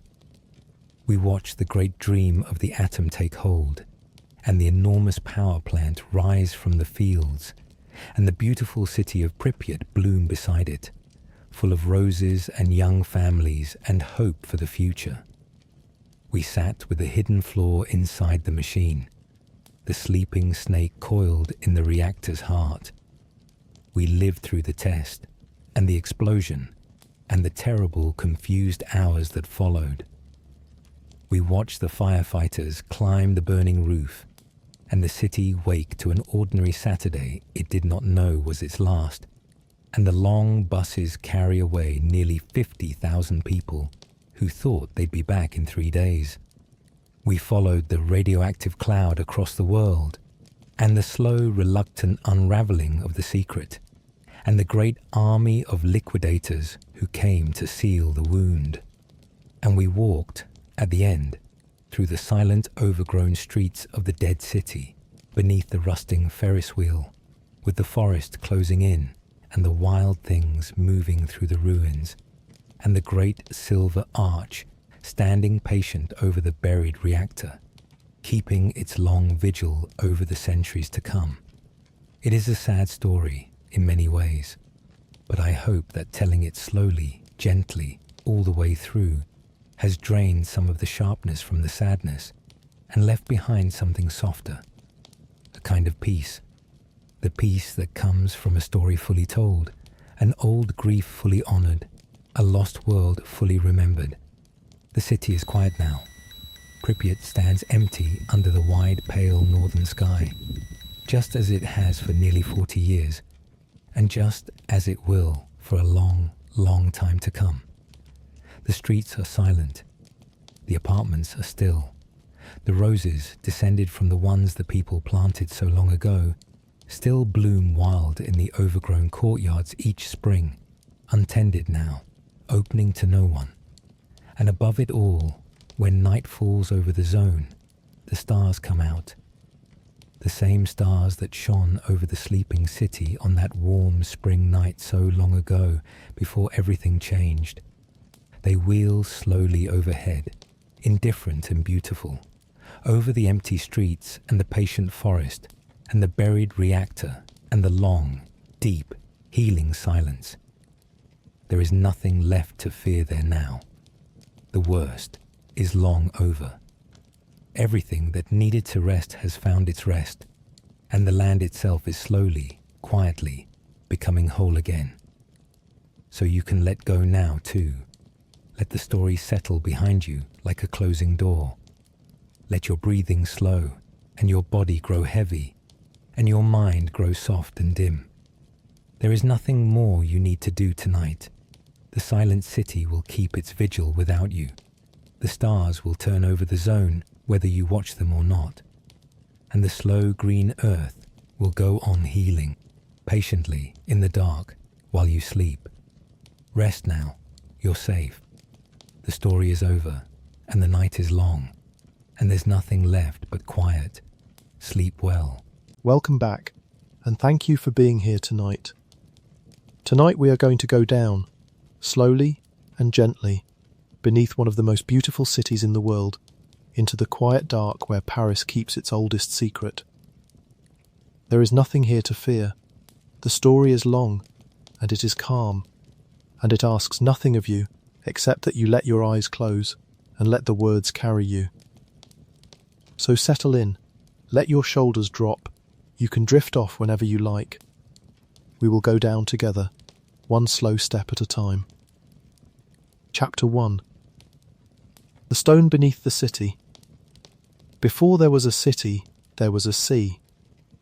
It is a strange thing to think about as you lie there in the warm dark, but it is true, and it is the beginning of everything we are going to talk about tonight.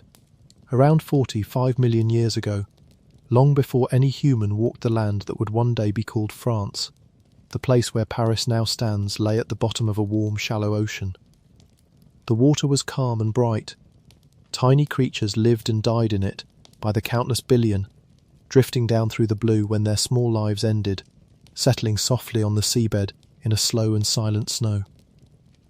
Their shells and skeletons gathered there, layer upon layer, over spans of time so vast that the mind cannot really hold them. And as the ages passed, all that gentle sediment pressed down upon itself and hardened, and became stone. That stone is limestone. Pale, soft, easy to cut, the colour of old cream and old bone. The geologists have a name for it. They call it Lutetian limestone, after Lutetia, which was the Roman name for the little settlement that would one day grow into Paris. So the very rock beneath the city carries the city's oldest name. It is a fitting thing, because the city and the stone have always belonged to each other. One could almost say that Paris is made of the sea, lifted up and dried out and turned to stone, and then carved into walls and towers and bridges by the patient hands of people who never knew that they were building with the floor of a vanished ocean. Let that picture rest in your mind for a moment. A warm sea, a slow snow of tiny shells, and the deep patience of stone. There is no hurry in any of it. There never was. Over the long, long ages, the sea retreated. The land rose. Rivers found their way across it, and one river in particular, the Seine, cut a gentle valley through the soft country and looped through it in lazy curves. Where the river ran, there were islands, low and green, and on one of those islands, more than 2,000 years ago, people came to live. They were a Celtic tribe, and the Romans who later wrote about them called them the Parisii. From that name comes the name of the city itself. They fished the river and traded along it, and they had no idea, of course, what lay beneath their feet. They simply lived their lives on the surface of the world, as people do, and the great pale body of stone slept on quietly below them, holding the shape of the ancient sea. Then the Romans came, and the Romans, more than almost any people before them, understood stone. They understood how to find it, how to cut it, how to lift it and shape it and raise it up into the forms of an empire. When they settled on the banks of the Seine and began to build their town of Lutetia, they did not have to bring their building material from far away. They found it right there, just below the surface and a little way south of the river, up on the higher ground of the left bank. They began to dig. This is where our story truly begins. Not with the dead, not yet, but with the living, and with the simple, ancient need to build. The Romans opened the first quarries in the limestone of the left bank. They cut blocks of the pale stone from open pits, hauling them up into the daylight, and from those blocks they raised their forum and their baths and their arena, the great curved amphitheatre whose ruins you can still visit in Paris today. The stone came out of the ground, and the town rose up out of the stone. It was a quiet exchange between the city and the rock beneath it, and it would go on, in one form or another, for the next 1800 years. There is something deeply restful in that thought, if you let it settle. A city does not appear all at once. It is gathered, slowly, out of the earth it stands upon. Every wall is a piece of the ground, lifted and reshaped. Every cathedral is a hillside that learnt to stand up. Paris ate its own foundations, gently, for 2,000 years, and that is how it became the city we know. And all the while, as the stone came out, it left behind an empty space, a hollow, a room where rock had been. Hold on to that idea too, softly, because the empty spaces are what we are really here to follow tonight. The stone built the city above. The empty spaces became the city below. It is a curious thing to consider, lying here in the quiet, how much of what we build rests upon what we have taken away. We think of a city as something added to the world, raised up, piled high. But every city is also a great subtraction, a great emptying, the ground hollowed out and carried off and reshaped into something new. The stone has to come from somewhere, and in Paris, more than almost anywhere, the place it came from lay directly below, so that the city and its own absence grew up together, twins born of the same act, the building and the hollowing forever joined. The Parisians who walked the bright new streets above could not have raised those streets without the dark new rooms below. They simply never thought about it. The emptiness was out of sight, and so it was out of mind, patient and quiet and waiting in the dark, as it would wait for a very long time. There is a deep restfulness in the patience of stone when you let yourself feel it. Stone does not hurry. It was laid down over millions of years in the warm and ancient sea, grain by grain, in no hurry at all. It was lifted and cut and carried by human hands over thousands of years, again without any real hurry, a block here and a block there, generation after generation. And the empty rooms it left behind have waited, since, in perfect stillness, asking nothing, changing almost not at all, while the world above raced through its centuries of kings and revolutions and wars and the whole restless story of a great city. Down in the deep galleries, time moves differently. It barely moves at all. The cool air holds the same temperature year upon year. The stone keeps its shape across the ages. And that deep, unhurried patience is exactly the quality we are seeking tonight. The slow stillness of the deep places, where there is no rush and no demand and nothing at all that you need to do. For a long time, in those early centuries, the digging was modest.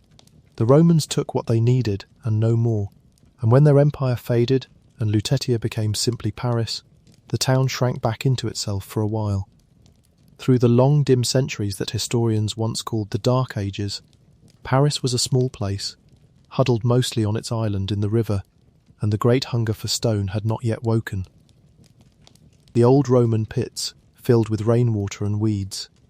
The earth was quiet, the labyrinth had not yet begun to grow. But the city did not stay small. Cities rarely do. As the centuries turned, Paris grew, and as it grew it needed more and more stone, and the slow, patient digging began again, and this time it did not stop.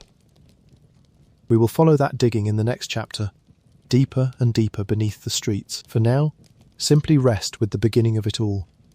A warm sea, a slow snow of shells, pale stone sleeping in the dark, and a small city on a river just beginning to learn how to reach down into the ground and build itself out of the bones of the ancient ocean.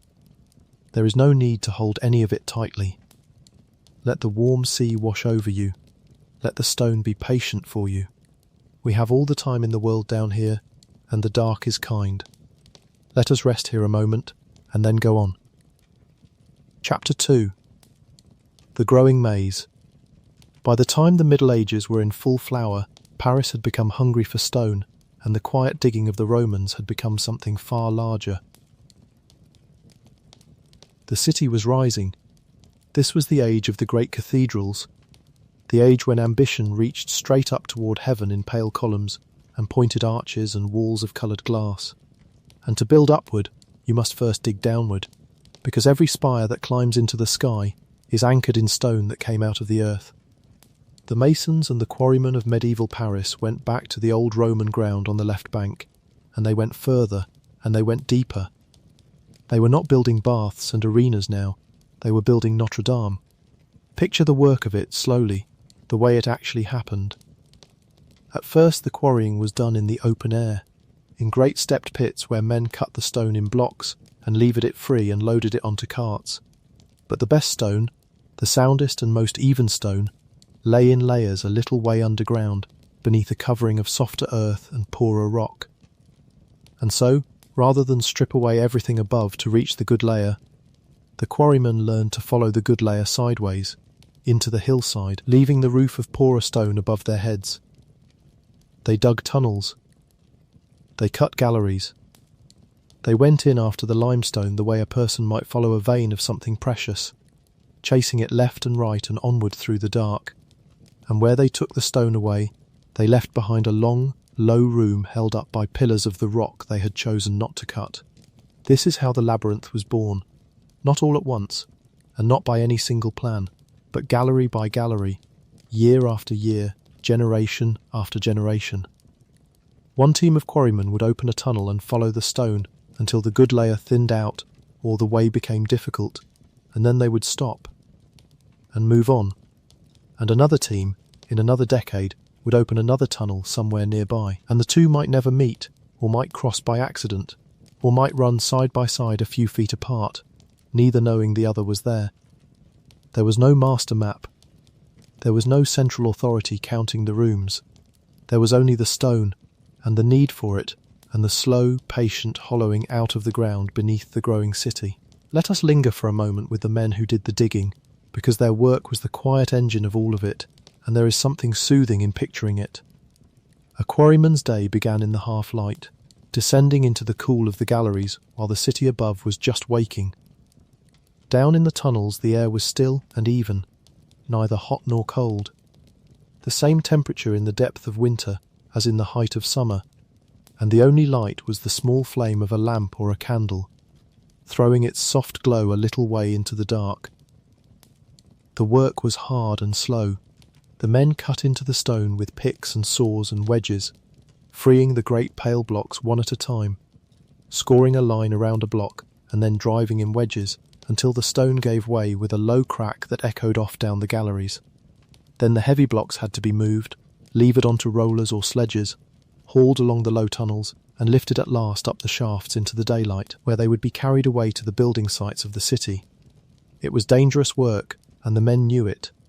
The roof could come down, the good stone could give out, a lamp could fail, and leave a man in the absolute dark, with miles of identical tunnel in every direction.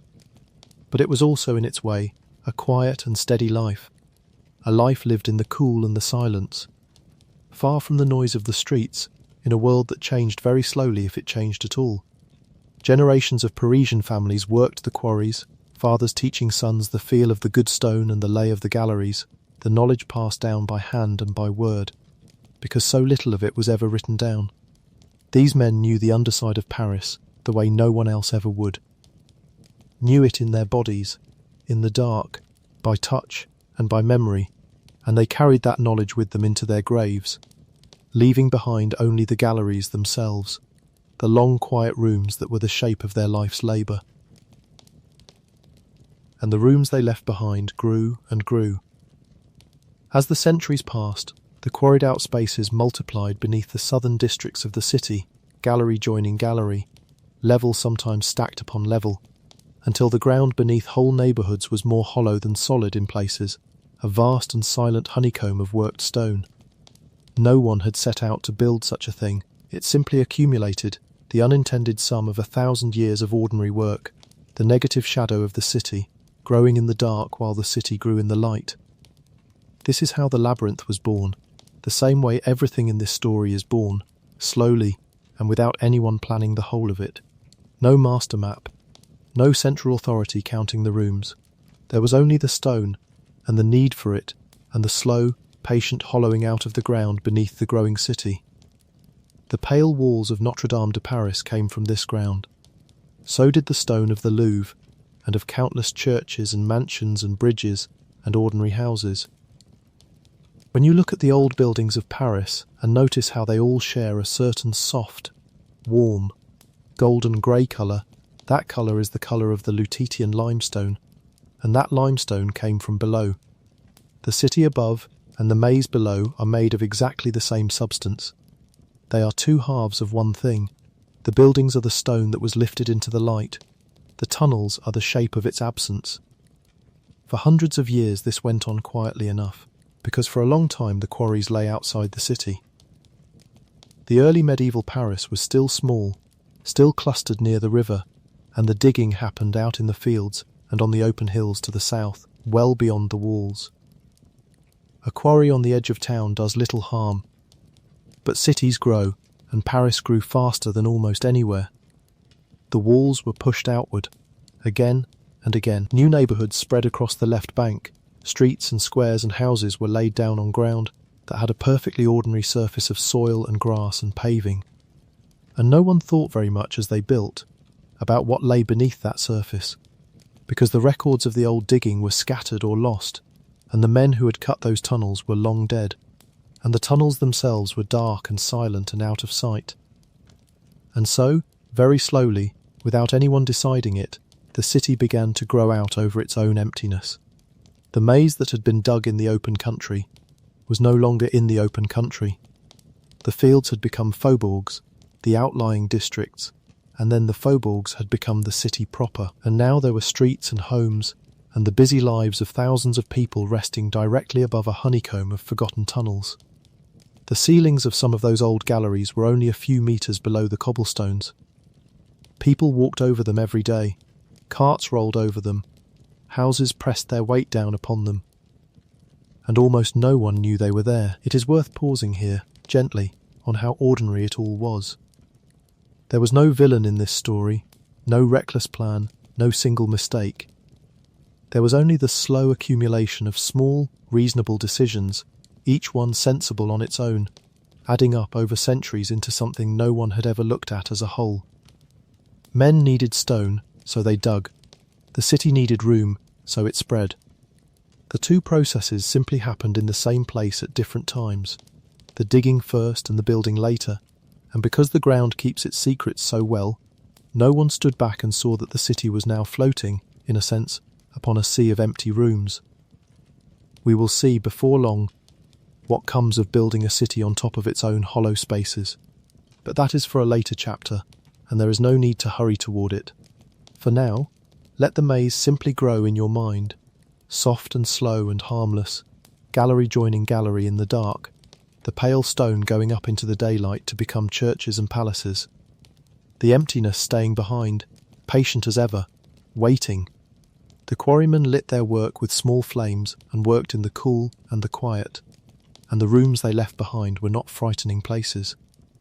They were just the underside of the city, the negative shape of all that beauty above, stone out, space behind.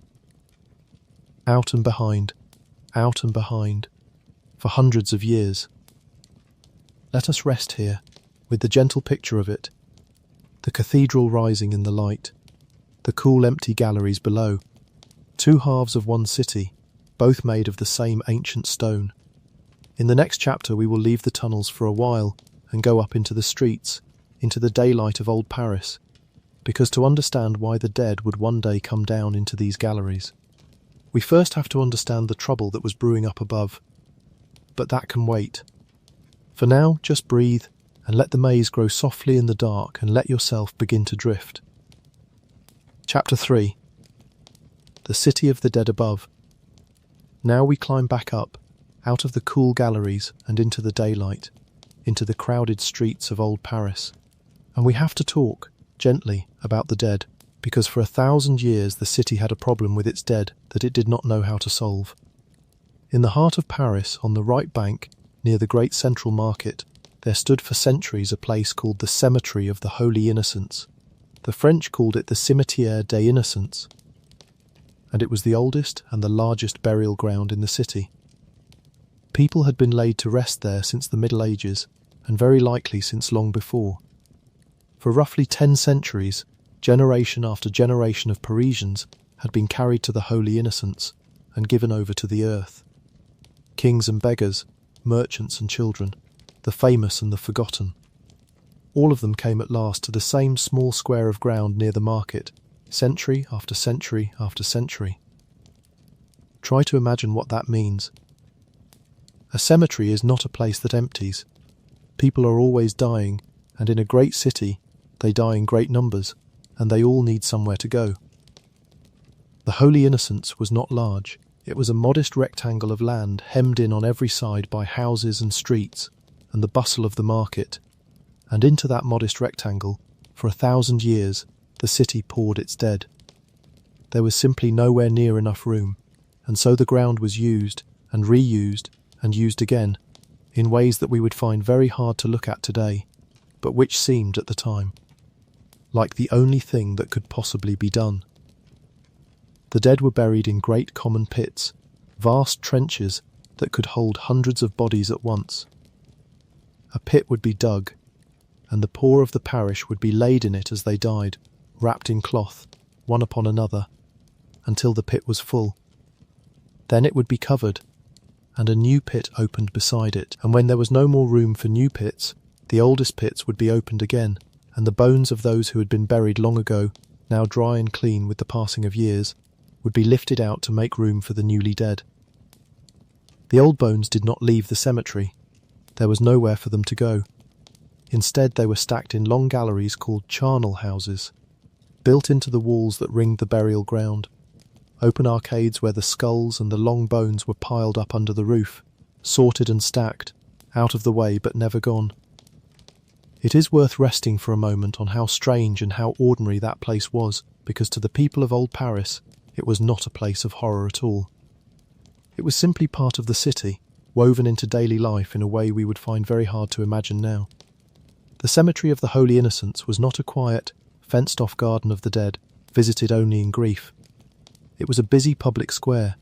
Merchants set up their stalls along its edges and sold their goods almost in the shadow of the charnel houses. People came to stroll, to meet, to do their business, to gossip and to trade, walking among the graves as casually as they walked anywhere else. Writers of the time even tell us that the open galleries of bones became a kind of fashionable promenade, a place to see and be seen. The living and the dead shared the same ground, easily, without the sharp separation we keep between them today. Death was simply closer then, more familiar, more a part of the ordinary texture of a life. And the great cemetery in the heart of the city was where the living went to be, quite comfortably, among their dead. There was even art there, famous art, painted on the very walls of the charnel houses. Along one of the long galleries there had once been a great painted mural, a procession of figures that became one of the most famous images of the whole age.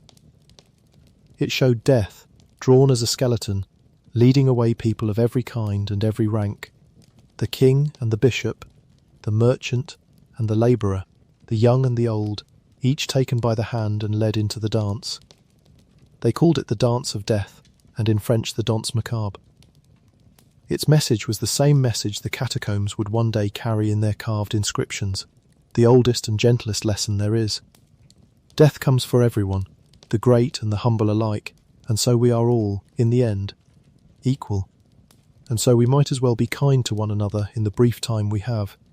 People came to look at the painting and to read that lesson, century after century, in the cemetery at the heart of Paris, until the wall itself was lost to time. The lesson, though, did not die. It simply moved, eventually, down into the dark, where it waits still, carved into the stone, above the empire of the dead. So the Holy Innocents was not only a place where the dead were buried, it was a place where the dead accumulated. 10 centuries of Parisians in a space barely larger than a city block. The arithmetic of it is impossible. Some have guessed that something like 2 million people, perhaps more, were laid in that single small ground over the long course of its use. The earth could not absorb them. It rose. The level of the cemetery climbed higher and higher above the surrounding streets as the centuries of burials piled the soil upward, until the ground of the dead stood a full 2 stories above the pavement of the living, held back by walls, a strange, grim hill of grave soil in the middle of the city. And it must be said, plainly but gently, that this was not a peaceful place to live beside. The smell of it reached into the surrounding houses. The damp of it seeped into the cellars. Merchants in the nearby market complained that the air itself seemed tainted, that food spoiled quickly, that the wine in the cellars turned. Doctors of the time, who did not understand disease the way we do now, nevertheless understood that there was something deeply wrong with so many bodies pressed into so small a space in the middle of so many living people. They spoke of bad air, of corruption rising from the ground. People who lived near the cemetery fell ill more often, or so it was believed, and whether or not their illnesses came from the cemetery, the fear of it was very real, and so was the stench. This was not only a problem at the Holy Innocents, though that was the worst of it. All across Paris, the parish cemeteries were full to bursting. Every church had its little burial ground, and every burial ground had been used for far longer and far more heavily than it was ever meant to bear. The city of the living had grown enormous, and pressing in among the houses. Woven right through the fabric of daily life was a second city, a city of the dead, overflowing, neglected, and increasingly impossible to ignore. For a long time, people simply lived with it, the way people live with so many things that seem too large to fix. The cemeteries had always been there. The dead had always been buried among the living, close to the churches, close to home. It was how things were done, how they had been done since anyone could remember, and there is a great inertia in the way things have always been done. To change it would mean disturbing the dead on a scale never before imagined. It would mean unburying centuries of Parisians and finding somewhere else to put them. It would mean admitting that the old way had failed, and so the matter was put off, and put off again, the way we all put off the hard things, while the ground of the Holy Innocents rose a little higher each year, and the air grew a little heavier, and the problem waited. Rest here a while with old Paris. Picture the narrow streets and the leaning houses, the market full of noise and colour and the smell of bread and fish, and there in the middle of it all, behind its high walls, the strange risen ground of the oldest cemetery, quiet and grim and patient. Nobody wanted to think about it. Everybody knew it could not go on. It is a very human situation, that, a problem too big and too sad to face, simply waiting, year after year, for something to force the issue. Something would force the issue. 2 things, in fact. One of them came from below, from the forgotten maze of tunnels we have already followed. The other came from the cemetery itself, on a single terrible night. We will come to both, gently, but for now, let the old city settle into the dark, and let yourself settle with it. There is no problem here for you to solve tonight. You can simply rest, and let the story carry on, slow and quiet, toward the night when everything changed. Chapter 4. The ground gives way. Now the 2 halves of our story begin to come together, the maze below and the troubled city above, and they come together because of something that frightened the people of Paris very much. The ground began to collapse. Remember the forgotten tunnels, the centuries of quarrying that had hollowed out the rock beneath the left bank, the galleries dug in the open fields that were now covered over by streets and houses. Remember that there was no map of them, no record of where they ran, or how deep they lay, or how strong their roofs and pillars still were after all the long years. The quarrymen who had cut them were dust. The stone they had left to hold up the ceilings had been chosen by guess and habit, not by any science, and stone, even good stone, does not last forever when it is asked to carry the weight of a city. Water seeps in, pillars crack, roofs sag, and one day, somewhere in the dark, a gallery that has stood empty and quiet for 200 years finally gives up, and the rock above it falls, and the falling rock leaves a new emptiness above itself, and that emptiness works its way upward through the ground, slowly or suddenly, until it reaches the surface, and the surface caves in. The Parisians had a word for these collapses that gives you the feeling of how they were seen. They called them fontis. A fontis was a place where the ground simply opened and swallowed whatever stood upon it, and in the years of the 18th century, the fontis began to appear in Paris with a frightening regularity. There is one street whose name, looking back, seems almost too fitting to be real. It was called the Rue d'Enfer, which means the Street of Hell, and in the year 1774, the Rue d'Enfer collapsed. A long stretch of it dropped straight down into the old quarries beneath, swallowing the road and the buildings along it into a chasm that opened without warning. Houses fell, the street was simply gone, fallen into the dark. It was the kind of event that seizes a whole city by the throat, because it spoke to a fear that everyone could suddenly feel under their own feet. If the Rue d'Enfer could fall, then any street could fall. If those houses could vanish into the earth, then any house could vanish. The solid ground that everyone had always trusted was revealed to be, in places, no more than a thin shell over a labyrinth of emptiness that no one had mapped and no one understood. You can imagine the dread of it, though there is no need to dwell on it tonight. The point, the part that matters for our story, is what the city did in answer, because for once, faced with a problem too large to ignore, Paris did not put it off. The king's government acted, and it acted in a way that would shape everything that came after. In 1777, 3 years after the Rue d'Enfer fell, the Crown created a new office with a long and serious name. It was the General Inspection of the Quarries, the Inspection Generale des Carrières, and its task was nothing less than to go down into the forgotten maze beneath Paris, to find it, to map it, and to make it safe. For the first time in the long history of the digging, someone was going to look at the whole thing, to walk the galleries with lamp and measuring line, to write down where they ran and how deep they lay, and to shore up the weak places before they could fall. The man chosen to lead this work was an architect named Charles Axel Guillaumeau. We will say his name softly, the way the French would, something close to Guillaumeau.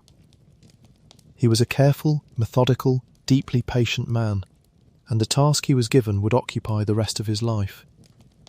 He went down into the dark with his teams, and he began, gallery by gallery, to learn the underside of the city. It was painstaking work, and often dangerous, feeling their way through tunnels that might collapse at any moment, mapping a maze that had been growing without plan for over 1,000 years.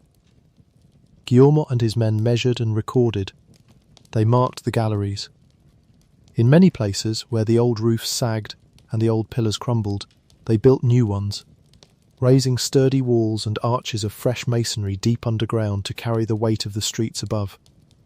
They cut the dates of their work into the stone, and they marked the galleries with the names of the streets that ran overhead, so that a person below could always know what part of the city lay above their head. Many of those carved street names are still down there today. Pale letters in the rock, the signature of patient men working by lamplight more than 200 years ago. Let us stay with Guillemot a little longer, because his is one of the quietly admirable lives in this whole story. He was given a task that had no end in sight, a labyrinth no one had ever measured, dug over more than 1,000 years, with no records and no plan, and he did not flinch from it. He simply began, and he kept on, day after day, year after year. He organised teams of workers to descend into the galleries and follow them to their ends. He devised a careful system, measuring the tunnels, recording their depth and their direction, noting where the rock was sound and where it was failing. Where the danger was greatest, he had his men build great supporting walls and pillars and arches of new masonry, raising them deep underground to carry the weight of the streets and houses above, so that the city need never again fear that the ground would open beneath it. It was slow, unglamorous, often dangerous work, the kind of work that saves lives quietly and is rarely thanked for it, and it went on for the rest of his long life. Guillaume led the inspection of the quarries for decades, through changing times and changing governments, even through the upheaval of the Revolution, when for a while he lost his post and even spent time imprisoned, before being restored to the work he had given his life to. He returned to the tunnels and carried on. By the time he died, an old man, he had brought a measure of order and safety to the underside of an entire city, mapping and shoring the maze that everyone walked over and almost no one ever thought about. It is fitting, in a quiet way, that when he died he was himself laid to rest in the catacombs, among the dead of the city whose dark foundations he had spent his life making safe. The man who mapped the empire of the dead came at last to rest within it. The work he began did not end with him. The inspection of the quarries continued long after his death, and indeed it continues in some form to this very day. For the maze beneath Paris must still be watched and tended, the old galleries checked, the weak places reinforced, so that the living city above can rest easy on its hollow foundations. Every so often, even now, a small collapse reminds Paris of the emptiness beneath it, and the patient successors of Guillemot go down to set it right, carrying on a labour that has never truly stopped since the night the Rue d'Enfer fell. This is one of the quiet heroes of our story, this slow, careful work of mapping and shoring.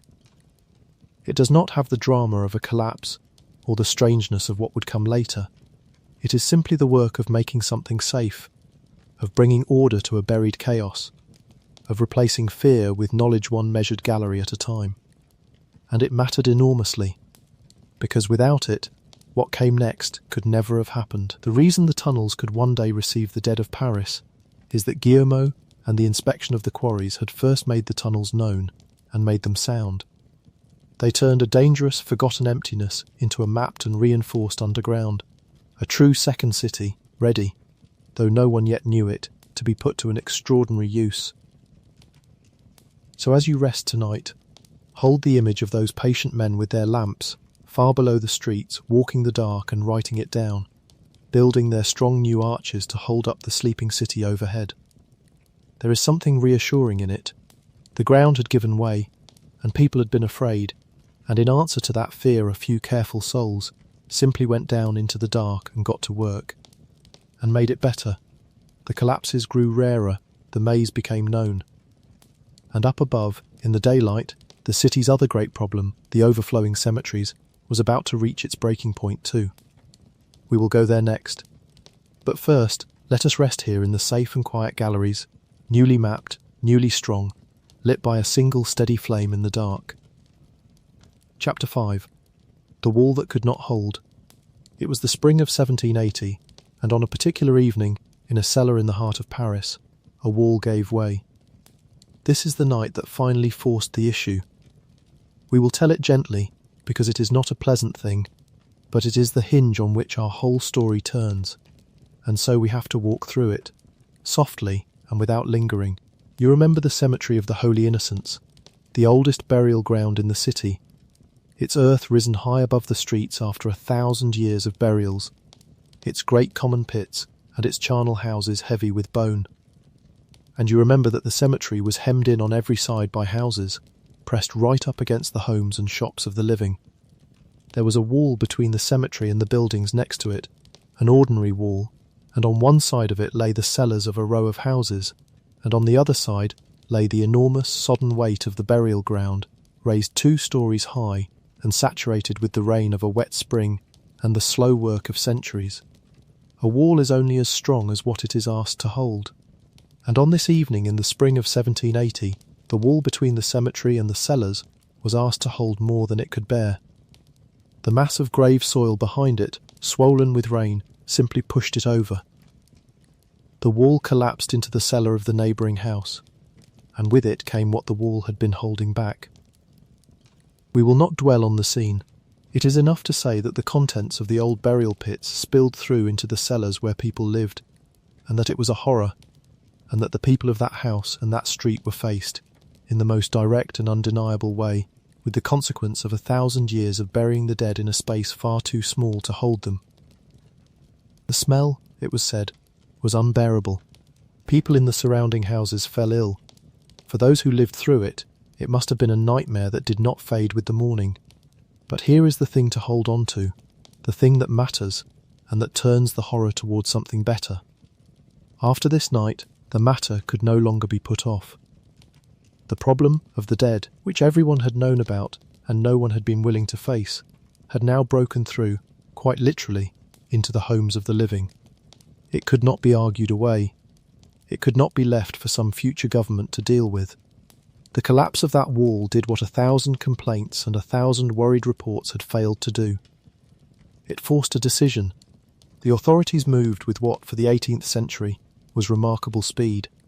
Within a few years, the highest councils of the kingdom had reached a conclusion that would once have seemed almost unthinkable. The cemeteries inside Paris would be closed. The Holy Innocents, oldest and most crowded of them all, would be emptied entirely. And the dead, all of them, the countless dead of 1,000 years, would be taken up out of the ground where they had lain and carried somewhere else, somewhere outside the heart of the city, somewhere with room enough to hold them. But where? Where in a crowded city could you possibly find room for the bones of millions of people? Where was there a space vast enough, hidden enough, and far enough from the houses of the living to take the entire accumulated dead of Paris? The answer, of course, was already there. It had been there all along, waiting in the dark beneath the southern hills. The old quarries, the forgotten maze, now mapped and shored and made safe by Guillemot and his patient men. The empty rooms left behind by 2,000 years of digging, the negative shape of the city, the cool and quiet galleries beneath the plain of Montrouge. There was room down there. There was more room than anyone could ever need. The emptiness that had frightened the city when it collapsed into the Rue d'Enfer was about to become the city's salvation. The space where the stone had been would become the place where the dead would rest. And so the two halves of our story, the maze below and the troubled city of the dead above, finally came together. The tunnels that had been dug to build Paris would now receive the Parisians who had built it. It is a strange and beautiful symmetry when you sit with it. The same stone that had been lifted up to make the cathedrals where the dead were once prayed over would now, in its absence, in the hollows it left behind, shelter those same dead in their final rest. There is nothing frightening in where we are going now, even though it is a story about bones. Everyone we are about to speak of has been at peace for a very, very long time. The horror of that spring night in 1780 is centuries gone, and the people who suffered it are themselves long at rest. What follows is, in its quiet way, a story of care, of a city finding, at last, a worthy and lasting home for its dead. So let the dread of the collapsed wall fade away into the dark where it belongs, and rest easy, and we will go on, by lamplight, into the making of the catacombs themselves. Chapter 6. The Empire of the Dead begins. The place chosen to receive the dead of Paris lay to the south of the city, beneath a district once known as the Plain of Montrouge, in a quarter called the Tombe-Issoire. We will say those softly, Morne-Rouge and Tombe-Issoire. It was an old quarter of old quarries, deep galleries cut into the limestone over the centuries, the very tunnels that Guillemot and his men had been mapping and reinforcing, and it was here, in these prepared and quiet galleries, that the new ossuary of Paris would be made. The word ossuary is a gentle one for what it means. It comes from the Latin word for bone, and it simply means a place where bones are kept. People have made ossuaries for thousands of years, all over the world, wherever the living have needed to gather and honour the bones of the dead in a single resting place. What was about to happen beneath Paris was an ossuary on a scale the world had never seen. But the idea behind it was ancient and human and kind. The dead would be brought together. They would be given a home. They would not be scattered or forgotten. They would rest, all of them, in one vast and quiet place. Before a single bone could be brought down, the place had to be made ready, and it had to be made holy. In the spring of 1786, on the 7th of April, the new underground ossuary was consecrated. A blessing was given. Prayers were spoken. The galleries beneath the Tombe-Issoire were set apart from ordinary use and dedicated forever to the dead. From that day, the old quarries were no longer merely a maze of empty rock. They were sacred ground, a cemetery, a true resting place, even though no one yet lay within them. They were ready to receive the long procession of Paris's dead that was about to begin. It is worth pausing on the strangeness and the beauty of the moment. For 2,000 years, the stone had come out of this ground to build the city of the living. Now the direction would reverse.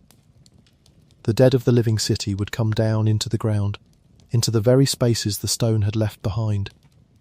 Everything that had been carried up would, in a sense, be answered by everything that was about to be carried down.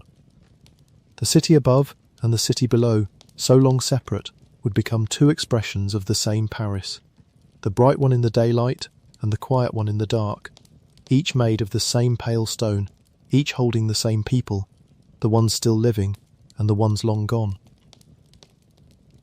Rest on that reversal for a moment, because it is one of the gentle marvels of this whole story. For 2,000 years, the movement had been upward. Stone rose out of the ground and climbed into the light, becoming walls and arches and towers, the whole bright vertical city reaching toward the sky. Cathedrals lifted their spires, palaces raised their roofs. Everything strained upward toward the sun. And now, at last, the great movement would reverse and turn downward and come home. The dead would descend. The bones of the people who had lived and died in the upward-reaching city would be carried gently down, below the streets, below the cellars, below even the foundations, into the deep cool rooms the rising stone had left behind, up and then down, out and then home. It is the rhythm of a breath, almost, the long slow in-breath of 2,000 years of building, and now the long slow out-breath of the dead coming down to rest. And you might let your own breathing fall into that rhythm now, slow and deep and easy, the in-breath and the out-breath, the rising and the settling, here in the quiet of the consecrated dark. In those early years the place did not yet have the name by which we know it. People called it the municipal ossuary, or simply the quarries that held the dead. But before long a grander and older word attached itself to the place, a word borrowed from the ancient world. The Romans had used the word catacombs for the underground burial galleries beneath their own great city, the long tunnels where the early Christians of Rome had laid their dead in the soft rock. When Parisians looked at their own underground galleries filling with the bones of their own dead, the old Roman word seemed exactly right. And so the ossuary of Paris came to be called the Catacombs. The Catacombs of Paris. It was a name that reached back across 17 centuries to another city and another people who had also chosen to give their dead a home in the cool dark beneath their feet. There is a kind of comfort in that long thread of human continuity, the same instincts surfacing again and again across the ages, the wish to keep the dead close and gathered and at peace. So now everything was ready. The galleries were mapped and shored and strong. The ground was consecrated and blessed. The terrible necessity that had forced the decision, the overflowing cemeteries, the collapsed wall, all of that lay in the recent past, and ahead lay the enormous task of actually moving the dead, of emptying the old burial grounds of the city and carrying their countless inhabitants down into the new dark home that waited for them. That task would not happen in a day or a year. It would unfold slowly, over many years and many nights, a great solemn migration of the dead across the city, by torchlight, in the dark, away from the noise and the staring of the living. We will follow that migration in the next chapter, gently, as it deserves to be followed. For now, simply rest with the quiet of the consecrated galleries on that spring day in 1786, blessed and waiting, cool and still and empty, the candle smoke from the ceremony curling slowly in the lamplight, the prayers fading into the stone. A home had been made, the dead were about to come home, and there is nothing in that to trouble your rest. Let it be peaceful, let it be kind, let yourself drift a little, here in the consecrated dark, where everything has been made ready, and everything is calm. Chapter 7. The Long Procession by Night. The moving of the dead began in the spring of 1786, and it was done at night. This was a deliberate kindness and a deliberate dignity. The authorities understood that the sight of it, the open burial pits, the wagons heaped with the remains of the long dead, would be a grim and disturbing thing for the people of Paris to watch in the broad light of day. And more than that, they understood that the dead deserved to be moved with reverence, not gawked at like a spectacle, and so the Great Migration was carried out after dark, when the streets were quiet and the city slept, by the light of torches, with all the solemnity the occasion demanded. Picture it now, softly, as a slow and quiet thing, rather than a frightening one. The old cemetery of the Holy Innocents was opened, its great pits and its charnel houses unsealed. The bones were lifted out carefully and carried up into the night. They were not the fresh dead. These were, for the most part, the long dead, the bones of people who had died decades and centuries before. Dry and clean with the passage of years, no longer the bodies of grief, but the quiet remnants of lives long completed. They were loaded into wagons, and the wagons were covered with black cloth, so that even in the torchlight there was nothing exposed, nothing to startle a passer-by, only the dark shapes of the covered carts moving slowly through the streets. And the wagons did not simply roll. They processed. Priests walked with them, in their robes, chanting the prayers of the dead, the same prayers the church had spoken over the departed for 1,000 years. The slow procession wound its way across the city by torchlight, from the heart of Paris on the right bank, across the river, and south toward the waiting galleries beneath the Tombeau. The chanting drifted through the empty streets. The torches threw their wavering light on the walls of the sleeping houses.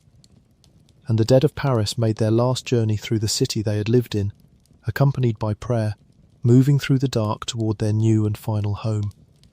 There is something profoundly moving in that image, if you let yourself feel it gently. A whole city's dead, carried with care and with prayer, through the quiet of the night, toward rest. Not abandoned, not forgotten. Brought down with ceremony into a home prepared for them. It is, in its way, one of the great acts of collective care in the history of any city. Paris had let its dead pile up in misery for 1,000 years. Yes, but when at last it chose to act with reverence, and the long procession by night is the proof of that choice. When the wagons reached the entrance to the catacombs, the bones were brought down into the galleries through a shaft, and in those first years they were simply laid in the chambers below. There was so much to move, so many centuries of dead, that there was no time at first for arrangement or ceremony beneath the ground. The bones were brought down and placed in the galleries, heap upon heap, filling the prepared chambers. The work of making them beautiful, of arranging them into the walls and patterns that visitors would one day come to see, that would come later, under a different hand. For now, the great task was simply the moving itself, the patient emptying of the city's cemeteries, load after load, night after night, and it went on for a very long time. The emptying of the Holy Innocents alone took many months. But the Holy Innocents was only the beginning. There were dozens of other burial grounds in Paris, parish cemeteries that were just as overcrowded in their own way. And over the years that followed, one after another, they too were emptied, and their dead too were carried down into the catacombs. This continued through the upheavals of the French Revolution, which came only a few years after the work began, and it continued afterward, through the years of the new century. Decade after decade, as Paris cleared its old burial grounds and modernised itself, the bones came down into the galleries beneath the southern hills. By the time the great work was finally done, the catacombs held the remains of something on the order of 6 million people. 6 million Parisians, the accumulated dead of many centuries, gathered at last into a single quiet home beneath the city they had built. And as the old crowded cemeteries of the inner city were emptied and closed forever, Paris had to find a new way to bury its dead, a way that would never again lead to the misery of the Holy Innocents. So in those same years a different idea took shape above the ground. Rather than cramming the dead into tiny churchyards in the heart of the city, Paris would lay them to rest in spacious new cemeteries out on the edges of town, green and open places, more like gardens than graveyards, where each person might have their own marked grave beneath the trees. The most famous of these new cemeteries opened in the east of the city in the early years of the 19th century. on the slopes of a hill, and it was planned as a kind of peaceful park for the dead, with winding paths and shade trees and room to breathe. In time it would become one of the most beloved burial grounds in the world, the resting place of poets and composers and painters, visited by people from everywhere. Others like it were open to the north and the south of the city. Together they marked a complete change in how a great city cared for its dead, a turning away from the old crowded horror towards something calmer and kinder and more dignified. So the emptying of the old cemeteries and the filling of the catacombs was not only an ending, it was also a beginning, the beginning of a gentler way. The dead of the long past came down into the quiet galleries below, and the dead of the future would go out to rest beneath the trees of the new garden cemeteries, and the dreadful old churchyards in the heart of the city, the holy innocents above all, passed quietly out of use forever. The very ground of the holy innocents, scraped clean of its 1,000 years of burials, was paved over and turned into an open market square, and a fountain was set there, and the place where so many millions had lain became in the end an ordinary bright corner of the living city, with stalls and passers-by and splashing water, and almost nothing to tell of what had been there before. The dead had simply moved, gently, down into the dark, and out to the gardens, and the living city closed softly over the space they left. 6 million. The number is too large to truly feel, and there is no need to try. But sit for a moment with what it represents. Every one of those people had a life. Every one of them woke to mornings and walked the streets of Paris, and loved someone, and worried about something, and went to sleep at night, just as you are doing now. Bakers and washerwomen, soldiers and scholars, children who lived only a little while, and old people who lived a great while. The famous few whose names we still know, and the countless many whose names are lost forever. All of them, in the end, came down to the same cool galleries, to lie together in the dark, equal at last, the king's bones indistinguishable from the beggars. There is no rank in the catacombs, there is only rest. That is the thought I would like to leave you with as you drift here tonight. Not horror, not dread, but a kind of vast and gentle peace. The long procession by night is over now. It ended long ago. The wagons stopped rolling, the torches burned out, the chanting faded into history. The dead are home.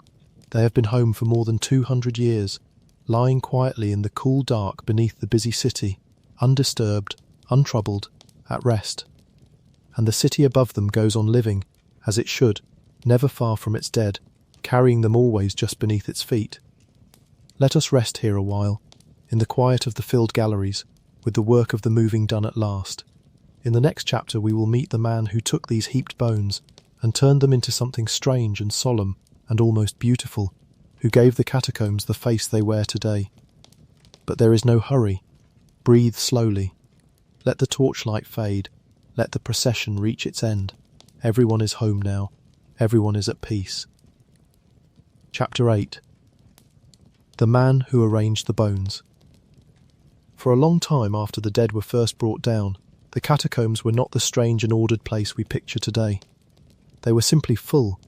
The bones had been carried in and laid down wherever there was room, heap upon heap, chamber after chamber, in no particular pattern.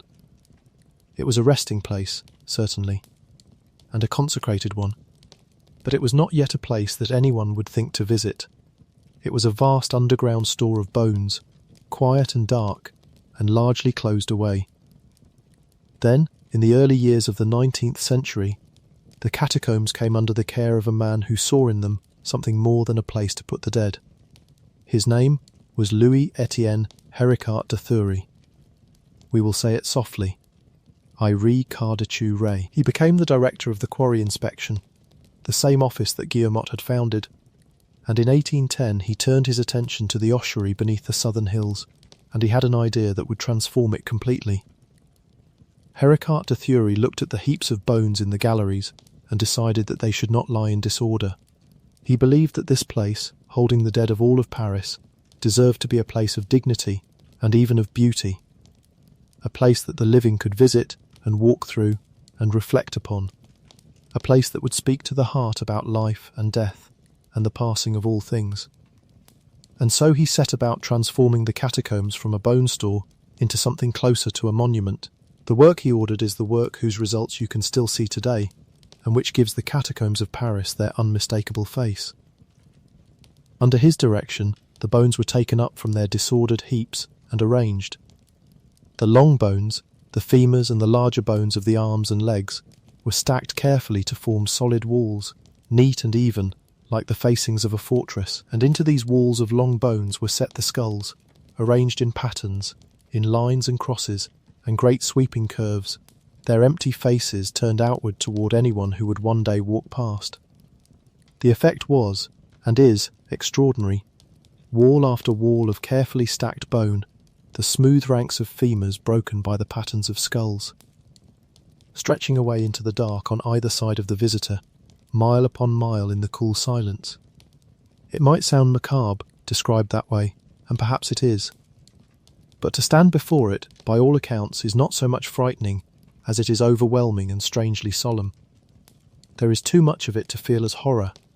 The sheer scale of it tips over into something more like awe, and then into something like peace. These are not the dead arranged to frighten.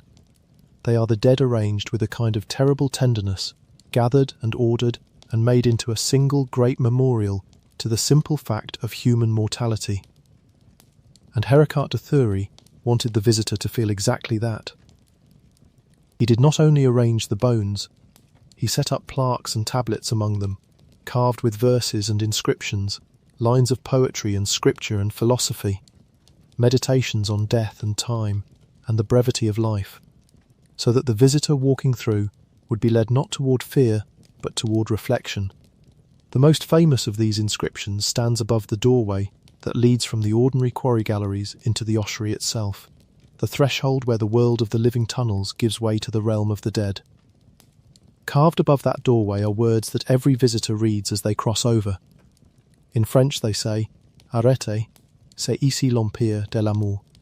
We will say it gently, "Arrête, c'est ici l'empire de l'amour." It means, stop.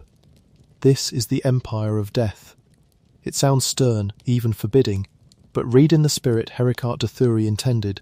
It is less a threat than an invitation to pause and to think. Stop here. Slow down. You are entering the place where all of us, in the end, are equal and at rest. Consider it, and then walk on, gently, into the quiet. The doorway and its words were only the beginning of what Heracart de Thury set among the bones. All through the galleries he placed his carved tablets and stones, and on them he had cut lines drawn from poetry and scripture and the wisdom of the ancients, each one chosen to turn the visitor's mind toward calm reflection rather than fear. There were verses about the shortness of life and the certainty of rest, gentle reminders that everyone who had ever lived had come at last to a place like this one, and that there was nothing in that to dread. He arranged the bones not only into walls, but into shapes that carried meaning, great pillars of skulls, crosses, a heart picked out in skulls set into a wall of bone. He even set up markers showing which old cemetery a particular section of bones had come from, so that the dead kept, in a quiet way, some thread of where they had once rested, the Holy Innocents here, another parish there, each group of the long dead given its own small place and its own small dignity within the vast whole. The effect of all this, by every account of those who have walked through it, is not horror but a strange and gentle solemnity. A person comes down expecting to be frightened, and instead finds themselves slowing and quieting and falling into a kind of hush. The sheer scale of the place, the endless walls of the dead, the cool still air, the soft light, the old carved words speaking softly of rest, all of it works together to produce not terror but peace, the deep peace of a great and ancient resting place. Heracart de Thury understood the human heart very well. He knew that the dead, gathered and ordered and honoured, do not frighten the living. They console them. And that consolation is exactly what he built, tablet by tablet, wall by wall, in the cool dark beneath the city. Heracart de Thury did one more thing that shaped everything that came after. He opened the catacombs to visitors. What had been a closed and working ossuary became, under his hand, a place that the curious and the thoughtful could come down to see, by appointment, with a guide and a lantern. And come they did. From the early 19th century onward, the catacombs of Paris became one of the strange wonders of the city, a place that travellers wrote home about, that the fashionable came to tour, that drew the curious from across Europe and beyond. The Empire of Death had become, of all things, a destination. We will follow some of those early visitors in the next chapter, the curious and the famous, the ordinary Parisians and the visiting kings, who came down into the dark to see the great ossuary that Heracart de Thury had made. But for now, rest with the image of his work, the patient arranging of countless bones into walls and patterns by lamplight, the quiet labour of turning a place of disorder into a place of solemn dignity. It is one more act of care in a story full of them. The dead were brought home, and then they were given a home that honoured them, ordered and reflective and strangely beautiful, a place where the living could come and stand and think about the great shared fate of everyone who has ever lived, and feel, somehow, not afraid, but quieted and reminded to be gentle with their own brief time. Let us rest here, in the ordered galleries, before the great walls of bone, in the cool and the silence, with the carved words above the doorway speaking softly of the empire of peace that lies beyond. There is nothing here to fear. There is only rest and the long quiet company of those who went before. Breathe slowly. Let your thoughts grow soft. We have come a long way down together, and there is further yet to go. But the hardest part of the story is behind us now, and what remains is gentler still. Chapter 9. The Lost Doorkeeper. Every old and storied place gathers its legends, and the catacombs are no exception. There is one story above all that the guides tell, a story from the very first years of the catacombs, and it has become so woven into the place that the catacombs almost could not be themselves without it. We will tell it tonight as what it is, a legend, a tale handed down and shaped over 2 centuries, true in its outline perhaps, embroidered in its details certainly, the kind of story a place tells about itself. There is nothing frightening in it for you, lying here in the warm and the safe. It is simply an old and rather sad tale, told gently, of a man who went down into the dark and did not come back. His name, the story says, was Philibert Aspert. We will say it softly, Philibert Aspert. He was, the tale tells us, a doorkeeper, a man who worked at a hospital in Paris, and the hospital, like many buildings in that part of the city, had its own stairway leading down into the quarries below. In the year 1793, in the time of the Revolution, Philibert Aspert went down into the tunnels alone, by the light of a single candle. Why he went down, the story does not truly know, and so the story guesses. Some versions say he went looking for a cellar of fine liqueur that the monks were said to keep stored in the cool of the quarries. Others say he simply went exploring, or went down on some errand and lost his way. Whatever the reason, he carried only one small candle into the vast and unmapped dark, and he went in, and the door closed behind him, and he did not come out. Imagine it, gently, from a safe distance. The galleries went on for miles in every direction, branching and rejoining, identical stretch after identical stretch, with no signs in those days to guide a wanderer, and no light but the small flame he carried. A single candle does not last very long, and when it failed, as it must have failed, there would have been only the dark, the complete and total dark of the deep earth, and the silence and the cold. He could not find his way back. The tunnels that had let him in would not let him out. And somewhere down there, alone, the doorkeeper Philibert Aspert came to the end of his strength and lay down and was gone. He was not found for 11 years. That is the heart of the legend, the detail that has made it last.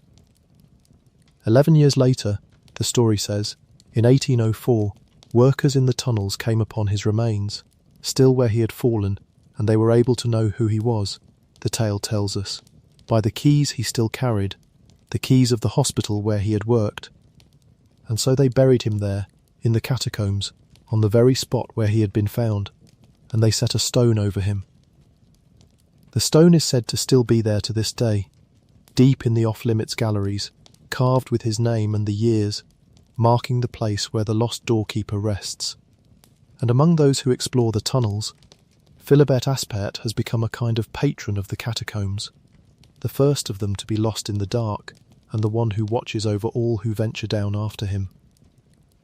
Now, how much of this is true? It is genuinely hard to say, and the honest answer is that no one really knows. The story was first written down well after the events it describes, and stories that travel by word of mouth for years before anyone writes them gather details the way a stone gathers moss. The dates, the keys, the cellar of liqueur, these may be true, or they may be the natural ornaments that a good story grows over time. There may well have been a real man who was lost in the quarries in those years, and the legend may have grown up around that real and simple sadness, or the whole thing may be more tale than truth. We cannot know, and so we hold it lightly, the way one should hold all such stories, neither believing it whole nor dismissing it, but letting it be what it is, a legend the place tells about itself. It is worth saying, gently, why a place like the catacombs gathers legends so easily, because understanding it takes away any power such tales might have to trouble you.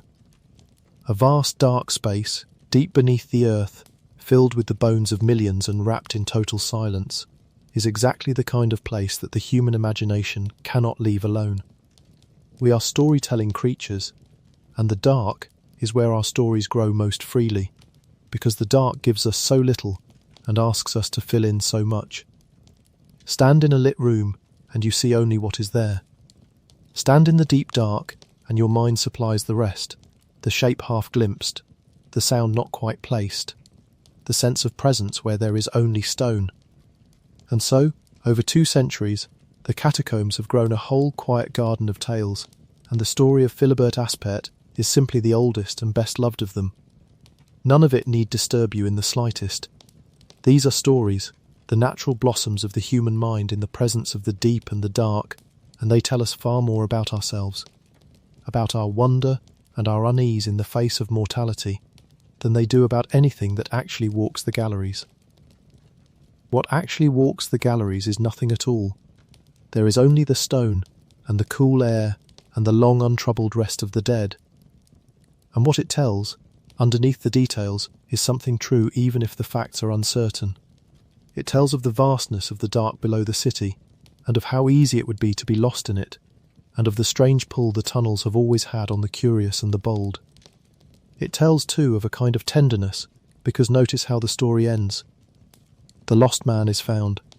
He is not left where he fell, forgotten. He is buried, with a stone and his name, given a place and a memory. Even in this legend of being lost, there is the same instinct that runs through the whole history of the catacombs. The deep human wish to gather the dead and not abandon them, to give even the lost a home.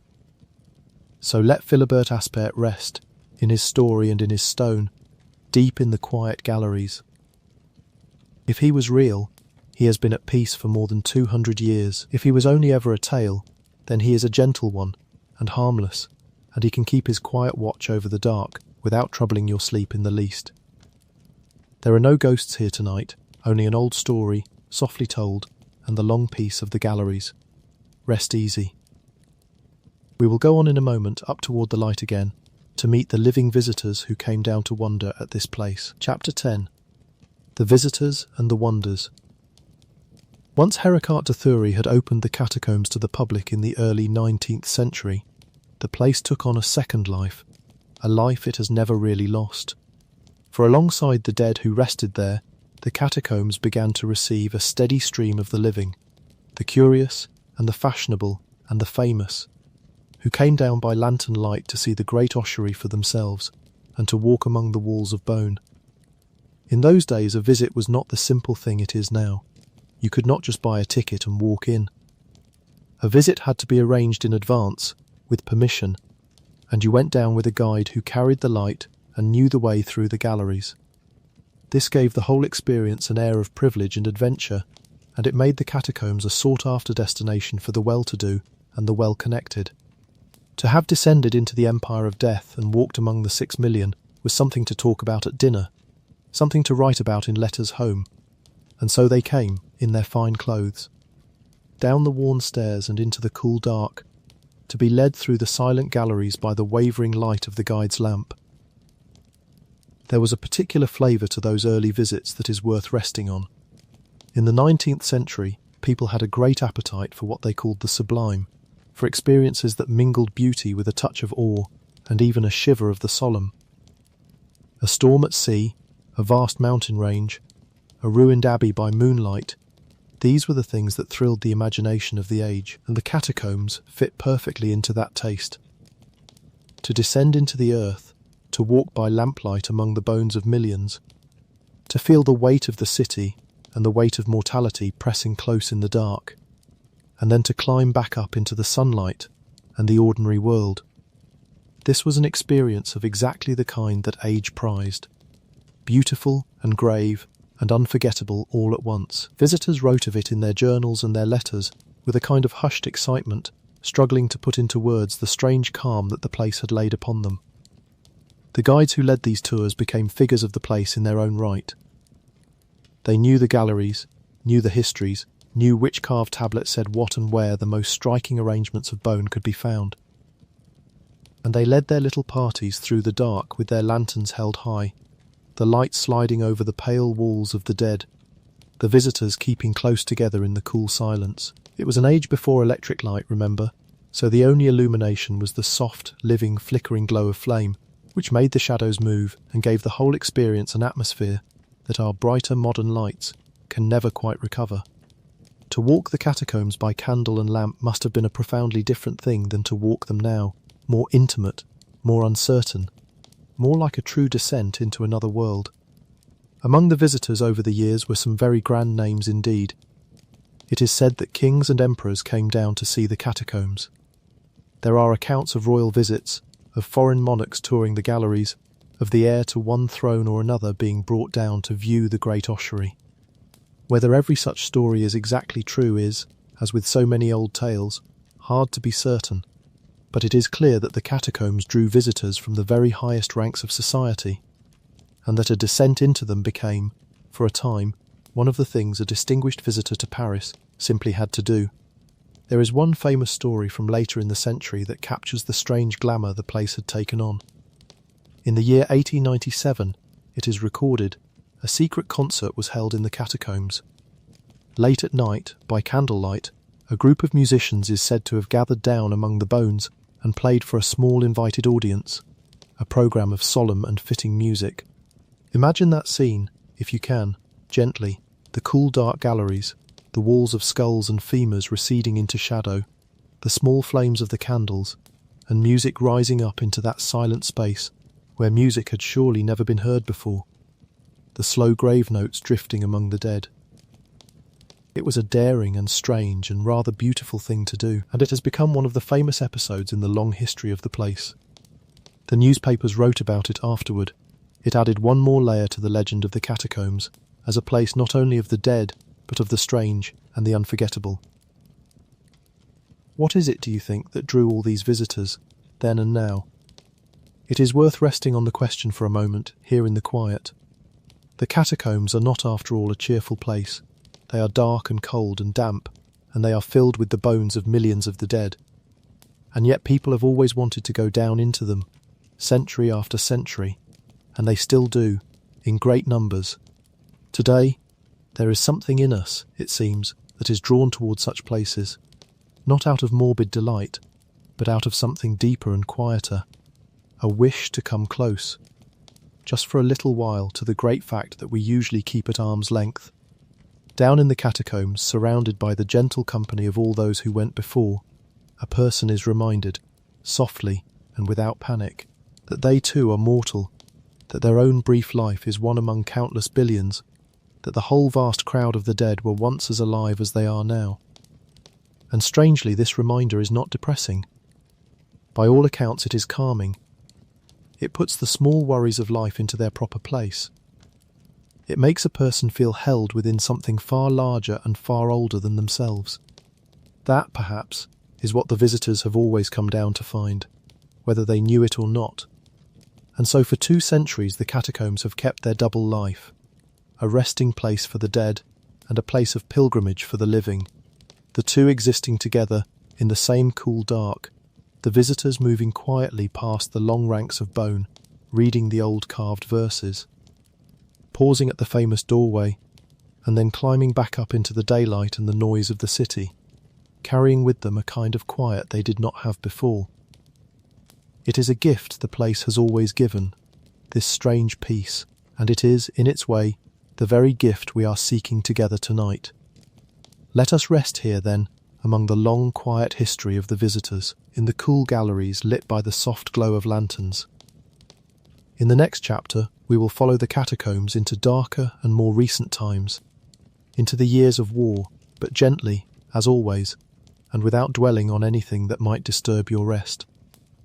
For now, simply drift, here in the empire of peace, in the good company of all who came before, both the living who visited and the dead who remained.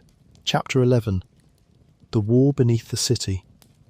The catacombs and the wider maze of tunnels beneath Paris are so vast, so dark, and so hidden that it was perhaps inevitable they would one day be put to use in time of war. And in the Great War of the 20th century, the war that swept across the world in the 1940s, the tunnels beneath Paris did indeed play their quiet part. We will tell it softly, as we tell everything here, and there is nothing in it to frighten you, only the strange fact of a hidden world being used, for a time, by people living through hard days far above. When Paris fell under occupation during the Second World War, the city above became a difficult and dangerous place, watched and controlled, and in such times, a secret world beneath the streets becomes very valuable indeed. The vast network of tunnels, the old quarries that stretched for miles beneath the city, offered hiding places, passages, and meeting rooms that the occupiers could not easily find or control. Members of the French resistance, the brave people who worked in secret against the occupation, are known to have used parts of the underground network. Down in the dark, far from watching eyes, they could move and meet and store what they needed, using the old galleries the way the quarrymen and the bone carriers never could have imagined. There is a strange irony in the underground story of the war, though, because the tunnels were used by both sides. While the resistance made use of one part of the network, the occupying forces, for their part, built a bunker of their own in another section of the tunnels, beneath a school in the city, a hardened shelter deep in the rock, where they could be safe from what happened above. And so for a few strange years, the underworld of Paris held both the hunted and the hunters, each in their own corner of the dark, sometimes perhaps not very far apart, each using the same ancient emptiness for their own ends, neither, most likely, fully aware of the other. The old quarries, dug to build a city and then filled to shelter its dead, had become, for a brief and troubled time, a hidden battlefield of secrets. When the war ended and Paris was free again, the tunnels emptied of their wartime uses and returned to their long silence. The resistance came up into the daylight of a liberated city. The bunker beneath the school was abandoned, left to the dark, a strange relic that explorers still find down there today, its old fittings rusting quietly in the galleries, a memory of those hard years frozen in the stone. And the catacombs proper, the ossuary with its walls of bone, had remained through all of it what they had always been. A place of rest, undisturbed by the troubles of the surface, the 6 million sleeping on through the war as they had slept through everything else. Far below the reach of any conflict, in the deepest peace there is. It is a curious thing to reflect on, here in the quiet, how the same dark space beneath the city could hold so many different human stories across the centuries. The patient quarrymen cutting stone by candlelight, the solemn processions of the dead by torchlight, the fine visitors with their lanterns, the lost doorkeeper of the old legend, the hidden fighters and the buried bunker of the war. All of them passed through the same galleries, the same cool dark, the same ancient emptiness left behind by the building of Paris. and the stone holds the memory of all of it, quietly, asking nothing, keeping every story safe in the dark. And through it all, the deepest layer of the story, the layer that never changes, is the rest of the dead. Whatever happened on the surface, whatever happened even in the upper tunnels, the great ossuary kept its peace. War came and went above. The world changed and changed again. And in the cool galleries beneath the southern hills, the 6 million lay undisturbed, as they had lain since the long processions of the night, as they lie still, at rest beyond the reach of every trouble. Let us rest here then, with the tunnels returned to their silence after the war, the surface free again, the deep galleries as quiet as they ever were. We are nearing the end of our long descent through time. In the next chapter we will come almost up to the present day, to the explorers who roam the forbidden tunnels even now, and then we will rise at last to the catacombs as they are today, before we say our good night. But there is no hurry at all. Breathe slowly. Let the war fade into the past where it belongs. Everything is quiet now. Everything is at peace. Chapter 12. The Forbidden City Below. When people speak of the catacombs of Paris, they usually picture the ossuary, the famous walls of bone that visitors come to see. But the ossuary is only a tiny part of the world beneath the city. The galleries that hold the dead make up only a short stretch of tunnel, a kilometre or so, the small portion that is lit and ordered and open to the public. Beyond it, in every direction, stretches the vast and ancient maze itself, the full network of old quarries, and that network is enormous. It runs for something like 200 miles beneath Paris, a hidden second city of tunnels, most of it dark, most of it empty, and almost all of it forbidden. 200 miles. Try, gently, to let that scale settle over you. If you could somehow unwind all the galleries and lay them out in a single line, they would stretch farther than the distance between cities. Beneath the ordinary streets of Paris, beneath the cafes and the apartments and the rushing traffic, there lies a whole inverted world, a negative city as large in its way as the visible one, room upon room upon room of worked stone, branching and crossing and doubling back, level sometimes stacked beneath level, reaching out under whole districts of the surface. And nearly all of it lies in total darkness, has lain in total darkness for years and years. Untouched, unseen, silent, there are stretches of those tunnels that perhaps no living person has walked in for a very long time. Quiet rooms holding nothing but cool air and the faint marks of long-dead workmen. Waiting in a dark so complete it is hard for us, who live in the light, even to imagine. It is a strange and rather wonderful thought to carry towards sleep, that beneath one of the busiest cities on earth there lies all that silence, all that stillness, all that patient, empty space. The surface is so loud, so bright, so crowded, so endlessly awake. And just below it, never more than a few meters down, begins a world that is the perfect opposite, dark and silent, and still and almost entirely at rest. The two worlds touch but barely know each other. The living hurry along above, and the great quiet sleeps below, and only a few thin stairways and shafts connect the one to the other.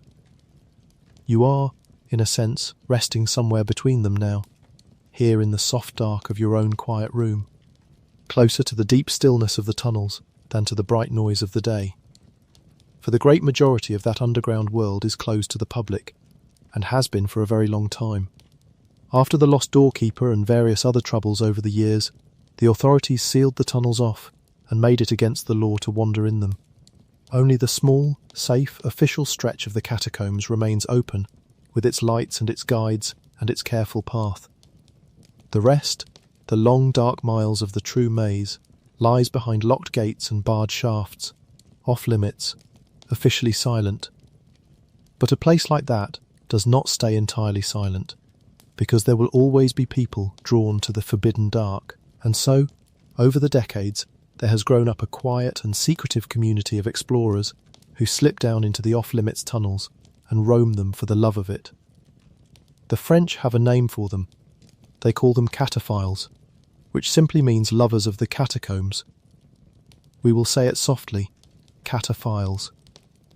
They find their way in through hidden entrances, through old shafts and forgotten openings, and they spend hours, sometimes whole nights, moving through the dark galleries that almost no one else ever sees.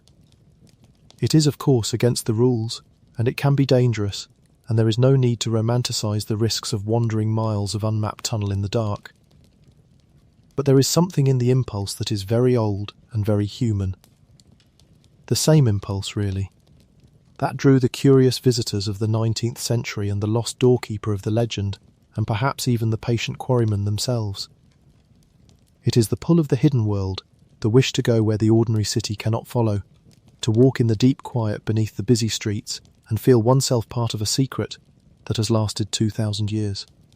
The cataphiles, over the years, have made the forbidden tunnels into a strange world of their own. They have given names to the galleries and the chambers. They have left their own marks and their own art on the walls. They have held gatherings down in the dark, in chambers far from any official path. There is one famous discovery that captures the strangeness of this hidden underground culture. In the early years of this century, in 2004, the police, exploring a section of the off-limits tunnels, came upon something they did not expect. Deep beneath the city, in a chamber carved out of the rock, someone had built a small, fully fitted cinema. There were seats cut into the stone.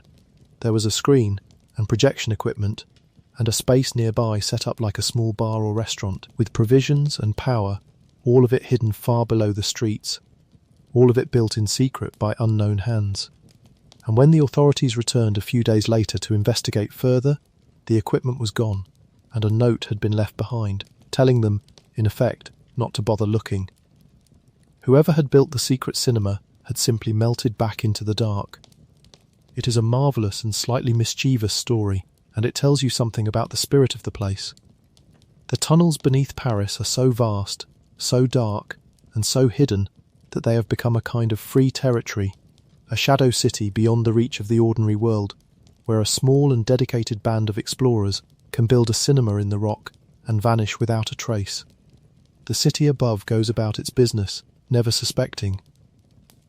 And below, in the dark, the secret life of the tunnels goes on, as it has in one form or another for centuries.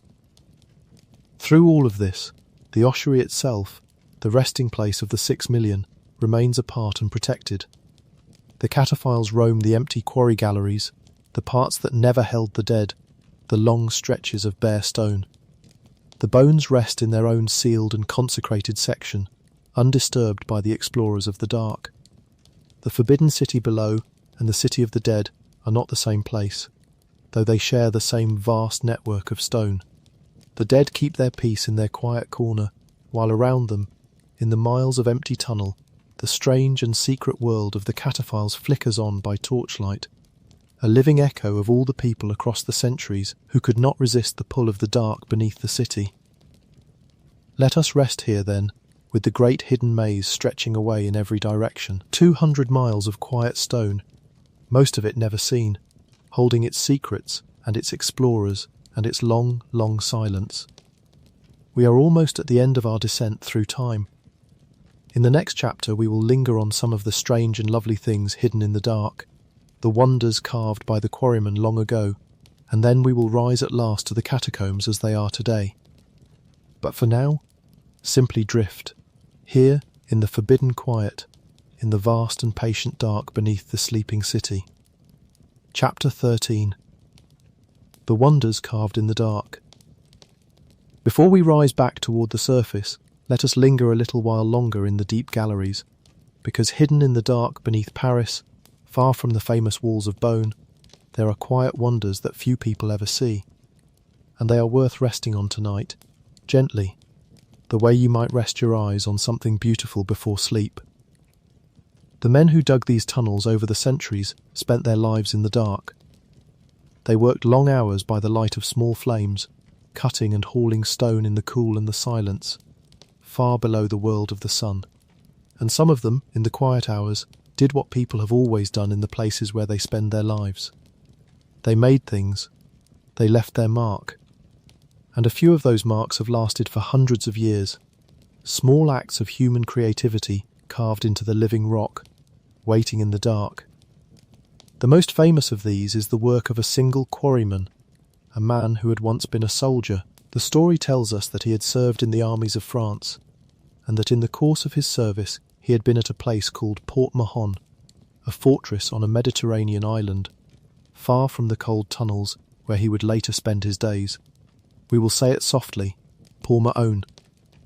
And down in the dark beneath Paris, in the years before the dead ever came, this old soldier turned quarryman set himself a remarkable task. In his spare hours, by candlelight, over a long stretch of time, he carved into the wall of the quarry a model of the fortress of Port Mahon, the place he remembered from his soldiering days. He cut it into the stone with patient care, the walls and the buildings of the distant citadel. A whole little fortress recreated in the rock far beneath a city, by a man working alone in the dark for the simple love of making it and remembering. The sculpture is still there. It is one of the treasures of the underground, this carving of a sunlit Mediterranean fortress made in the cold deep dark by a homesick old soldier. And people who are lucky enough to see it often find it deeply moving. There is so much human feeling packed into it, the memory of warmth and sun, and a place far away, carved lovingly into the stone of a place as far from sun and warmth as it is possible to be. And there is a sadness to it too, because the story tells us that the quarryman who made it died in the tunnels before he could finish, lost in a collapse as he was working on a stairway to make the sculpture easier to reach. He gave his life, in the end, to the dark he had tried to make beautiful. But his fortress endures, his quiet masterpiece, more than 2 centuries old, glowing softly in the lamplight when a visitor finally finds it. There are other wonders in the dark as well. There is, in one of the old galleries, a quiet pool of water, a well or spring that the quarryman used, its surface as still and black as glass, perfectly reflecting the stone of the ceiling above it, so that a person looking down seems to see straight through the floor into another world below. The water is clear and cold and utterly still, gathered there over long ages, and in the lamplight it has a beauty that is hard to describe, a perfect dark mirror in the heart of the stone. The quarrymen are said to have drawn their water from it, and to have used it in mixing the mortar for the walls they built to shore up the tunnels, so that even the water of the deep places went into the holding up of the city above. There is something almost dreamlike about that still black pool, if you let your mind rest on it. Imagine standing at its edge with a single lamp. The water is so perfectly clear and so perfectly motionless that you cannot quite tell where the air ends and the water begins. The ceiling of pale stone above you is repeated below you, flawless and inverted, so that you seem to stand at the lip of an impossible depth, looking down into a second gallery that is only a reflection. No ripple disturbs it, no current moves it. It has been, gathering there, drop by patient drop, for longer than anyone knows, and it will go on lying there, still and dark and clear, long after we are all gone. To look into it is a little like looking into sleep itself, into that deep, still, mirrored quiet where the mind lets go and sinks down. Let your thoughts grow as still as that water for a moment, smooth, dark, perfectly at rest. And everywhere in the galleries, if you know how to read them, there are the marks of the patient men who made and maintained the tunnels. There are the carved street names that Guillemot's inspectors cut into the stone, telling a person below exactly which street of the living city ran overhead. There are dates chiselled into the walls, marking when this gallery was reinforced or that arch was built. There are old stairways and worn steps, and the marks of countless tools, and here and there the small flourishes that a workman added, just because he could. The whole underground is, in a sense, a vast and quiet record of human labour, 2,000 years of patient hands working in the dark, and to move through it is to move through that long history of work, layer upon layer, generation upon generation, all of it preserved in the cool and the silence. It is a gentle thing to rest on, all of this quiet beauty hidden away beneath the city. The fortress carved by the homesick soldier, the still black mirror of the well, the carved names and dates, and the worn old steps. None of it was made to be famous. Most of it was made simply because people were there, working and living and remembering, and people leave traces wherever they are. And now those traces wait in the dark, mostly unseen, the soft handprints of the long dead on the stone of the deep places, keeping their quiet company with the 6 million who rest nearby. Let us rest here a while, with the wonders carved in the dark, by lamplight, in the cool and the silence. We have nearly reached the present now, and nearly reached the end of our long journey down through time. In the next chapter we will rise at last to the catacombs as they are today, and walk, in our minds, the path that visitors walk now, before we say our good night. But there is no need to rise yet. Stay here a little longer, in the deep quiet, among the patient and beautiful things that human hands have left in the dark. Breathe slowly. Let your mind grow soft, and still as the black water of the well. Everything here is quiet. Everything here is at peace. Chapter 14. The descent today.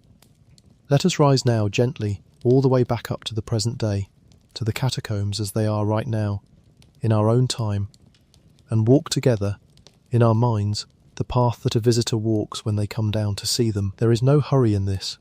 We will go slowly, as a visitor should, one quiet step at a time. The entrance to the public catacombs sits in the south of Paris, in a small building above ground, near a busy square. From the noise and the light of the city street, you step inside, and almost at once the world begins to change. There is a stairway, a narrow spiral stairway of stone, winding down and down into the earth.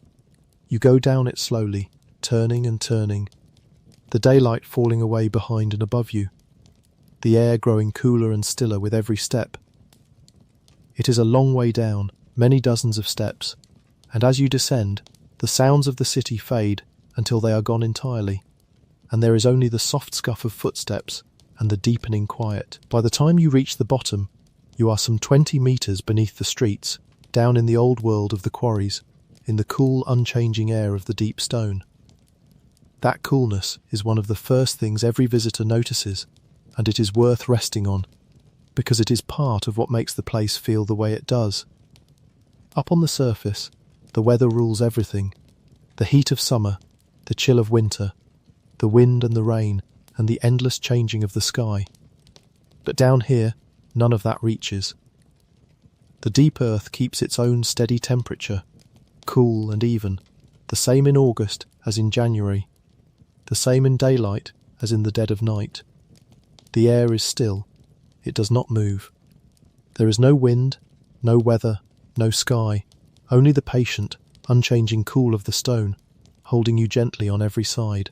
It is the temperature of a wine cellar, of a cave, of all the deep and ancient places of the world, and there is something about it that quiets the body almost at once, that says, without words, that you have left the restless surface behind and entered somewhere older and calmer and more constant. And the quiet is the other thing.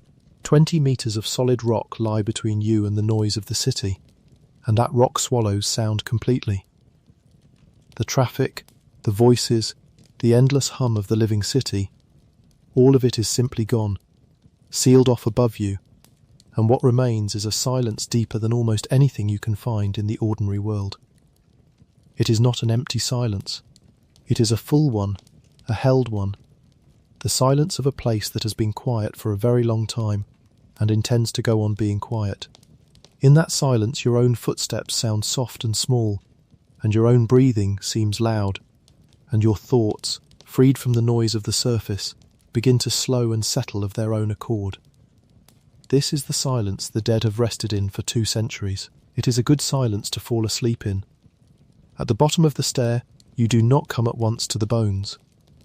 First there is a long walk through the old quarry galleries themselves, the bare tunnels of pale stone, low and narrow and quiet, winding on through the dark. The temperature down here never changes.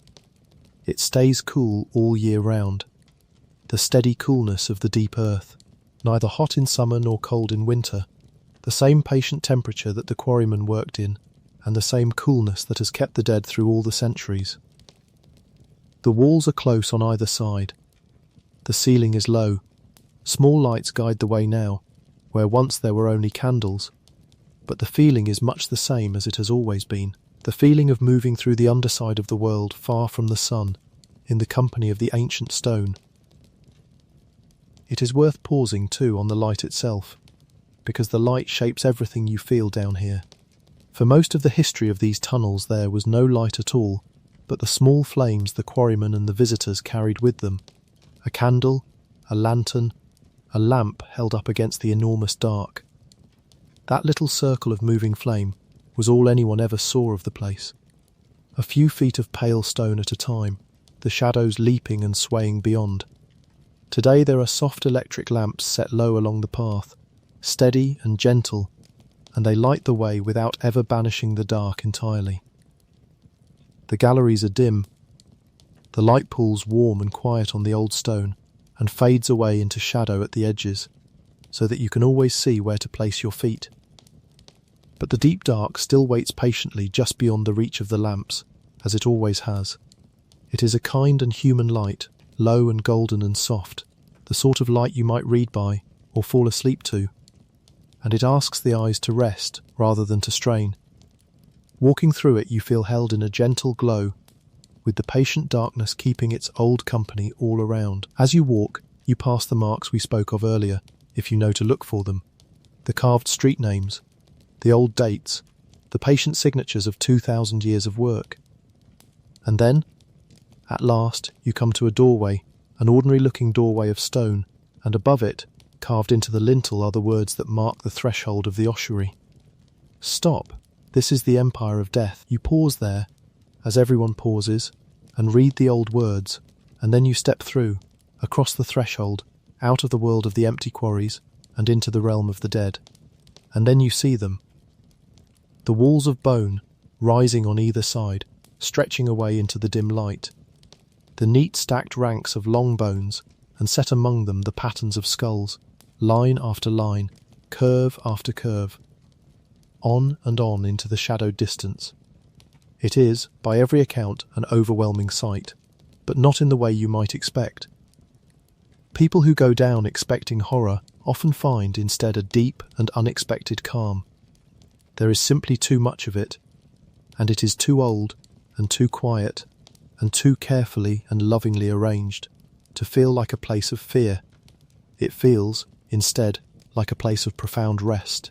The 6 million lie all around you, gathered and ordered and at peace, and the silence is total, the deep silence of the earth, and the cool air is still, and the soft light falls on the pale bone, and a great quietness settles over the heart.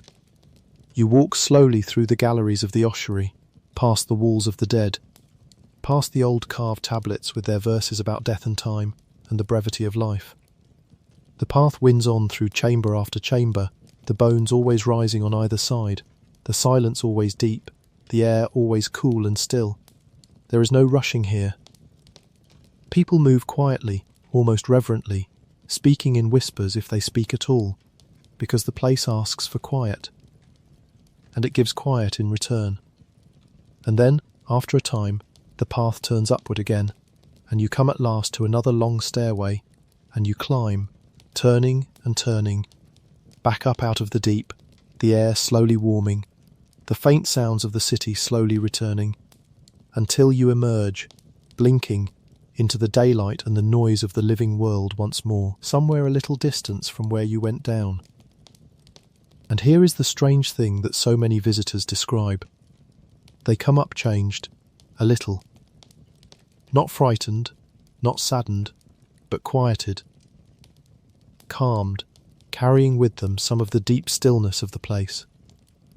The catacombs do not leave you afraid of death.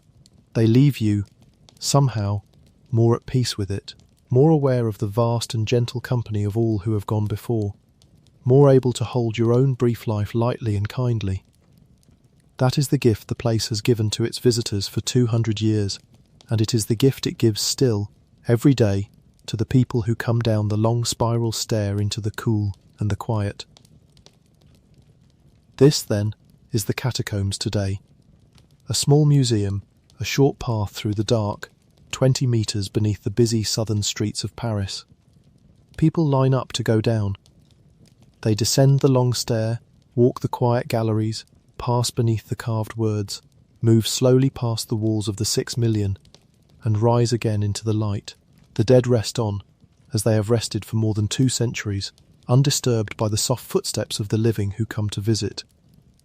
And the great hidden maze stretches away in every direction beyond the lit path, the 200 miles of forbidden dark, holding its secrets and its silence, as it always has.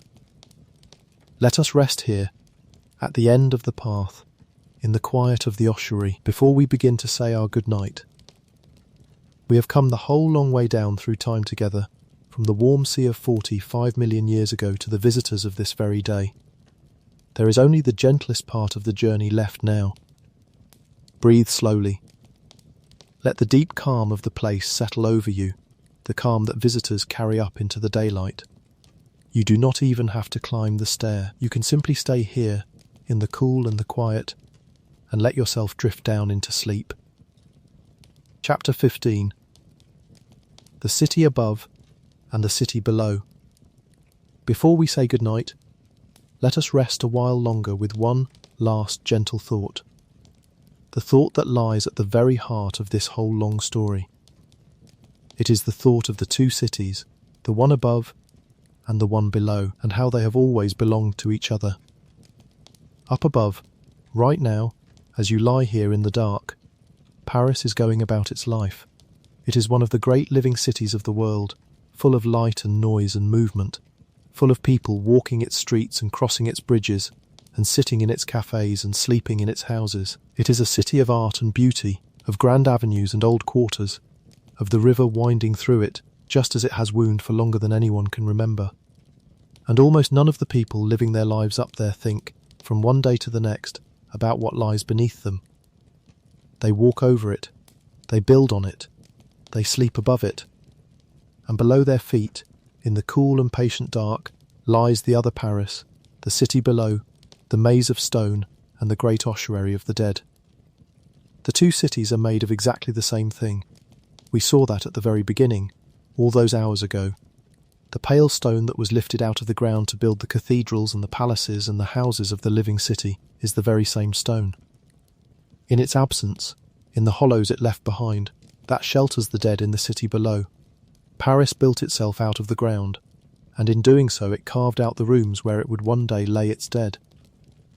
The living city and the city of the dead are 2 halves of a single body, 2 expressions of the same pale stone, the one reaching up into the light and the other resting down in the dark, and neither could exist without the other. The beauty above was bought with the emptiness below, and the emptiness below became, in the end, the resting place for the people who had made the beauty above.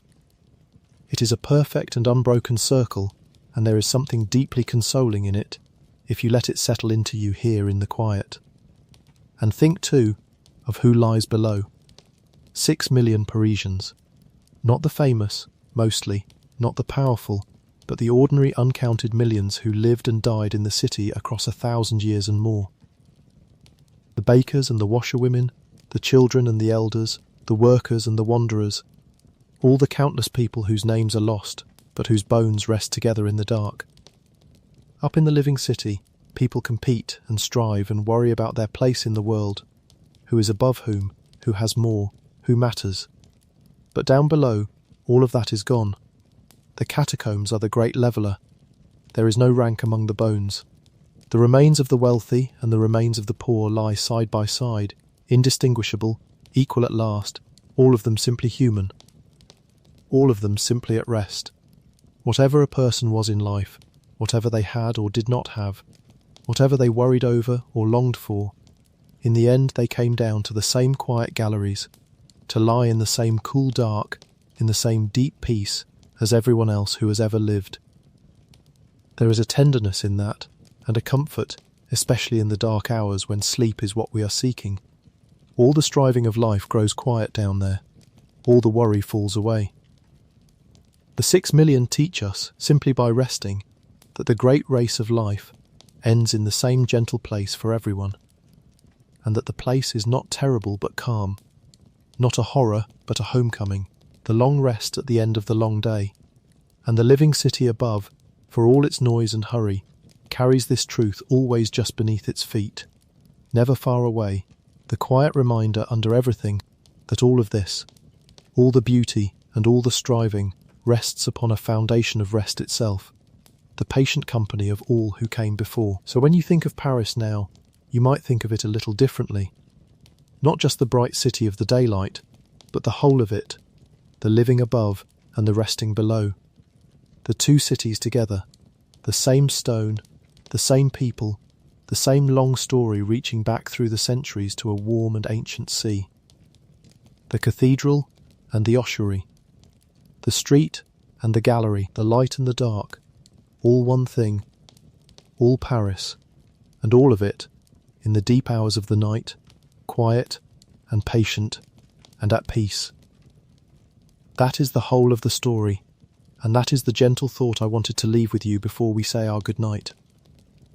The city above and the city below, the two halves of one Paris, joined forever in the pale stone, the living carrying their dead always just beneath their feet, and the dead resting in perfect peace in the cool and the quiet, where nothing can trouble them any more, and where, in a sense, all of us are heading gently, in the fullness of time, toward the same long and untroubled rest.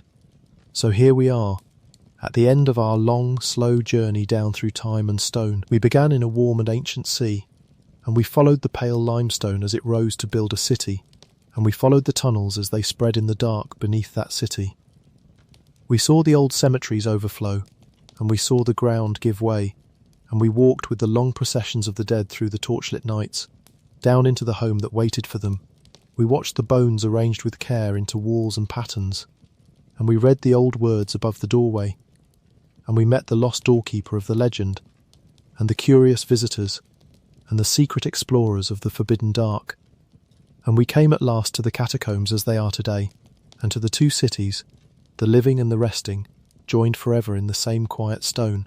There is nothing left to do now but rest. Everyone in this long story has been at peace for a very long time, and the dark beneath the city is the gentlest and most patient place there is, asking nothing, keeping every story safe, holding the long sleep of the 6 million in perfect quiet. And you can let yourself sink down toward that same quiet now. You have come all this way.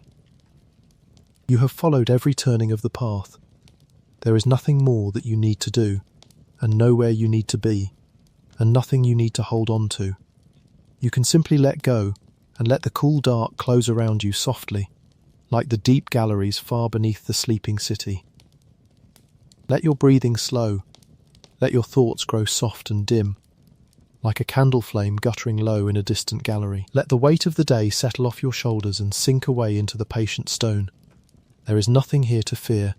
There is only rest and quiet and the long gentle company of all who have gone before, sleeping their untroubled sleep in the cool dark, as you are about to sleep now in the warm dark of your own quiet room. Thank you for coming all this way down with me tonight. Sleep well and sleep deeply, and let the empire of peace hold you gently until morning. Good night. Welcome back. Tonight we're going to travel a very long way back in time to a sunlit town on the coast of Italy almost 2,000 years ago, a place called Pompeii. There's a whole world waiting there, of ordinary people and quiet streets, and one famous, fateful day. I'll tell it to you slowly, gently, from the very beginning. So get comfortable, settle in, and let your body grow heavy and still. You don't have to stay awake for any of it. I'll keep the story going while you drift. Chapter 1. The Bay Before the City. Let's begin gently. Long before there was any town here at all, on a beautiful curve of coast in the south of Italy. If you could float high above the land and look down, you would see a wide and lovely bay, a great blue scoop of the Mediterranean Sea pressing into the Italian coast. We call it the Bay of Naples now. It is one of the most beautiful places in the whole of Italy, and it has been beautiful for far longer than anyone has been there to say so. The water is deep and blue and warm, sheltered by the curve of the land. The light here is soft and golden, the kind of light that painters and poets have loved for thousands of years. And the land that rises up from the shore is rich, astonishingly rich, some of the most fertile soil anywhere in the ancient world. That richness was a gift, though the people who first farmed it did not understand where the gift had come from. The soil of this bay is so good because of the mountain that stands behind it, a great green mountain rising up from the plain, its slopes covered in vineyards and orchards and farms. The people who lived here in the early days saw only a tall, kindly mountain, generous with its fertile earth, clothed in vines that gave wonderful wine. They did not know, because there was no way for them to know, that this mountain was a sleeping volcano, and that the very richness of their fields, the soil that made them prosperous, was made of the ash of its ancient eruptions, long, long before any of them were born. The mountain had given them everything, and one day, far in their future, it would ask for it all back. But that day was a long way off, and we are in no hurry to reach it. Let the mountain sleep a while. It had slept for centuries already. There is a deep patience in a mountain like that, a patience measured not in years or lifetimes, but in ages, in spans of time so long that whole peoples can rise and live and be forgotten within a single one of the mountain's slow breaths. To the people who farmed its slopes, the mountain was simply eternal, simply there, as unchanging as the sea or the sky. Their great-grandparents had known it green and quiet. Their great-grandchildren would know it green and quiet too, they assumed, for the mountain had always been green and quiet, as far back as any story reached. They could not feel the slow, deep stirrings far beneath it, the patient gathering of forces in the dark roots of the earth, because those things move on a timescale that no human life is long enough to notice. And so they loved the mountain without fear, planted their vines on it, built their homes upon it, drank the wine its slopes gave them, and never once imagined that the green and generous giant at their backs was anything other than the kindly, permanent feature of their world it had always seemed to be. So picture this coast in the very early days, before Pompeii was Pompeii. The blue bay, the green mountain, the warm light. Fishing boats drawn up on the shore. Small farms scattered across the fertile plain, their fields heavy with grain and grapes and olives. The sea breeze coming in off the water in the afternoon. The whole place soft and golden and abundant. A land that gave generously to anyone who worked it, watched over by its great, quiet mountain. People had been drawn to this rich and beautiful coast for a very long time. In the centuries before Rome rose to greatness, this part of Italy was a meeting place of peoples. There were the local Italian tribes, the Oscans, who farmed the land and built the first small settlements. There were the Greeks, those great seafarers and traders and colonists who had sailed across the Mediterranean and planted cities all along these coasts, bringing their gods and their art and their alphabet and their ways. There were the Etruscans, the mysterious and sophisticated people of central Italy, whose influence reached down into this region. All of them passed through, settled, traded, mingled, left their mark on the land and on each other.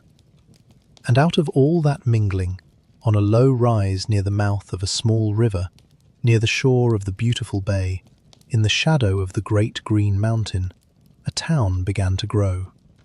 They called it Pompeii. It's worth pausing on how alive this whole coast was in those early centuries, how much came and went across these blue waters.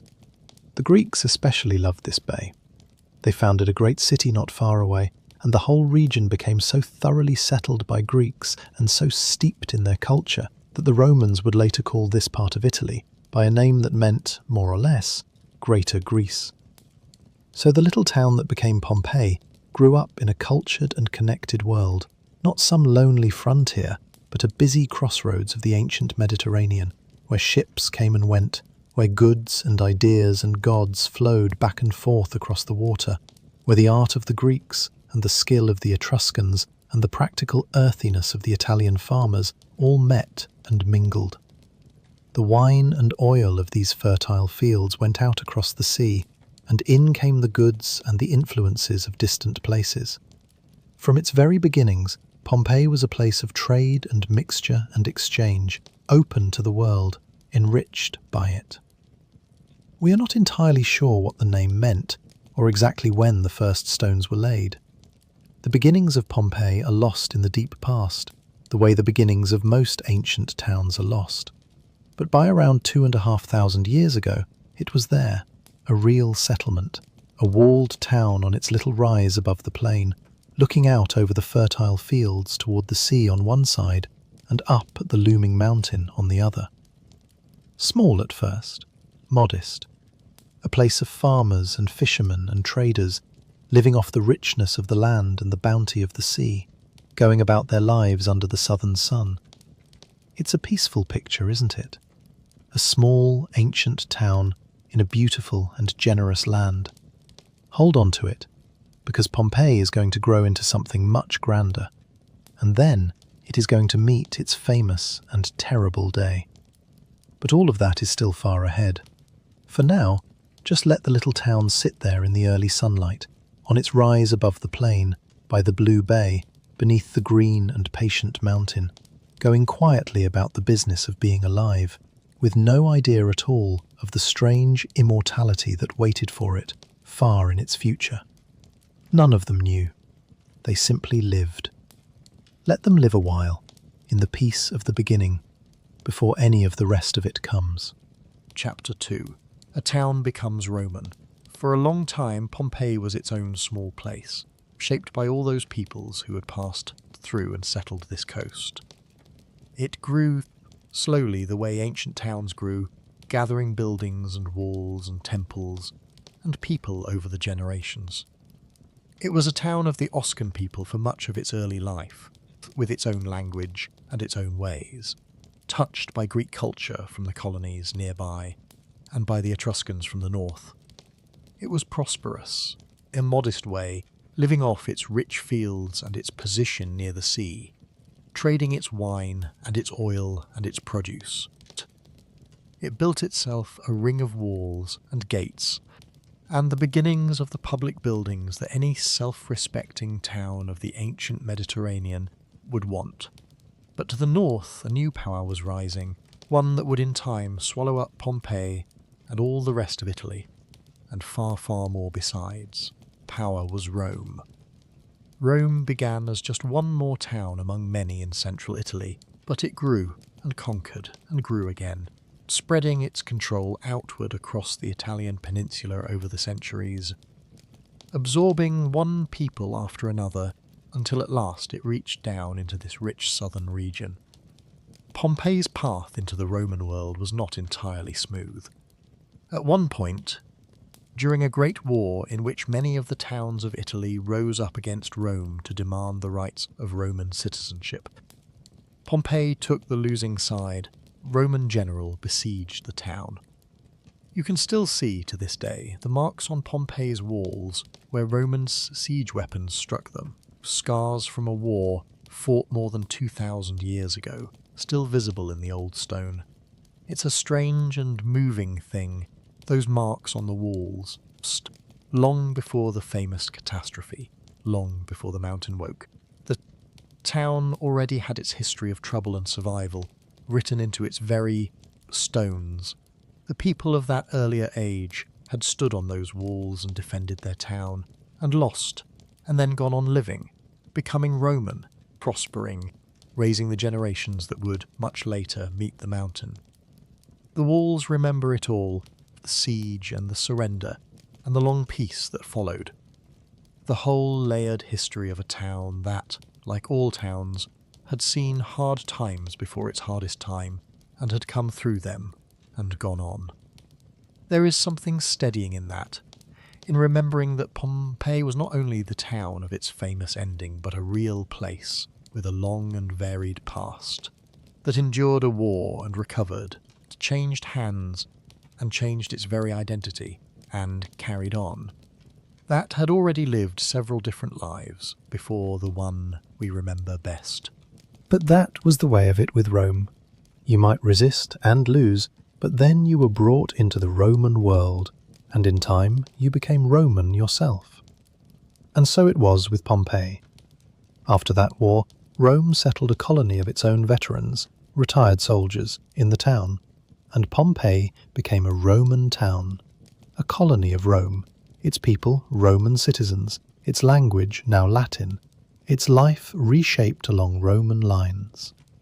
And rather than diminishing it, becoming Roman was the making of Pompeii. Under Rome, in the peace and prosperity that Roman rule brought to this corner of the world, the town flourished as never before. This was the great age of Pompeii, the couple of centuries when it became the lively, prosperous, comfortable Roman town whose memory we keep today. The peace that Rome imposed across its growing empire, the long stretch of relative calm that historians call the Roman peace, allowed trade to flow and towns to grow rich. And Pompeii, with its fertile fields, its wine, its position on the bay, its busy little port nearby, did very well indeed. It became a bustling provincial town of perhaps 10 or 20,000 people. No one is quite sure of the number, full of merchants and craftsmen and farmers and slaves and freed slaves and wealthy families and ordinary working people. All the rich human mixture of a Roman town going about its business. It was, by the standards of the ancient world, a good place to live, and a fortunate one. It was not a great capital, not a centre of power, or a place where history's grand events unfolded. It was something better for those who lived there. A comfortable, prosperous, ordinary town, far enough from the great struggles of the age to enjoy the long peace, rich enough from its trade and its land to support a pleasant life, blessed with a beautiful setting and a kindly climate and a fertile countryside. The people of such a town could expect to live their lives in relative security and comfort, to ply their trades and raise their families and enjoy the baths and the games and the festivals, to grow old, if they were lucky, in the same streets where they had grown up. There were the usual troubles of any human place, the inequalities, the hardships of the poor and the enslaved, the ordinary sorrows and struggles of life. But on the whole, in its golden years, Pompeii was about as good a place as the ancient world had to offer for an ordinary person to live an ordinary life. And that, in the end, is what makes its story so resonant. It was not exceptional, and that is exactly why it speaks to us, because most of us, too, live ordinary lives in ordinary places. And in Pompeii, we see those ordinary lives made, by chance and catastrophe and time, unexpectedly eternal. The wealthy families of Pompeii built themselves grand houses, beautiful homes arranged around open courtyards and gardens, decorated with painted walls and mosaic floors and fountains. The town built itself all the things a proper Roman town should have. A forum, the great open public square at the heart of the town, lined with temples and public buildings, the centre of business and religion and civic life. Temples to the Roman gods. Public baths, those wonderful Roman institutions where people went not just to wash, but to relax and socialise and pass the time. A theatre for plays, and a smaller, covered theatre for music and poetry. And on the edge of town, a great amphitheatre, one of the oldest of its kind anywhere in the Roman world, where the people gathered to watch the games. The streets filled with shops and workshops and taverns and bakeries, the walls filled with painted signs and notices and the scrawled graffiti of ordinary people. The houses filled with families, and over it all the warm southern sun, the blue bay nearby, and the great green mountain rising behind, its slopes covered in the vineyards that gave Pompeii some of its famous wine, still sleeping, still patient, still giving no sign at all of what it truly was. By the time of its golden years, Pompeii had become a thoroughly Roman town, but one that still carried, in its stones and its streets and its mixture of peoples, the long layered history that had made it. There were older temples from its pre-Roman days, and newer ones in the Roman style. There were old Oscan inscriptions alongside the Latin. The town had absorbed Greek and Etruscan and Italian and Roman influences over the centuries, and blended them all into something that was distinctly itself. A particular place with a particular character. Not just any Roman town, but Pompeii, with its own look and feel and history, its own local gods and local heroes and local pride. It had its rivalries with neighbouring towns, its local politics, its local customs and festivals. It was a real and particular community, rooted in its place, shaped by its long past, going about its life with all the specific texture of a real town that has been somewhere a long time. And it was prosperous and comfortable and at peace, in the long calm of the Roman world, with no reason at all to think that its pleasant, ordinary existence would not simply continue year after year, generation after generation, indefinitely into the future. Let's go down into that town now, in its golden years, and walk its streets, and see how its people lived. Because the most wonderful thing about Pompeii, the reason it matters so much to us, is not how it ended. It is how vividly we can still see how it lived. So let's go and live in it a while. Chapter 3. A Walk Through the City. Come and walk with me through Pompeii on an ordinary day in its golden years, and let me show you the town as its people knew it. We can take our time. There is no hurry anywhere in this story tonight. We come in through one of the town gates, through the thick stone walls, and step onto a street. And the first thing to notice is that the street is paved with great blocks of hard grey stone, worn smooth and rutted with the deep grooves left by the wheels of countless carts over the years. The streets of Pompeii are narrow, and they run in a fairly neat grid, the way Roman town planners liked them, crossing each other at tidy corners. Set into the roadway at the crossings are large stepping stones, raised blocks that let people cross the street without stepping down into it, because the streets doubled as drains and could run with water and waste, and the gaps between the stepping stones were spaced just so to let the cartwheels pass through.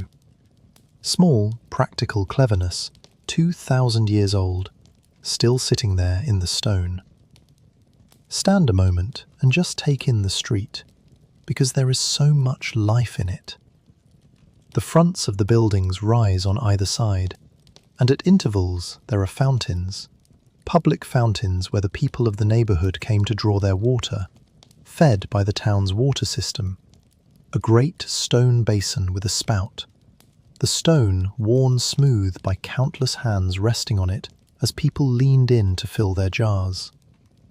The water ran day and night, and the sound of it would have been part of the music of the street, the splash and trickle at every few corners.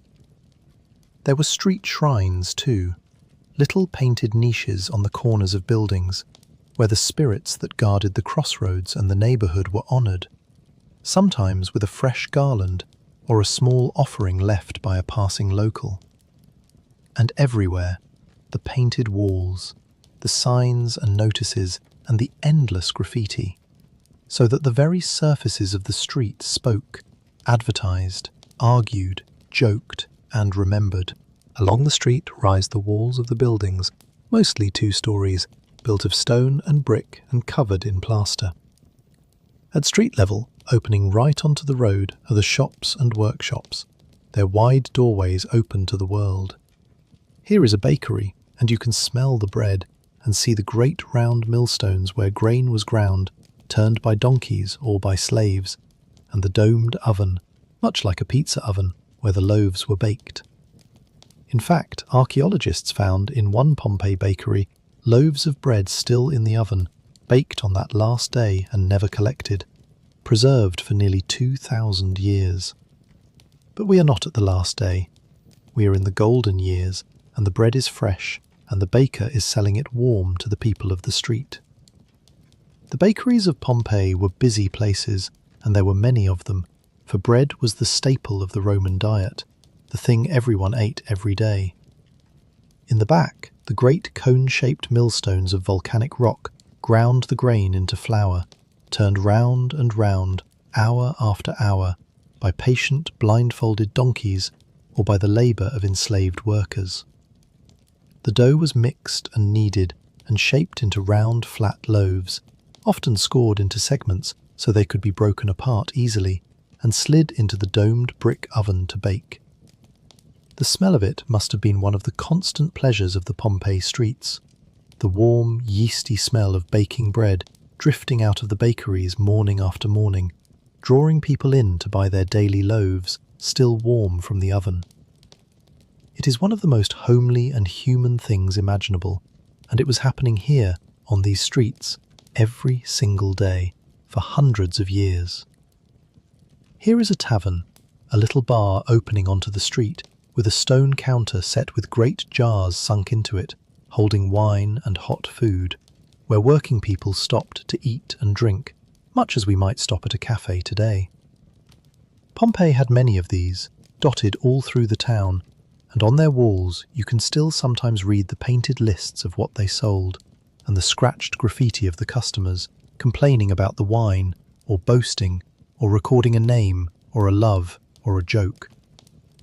These little taverns were the gathering places of ordinary working Pompeii, where a labourer or a craftsman could get a cup of wine and a bite of hot food without going home, where people met and talked and passed the time, where the gossip and the news of the neighbourhood flowed along with the wine. Some had a few rooms in back or upstairs. Some were simple counters open to the street. All of them were full of the ordinary social life of the town, the talk and the laughter and the small daily human exchanges that make up the texture of life in any place, in any age. Here is a workshop where cloth was made or cleaned, a fullery, where they treated wool and laundered togas in great vats. Here is a shop selling oil or pottery, or the garlic and onions and produce of the rich surrounding farms. And here, set back behind a modest doorway, is one of the fine houses of Pompeii. And let's step inside, because the homes of this town are among the most wonderful things it left us. From the street, the house seems to turn its back on the world, presenting only a plain wall and a door. But step through the entrance passage and the house opens up around you, inward-facing, private, built around the light and air of open spaces. First comes the atrium, a high central hall open to the sky in the middle, with a shallow pool set in the floor below the opening to catch the rainwater. The light falls down through that opening into the cool of the hall. Around the atrium are the rooms of the house, bedrooms and sitting rooms, and the formal room where the master of the house received his visitors and conducted his business. And beyond, often, is the most beautiful part of all, the peristyle, an open garden courtyard surrounded by a covered walkway held up by columns. Here, the wealthy of Pompeii made small private paradises, gardens planted with flowers and shrubs and shade trees, decorated with fountains and statues and pools, painted on their surrounding walls with images of even more gardens, so that the painted greenery and the real greenery blended together, and the whole space became a cool, green, peaceful retreat from the heat and noise of the town. The walls of these houses were painted, gloriously painted, in rich reds and golds and blues and greens, with scenes from mythology, with landscapes, with delicate decorations, with images so fresh and so skillful that when they were uncovered, nearly 2,000 years later, the colours still glowed. The floors were laid with mosaics, tiny pieces of coloured stone set into patterns and pictures, some of them masterpieces of art. At the entrance of one house, set into the floor, is a famous mosaic of a dog, with the warning words, in Latin, "Beware of the dog." A little joke, a little household pride. 2,000 years old, still there in the floor where the family laid it. Imagine being a guest in such a house, arriving from the dust and bustle of the street, stepping through the plain doorway, and finding yourself in this cool, ordered, beautiful private world. The light falling softly from the opening above the atrium, glinting on the water in the pool below. The painted walls glowing around you, deep Pompeian red, that famous rich red the town is known for, panels of it framing delicate scenes and figures. The mosaic floors beneath your feet, intricate and fine, and then, drawing you onward, the green of the garden at the heart of the house, the splash of a fountain, the scent of flowers, the dapple of sunlight through the leaves of the courtyard, birdsong perhaps, and the murmur of the household going about its day. These houses were designed to soothe, to delight, to create a haven of beauty and calm, shut away from the world outside, and they did it beautifully, with an artistry that still takes the breath away 2,000 years later. To live in such a house, surrounded by such beauty, must have been one of the great pleasures available to anyone in the ancient world. This was how the comfortable people of Pompeii lived, in these beautiful, inward-turning houses full of light and colour and green garden courtyards, with their painted walls and their mosaic floors and their household shrines where they honoured the spirits that protected the home. Not everyone lived like this, of course. Most people lived far more simply, in small apartments and rooms above the shops, or in the crowded quarters of the working poor, or in the slave quarters of the great houses. Pompeii, like every Roman town, was built on a steep ladder of wealth and status, from the rich families at the top, down through the craftsmen and shopkeepers to the poor, and finally to the enslaved, who did so much of the labour and had so little of the comfort. We should remember them too, all through this story, the people whose names and lives the records mostly do not keep, but who were there, who built the walls and ground the grain and carried the water and made the whole town run. Slavery was woven all through the Roman world, and Pompeii was no exception. The enslaved people of the town did an enormous share of its labour, in the houses and the workshops and the bakeries and the fields, the cooking and cleaning and carrying, the heavy grinding work, the 1,000 daily tasks that kept a Roman household and a Roman town functioning. Some were treated harshly, some more kindly. Some were able in time to earn or be granted their freedom and go on to make lives and even fortunes of their own. For the Roman world, for all its cruelty, did allow that path upward, and freed slaves and their descendants became an important part of the town's life. But for most of the enslaved, life was hard and unfree, their labour taken, their names mostly unrecorded, their stories largely lost to us.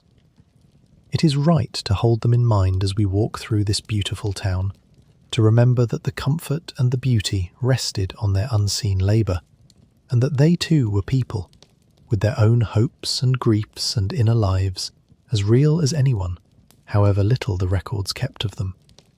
They were here, in their thousands, part of the living town, and they deserve to be remembered along with all the rest. But rich or poor, free or enslaved, all of them lived their lives in this same town, under the same sun, along these same paved streets, in the shadow of the same green mountain. Let's walk a little further through it, and see the great public places where all of Pompeii came together. Chapter 4. The Heart of the Town. At the centre of Pompeii, as at the centre of every Roman town, was the Forum, and let's walk there now, into the great open space that was the beating heart of the whole community. The Forum was a large rectangular plaza, paved and open, surrounded by the most important buildings in town. It was closed to carts, a space for people on foot, for gathering and talking and doing business and worshipping and simply being together. Picture it busy on a market morning, full of people, the citizens of Pompeii in their tunics and togas, merchants and farmers, men and women, the wealthy and the humble, all moving through the great square under the southern sun, with the green mass of the mountain rising beyond the rooftops at one end. The Forum was the place where the whole life of the town came together and showed itself. Here the news was heard and spread. Here friends met and strangers passed. Here the business of the town was done, deals made, contracts agreed, money changed and lent. Here the great public announcements were made, and the elections fought, and the festivals celebrated. Statues of important men and emperors and gods stood about the square, raised on their pedestals, looking down on the daily bustle. Around the edges, colonnades gave shade from the sun, walkways lined with columns where people could stroll and talk out of the heat. It was the living room of the whole community, the one place where every kind of Pompeian, rich and poor, free and enslaved, citizen and visitor, moved through the same space and shared, for a while, the same ground. To stand in the Forum was to stand at the very centre of the town's life, with everything that mattered to Pompeii gathered around you, and the mountain watching over it all from beyond the rooftops. Around the Forum stood the temples. At one end, raised up on a high platform with steps leading up to it, was the temple of Jupiter, the chief god of the Romans, looking out over the whole square, with the mountain framed behind it. There were temples to other gods as well, to Apollo with its bronze statues, and shrines to the household and civic gods that the Romans honoured in every part of their lives. Religion for the Romans was woven through everything, public and private, a constant tending of the relationship between the people and the many gods who watched over the town, the harvest, the home, the dead. The Pompeians made their offerings and their prayers, kept their festivals, honoured their gods, and felt, no doubt, that in doing so they kept their world safe and in order. The gods of Pompeii were many, and they were everywhere, not shut away in temples, but present in every part of daily life. Every home had its household shrine, a little niche where the family honoured the spirits that guarded the house and the ancestors who had gone before, making small daily offerings, a few grains, a little wine, a prayer. The crossroads had their guardian spirits. The trades had their patron gods. There were the great gods of Rome, Jupiter and Juno and Minerva and Apollo and Venus, who was held in special honour here, and there were also gods brought from far across the empire, for Rome was a world of many peoples and many faiths, and the worship of gods from distant Egypt and the East had found its way to Pompeii too, with its own temple and its own devoted followers. The Pompeians were, on the whole, easy and inclusive in their religion, ready to honour many gods, to add new ones, to seek favour and protection wherever it might be found. Their faith was less about belief than about practice, about the careful keeping up of the proper rituals and offerings that maintained the right relationship between the human world and the divine, and so kept the world turning as it should. There is something poignant in that now, knowing what we know.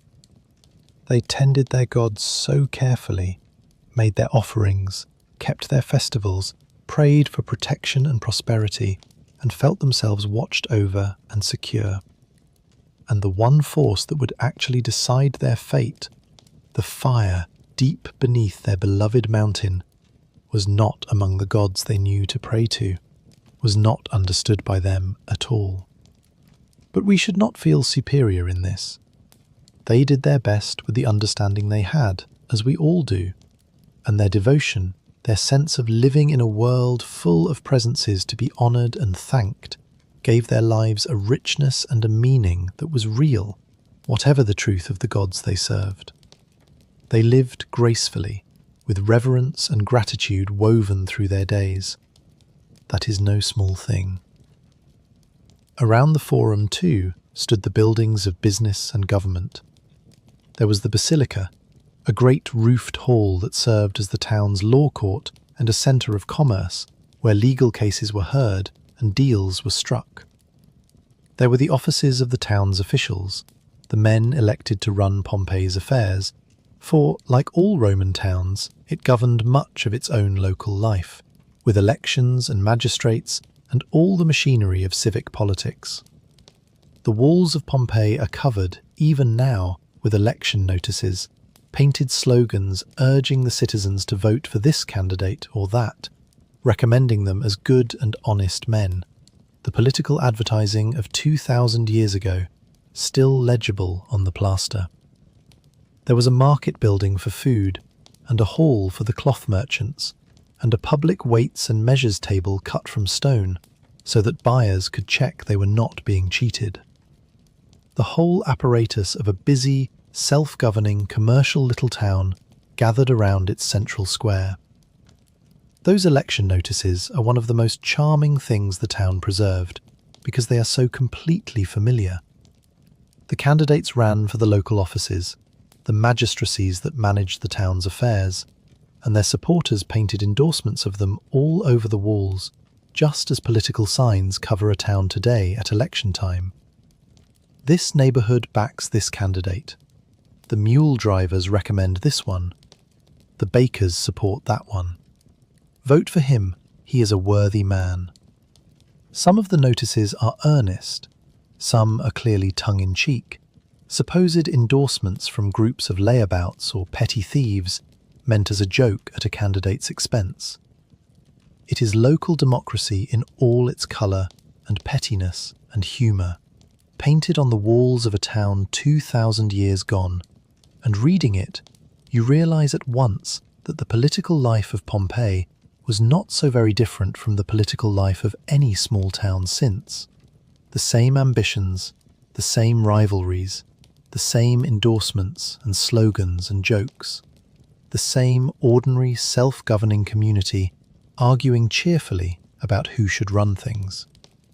It is one more way the Pompeians reach across the centuries and show us how very like us they were. And then there were the baths. And the baths deserve a moment of their own, because they were one of the great pleasures of Roman life. Pompeii had several public bath complexes, and going to the baths was something many Pompeians did most days. But a Roman bath was far more than a place to get clean. It was a place to relax, to exercise, to meet friends, to do business, to pass the afternoon. You would move through a sequence of rooms, an undressing room where you left your clothes, then rooms of increasing heat, a warm room, then a hot room thick with steam, heated by hot air flowing through spaces under the floor and inside the walls. A clever Roman system that warmed the whole building. You would sweat and be scraped clean, and then move to the cold room for a bracing cold plunge. There was a courtyard for exercise, for ball games and lifting weights and walking. The baths were warm and social and comfortable, decorated with paintings and stucco and statues, filled with the sound of voices and splashing water and the business of a town at its leisure. To sink into the warm water of the Pompeii baths on a quiet afternoon must have been one of the simple, deep pleasures of life here, and it's a pleasant thing to imagine now, the warmth, the steam, the murmur of voices, the easing of the day. The Romans understood something we are perhaps only now rediscovering, that there is a deep restorative power in warmth and water and unhurried time. The bathhouses of Pompeii were beautifully made, their ceilings vaulted and decorated, the warm rooms snug and enveloping, the whole experience designed to ease the body and quiet the mind. You went not to rush through a wash, but to linger, to let the warmth soak in, to move slowly from room to room as the day's cares loosened their grip. The heated floors were warm beneath your feet. The steam rose in the hot room, soft and thick. Light fell through small, high windows, dim and golden. Voices murmured and echoed gently off the stone. It was a place built for relaxation, for the deliberate setting aside of effort and worry, a daily ritual of comfort available even to ordinary people, for the baths were cheap to enter, open to nearly all. Just to imagine it is soothing, that warm, dim, steamy refuge at the heart of the busy town, where the people of Pompeii went, day after day, to be warm and easy and at peace for an hour or two before the evening came. Pompeii had its places of entertainment too. There was a large open-air theatre, built into a slope so that the rows of stone seats rose up the hillside, looking down on the stage. where the people watched plays, comedies and tragedies and the popular entertainments of the day, with the sky above and, beyond the top of the theatre, the view out toward the bay. Beside it was a smaller roofed theatre, more intimate, for music and poetry and recitations. And at the eastern edge of the town stood the amphitheatre, a great oval arena, one of the oldest stone amphitheatres known anywhere in the Roman world, where the people gathered in their thousands to watch the games and the contests that the Romans loved. Tens of thousands could pack into it, not just from Pompeii, but from the towns all around. It was a place of huge passion and excitement, sometimes too much so. We even know of a great riot that broke out there once between the people of Pompeii and the people of a neighbouring town who had come for the games, a brawl so serious that the Roman authorities in distant Rome heard of it and punished Pompeii by banning the games there for a number of years. A small human drama, a sports riot, 2,000 years ago, remembered still. Imagine the town on the day of a great spectacle at the amphitheatre. The streets would fill with people streaming toward the arena. Locals and visitors come from all around the bay, the whole region converging on Pompeii for the event.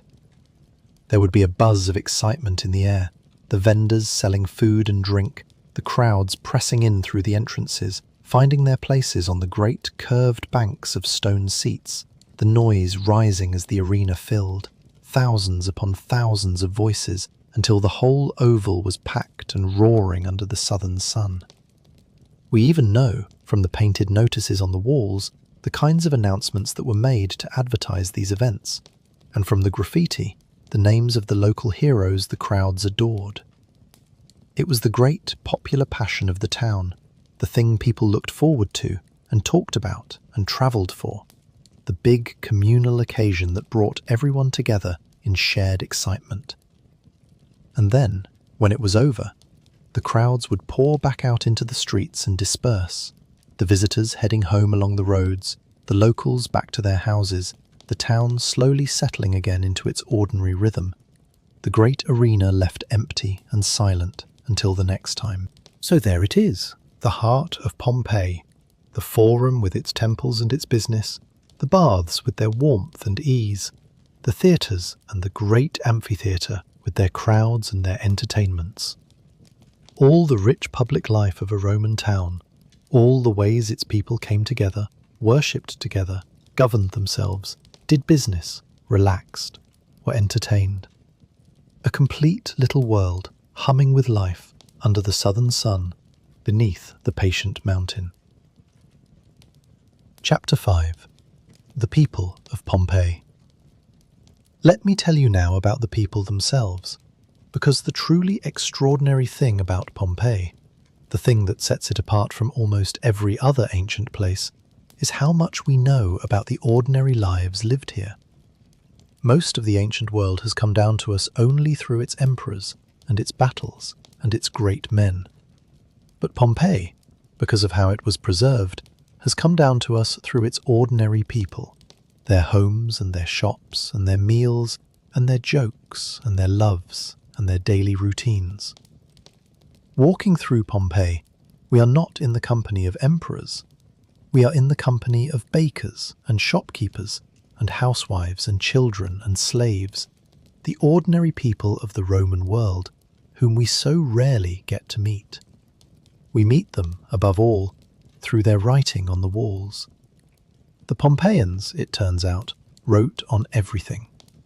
The walls of their town are covered in graffiti, scratched and painted, thousands of pieces of it, and reading it is like suddenly hearing the voices of ordinary ancient people speaking directly to us across 2,000 years.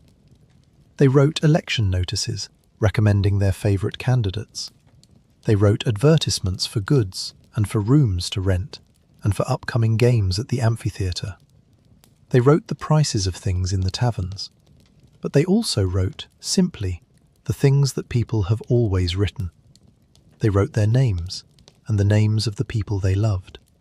They wrote declarations of love and complaints about love gone wrong. They wrote jokes and insults and boasts. They wrote that so-and-so was here. They wrote little lines of poetry and rude remarks, and quiet, sad ones. One famous scratch on a wall reads, more or less, that nothing can last forever, that the sun shines and then it sets and sinks beneath the sea.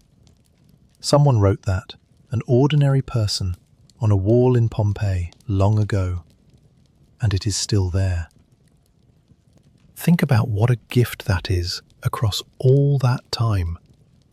Most of the people who have ever lived left no written trace at all. We do not know their names, their thoughts, their jokes, the small things that made them laugh or sigh. They lived and they died, and the silence closed over them completely. But the people of Pompeii, ordinary people, not kings or generals or famous writers, left their words scratched on the walls of their town, and the ash preserved them. And so we can read, today, what amused them and moved them and annoyed them. The proud boasts and the lovers' quarrels and the tavern complaints and the wistful little observations about how nothing lasts. A child practiced the alphabet on a wall, and we can see it. Someone recorded that they had eaten well here, or that a friend was a good fellow, or that they missed someone, or loved someone, or thought someone else a fool. These are the most ordinary words imaginable, and that is exactly what makes them so precious, because the ordinary almost never survives. And here it did. The actual offhand thoughts of regular people 2,000 years gone, still speaking, still funny, still human, still alive on the plaster. We meet the Pompeians too through the work they did. This was a town full of trades and crafts. There were the bakers with their mills and ovens. There were the fullers who cleaned and made cloth in their great vats, a smelly but essential trade. There were potters and metal workers and carpenters and stonemasons and glassmakers. There were merchants who grew rich on trade, and the famous garum, a strong fermented fish sauce that the Romans loved and that was made and sold here. One Pompeii merchant growing wealthy enough on it to own a fine house. There were innkeepers and tavern keepers, doctors, teachers, builders. There were the farmers of the rich surrounding countryside, bringing in their grain and grapes and olives and produce. There were the women of the town, running households, working in shops and trades, weaving, selling, raising children.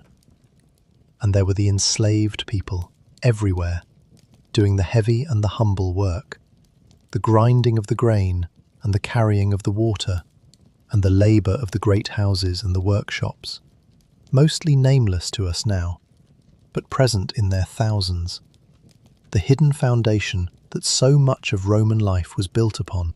We even know the names and trades of particular people here and there because the town preserved them on shop signs, in records, scratched on walls, painted over doorways. We know of a banker whose records survived, written on wooden tablets, the everyday business of lending and collecting. We know of the fish sauce merchant who grew rich and proud of his product. We know the names of politicians who stood for the local offices because their supporters painted endorsements of them all over town.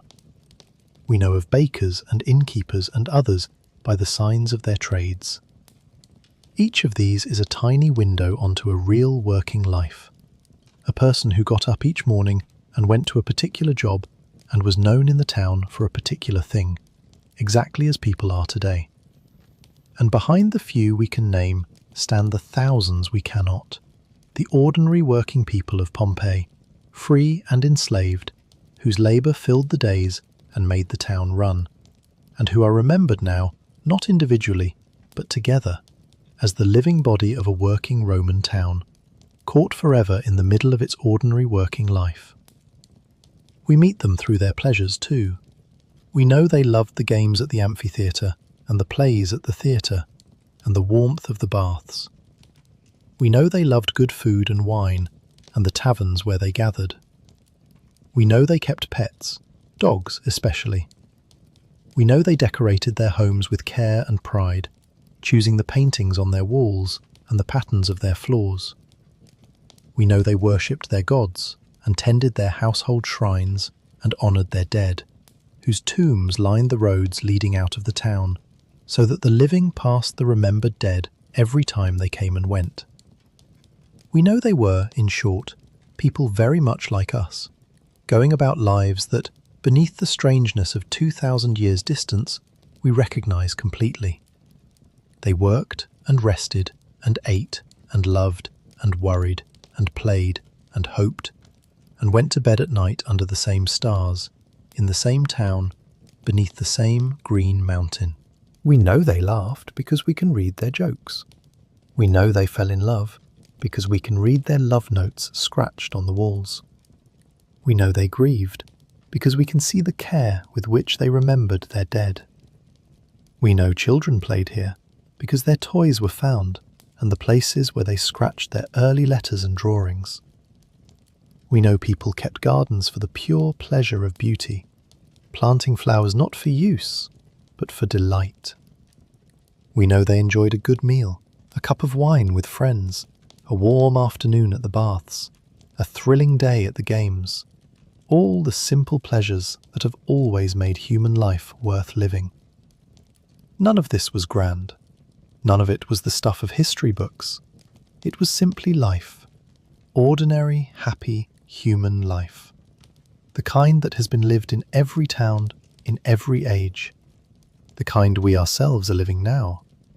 And it is precisely this ordinary happiness, this everyday human contentment, caught and preserved and handed down to us across the centuries, that makes Pompeii so precious and so moving, far more than any palace or monument could ever be.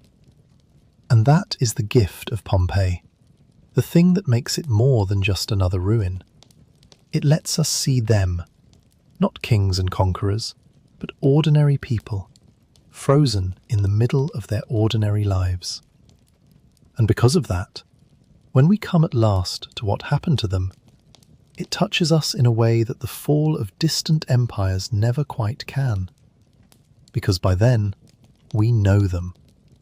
We have walked their streets and read their words and stood in their homes. They are not strangers to us anymore. So before we go on, let's simply sit a while longer among them in the golden years, with the town full and busy and alive.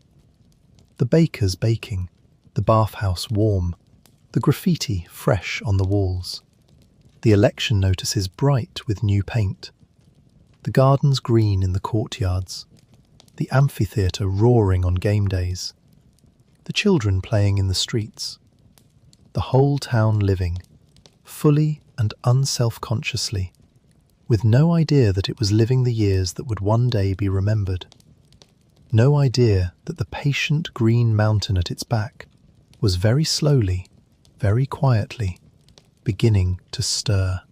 Chapter 6. A Day in Pompeii. Let's spend one whole ordinary day in Pompeii, in its golden years, from dawn to dark, because there is no gentler way to come to know a place than to live a single quiet day in it, and follow its people through their hours. The day in Pompeii began early, with the dawn. The people in the ancient world rose with the light and slept with the dark, having only oil lamps to push back the night. As the sky paled over the bay and the first light touched the green slopes of the mountain, the town began to stir. Shutters opened. The bakers, who had been up in the dark heating their ovens, had fresh bread ready, and the smell of it drifted through the waking streets. People rose and washed their faces with water from the basin and ate a simple breakfast, perhaps just bread, maybe with a little cheese or fruit or a sip of watered wine. The Romans ate lightly in the morning. The great meal would come later in the day. As the sun climbed, the town came fully to life. The shops opened, their wooden shutters folded back, their wares set out. The streets filled with people about their business, shopkeepers and craftsmen and merchants, slaves running errands and carrying goods, women heading to the market or the fountain, children underfoot, The wealthy heading out attended by their household, farmers bringing produce in from the countryside, the whole busy traffic of a working town getting on with its day. The morning was for work and for business. Cases were heard in the basilica, deals were struck in the forum, the workshops clattered and hammered, the fullers trod their cloth, the bakers sold their loaves, the water rang in the fountains, and people gathered there to fill their jars and exchange the news and gossip of the neighbourhood. There was a particular custom that shaped the Roman morning, especially for the wealthy and important men of the town. Early in the day, those of high standing would receive their callers, the people who depended on them, who came to pay their respects, to ask favours, to offer support, to be seen. A great man would hold a kind of morning reception in the entrance hall of his fine house, greeting the stream of clients and dependents who came to him, and this web of obligation and favour and loyalty ran all through Roman society, binding the powerful and the humble together in mutual need. So the mornings in the streets of Pompeii were full of people going to and from these calls, the clients heading to their patrons' houses, the business of the day's relationships being conducted, alongside all the ordinary commerce and errands and labour. It was a society held together by these personal bonds, by who you knew and who you owed and who owed you. And the morning was when much of that quiet, ongoing exchange took place, before the heat of the day sent everyone toward the cool of the baths. Around the middle of the day came a pause, a lighter meal, and then, for many, the great pleasure of the afternoon, the baths. As the heat of the day reached its peak, the people of Pompeii would make their way to the bathhouses, and there pass some of the most agreeable hours of the Roman day, moving through the warm and hot and cold rooms, sweating and being scraped clean and plunging into cool water, exercising in the courtyard, but above all, relaxing and socializing, meeting friends, talking, doing a little business, simply enjoying the warmth and the ease and the company. The baths were the social heart of Roman life, and an afternoon at the baths was the ordinary, comfortable pleasure of countless Pompeian days. Then, as the afternoon wore on toward evening, came the main meal of the day, the dinner, the great social occasion of Roman life. For the wealthy, this could be an elaborate affair, taken reclining on couches in the dining room, with many courses and good wine and conversation lasting into the evening, perhaps with guests, perhaps with entertainment. For ordinary people, it was simpler, but still the gathering point of the day, the family or the household coming together to eat. The Romans loved good food. The tables of Pompeii saw bread and olives and cheese, vegetables and fruit, fish from the bay and the famous fish sauce, eggs, lentils and beans, pork and other meats for those who could afford them, all washed down with the wine of the region, usually mixed with water as was the custom. The meal was a time of coming together, of talk and ease, the day's work done, the cool of evening coming on. The dining room of a fine Pompeii house was a place of real beauty and pleasure. The diners reclined on couches arranged around the low tables, propped on cushions, eating with their fingers and from spoons, served by the household slaves, while the painted walls glowed around them in the lamplight, and, often, a doorway opened onto the green garden courtyard, so that the cool evening air and the scent of the plants drifted in. The talk would flow with the wine.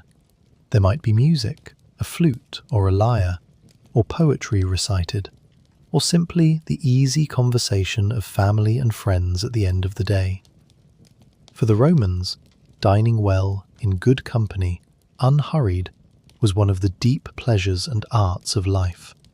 And an evening like this, in a beautiful room, with good food and wine and the people you cared for, the day's labour behind you, and nothing ahead but rest, was about as fine a thing as life could offer. It is a lovely thing to picture, those warm, lamplit dinners in the painted rooms of Pompeii, the murmur of contented voices, the garden dark and fragrant beyond the door, the whole gentle winding down of an ordinary good day. And then, as the light failed, the town settled toward sleep. There was little to do after dark in a world lit only by small flames. The lamps were lit for a while in the houses, casting their soft, flickering glow on the painted walls. People talked, or rested, or made love, or simply went to bed, for the next day would begin again at dawn. The streets emptied and grew dark and quiet. The shops were shuttered. The fountains ran on in the darkness, splashing softly at the empty corners. And the town slept under the stars, beneath the dark mass of the mountain, the whole community at rest, gathering itself for another ordinary day to come. Day after day after day, this gentle round, the dawn and the work and the baths and the dinner and the dark, the steady, peaceful rhythm of ordinary life in a Roman town, repeated through all the golden years, sweet and unremarkable and precious beyond measure, though no one living it knew quite how precious it was. Chapter 7. Beyond the Walls. Before we turn to the mountain, let's step outside the town walls for a while, into the rich country around Pompeii, because the town did not stand alone. It was the bright centre of a whole living landscape, and that landscape is part of its story, and a peaceful thing to wander through tonight. Pompeii sat near the coast, and near it was a port, for the town was a trading place, and the goods of the region flowed out across the sea from here, the wine and the oil and the famous fish sauce, while ships brought in goods from across the Roman world. Picture the little harbour, busy with boats, the goods being loaded and unloaded, the smell of the sea and the fish and the tar, the sailors and the merchants and the dock workers going about their trade. The sea was the great highway of the Roman world, far easier than the roads for moving heavy goods, and Pompeii's position near the water was a large part of what made it prosperous. The bay was dotted with boats, fishing craft and trading vessels, and the pleasure boats of the wealthy. And across the water lay other towns and cities, the whole busy, populous coast of the bay, one of the most desirable places to live in all of Italy. For this coast was, in the time of the Romans, something like a holiday coast, a place where the rich and powerful of Rome came to escape the heat and bustle of the capital and enjoy the beauty and the mild climate of the bay. All along the shore and on the slopes of the mountain, and scattered through the countryside around Pompeii, stood the villas of the wealthy, country houses and seaside estates, some of them enormous and luxurious, with their gardens and their colonnades and their views over the blue water. Even emperors had places on this coast. To own a villa on the Bay of Naples was the dream of the Roman elite, a sign that you had arrived, a place to relax among beautiful things in beautiful surroundings. So Pompeii sat in glamorous company, a working town among the playgrounds of the rich, its own prosperity bound up with the wealth and traffic of this favoured coast. And around the town stretched the farms, the source of so much of its wealth.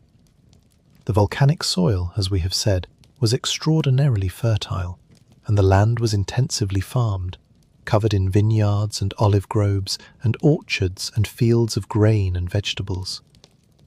The wine of the region was famous and widely traded. The slopes of the mountain in particular were thick with vines, the grapes ripening in the warm sun, the wine pressed and stored in great jars and shipped out to be enjoyed across the Roman world. This was a landscape of abundance, carefully tended, generously productive, the rich earth giving up its fruits year after year to the people who worked it, never hinting at the fiery origin of its own fertility. And along the roads that led out of Pompeii, through its gates and into the countryside, stood the tombs of the dead. For the Romans did not bury their dead within their towns, but along the roads outside the walls, so that the tombs of the departed lined the approaches to the town, and everyone coming and going passed among them. These were not gloomy places exactly. The tombs were often handsome monuments, and they bore the names and sometimes the images and life stories of the people they remembered, so that the dead remained, in a sense, part of the community, their names still read, their memories still present, as the living passed by them on their daily journeys. There is something rather beautiful in that, the dead lining the road into town, not hidden away but remembered, greeted, kept company. The generations who had gone before, watching over the comings and goings of the generations who came after. The Pompeians lived alongside their dead, easily as a normal part of life. The tombs by the road as ordinary a sight as the fields and the vines. So that was the world beyond the walls, the busy little port, the glamorous holiday coast with its grand villas, the rich tended farmland heavy with vines and grain, and the remembered dead along the roads. Pompeii at the heart of it all, a bright, prosperous town in a generous and beautiful land, connected by sea and road to the whole wide Roman world, blessed it must have seemed in every way. Let's hold that picture of abundance and ease and beauty for a moment, the whole rich landscape in its golden years, before we turn, gently, to the green mountain at its back, and what the mountain held. Chapter 8. The Mountain. Now we have to talk about the mountain, gently, because the mountain is where this story turns. But there is no need to be afraid of it, even now. Everything we are about to come to happened almost 2,000 years ago, and everyone in it has been at peace for longer than almost any story we know. So let's approach the mountain slowly and softly, the way the Pompeians lived beneath it, without fear, for so very long. The mountain was called Vesuvius. It rose up behind Pompeii, green and tall and beautiful, and the Pompeians loved it, in the easy way you love a familiar mountain that has always simply been there. Its lower slopes were covered in farms and villas, and higher up grew the famous vineyards, the vines that gave the rich wine the region was known for. People built their country houses on its flanks to enjoy the views and the cool air. It was, to them, simply Vesuvius, the great green mountain, generous and pleasant, the source of their fertile soil and their good wine. The idea that it was a volcano, a thing that could erupt, seems to have been almost entirely lost to them. It had not erupted in any way that anyone living remembered, or that their parents or grandparents remembered, or that anyone remembered at all. Its fires had slept for so many centuries that the memory of them had faded completely from the minds of the people who lived in its shadow. To them, it was not a danger. It was home. The mountain was simply part of the landscape of their lives, as fixed and friendly a presence as the bay or the sun. It framed every view, rising green behind the town from whichever street you stood in. It gave the wine that was drunk in every tavern and at every dinner. Its slopes were dotted with the homes and farms of people who lived there gladly, enjoying the air and the views and the rich land. Travellers admired it. Poets praised the region's beauty, the lovely mountain above the lovely bay. Some old stories and a few learned men did dimly recall, or guess, that the mountain might once, long ago, have been a thing of fire. But this was distant knowledge, of no more practical concern to the people of Pompeii than the knowledge that the stars are very far away. For all the purposes of daily life, Vesuvius was exactly what it appeared to be, a beautiful, generous, harmless mountain, and the people lived beneath it in complete and contented trust, as their ancestors had for as long as anyone could remember. There had been a warning of a kind, though no one understood it as one. Some years before, a great earthquake had struck the region, a powerful one that did serious damage to Pompeii and the towns around it, toppling buildings, cracking walls, breaking the systems that carried the town's water.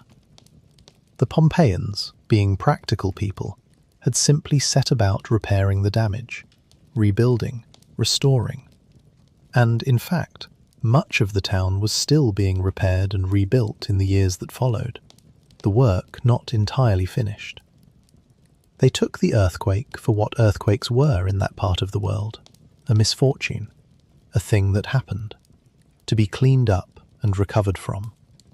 They did not know, because they could not know, that the earthquake had been the mountain stirring in its long sleep, the first deep movement of the fires far below, beginning, very slowly, to wake. And there were other signs, in the months and perhaps weeks before the end, that we can recognize now for what they were, but that meant little to the people at the time. Small tremors, it seems, came and went, not unusual enough in that earthquake-prone land to cause alarm.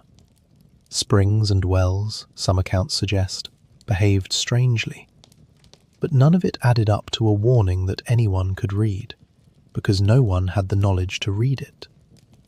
The very idea that the Green Mountain was a volcano, that it could destroy them, was simply not part of how they understood their world. They had no science of such things, no memory of an eruption, no reason at all to look at Vesuvius with anything but affection. So the signs passed unheeded, taken for the ordinary small disturbances of the earth, and life went on in the shadow of the mountain, as it always had, right up until the day it could not. And so life went on, in the years after the earthquake, in the shadow of the mountain. The town repaired itself, the shops reopened, the baths steamed, the amphitheatre roared on game days. The bakers baked, the fullers cleaned their cloth, the wealthy decorated their fine houses, the children played in the streets, the graffiti accumulated on the walls.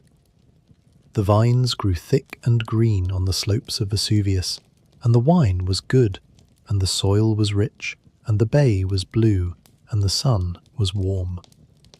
Year followed year, ordinary and golden, and the people of Pompeii lived their lives in peace, with no idea that they were living in the last years of their town, that the mountain they loved was no longer sleeping, but slowly, silently, gathering itself deep underground, for the day it would wake at last. There is something tender in that, and not, I think, frightening, if we hold it gently. They did not live in fear. They did not spend their last years dreading the end, because they had no idea the end was coming. They simply lived, happily enough, going about their ordinary days, loved and loving, working and resting, exactly as people always do, exactly as we do, never knowing which of our golden ordinary years will turn out to have been the last of something. They had their lives, full and complete, right up until very near the end, and that, perhaps, is a kind of mercy. Let's leave them there a moment, in those last peaceful years, the town alive and well, the mountain quiet, the future mercifully hidden, before we go on, softly, to the day itself.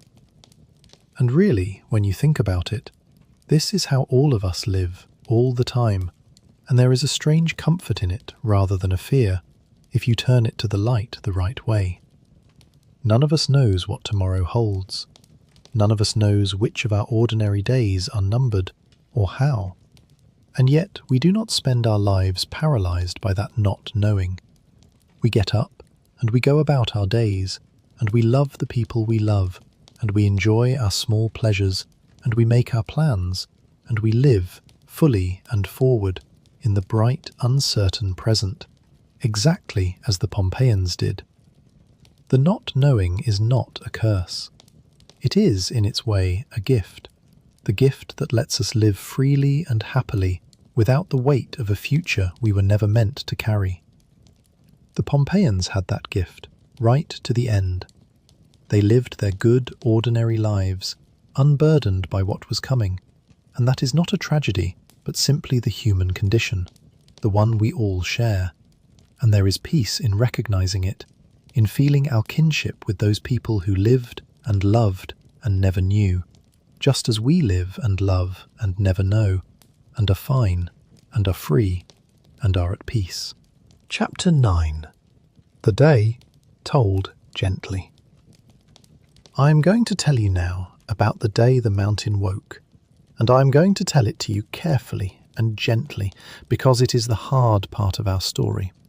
But remember, the whole way through, that this happened nearly 2,000 years ago, that everyone in it has been at rest for longer than almost anyone we could name, and that out of this one terrible day came the strange gift that has let us know and love this town across all those centuries. There is sorrow here, but there is also a kind of peace, and even a kind of wonder. So stay soft and let it be gentle. None of this can trouble anyone now. It was late summer, or perhaps autumn, in the year we now call 79 AD. The town was going about its ordinary day, and then, around the middle of the day, the mountain that had slept for centuries finally woke. With a great force, Vesuvius sent an enormous column of ash and pumice and gas blasting high into the sky, miles high, a vast dark pillar rising up over the bay, spreading at the top into a shape that a Roman writer who saw it from across the water compared to a great umbrella pine tree, a tall trunk of cloud spreading into branches at the top. It was a thing no one living had ever seen or imagined. The people of Pompeii looked up at it in wonder and fear, this towering dark column climbing into the sky above their beloved green mountain. We actually have an account of that day written down, which is a remarkable thing, one of the very few eyewitness descriptions of such an event to survive from the ancient world. A young man watched the whole thing unfold from across the bay at a safe distance, and years later he wrote it all down in letters, describing the strange cloud rising over the mountain, the shape of it, the darkness, the fear and confusion, the ash falling, the people fleeing. His uncle, a famous scholar and naval commander, actually sailed toward the eruption, partly out of curiosity and partly to help with the rescue of people along the shore, and did not survive the day. So we have, across 2,000 years, a real human voice describing what it was like to watch the mountain wake, the awe and the terror of it, the sense of a world turned upside down. It makes the day real in a way few ancient events ever are. And it reminds us, too, that even on that day, there were people sailing toward the danger to help, that human courage and kindness were present even in the midst of the catastrophe, as they so often are. And then it began to fall. The ash and the light pumice stone carried up into the sky began to rain down on the town, gently at first, then heavier, a steady falling of small stones and ash, covering the streets, the rooftops, the gardens, piling up hour by hour. Many of the people of Pompeii, seeing the danger, did the wise thing and left. They gathered what they could carry and fled, out through the gates, away along the roads, down toward the sea and the boats, escaping while there was still time. We do not know how many got away, but it seems that a great many did, that most of the town perhaps saw what was coming and left in those first hours. That is worth holding on to. The roads out of Pompeii that day were full of people saving themselves, and most of them, we believe, lived. Hold on to that image, because it matters, and it is a hopeful one in the midst of a hard day. Picture the roads leading away from Pompeii, crowded with people walking to safety, families together, carrying their children and their bundles of belongings, helping the old and the slow, streaming away from the falling ash toward the safer country beyond, toward the sea, toward the boats that could carry them off. The great majority of the people we have come to know tonight, the bakers and the shopkeepers and the families and the children, were very likely among them, walking away to safety while there was still time, to live out the rest of their lives in other towns, to grow old, to tell and retell the story of the day the mountain woke and they walked away from their buried home. The town was lost, but its people, most of them, were not. They went on.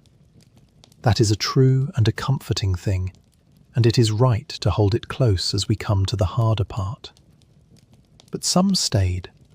Some sheltered in their houses, hoping to wait it out, believing perhaps that the falling stone would stop, not understanding what was truly happening. Some could not leave, the old, the sick, the very young, the enslaved who were not permitted to go. Some left it too late. And through that long and terrible day and into the night, the ash and pumice kept falling deeper and deeper until roofs began to collapse under the weight of it and the streets were buried. I will not dwell on the hardest part. I will only say, gently, that in the end, the mountains sent down something worse than the falling ash. Surges of superheated gas and ash that swept down its slopes, and that for those who had remained in the town, the end, when it came quickly.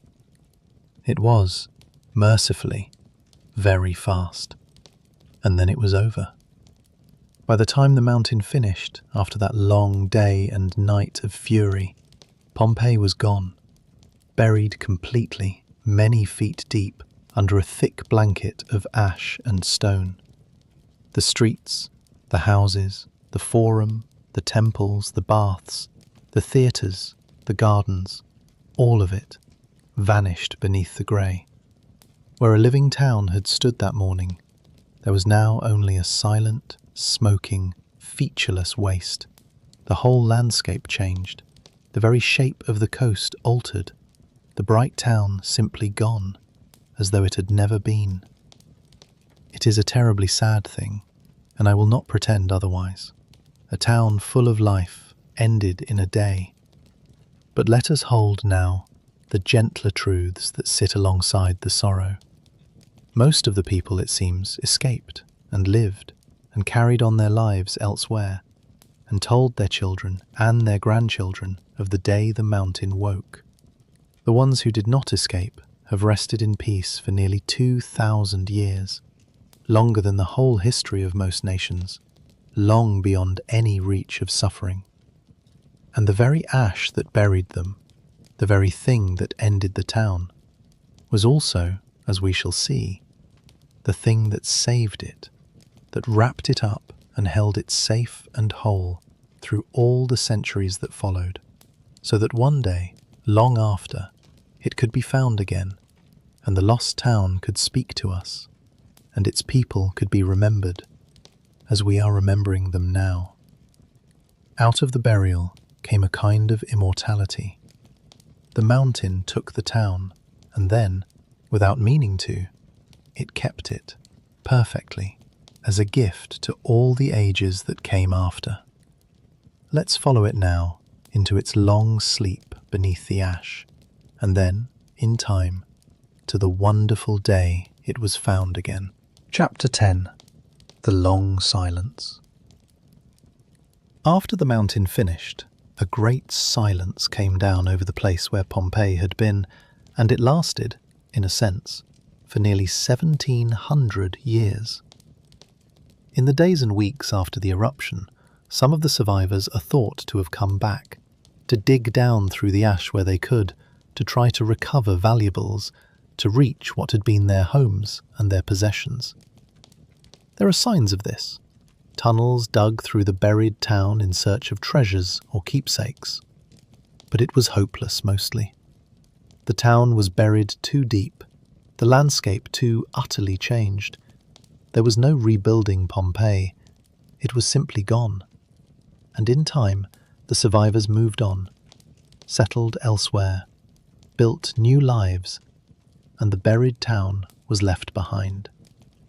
And Pompeii was not alone in its fate. The same eruption had buried other communities around the mountain. Most famous among them was Herculaneum, a smaller and wealthier town on the other side of Vesuvius, closer to the sea, a quiet and prosperous place of fine houses looking out over the water. Herculaneum was buried too, but differently, not under falling ash and stone, but under deep flows of volcanic material that sealed it even more completely, in some ways, than Pompeii, preserving things that even Pompeii did not keep: wooden doors and furniture and beams, even food, even fragile things that elsewhere would have crumbled to nothing. There were other settlements lost as well, villas and farms and smaller places, the whole populous landscape around the mountain transformed in a day. The eruption did not take one town. It took a whole little world, the bright, busy human world that had grown up around the base of the beautiful mountain, and sealed all of it away beneath the ash and the rock. And then, slowly, it was forgotten. Not all at once, but over the generations, as those who remembered it died, and their children half remembered it, and their grandchildren only knew it as an old story.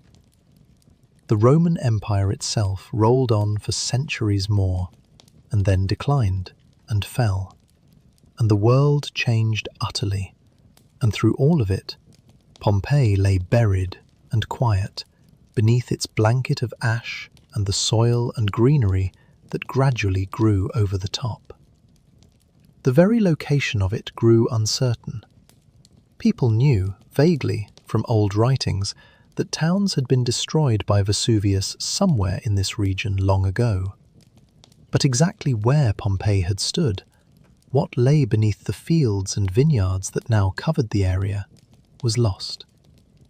Farmers worked the rich soil above the buried town for century after century, the same fertile volcanic soil, never knowing that just beneath their feet, perfectly preserved in the darkness, lay a complete Roman town, its streets and houses and paintings and the very loaves in its ovens, waiting. Think of those long centuries of forgetting, the strange double life of the place. Above ground, the world went on, busy and noisy and full of change. New people came to live in the region who had never heard the name Pompeii. They planted their vines in the rich earth, the same earth that covered the town, and harvested their grapes and made their wine, perhaps even noticing now and then a fragment of old stone turned up by a plough and thinking nothing of it. They built their own homes and lived their own lives and died and were buried in their turn, generation after generation, the 1600 years, all of them walking and working and sleeping directly above a hidden town they did not know was there. And below them, in the dark and the silence, Pompeii kept its perfect stillness, its painted walls glowing in the blackness where no eye could see them, its streets empty, its ovens holding their ancient bread, the whole bright frozen moment of its last day held safe and unchanging, while the centuries rolled by overhead. A whole world, asleep beneath the world, waiting, though it did not know it was waiting, for the day someone would dig down and find it again.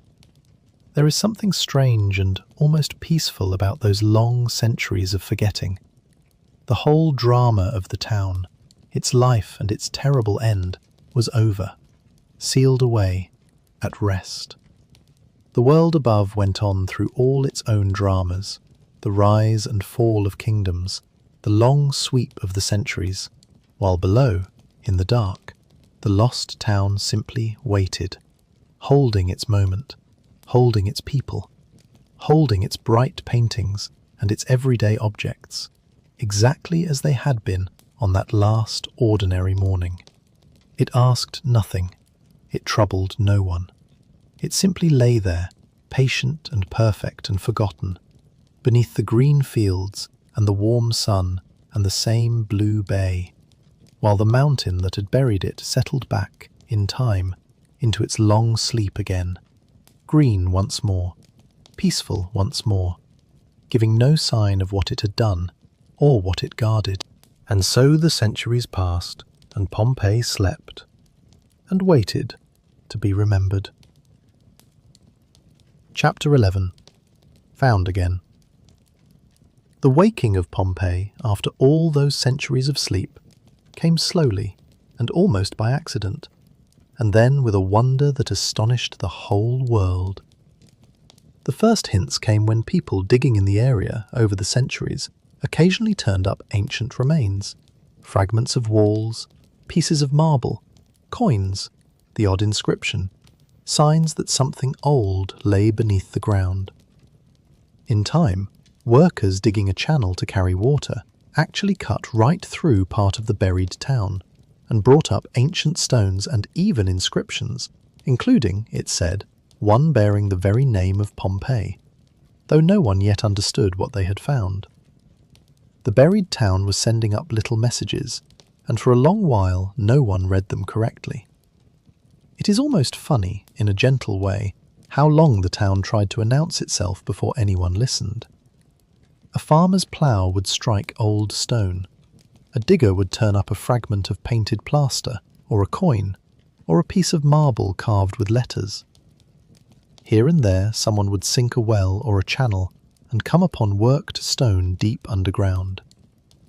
The clues were there, scattered across the centuries, the buried town quietly offering up pieces of itself to the world above.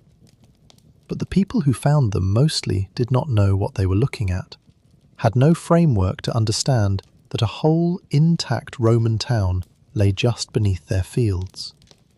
They took the fragments for odd curiosities, or building stone to be reused, or simply obstacles to be dug around, and went on with their work, and the great secret kept itself a while longer, waiting for an age curious enough and knowing enough to finally dig down and understand. It was in the 1700s, the age when Europeans were rediscovering a passion for the ancient classical world, that the real uncovering began. First, the nearby town of Herculaneum, another community buried by the same eruption on the other side of the mountain, began to be explored, its astonishing remains brought up from deep underground. And then, around the middle of the 1700s, organised digging began at the site of Pompeii itself, under the patronage of the king who ruled the region. And what the diggers found, as they cleared away the ash, amazed everyone.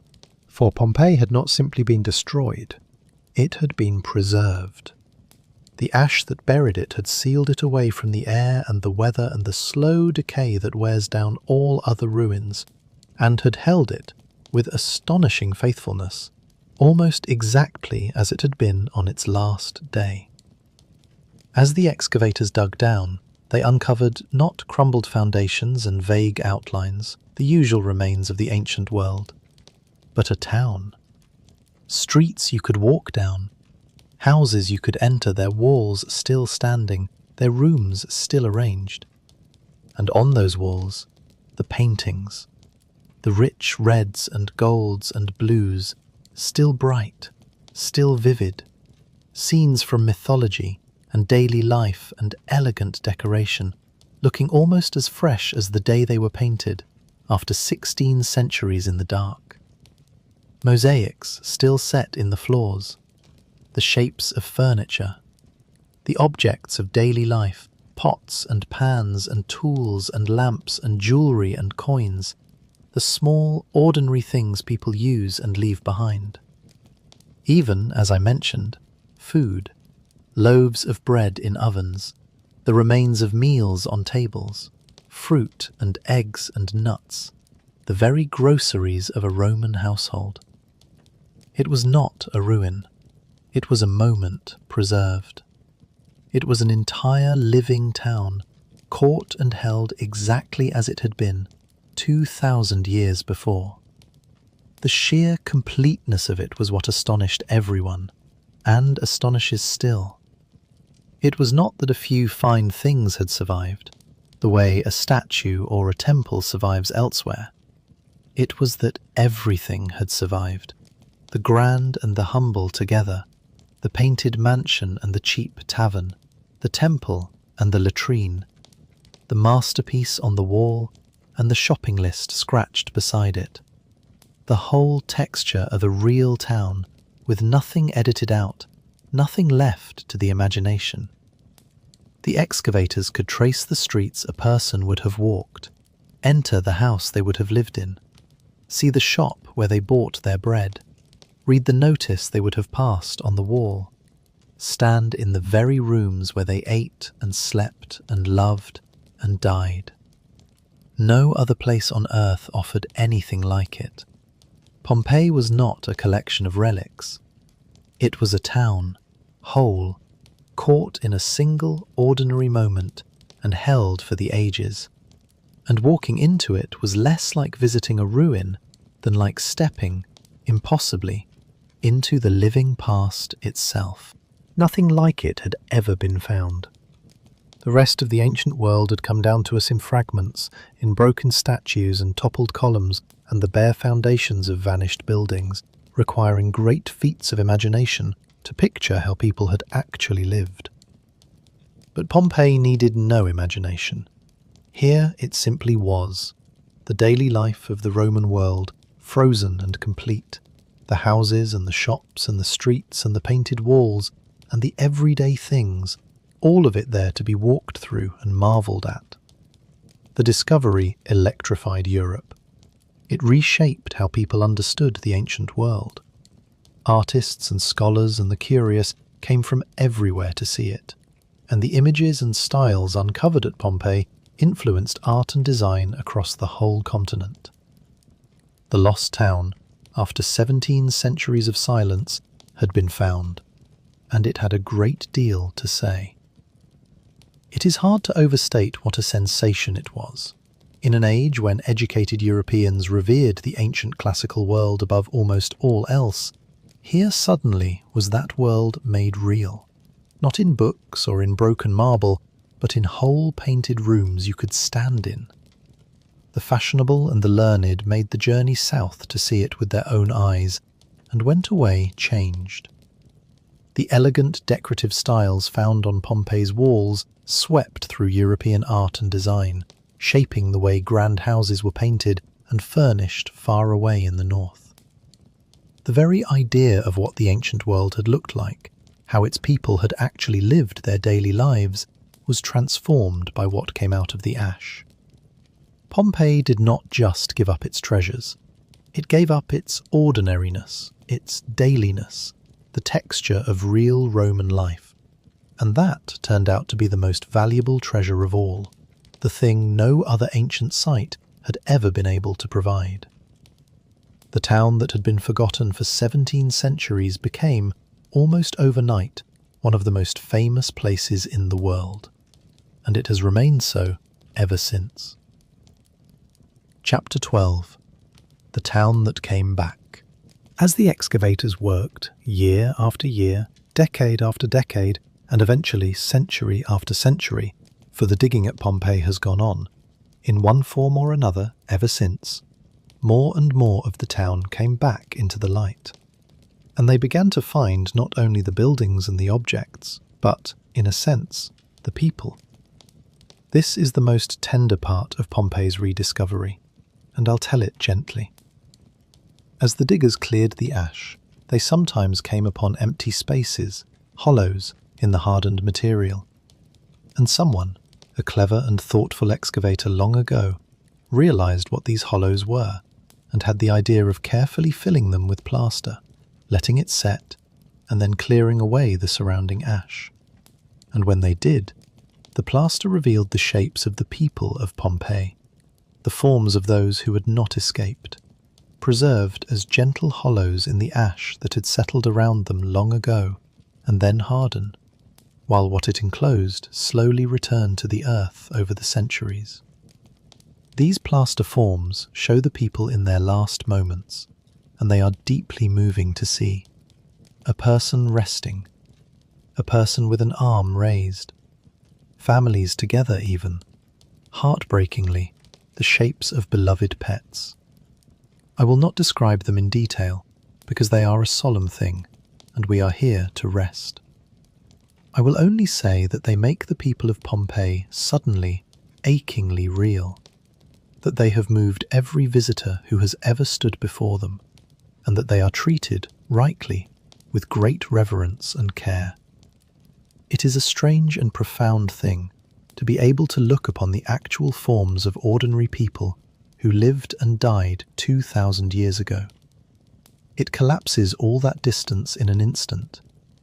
These were not abstractions, not names in a history book, but real human beings, as real as you and me, who lived in this town, walked these streets, loved their families, went about their days, and met, at the end, something none of us can imagine.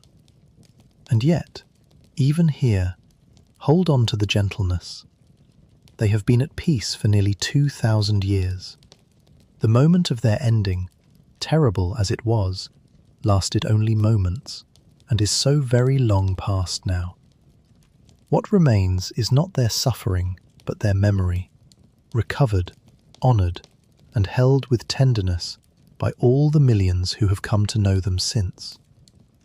In being found, they were, in a way, given back to the world, rescued from the total forgetting that swallows almost everyone who has ever lived. We do not even know most of their names, but we know they were here. We know how they lived, and we remember them. There are far worse fates than to be remembered gently, with care, by people 2,000 years in your future.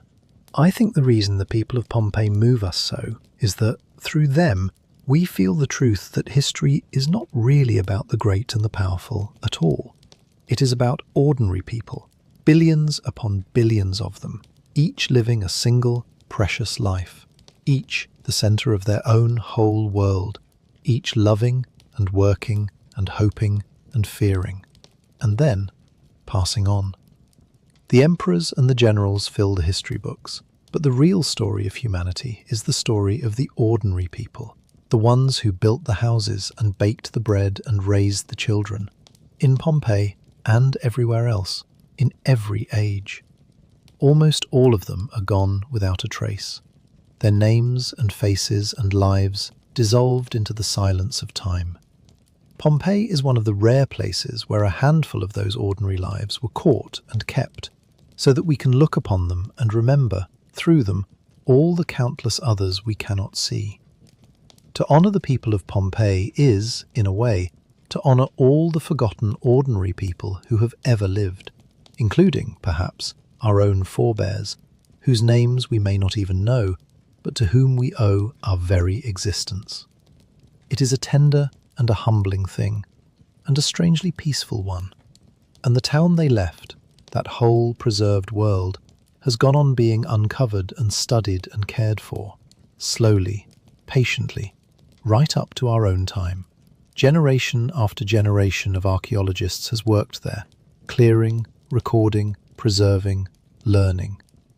And they have been careful, increasingly, not to dig it all up at once, but to leave much of it still buried, still sleeping beneath the ash, both because the buried parts are safer there, protected, and so that future generations, with better tools and gentler methods, can uncover them more wisely than we could.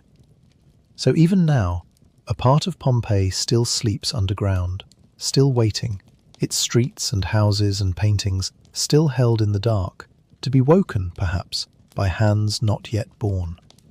The town gives itself back to us slowly, a little at a time, across the centuries, as though it knows there is no hurry, as though it has all the time in the world. There is something deeply right about that restraint, that willingness to leave part of the town still sleeping. The earlier centuries of digging were not always gentle. Much was lost or damaged in the rush to uncover treasures before people understood how to do it carefully.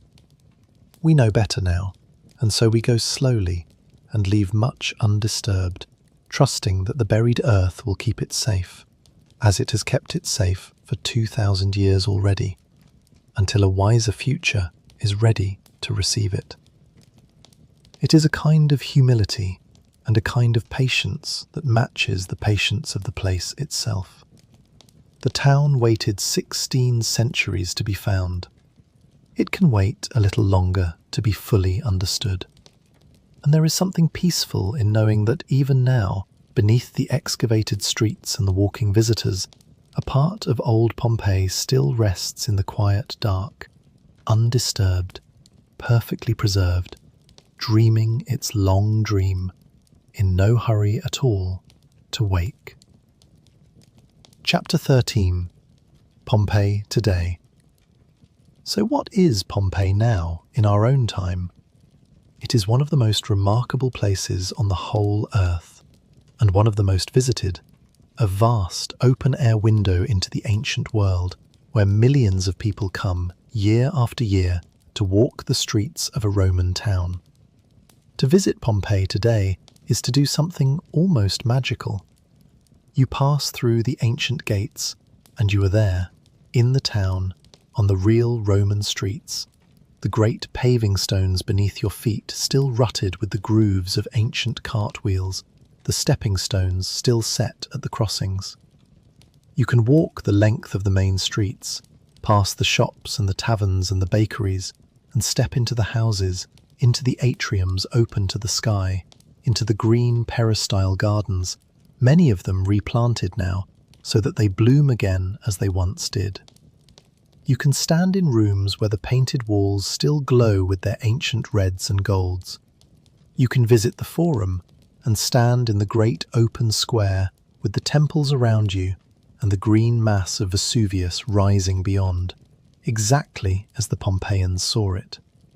You can sit in the theatre on the same stone seats where Roman audiences sat. You can walk into the vast amphitheatre, the oldest of its kind, and stand in the arena and feel the size of the crowds it once held. It is not a model or a reconstruction. It is the real thing, the actual town, the genuine streets and stones and walls and paintings, waiting for you to walk through them. There is a feeling that comes over many people when they walk through Pompeii, a feeling hard to describe but easy to recognize once you have felt it. It is the feeling of time collapsing, of the 2,000 years between you and the Pompeians suddenly thinning away to almost nothing, so that for a moment you are simply standing in a town, a real town where real people lived, and you can almost hear them, almost feel them just around the next corner. You see the ruts worn by their carts, and you know that real carts made them, day after day, long ago. You see the counter of a tavern, and you can almost see the cups set out, almost hear the talk and the laughter.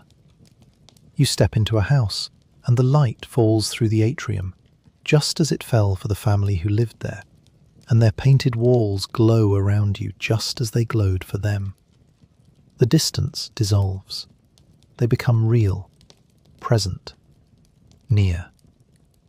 And then you walk out again, into your own time.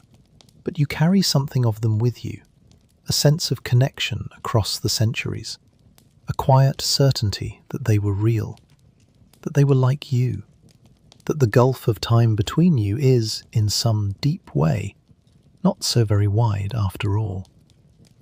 And the mountain is still there, of course, rising behind the town just as it always has, green and tall and beautiful. Vesuvius is still an active volcano, watched now very closely, studied and monitored constantly, the most observed volcano in the world, so that its moods are understood and its people warned in a way the ancient Pompeians never could have been. It sleeps now, as it slept before, but we keep our eye on it, as the Pompeians did not know to do. It is a strange thing to stand in the excavated town and look up at the quiet green mountain that made it, and ended it, and preserved it, all three, the giver, and the destroyer, and the keeper, sleeping there above its handiwork in the warm Italian sun. Pompeii is cared for now as one of the treasures of the world, protected, studied, conserved. The long work of preserving it against time and weather and the sheer pressure of all the visitors who love it going on continually. It is not without its troubles, the constant battle to keep so fragile and so vast a thing safe. But it endures, and it is tended, and it goes on offering to everyone who comes that astonishing gift, the chance to walk into the ancient world and find it not crumbled and vague, but vivid and real and human. The chance to meet the people of Pompeii where they lived, and the work goes on, gently, patiently, with great care, by people who love the place and give their lives to looking after it. Archaeologists still dig, carefully now, learning more all the time. Conservators tend the fragile painted walls, shoring up what is crumbling, protecting what is fading, fighting the slow, patient war against weather and time and decay that any such place demands, much as the Pompeians once fought their own daily wars to keep their town bright and whole. New discoveries still come, even now, fresh rooms uncovered, new paintings revealed, new small windows opened onto the life of the ancient town, so that our knowledge of Pompeii is not finished and fixed, but still growing, still deepening, the town still slowly giving up its secrets to those patient enough to ask. It is a living relationship, in a way, between the long-dead town and the living people who care for it and come to see it. A relationship of tenderness and respect and endless fascination, carrying the memory of Pompeii forward, generation by generation, keeping the lost town found, keeping its people remembered, holding it all safe for the ages still to come. Chapter 14. The Long Reach of Time. Before we come to the last quiet thoughts of our night, let me sit with you a while in the strangeness and the wonder of the time that separates us from Pompeii, because there is something in it that, held gently, is one of the most soothing thoughts of all. Nearly 2,000 years stand between us and the people of Pompeii. It is almost impossible to truly feel how long that is. Think of all that has happened in the world since the mountain woke. The Roman Empire that ruled Pompeii went on for centuries more, and then slowly came apart and fell and vanished into history. Whole new peoples rose and spread across Europe. Languages that did not yet exist when Pompeii lived were born and grew and became the tongues of nations. Kingdoms and empires beyond counting have risen and flourished and crumbled away. Religions spread across the world. Whole continents that the Pompeians did not even know existed were discovered and settled by people whose ancestors, in Pompeii's day, lived lives the Pompeians could never have imagined. Everything, the entire world we know, the whole shape of the modern Earth, came into being in the long ages after Pompeii was buried. And through every bit of it, every century, every great change, the little town lay quiet beneath the ash, unchanging, waiting. There is a vertigo in that, if you reach for it, the sheer depth of the time. But there is also, I think, a deep comfort, and it is the comfort I want to leave you with as you drift towards sleep. Because here is the thing. All of those people, across all of those centuries, the Romans and those who came after them, and those who came after them, all the countless generations between Pompeii and us, every one of them lived their own ordinary days, just as the Pompeians did, just as we do.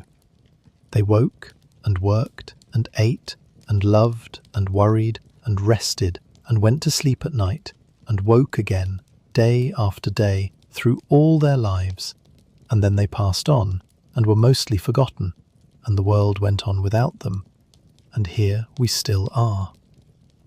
The river of ordinary human days runs on and on, person after person, generation after generation, each one feeling, while they live, that their own moment is the whole of the world, and then giving way gently to the next.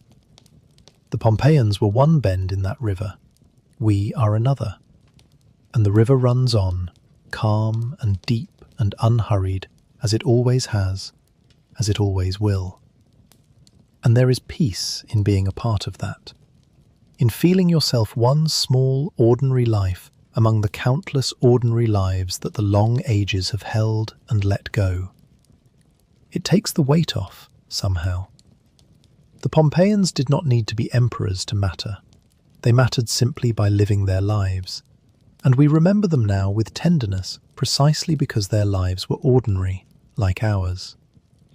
You do not need to be anything more than what you are, living your own ordinary days, to be a true part of that long, deep, gentle human story that stretches all the way back to the painted streets of Pompeii and far beyond, and all the way forward past us into times we will never see. There is a place for you in it, simply as you are. And tonight, lying here, you can rest in that, can let yourself be just one quiet, ordinary life among all the others, held in the long, calm reach of time, and let the weight of everything settle and ease as you drift down toward sleep. And perhaps that is the deepest gift the people of Pompeii give us across all the centuries. Not a warning, not a fear, but a kind of fellowship, a quiet hand reached across 2,000 years. They lived as we live. They loved their ordinary days as we love ours, or as we might learn to. They did not know what was coming, and neither do we. And that is all right, for them and for us. They were here, and then they were gone, and they are remembered now with tenderness and held in peace. And one day, long from now, we too will be the people of the distant past, our own ordinary days finished and gone, perhaps remembered by someone, perhaps not, but part, all the same, of the same long, gentle, human story, the same deep river of ordinary lives flowing on and on through time. There is no fear in that, only a kind of belonging. We are part of something very old and very large and very kind. And tonight, that can hold you as you let go of the day and sink down softly into rest. Chapter 15. What Pompeii Keeps. Before we say goodnight to the town, let me sit with you a while longer in the quiet and think about why Pompeii holds us the way it does. Because there is something in its story that, once you feel it, settles very deep and very gently in the heart. Most of what we know of the ancient world is grand and distant. Emperors and generals, wars and conquests, the rise and fall of empires, marble statues of famous men. It is the history of the powerful, the exceptional, the remembered few. But Pompeii is different. Pompeii is the history of everyone else. It is the baker and his bread, the shopkeeper and his counter, the child and her toys, the gardener and his flowers, the lovers who scratched their names on a wall, the family gathered in a painted room, the slave carrying water across a courtyard. It is ordinary life, the kind of life that almost never survives, because ordinary life is precisely the thing that history usually forgets. Empires get remembered. Breakfast does not. And yet here, in Pompeii, the breakfast survived. The ordinary survived. The whole texture of regular human days 2,000 years ago was caught and kept and given back to us. Think of everything we would never otherwise know. We would have the names of emperors and the dates of battles, the grand outlines of Roman history. But we would not know what an ordinary Roman house looked like inside, how the rooms were arranged, what colours people painted their walls. We would not know what was sold in the shops, what people ate and drank, how a bakery worked, what a tavern counter looked like. We would not know the jokes people told, the things they scratched on walls, the names of the gladiators the crowds adored, the slogans of local elections. We would not have the gardens, the fountains, the household shrines, the mosaics, the 1,000 small, ordinary details of how people actually lived their daily lives. All of that, the real substance of ordinary existence, would be lost, as it is lost for almost the entire ancient world. But Pompeii kept it. Pompeii is the one place where we can simply walk in and see it, the daily life of 2,000 years ago, preserved whole. That is why it is one of the most precious places on earth, not because anything grand happened there, but because the ordinary was saved there, and the ordinary is the rarest treasure of all. And that is why Pompeii moves people so deeply, I think, because in it we recognize ourselves. We look at their streets and their shops and their homes, their graffiti and their gardens and their dinner tables, and we understand, suddenly and completely, that they were exactly like us. They wanted the same things. They worried about the same things. They loved their children and their homes and their comforts and their pets. They wrote silly things and tender things on walls. They went to the baths to relax after a long day, and met friends for a drink, and complained about the price of wine, and looked forward to the games, and decorated their homes with care, and lived, fully and ordinarily, in a world that felt to them as solid and permanent as ours feels to us. And then, in a single day, it all ended. With no warning they understood, and the whole bright, ordinary world of theirs was gone. There is a lesson in that, but it is not a frightening one, not if we hold it gently here in the dark. The lesson is simply how precious the ordinary is, how much there is to love in a regular day, a warm bath, a good meal, a familiar street, the people we care about, the small comforts of home. The Pompeians had all of that, and did not know how precious it was, because we never do, because it is simply the water we swim in, and it is precious. Your own ordinary day, the one you lived today, the one you will live tomorrow, is precious in exactly the same way, full of small good things that you, like them, will mostly not notice because they are simply there.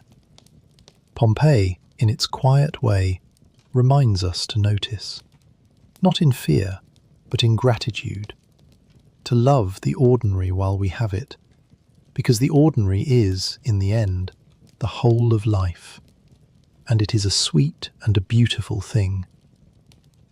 And there is comfort, too, in how the story ends, or rather, in how it never quite ended at all.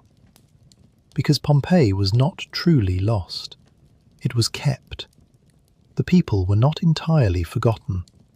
They were found again and remembered. Their town speaks to us still, more vividly than almost any other place from the ancient world. Across 2,000 years, they reach us, these ordinary people, and we know them, and we hold them in mind. And in doing so, we give them a kind of gentle immortality that the emperors with all their monuments might almost envy. The mountain took their town, but it could not take them from memory. They are here, still, in every visitor who walks their streets, in every person who hears their story, in you, tonight, drifting off with the people of Pompeii in your thoughts. That is not an ending. That is a kind of continuing, soft and quiet and enduring. The lost town and its ordinary people, remembered and loved, 2,000 years on. It is a strange thought, and a lovely one, that the very thing which destroyed Pompeii is what saved it. Had the mountain never woken, Pompeii would have lived on, and grown, and changed. And in time, like almost every other Roman town, it would have been rebuilt and built over, and worn away by the slow grinding of the centuries, until little or nothing of the ancient town remained, and we would know it only as a name, if at all. It is precisely because it was buried, frozen, sealed away in a single terrible moment, that it survived so perfectly, that the painted walls kept their colour, and the bread stayed in the ovens, and the whole ordinary day was held intact for us to find. The catastrophe was also the preservation. The ending was also the keeping. Out of the worst day in the town's life came the gift that has let it outlive, in memory and presence, almost every other place of its age. There is a deep and gentle mystery in that, the way destruction and preservation turned out to be, in this one case, the very same act. And it is the kind of thing worth turning over softly in the mind as you drift towards sleep. The strange, tender way that even the hardest endings can hold, hidden inside them, a kind of keeping, a kind of grace. So, as we come to the very end of our night, let it rest with you gently, all of it. The bright town in its golden years, the ordinary people and their ordinary precious days, the one terrible morning, so long ago and so long over, the long sleep beneath the ash, the waking and the wonder and the remembering, and the quiet town tonight, found again, cared for, at peace. Chapter 16. The Town Tonight. So let's end where we began, on that beautiful coast, in the warm southern night, only now we know the town that sleeps there, and we can look on it with gentle, knowing eyes, and let it carry us down into rest. Picture it now, tonight, as you lie here. The Bay of Naples, dark and calm,